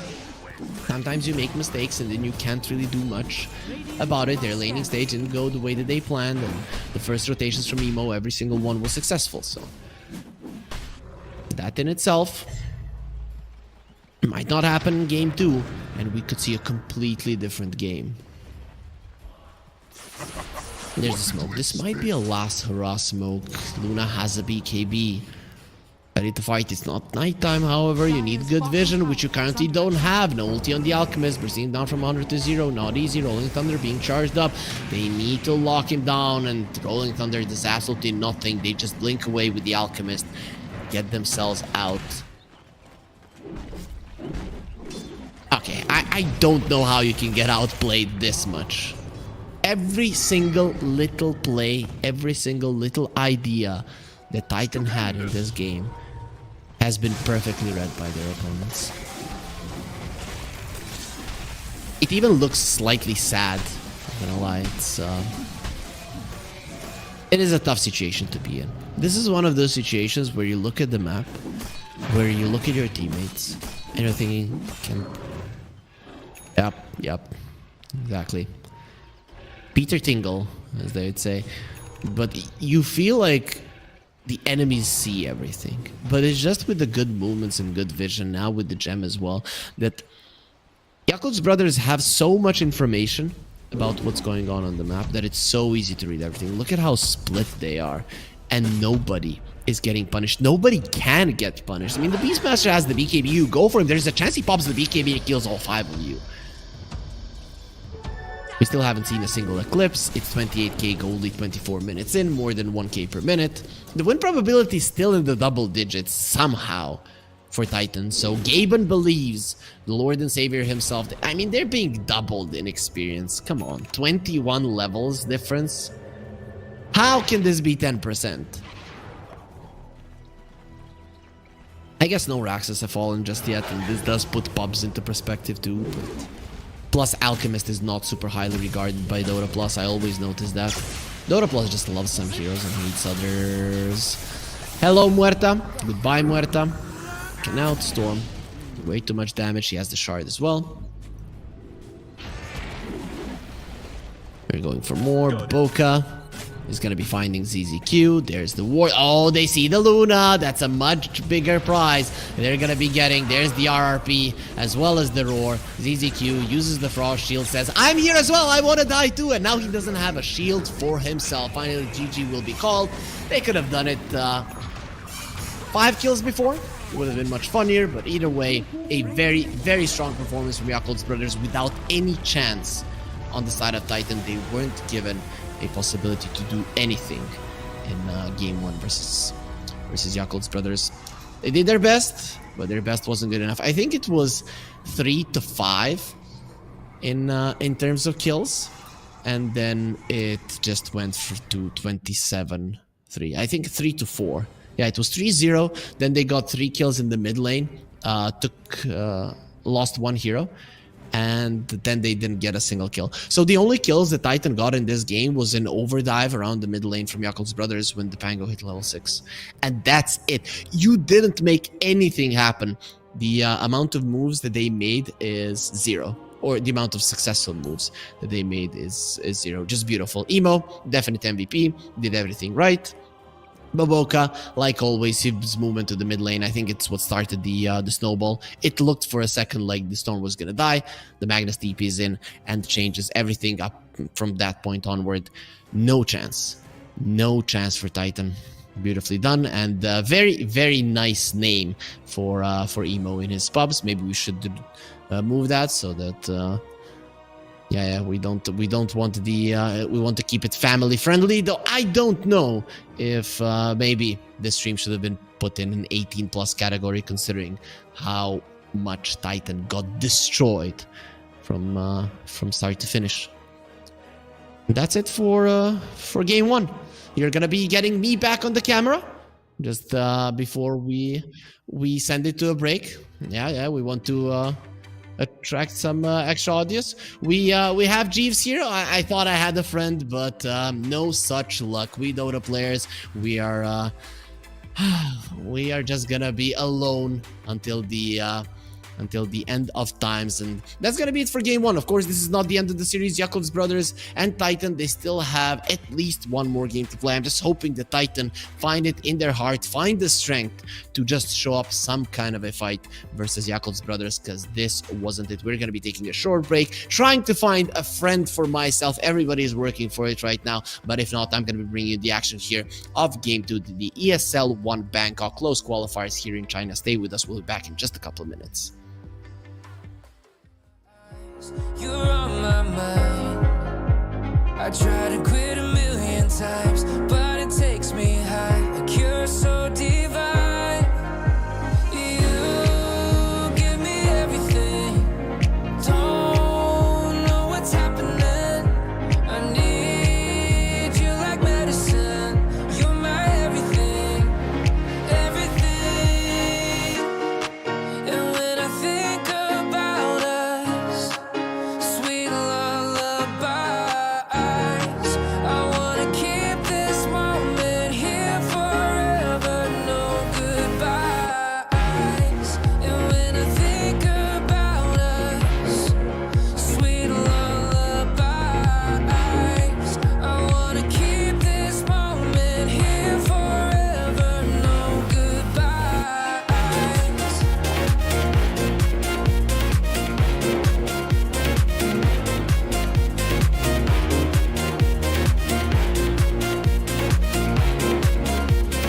No goodbyes.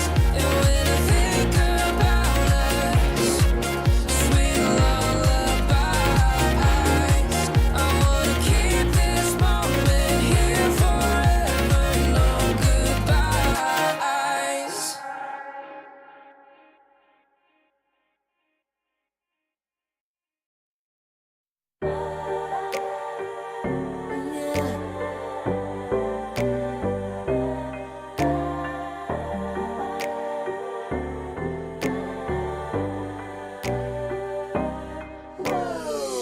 Talking my, I've been working all year, getting by. Looking for the high, taking all my time. Breathing in new life, feeling fine. Like I don't gotta be something society wants me to strive to be. Got my own energy. So magnetic in the spotlight. Shaping my own will with my own mind. Don't talk about me unless you alright. You gon' see I'm finna real free, protecting my energy. Gotta protect my mind. I'm breathing in new life. It's time that I realize what feels good ain't always right. I'm making changes, I got me a new strut. No more settling, I'm running out of good luck. Never chasing, I attract, I'm busy going up. If you see me come correct, then keep it on the book.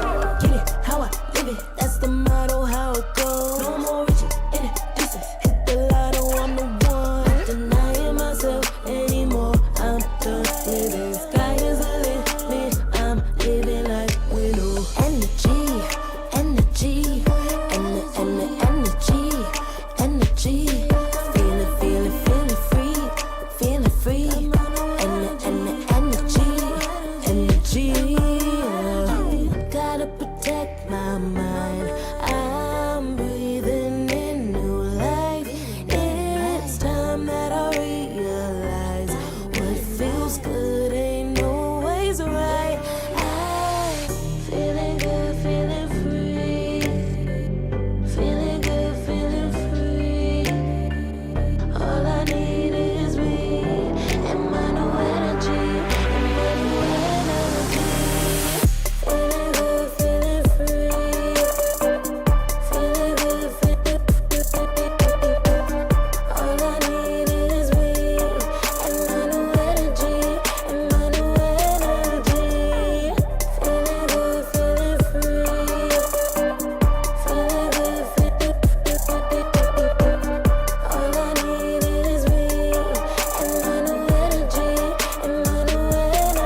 Far from me.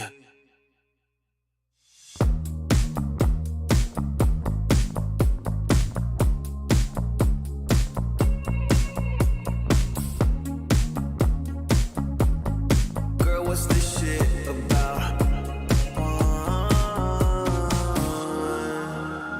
You told me I was different then.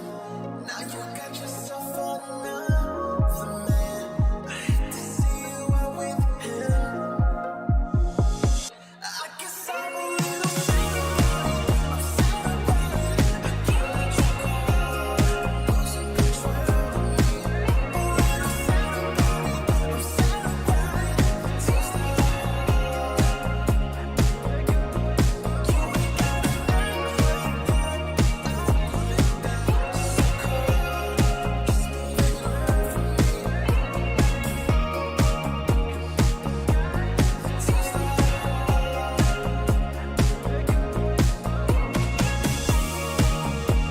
So we should be floating to wherever we're going. 'Cause if the sky is in motion, then we're going slow motion.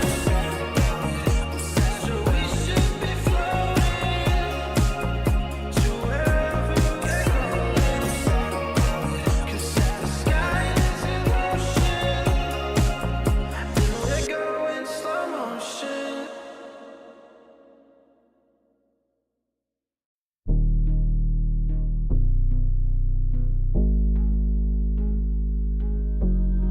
Never pressed, but I got the juice.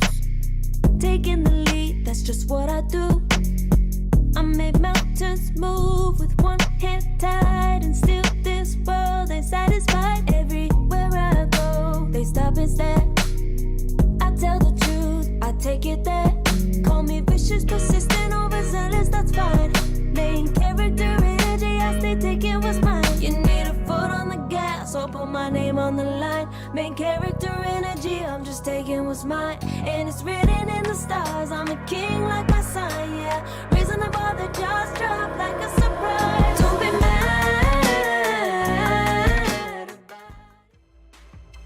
And we return with the ESL One Bangkok close qualifiers here for China. I'm Harry and gonna be taking you through this last series of the day on the China B stream. It is Titan versus Yakult's brothers, and a lot of you might be thinking, oh no, he's gonna have one of his monologues again. Not gonna be the case. We are getting ourselves into the draft right now. Titan versus Yakult's brothers, game 2.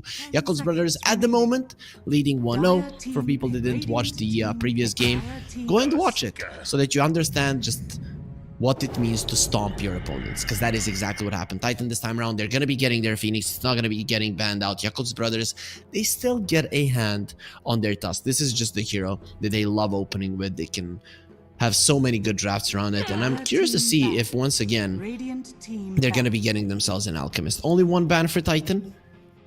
Who's it gonna be? They could also be going for a Storm now with this ban of the Lion. It does make a lot of sense, but on the other hand, Titan could do it themselves. So what's it gonna be? Storm Spirit is definitely a hero that is gonna be focused on, and there it is. So Titan, they get a Storm Spirit. One thing that Teemo could take versus a Storm that allows you to do well in the lane is a Monkey King, though we have seen Storm Spirits beat Monkey Kings, but in general on paper it is a 60-40 matchup for the Monkey King, but skill wise it can be played in a way that Storm Spirit wins.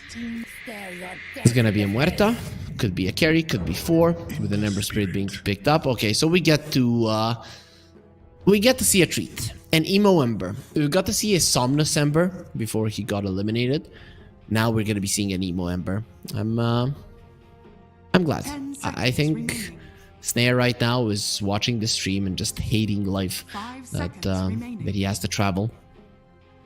And he cannot watch the emo Ember Spirit versus a Storm. Generally, on paper, Storm beats the Ember ever since they added the static slide, even more so.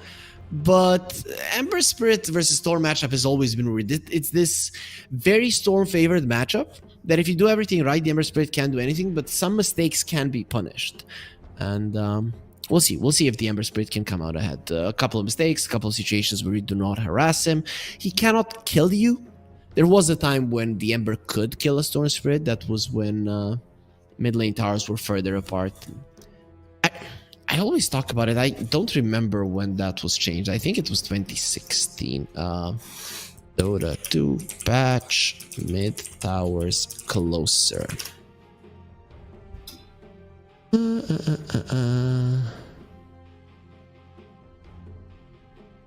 709. When was that? Gameplay update 709. Gameplay update 709. Date Dota 2. Let's see.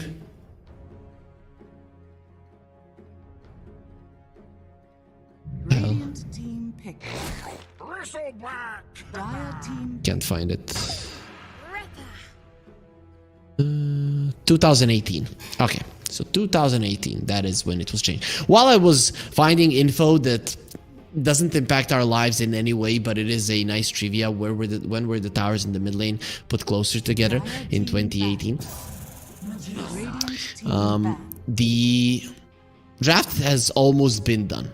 Bristleback hoodwink. This Bristleback is a flex, but most likely gonna be an offlane hero. Medusa, high armor, loves to get her sticks up. A lot of these heroes do spam spells. Looks like a perfect pick. Also, solid lineup around her, right? Because the only thing that you're missing right now in Yakult's Brothers is something to defend the towers.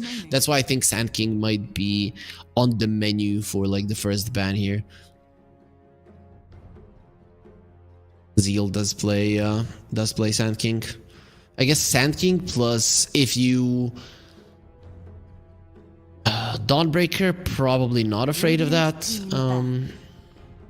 Maybe Primal Beast is solid. Beastmaster also wouldn't be half bad. But I'd say Sand King is probably the best one. I'm just checking twice if it's been banned out. They get rid of the Doom, so I guess you just ban out the Morphling now. Or the Alchemist. Alchemist. Get rid of the Alchemist. He's just gonna be hitting the timing before the Medusa. Get rid of the Alchemist. Pick a Sand King. I like that. I think that would be very smart. Anything else that helps you. Sand King or the Beastmaster. I think that's very likely to be the chances for them. There's the Alchemist ban. Radiant team pick. Okay, so they get the Dawnbreaker. So usually I don't think that the Dawnbreaker is going to be picked up. Medusa is the type of hero that likes to play with the Dawnbreaker, but because you don't care much about the heal from the Solar Guardian is the reason why I felt like they were just going to be staying away from it. You know what, guys? This is a Razor game for Titan. I love a Slark, but to be honest, this is a Razor game. Does he play Razor? Not that much, so more likely going to be I doubt he wants to play a Slark, but he has played one in a pub recently. I still think Razor is perfect. Destroys the Dawnbreaker in lane, counter to the Medusa, buys an early BKB. Looks pretty good. Monkey King also wouldn't be half bad. Good versus Medusa. But they go back. They're just gonna go for the standard one. Morphling Phoenix lane, though, isn't something that's gonna be pressuring the Dawnbreaker much. I think that's why I'm not so sure about it. Erika is a mean Morphling. Every Chinese player is a mean Morphling, though. Are we going to game 3? Mid lane, win for Titan. The safe lane of Titan. Not gonna be winning that lane, but not gonna get pressured too much either. Medusa loves sticks, so laning stage again, even. I'd say maybe slightly in favor of Yakult's brothers. I don't know, even because of the mid lane. But Medusa sticks might allow her to do really well. Mid game, it comes down to the rune control. So who has better supports to control rune to rotate towards the mid lane? I'd say Yakult's brothers. But it also comes down to how the mid lane matchup goes. If Emo gets completely destroyed by Echoes, then the support rotations might not be able to assert dominance in the mid lane. Again, we have very close drafts. So when we have close drafts, then we try to see who's the favorite. For me, that's Yakult's brothers. I saw them as a slight favorite after the previous game. I think it's still the case. A lot of people see one stomp and think, oh, this team has no chance versus the other one, but stomps do happen. Sometimes you just make a couple of mistakes early on in the game, and your lineup does not allow you to come back into it. I'd say the difference in power between the two teams definitely isn't what was shown in game 1. Or at least I hope it isn't, because I'm hoping for a closer game. But let's see, game 2 of Yakult's brothers versus Titan, last game of the B stream here in China. Last day for me casting the close qualifiers. Tomorrow you're going to be enjoying the lower bracket finals and the grand finals with Richie or Seek and Strike and Winter. Mode Tianjie. I don't know what Tianjie is, and I hope sometime I can find out. I like to hang out with Chinese players. They look cool. They look like cool guys, most of them. And some of them are boot camping in my home country in Serbia from time to time.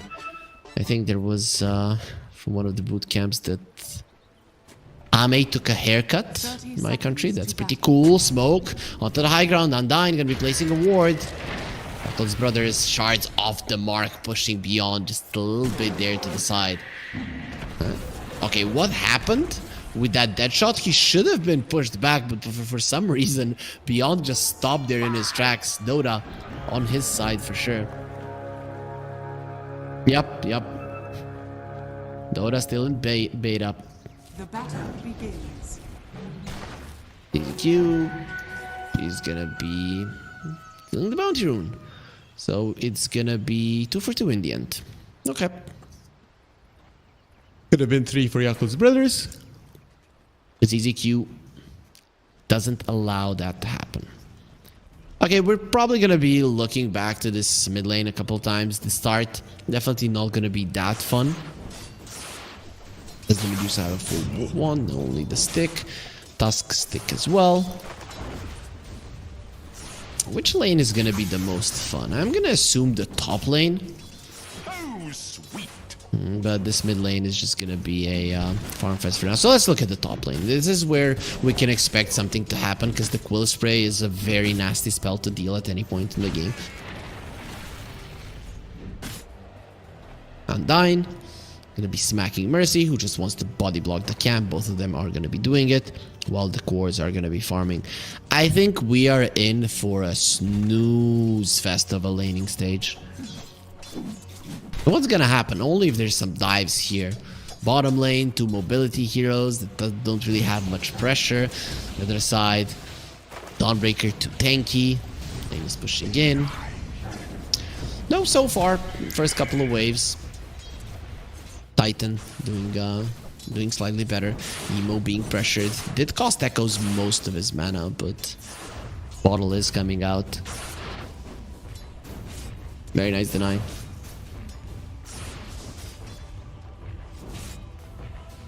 Still, Emo gonna be CSing nicely underneath the tower. Get away from the Remnant. We'll be able to dodge it.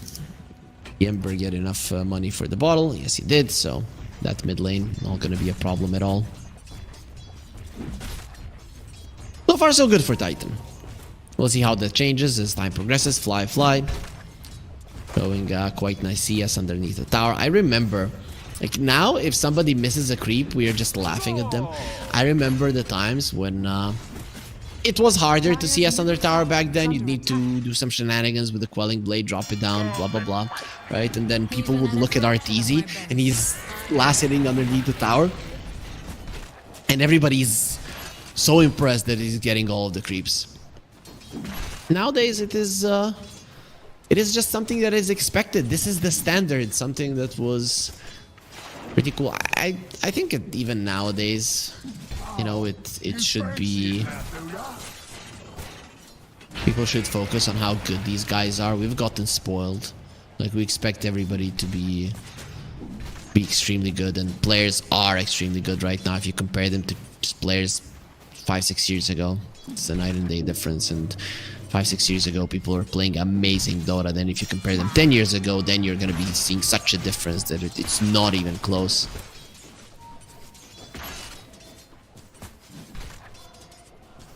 So Bristleback bringing in some mangoes.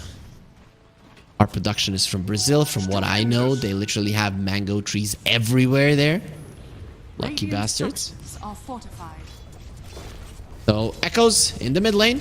In some trouble. We were talking about it. They're gonna be going for the storm. Mid lane. Come on, feed tours. And Bushwhack just in time. Echo standing his ground. He doesn't have the mana, and it's gonna be Emo who gets first blood. Boy, was that close, but without any mana, the Storm Spirit couldn't turn around. Mercy's trying to go for Undyne. He won't be able to kill the Tusk for sure. He's just trying to apply as much pressure as possible. Tusk does have a healing cell, so we'll be coming back up to full.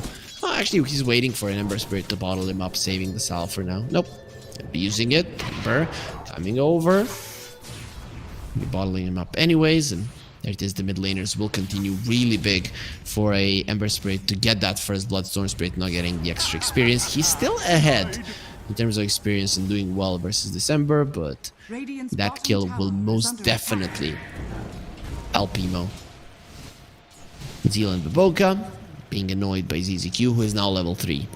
The level 2 Fire Spirit's a big increase in damage, so it's from 20 to 40 per second. Double the damage once you get the extra level on this hero. Again, all 3 of the cores of Titan topping the CS chart. Not by a huge margin. The differences aren't that big, but they do exist. Need to acknowledge it. And they're doing a good job, but as we mentioned, the snooze fest of a laning stage. Yeah, there was that fight now in the mid lane. It was quite cool, but that's about it. And that's probably not gonna change. Unless the Tusk does something weird, but Storm Spirit is gonna be level 6 fairly soon, so he's not gonna be dying. And, well, maybe rotations towards the bottom lane is something that might open up this game a bit. I mean, if you're Titan, they already have 1/3 of the kills they had in the previous game, so that's a good place to be in. Undyne. Well, they're gonna have 2/3 of those kills as well. Gonna be taking down the career. Shards being used, pulled into the Remnant, and that is gonna be another static Remnant that gets the kill. Echoes already 2 galvanized stacks before getting his level 6.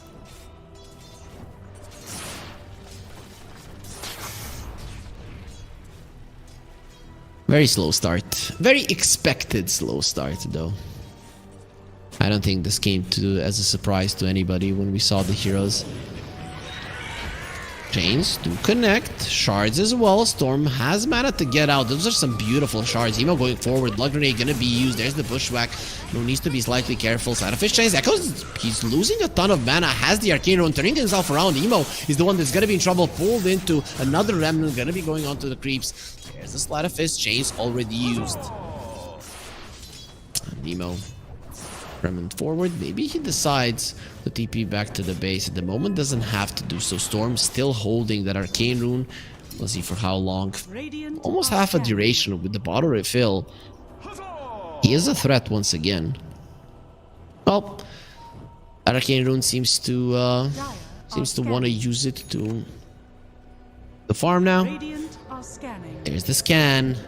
Tusk, they know he's here, doesn't have a snowball, and that's it. Undyne will be in trouble. He doesn't steal the Wisdom Rune, but he will have to forfeit his life. Echoes and Mercy will have none. Goes with the snowball to the side. Maybe the Ancient Black Dragons can finish him off. Doesn't seem likely. One more hit will end his life, and Echoes gets another one, another galvanized stack. And this is yet another Storm game. He's looking super strong, but the Ember Spirit is actually ahead. Emo was allowed to stay in the mid lane while all this was happening and just continue to ramp up his farm. Speaking of, Beyond has been doing the same thing. He's not super far out of the Medusa, he cannot pressure her out of the lane, but he most definitely can farm faster than her. And his Ogre Axe is already coming, so that's gonna be an even tougher Bristleback to bring down now. No points in the Nasal Goo. Did go for Seeing Red. Snot Rocket. We didn't get to see a single one. The Chinese team seemed to not like it as much as some of the other regions. Okay. Storm in trouble. Storm is out. And unnecessary to get to the high ground was there, so it will survive no problem. Calling plus the chains are actually quite a nice way to deal with the Storm Spirit. He's not too happy with his network. He has a solid amount of galvanized stacks, but the Storm Spirit has been struggling in terms of farm. So now Solar Guardian is ready. We can expect Yakul's brothers to be a little bit more aggressive. The damage output of the other side isn't really that high, especially until you get the Sharpshooter. That is your spell to finish people off. So if you try to fight before it with the Solar Guardian, the turnaround will come 100%.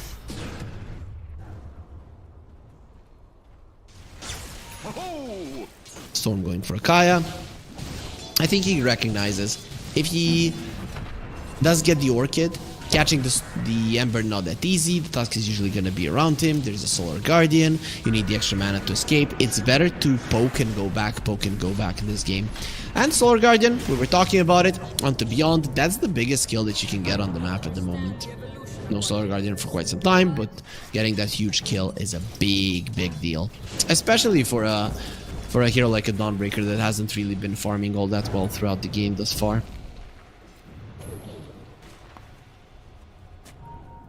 Still a 1k gold lead, so that early advantage in the laning phase that was accumulated by Titan, not gonna be easily offset by Yakul's brothers. There's Mercy. We're gonna be setting up for Echoes to go forward. He's trying to get in. Bushwhack will connect. There's the dead shot on Echoes. Need to be careful. Starbreaker won't connect. Onto the low ground he goes. And Storm Spirit is away. There's the vision from Zeal. Meanwhile, ZZQ in some trouble. He's gonna wait for the double impact there. Storm coming in. And the Ember getting himself out. Very smart choice not to be using any extra mana, so that he does have enough to go back to the Remnant. It's 100 mana to activate the Fire Remnant, so not that low of an amount. He's going for a Mage Slayer. I like it this game. A lot of spell damage on the other side. There's the Silence, Shards. They don't have the Walrus Punch, and Storm will be fine. Baboka off the mark with the dead shot, even if he did connect. Ember Spirit nowhere in the vicinity, so I'm not really sure what they were trying to do. Maybe other than force out some TPs. That was the extent of their abilities in that move. Some nice ancient farming from the Bristle. He's only one component away. Can buy the point booster now if he wants to. Still Beyond needs to be careful not to die, turning his back there with the Bristleback. And it's time to go back to base. Okay, Mercy finally hitting level 6, so now him and the Storm can go for those kills. This is what you want to do. The problem is that the Storm is severely underfarmed. Really, after that kind of a start in the laning stage, you would expect him to have more net worth, but 4.5k is super low. He is TPing to the triangle just to finish off the Ancient Black Dragon. There's the smoke. Echoes gets himself away. Sleight of Fist chains only onto the Warpine Raiders.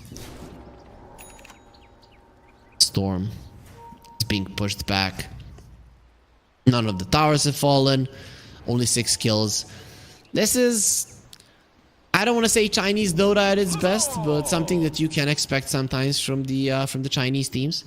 For me and Snare have been taking people down Nostalgia Lane quite a lot throughout the cast yesterday and today. And 10 years ago, the Chinese teams, they played very slowly. You know, it was a It was a stereotype, and definitely a stereotype for a reason. It existed for a reason. Is that Chinese teams would just play super slow, slow down the game versus whomever, farm, and then just win the game at some super late game timings. Dota has changed since then, so it's not gonna be a super late game farming game, but as you guys are seeing, we are experiencing a 15-minute snooze fest. You know, it's like we were watching that other MOBA that nobody likes, that we don't even want to talk about.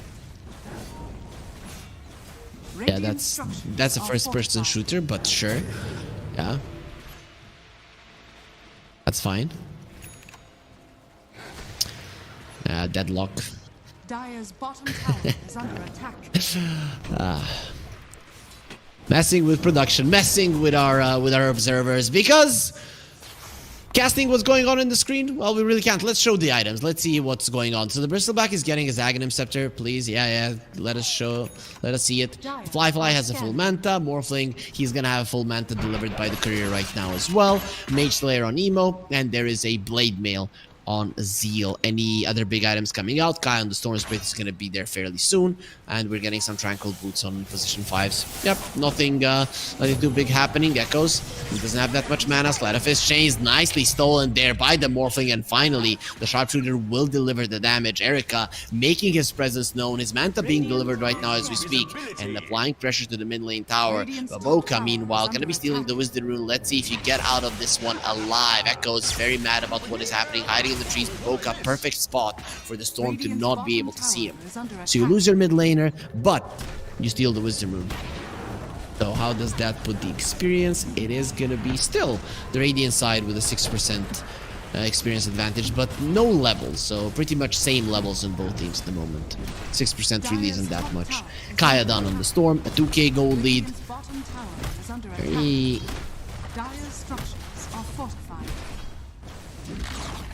slow game still, even with that Morphling rotation. This is one thing that we haven't talked about.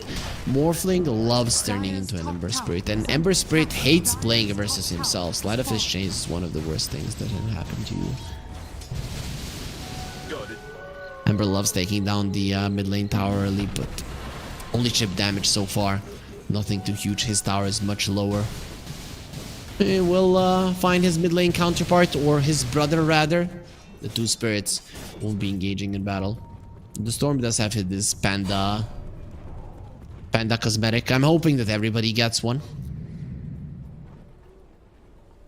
I remember when Ember Spirit was first added to Dota 1. Yes, I played Dota 1 even before Ember Spirit existed.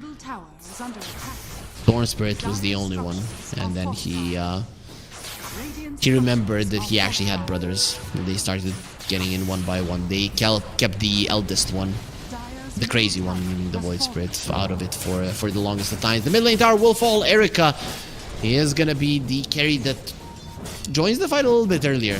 I was expecting Fly to come to the mid lane, maybe to help with the push. Medusa with the Manta is no laughing matter, but he really wants that Scotty as fast as possible. Scotty versus the Storm, Bristleback, and the Morphling is just a perfect item. Usually we would see a second item, Butterfly, on the Medusa is the best farming item for sure, and sometimes it allows you to just stand your ground and push towers. This time around Scotty is great. It's not as good at farming as the Butterfly, but versus the Morphling, Storm, and Bristleback just looks like a perfect way to go.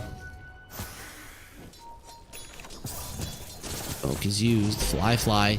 They spot him. He did use the Manta as well. No Orchid, of course, but let's see if they can get on top of him in time. Stone Gaze is available. Fly. Gonna be using it immediately. He's not gonna be risking anything, even with the Bushwhack connecting. You did force out an ultimate, so that's not half bad. Still, no kill for them. Medusa highest level on the map by far. Bristleback and the Morphling are level 13, and those are the only heroes that are even remotely close to the level 15 Medusa. Make it level 16. Now they thought they could go for him, but inside of the Gorgon's grasp, this Squirrel is in a lot of trouble. Mercy using his ulti just to get a little bit of a distance between the enemies. Shards off the mark, pushing him away. Mercy's still alive, and he will be able to live because of the mistakes. Dead shot. No TP out from the Storm Spirit. They don't have their Ember, so the chase isn't really the greatest. Fly. Only mobility item, of course, is the Manta, which isn't that ideal for Medusa. This hero likes to stand her ground, and we are going to be seeing a pause. Of course, the game is so excited that we need to chill out a little bit. Two players are going to be disconnecting. That is the two supports of Yakult's brothers. And yeah, guys, in Dota 1, all of the spirits were Pandaren. So I don't remember Earth Spirit in Dota 1. Yep, he wasn't in Dota 1. Maybe now. I know that it's still updated from time to time. I don't know if he exists now. Yeah, that doesn't look like a panda at all. It was probably some fear of getting sued by Blizzard. Yep. Jin was the name of the Ember Spirit. What was the Storm Spirit? Raijin Thunderkeg. Was that the I think that was the name of the storm. Probably still is if we go into the lore, or who knows. Maybe they did have to change it, but Raijin makes sense. What is it, like electric ghost spirit, whatever. Genie. We've only seen one Solar Guardian thus far. Здорово, парни, как дела? I'd like for there to... Where my bro? Is he talking about the Ember Spirit or about the Tusk?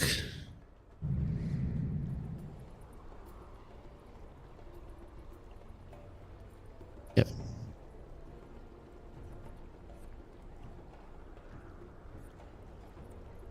Planet.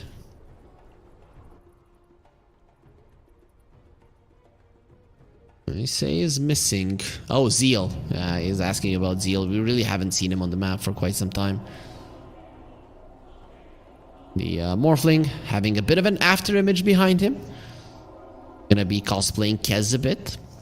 I still haven't learned the names of the Kez spells. Of course, gonna be doing it once he's added to Captain's mode.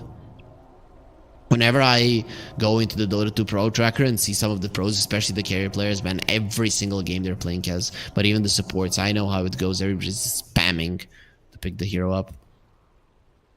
So, Undyne will be reconnecting. They say go. We are ready to continue here with Game 2, close qualifiers in China, lower bracket semifinals between Yakult's brother and Team Titan. Titan Esports, I think. Just Titan. Okay. So we can say Team Titan. First game did go to Yakult's brothers, as you can see on your screens. And here in 18 minutes, we've only seen 7 kills. Both of the teams being very conservative in their fighting. The Medusa ahead of everybody else, but the difference is not that high. We'll see Fly carry his team to victory, but currently the lead is still on Titan.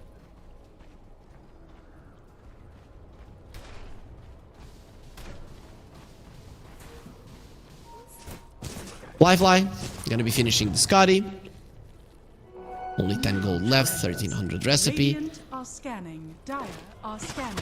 is being delivered at the moment. Whilst that is happening, the Roche is being targeted. AD rune on the Morphling. As the Manta as well. This Roche will be falling super fast. Won't even be doing all that much damage because of the Fire Spirits. Who are they gonna give this to? Every single one of their cores is a good Aegis carrier. So they just give it to Erika. I think it says that Morphling wants to start fighting, wants to start pressuring towers. The mid lane tower was taken though. So Yakult's brother is going to be opening up the map slightly themselves. And Morphling is going for a Skadi as well. So he wants to be able to stand his ground versus the Medusa. Because if the Medusa has a Skadi and you don't, you cannot man fight her. Generally, the Morphling doesn't like man fighting the Medusa. But you want to have the ability to do so if you two are the only ones left. So that makes sense. But what the Morphling likes to do is just go around, murder the supports, and then leave the Medusa for last. So that's probably what they're going to be trying to do as well. A lot of mobility on the Storm. The Bristleback can also burst somebody down. But we might be seeing long fights, right? Very hard to catch heroes. Tanky as well. Okay, Baboka isn't really all that hard to catch. Going to be using the Deadshot TP out, and he should be getting himself away. There's the extra vision from the Sunray. No Adaptive Strike Strength going to be coming out in time. Radiant's bottom tower is under attack. It used to be that the Adaptive Strike was one spell, and it did mini stun. Now only the Strength one does stun, and the damage one doesn't. Atos connects, Bushwhack to follow. Emo, they will be cutting down the tree. Sleight of Fist chains, looking towards the Bristleback. He turns his back, not gonna be taking all that much damage, not getting slowed down. He's surrounded, but he just turns around with the Bristleback, destroys his enemies, will be dying in the process. He does take down the Tusk with him, the two brawlers. In a 1 versus 1, Tusk wins, but if it is multiple people, then the Bristleback wins, it seems. Doesn't make a lot of sense, but the Dota lore doesn't really apply to the game itself. Ever since that First Blood Echoes hasn't died, he obviously hasn't been killing many people either. I mean, Yakul's brothers really haven't been taking many heroes down. That is a level 18 Medusa now going for an Aghanim Scepter. Win probability in favor of Titan? I think I'd agree. They are ahead. They have more mobility, so as time goes forward, that's going to be a big deal. Of course, the Dawnbreaker, that's going to be making a difference. And the Radiant is going to be bought by Emo. Interesting. Okay, so Yakul's brothers are starting to itemize for the late game. They understand that this is going to be a long haul. Echoes, TP out, Gorgon's Grasp off the mark. There will be a snowball. They do find the consolation prize, so Mercy gets taken out, and it does equalize the kill score to 5-5.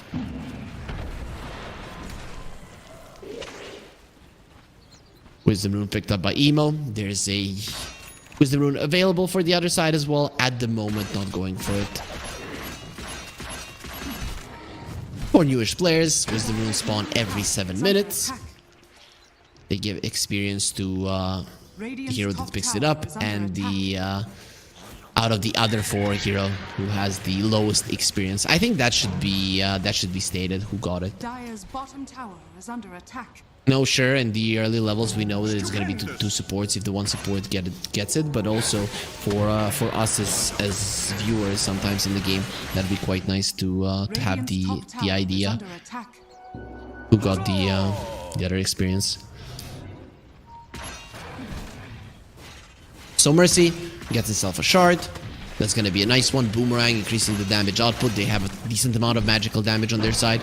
A solid amount of mixture, but magical damage is still their main output until the Morphling gets something like a Daedalus. If he's gonna go that route, maybe Kanda would be a decent approach, just to burst people down as fast as possible. Storm next item BKB. For a Bristleback, it is going to be a Bloodstone, which is pretty much going to be done. Polar Crest on ZZQ. Both teams have taken down. Okay. Now, Titan have taken down 3 tier 1s. They take down the top tier 2 as well. But on the other side, Yakul's brothers, only 2 towers have been taken. The mid and the enemy safe lane tower. The easiest ones to take. There's going to be a smoke. Titan going towards the mid lane. There is a Tusk there. Doesn't have a Blink Dagger just yet. Gonna get Atos, the Bushwhack as well. Sleight of Fist chains to protect him for the time being. Not gonna be happening. Mercy just snipes him down. There was a Morphling coming from the side, so there was absolutely no way that Tusk was going to live. Yusa has an Aghanim Scepter, gonna be going for a shard as well. Cold-blooded. Gonna be quite cool in this game. Yakul's brothers, they're the ones in a smoke now. 4k gold behind there. Medusa is still at the top, but the rest of their heroes really not doing so hot. Mainly their supports are really struggling. Phoenix gonna get to change the high ground. Does pop the egg. That is a level 2 egg. Not the easiest to take down, but they bring in 4 heroes. So not really gonna be that big of a deal. With the Gunslinger, Baboka does help with it. I think that's the first egg that we've seen 24 minutes in. And it was quite an unsuccessful one. I really don't know what he was trying to do. Maybe shove in the wave a little bit. But the Ember Spirit being in the vicinity really screwed him over. Storm Spirit has a shard. He has an Arcane Rune. BKB at the ready as well. Closing in on level 15. Let's see which talent he does get. Gonna be the HP for the Storm. Or do you go the damage route? Having the BKB, maybe you think that the damage is not necessary? He goes for the HP.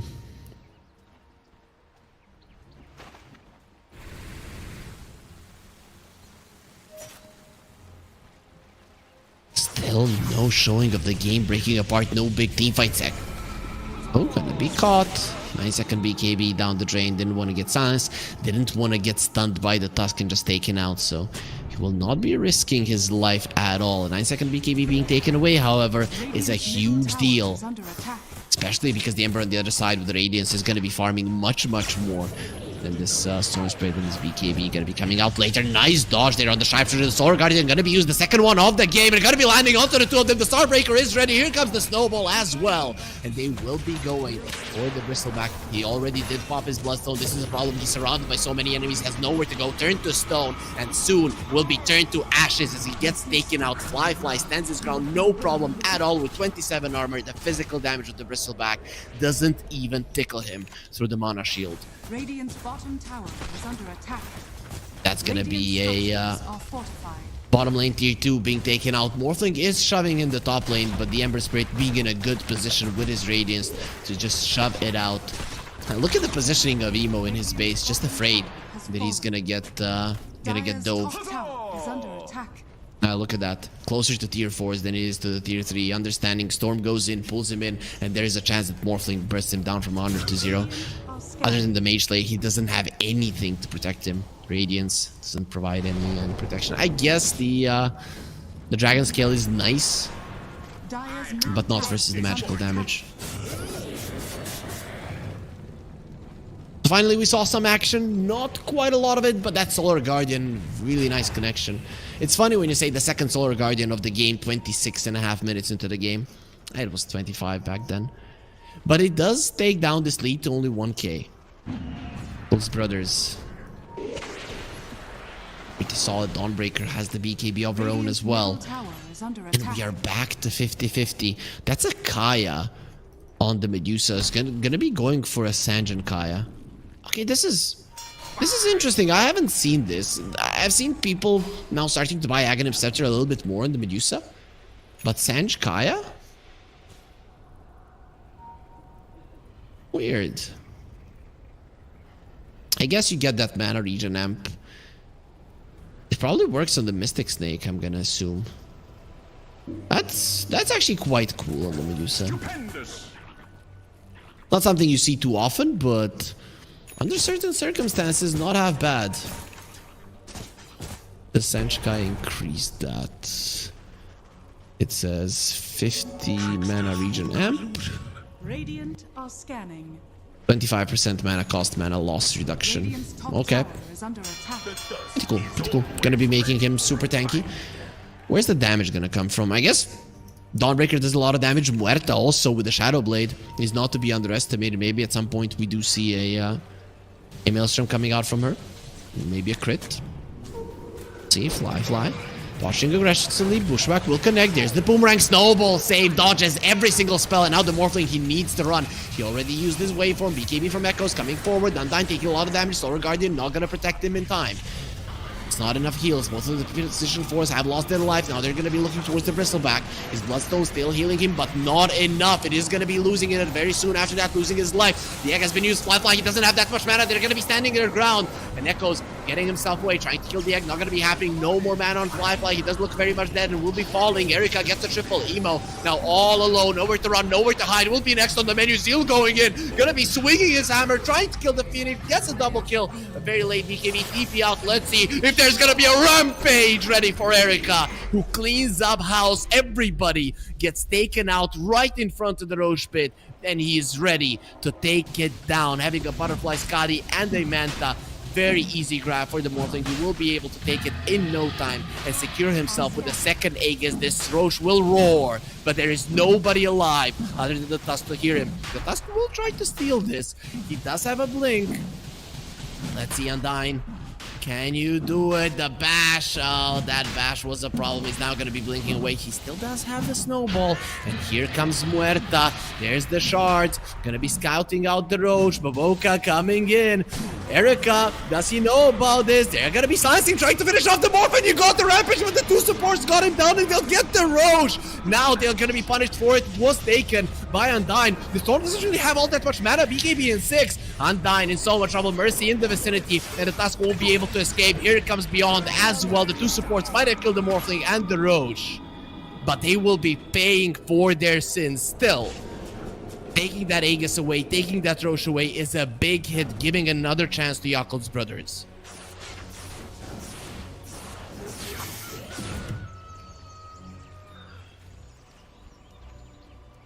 And we saw the innate ability of the Dawnbreaker, giving us info on the map.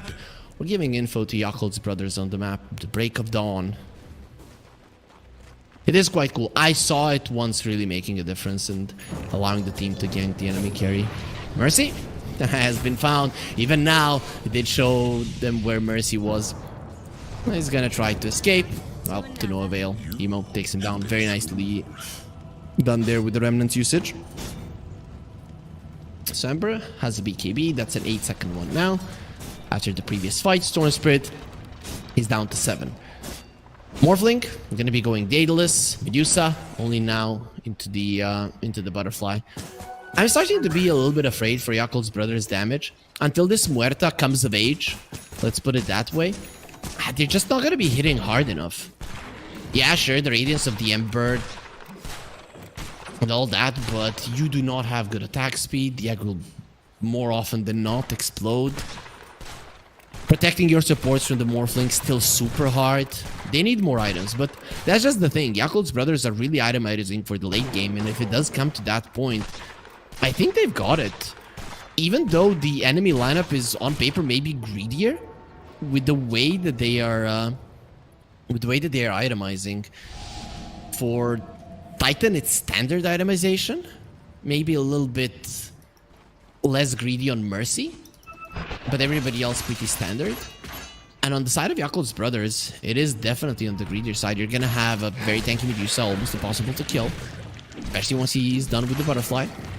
And then you're gonna have these other heroes just doing massive amounts of damage. Muerta, Ember Spirit, and the Dawnbreaker.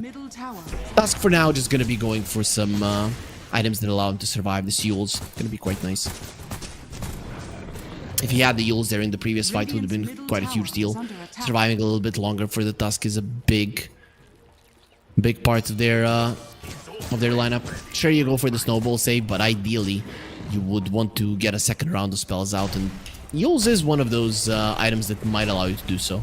So after that fight, after the Rampage, it did look like the game was gonna get taken over by the Radiant side, but the supports of Yakul's brothers once again making a huge difference.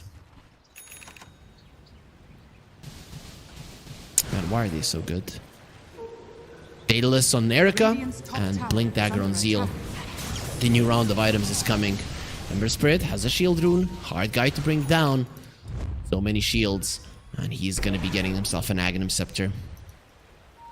Maybe expect a refresher after that one. Radiant are scanning. And on Emo, Sever Remnant back. What Boca? No such luck. Oh, they're gonna burst him down easily. Meanwhile, look at the bottom lane. Look at the two brawler heroes just waiting to destroy somebody. Dawnbreaker is also level 20, so that luminosity is gonna be proccing much more often. And they killed the Morphling. Probably not through the Butterfly, but you never know. Uppercut punch him and then Starbreaker with the tag team. Not impossible, but still very improbable. No gems just yet. Oh, actually Echoes does have one. Looks like he bought the gem? No, ZZQ bought the gem, okay.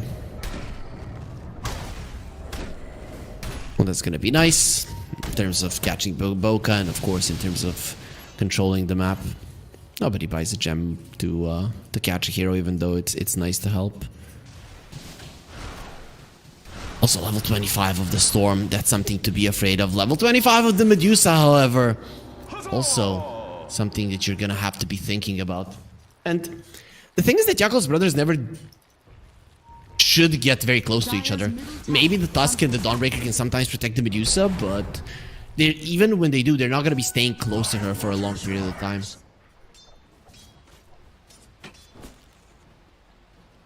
So I'm not sure how much the level 25 of the Storm with his shards is gonna be making a difference, but you never know. You never know if they get close to him and then the Storm jumps in the perfect moment, pulls them all in, activates his overload. It's gonna be a huge deal. And Baboka will be showing. Glimmer Cape is used. Emo coming over. Mercy getting himself away. Forced after the low ground. TP away. The squirrel is safe. Emo not gonna be cooking those squirrels today. As they say, don't mess with squirrels, Morty. Don't mess with squirrels.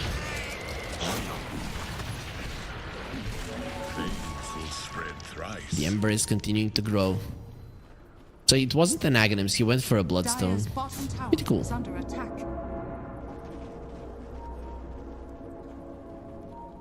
So he's gonna be super tanky as well. We are in for some long fights. I'm not sure if I love it. Medusa is gonna get kited.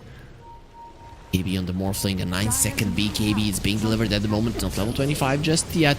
Focusing on the tower, he's kind of alone. He didn't manage to finish it off, but got it super low. Is under attack. An AD rune, a smoke from Yakul's brothers. Emo still has a bottle. He will be taking it, doesn't give it to the Medusa. Beacon shot being used, the smoke on Fly has been broken. It's approaching level 25. He'd love to have it with the Scotty. I'm guessing that you do get the split shot uses modifier, the Gorgon Grasp volley. I haven't really seen that one, so for a good reason. Just get the left one. Yep. Split shot uses modifier. Everybody is going to be affected by that Skadi. The other side coming in. Smoke broken. Sleight of Fist chains. Ember Spirit running in. Onto the Medusa they go. Fly losing some mana. Not a lot of it. The Morphling has been caught. He's dead. This time around, no Rampage for him. He's going to be the first one to fall. And the rest of them just need to bail. The main guy is gone. ZZQ attempting to TP out. No such luck. Going to get smashed into the ground by Zeal. And the very quick teamfight win fighting the Ember Spirit. The worst possible target for them, and now Yakul's brothers can finally focus on shoving in the waves and pushing in some of the tier 2s. Top one does look very much dead. There is a glyph available. You're not using it for this. Lucky for them, Roche still hasn't spawned, but in 10 seconds we're gonna know if it might be an early one. Yakul's brothers with the tag team, they can take it in mere seconds. No Spirit. Get rid of the wave. Right now, what they're trying to do, Yakul's brothers, is at least force out a glyph. If you're able to do that, that's a big deal. Glyph! Way too late! And the next wave of creeps is coming. The Storm Spirit, he needs to cut this. He needs to cut this now. There is no mana on the Dawnbreaker. He needs to get back into the base. Doesn't have mana to go for the ulti at the moment. Gonna be buying the Tiara of Salamene. Okay, the mana is there for the Solar Guardian, but nothing more than that still. This is gonna be enough. Be finishing off a lane of racks. Yakul's brothers very happy with what just happened.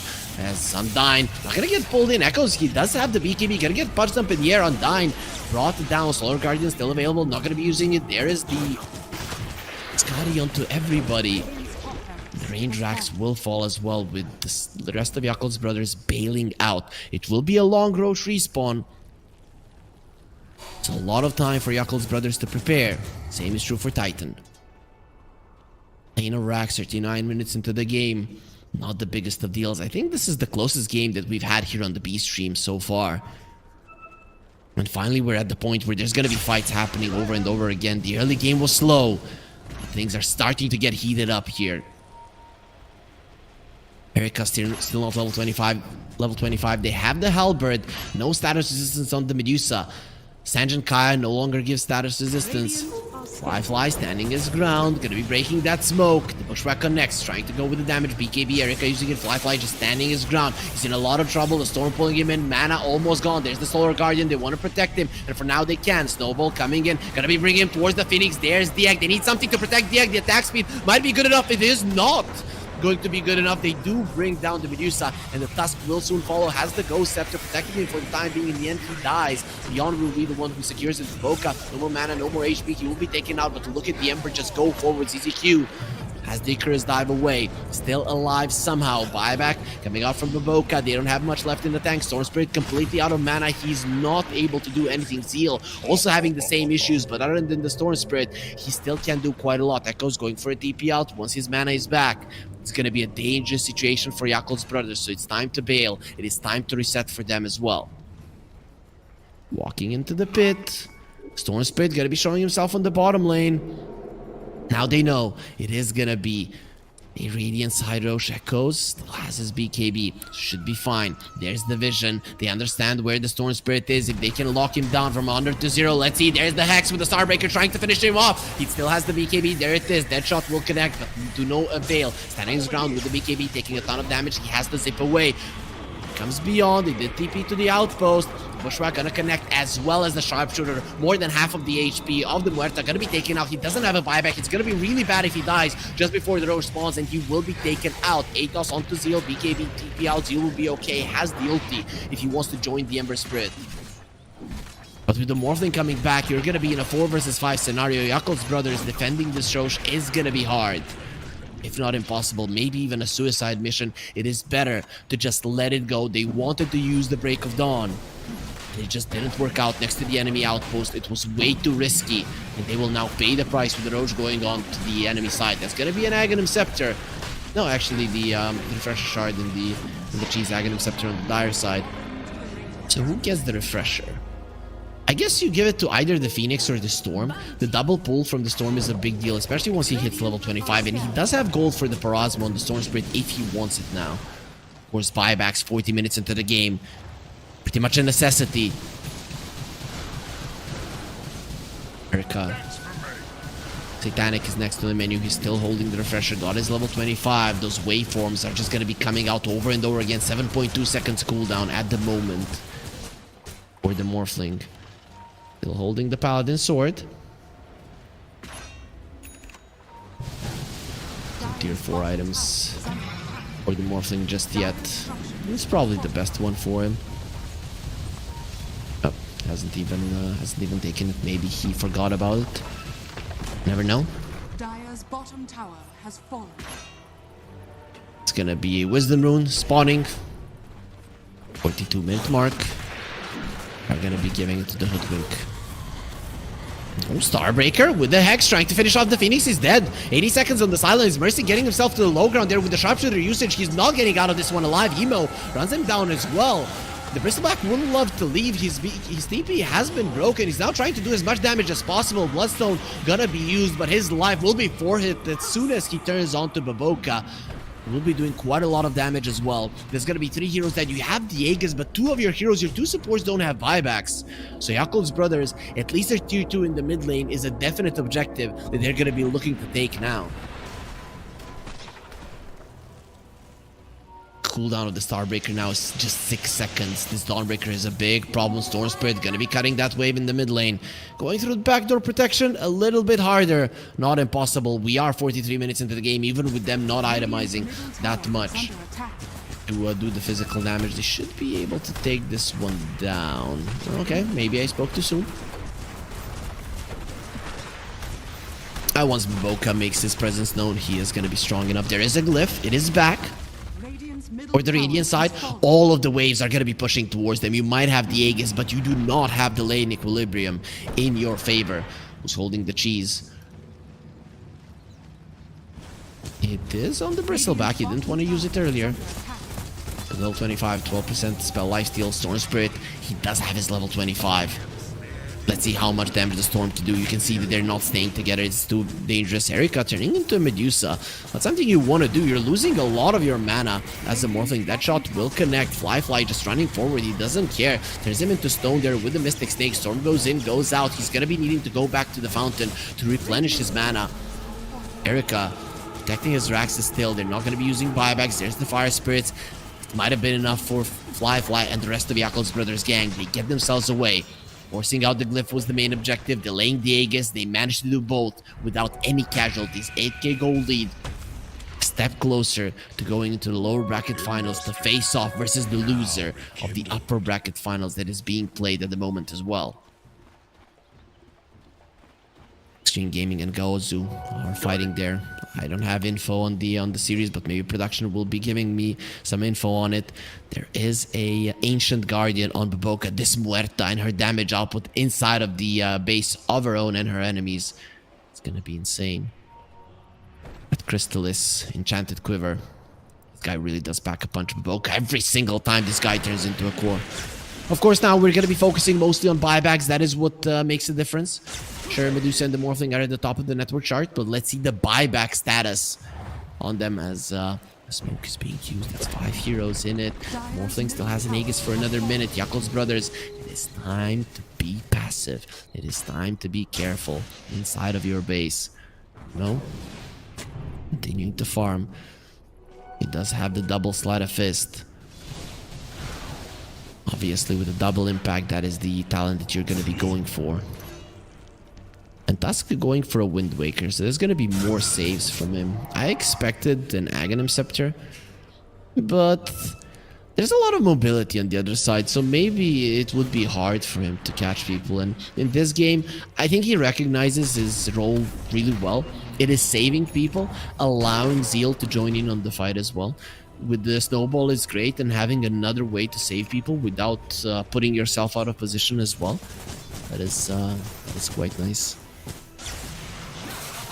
Storm Spirit going in, pulling in the Medusa, trying to get the kill. They're taking some of her mana away. Fly standing his ground. There's the snowball. They do not dodge the egg. It will explode. Not stunning anybody though. Fly continuing to turn people into stone. His BKB is down. Sleight of Fist chain. Storm still going in. He wants to get the kill. He doesn't really have the mana. He won't even have the life. Echoes is gone. They don't give him the cheese in time. He will be buying back. The Storm Spirit wants to join in on the fight. Erika in a lot of trouble. He doesn't have the Aegis any longer. Gonna get punched up into the air. Slowdown as well. Turned into a pig and brought down. He does have a buyback if he wants to rejoin the fight, but he doesn't have a way to do so. Sword Spirit, he's back. There's the cheese being eaten by Beyond. The Yakul's Brothers are gonna be happy with what they just did. Echoes had to buy back. That is 2 main cores from the enemy team taken down, and they are the ones that chose the fight. Yakul's Brothers with a 16k goal lead now in full control of game 2, and they can smell victory. They can smell going through and being the top 3 teams here in the China qualifiers for the ESL One Bangkok. Titan, very close to being eliminated. We'll see how well they're going to be dealing here under pressure. Daedalus also on Baboka. Of course, most of the damage being done by the Ember Spirit, but Baboka right behind him. This Medusa, she's just a sponge for the damage, and they decide to go for Fly. I don't know what they were thinking. Just another bounty. Banner gonna be dropped down. Beeps protected.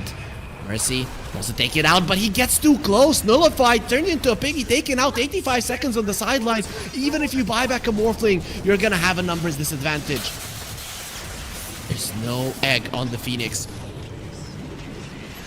Sunray from afar, his damage really isn't that dangerous. They're gonna be finding the Phoenix as well. He's gonna be taken out, does have a buyback from the Morphling used as well.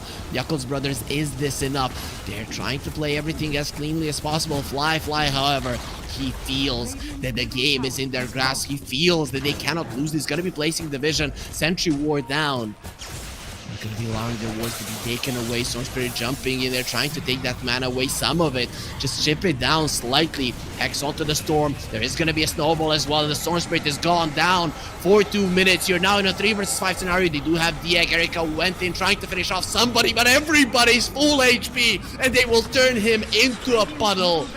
A puddle of tears from Titan and their fans will be now on the screen as Yakul's Brothers with a 2-0 win this series. First game they stomped, the second game it was slow, but just a slow path to victory for Yakult's brothers, and they are now in the lower bracket finals waiting for the loser of the series that is being played on the other stream. So guys, if you want to, just join in. There's also other streams on other regions being played at the moment. But Yakult's brothers showing that they're a better team than Team Titan. Titan doing their best. They really did try, but in the end, they were no match. Yakult's brothers proving why they're one of the favorites, if not the favorite, to go through. Now they're the only directly invited team that is left. And of course, we have Extreme Gaming and Gaozu. Yakult's brothers did lose to Extreme Gaming yesterday, but they might get a chance to have a rematch. Though Extreme Gaming did win Game 1 versus Gaozu. So for now, we don't know if that's going to be the case. That first game did last 29 minutes, and the second one is still ongoing. Looking at the stats, damage received raw by Medusa 112,000, Bristleback 106,000. These two poor guys just got beat up so much. No, they're just like a punching bag for the other team, reminding me of Homer Simpson. You guys remember that episode? But in the end, he did lose his boxing match. Speaking of, there's also somebody very famous that lost his boxing match today. No spoilers. As we are going to be looking at the mid laners, I really think that this item choices of Emo is what won them the game. When they saw that the game is going to be long, that it is going to be a snooze fest, he decided to go for a different route. No Gleipnirs, no nothing. I'm just going to be buying a Radiance and farming like a madman. The amount of damage that he was doing in these fights is insane. I think he did the most damage out of all of the heroes on the map. Yeah, 50,000. That is double everybody on his side of the team. Yeah, and double everybody on the other side. It just makes sense. So Emo, for me, the definite MVP of the series. In the previous one, he was the main reason why they stomped the enemies. And this time around, he was the main reason why they won in the later portion of the game with his decisions to do so. But that's gonna be it, everybody. We are done with the B stream here for the China Close qualifiers for ESL One Bangkok. That's gonna be it from me. Snare, of course, was done with casting with the previous series. We still have the series between Extreme Gaming and Gaozu going on, and tomorrow the lower bracket finals where Yakult's brothers are waiting for the loser of that series, and then the best of 5 grand finals. It will be cast tomorrow by my lovely colleagues over at Seek and Strike and Winter Dota. It is gonna be the ESL Dota 2 Void stream that you will be following there for Chinese Dota. What you were watching here was the ESL Dota 2 Mango stream. So we really do like these mangoes. This is why the production was given to the Brazilian side, because they have so many mango trees there. And you can just go around the street and eat as many as you want. With that being said, we are done here, guys. Thank you all for watching. This was Harry. Snare was here with me for the past day or so and helping me with the China region. But now we are going to be ending the stream. Hope you enjoyed the rest of the show. And of course, enjoy the ESL One Bangkok. They a dragon, can you hear them say? Coming across the line, since a little dark in here, trust me, you have nothing to come in. Take the start, follow, leave it all behind. Welcome to the other side. Cross the line, since a little dark in here, trust me, you have nothing to come in. Take the start, follow, leave it all behind. Welcome to the other side.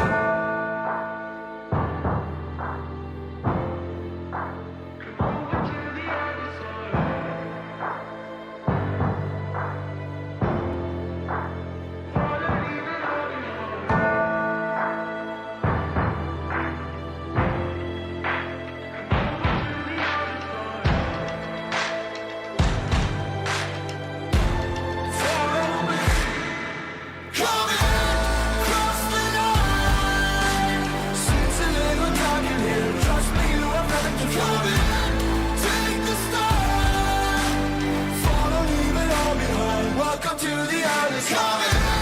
Cross the line, since a little dark in here, trust me, you have nothing to come in. Take the start, follow, leave it all behind. Welcome to the other side.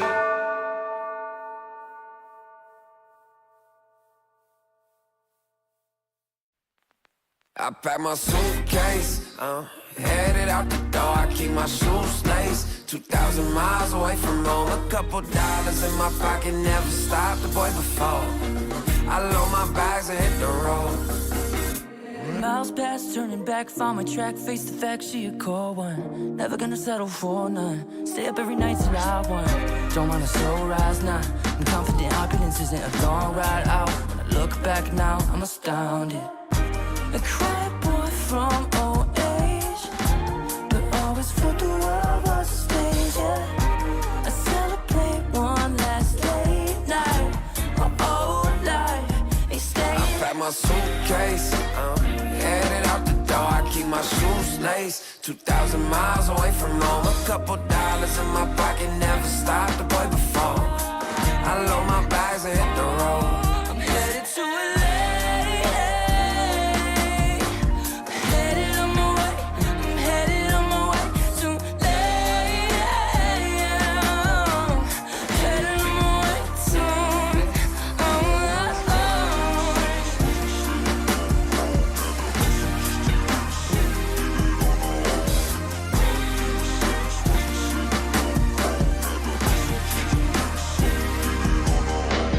Couple thousand miles, throw it on the dash. Shit, the 10,000 hours, can't let them pass. Yeah, well, I was putting time in, you was pulled up wildin'. You always had shit to say, now when I see you, it's silence. Thought I'd have a Grammy by 25. Yeah, commas after commas next to dollar sign. Yeah, to remind myself why I'm living this life. Look at all the late nights, it'll all come in due time, yeah. Made for the fight, for the pain and the climb. Tied to the life I chose. Stay through the night, another day, not a dime. Race against time. I couldn't just lay by and wonder what I could have made mine. I'm closing on the moment, no one's gonna hold me down. I pack my suitcase, headed out the door. I keep my shoes laced. 2,000 miles away from home. A couple dollars in my pocket, never stopped the boy before. I load my bags and hit the road. I'm headed to LA. Headed on my way. I'm headed on my way to LA. Headed on my way.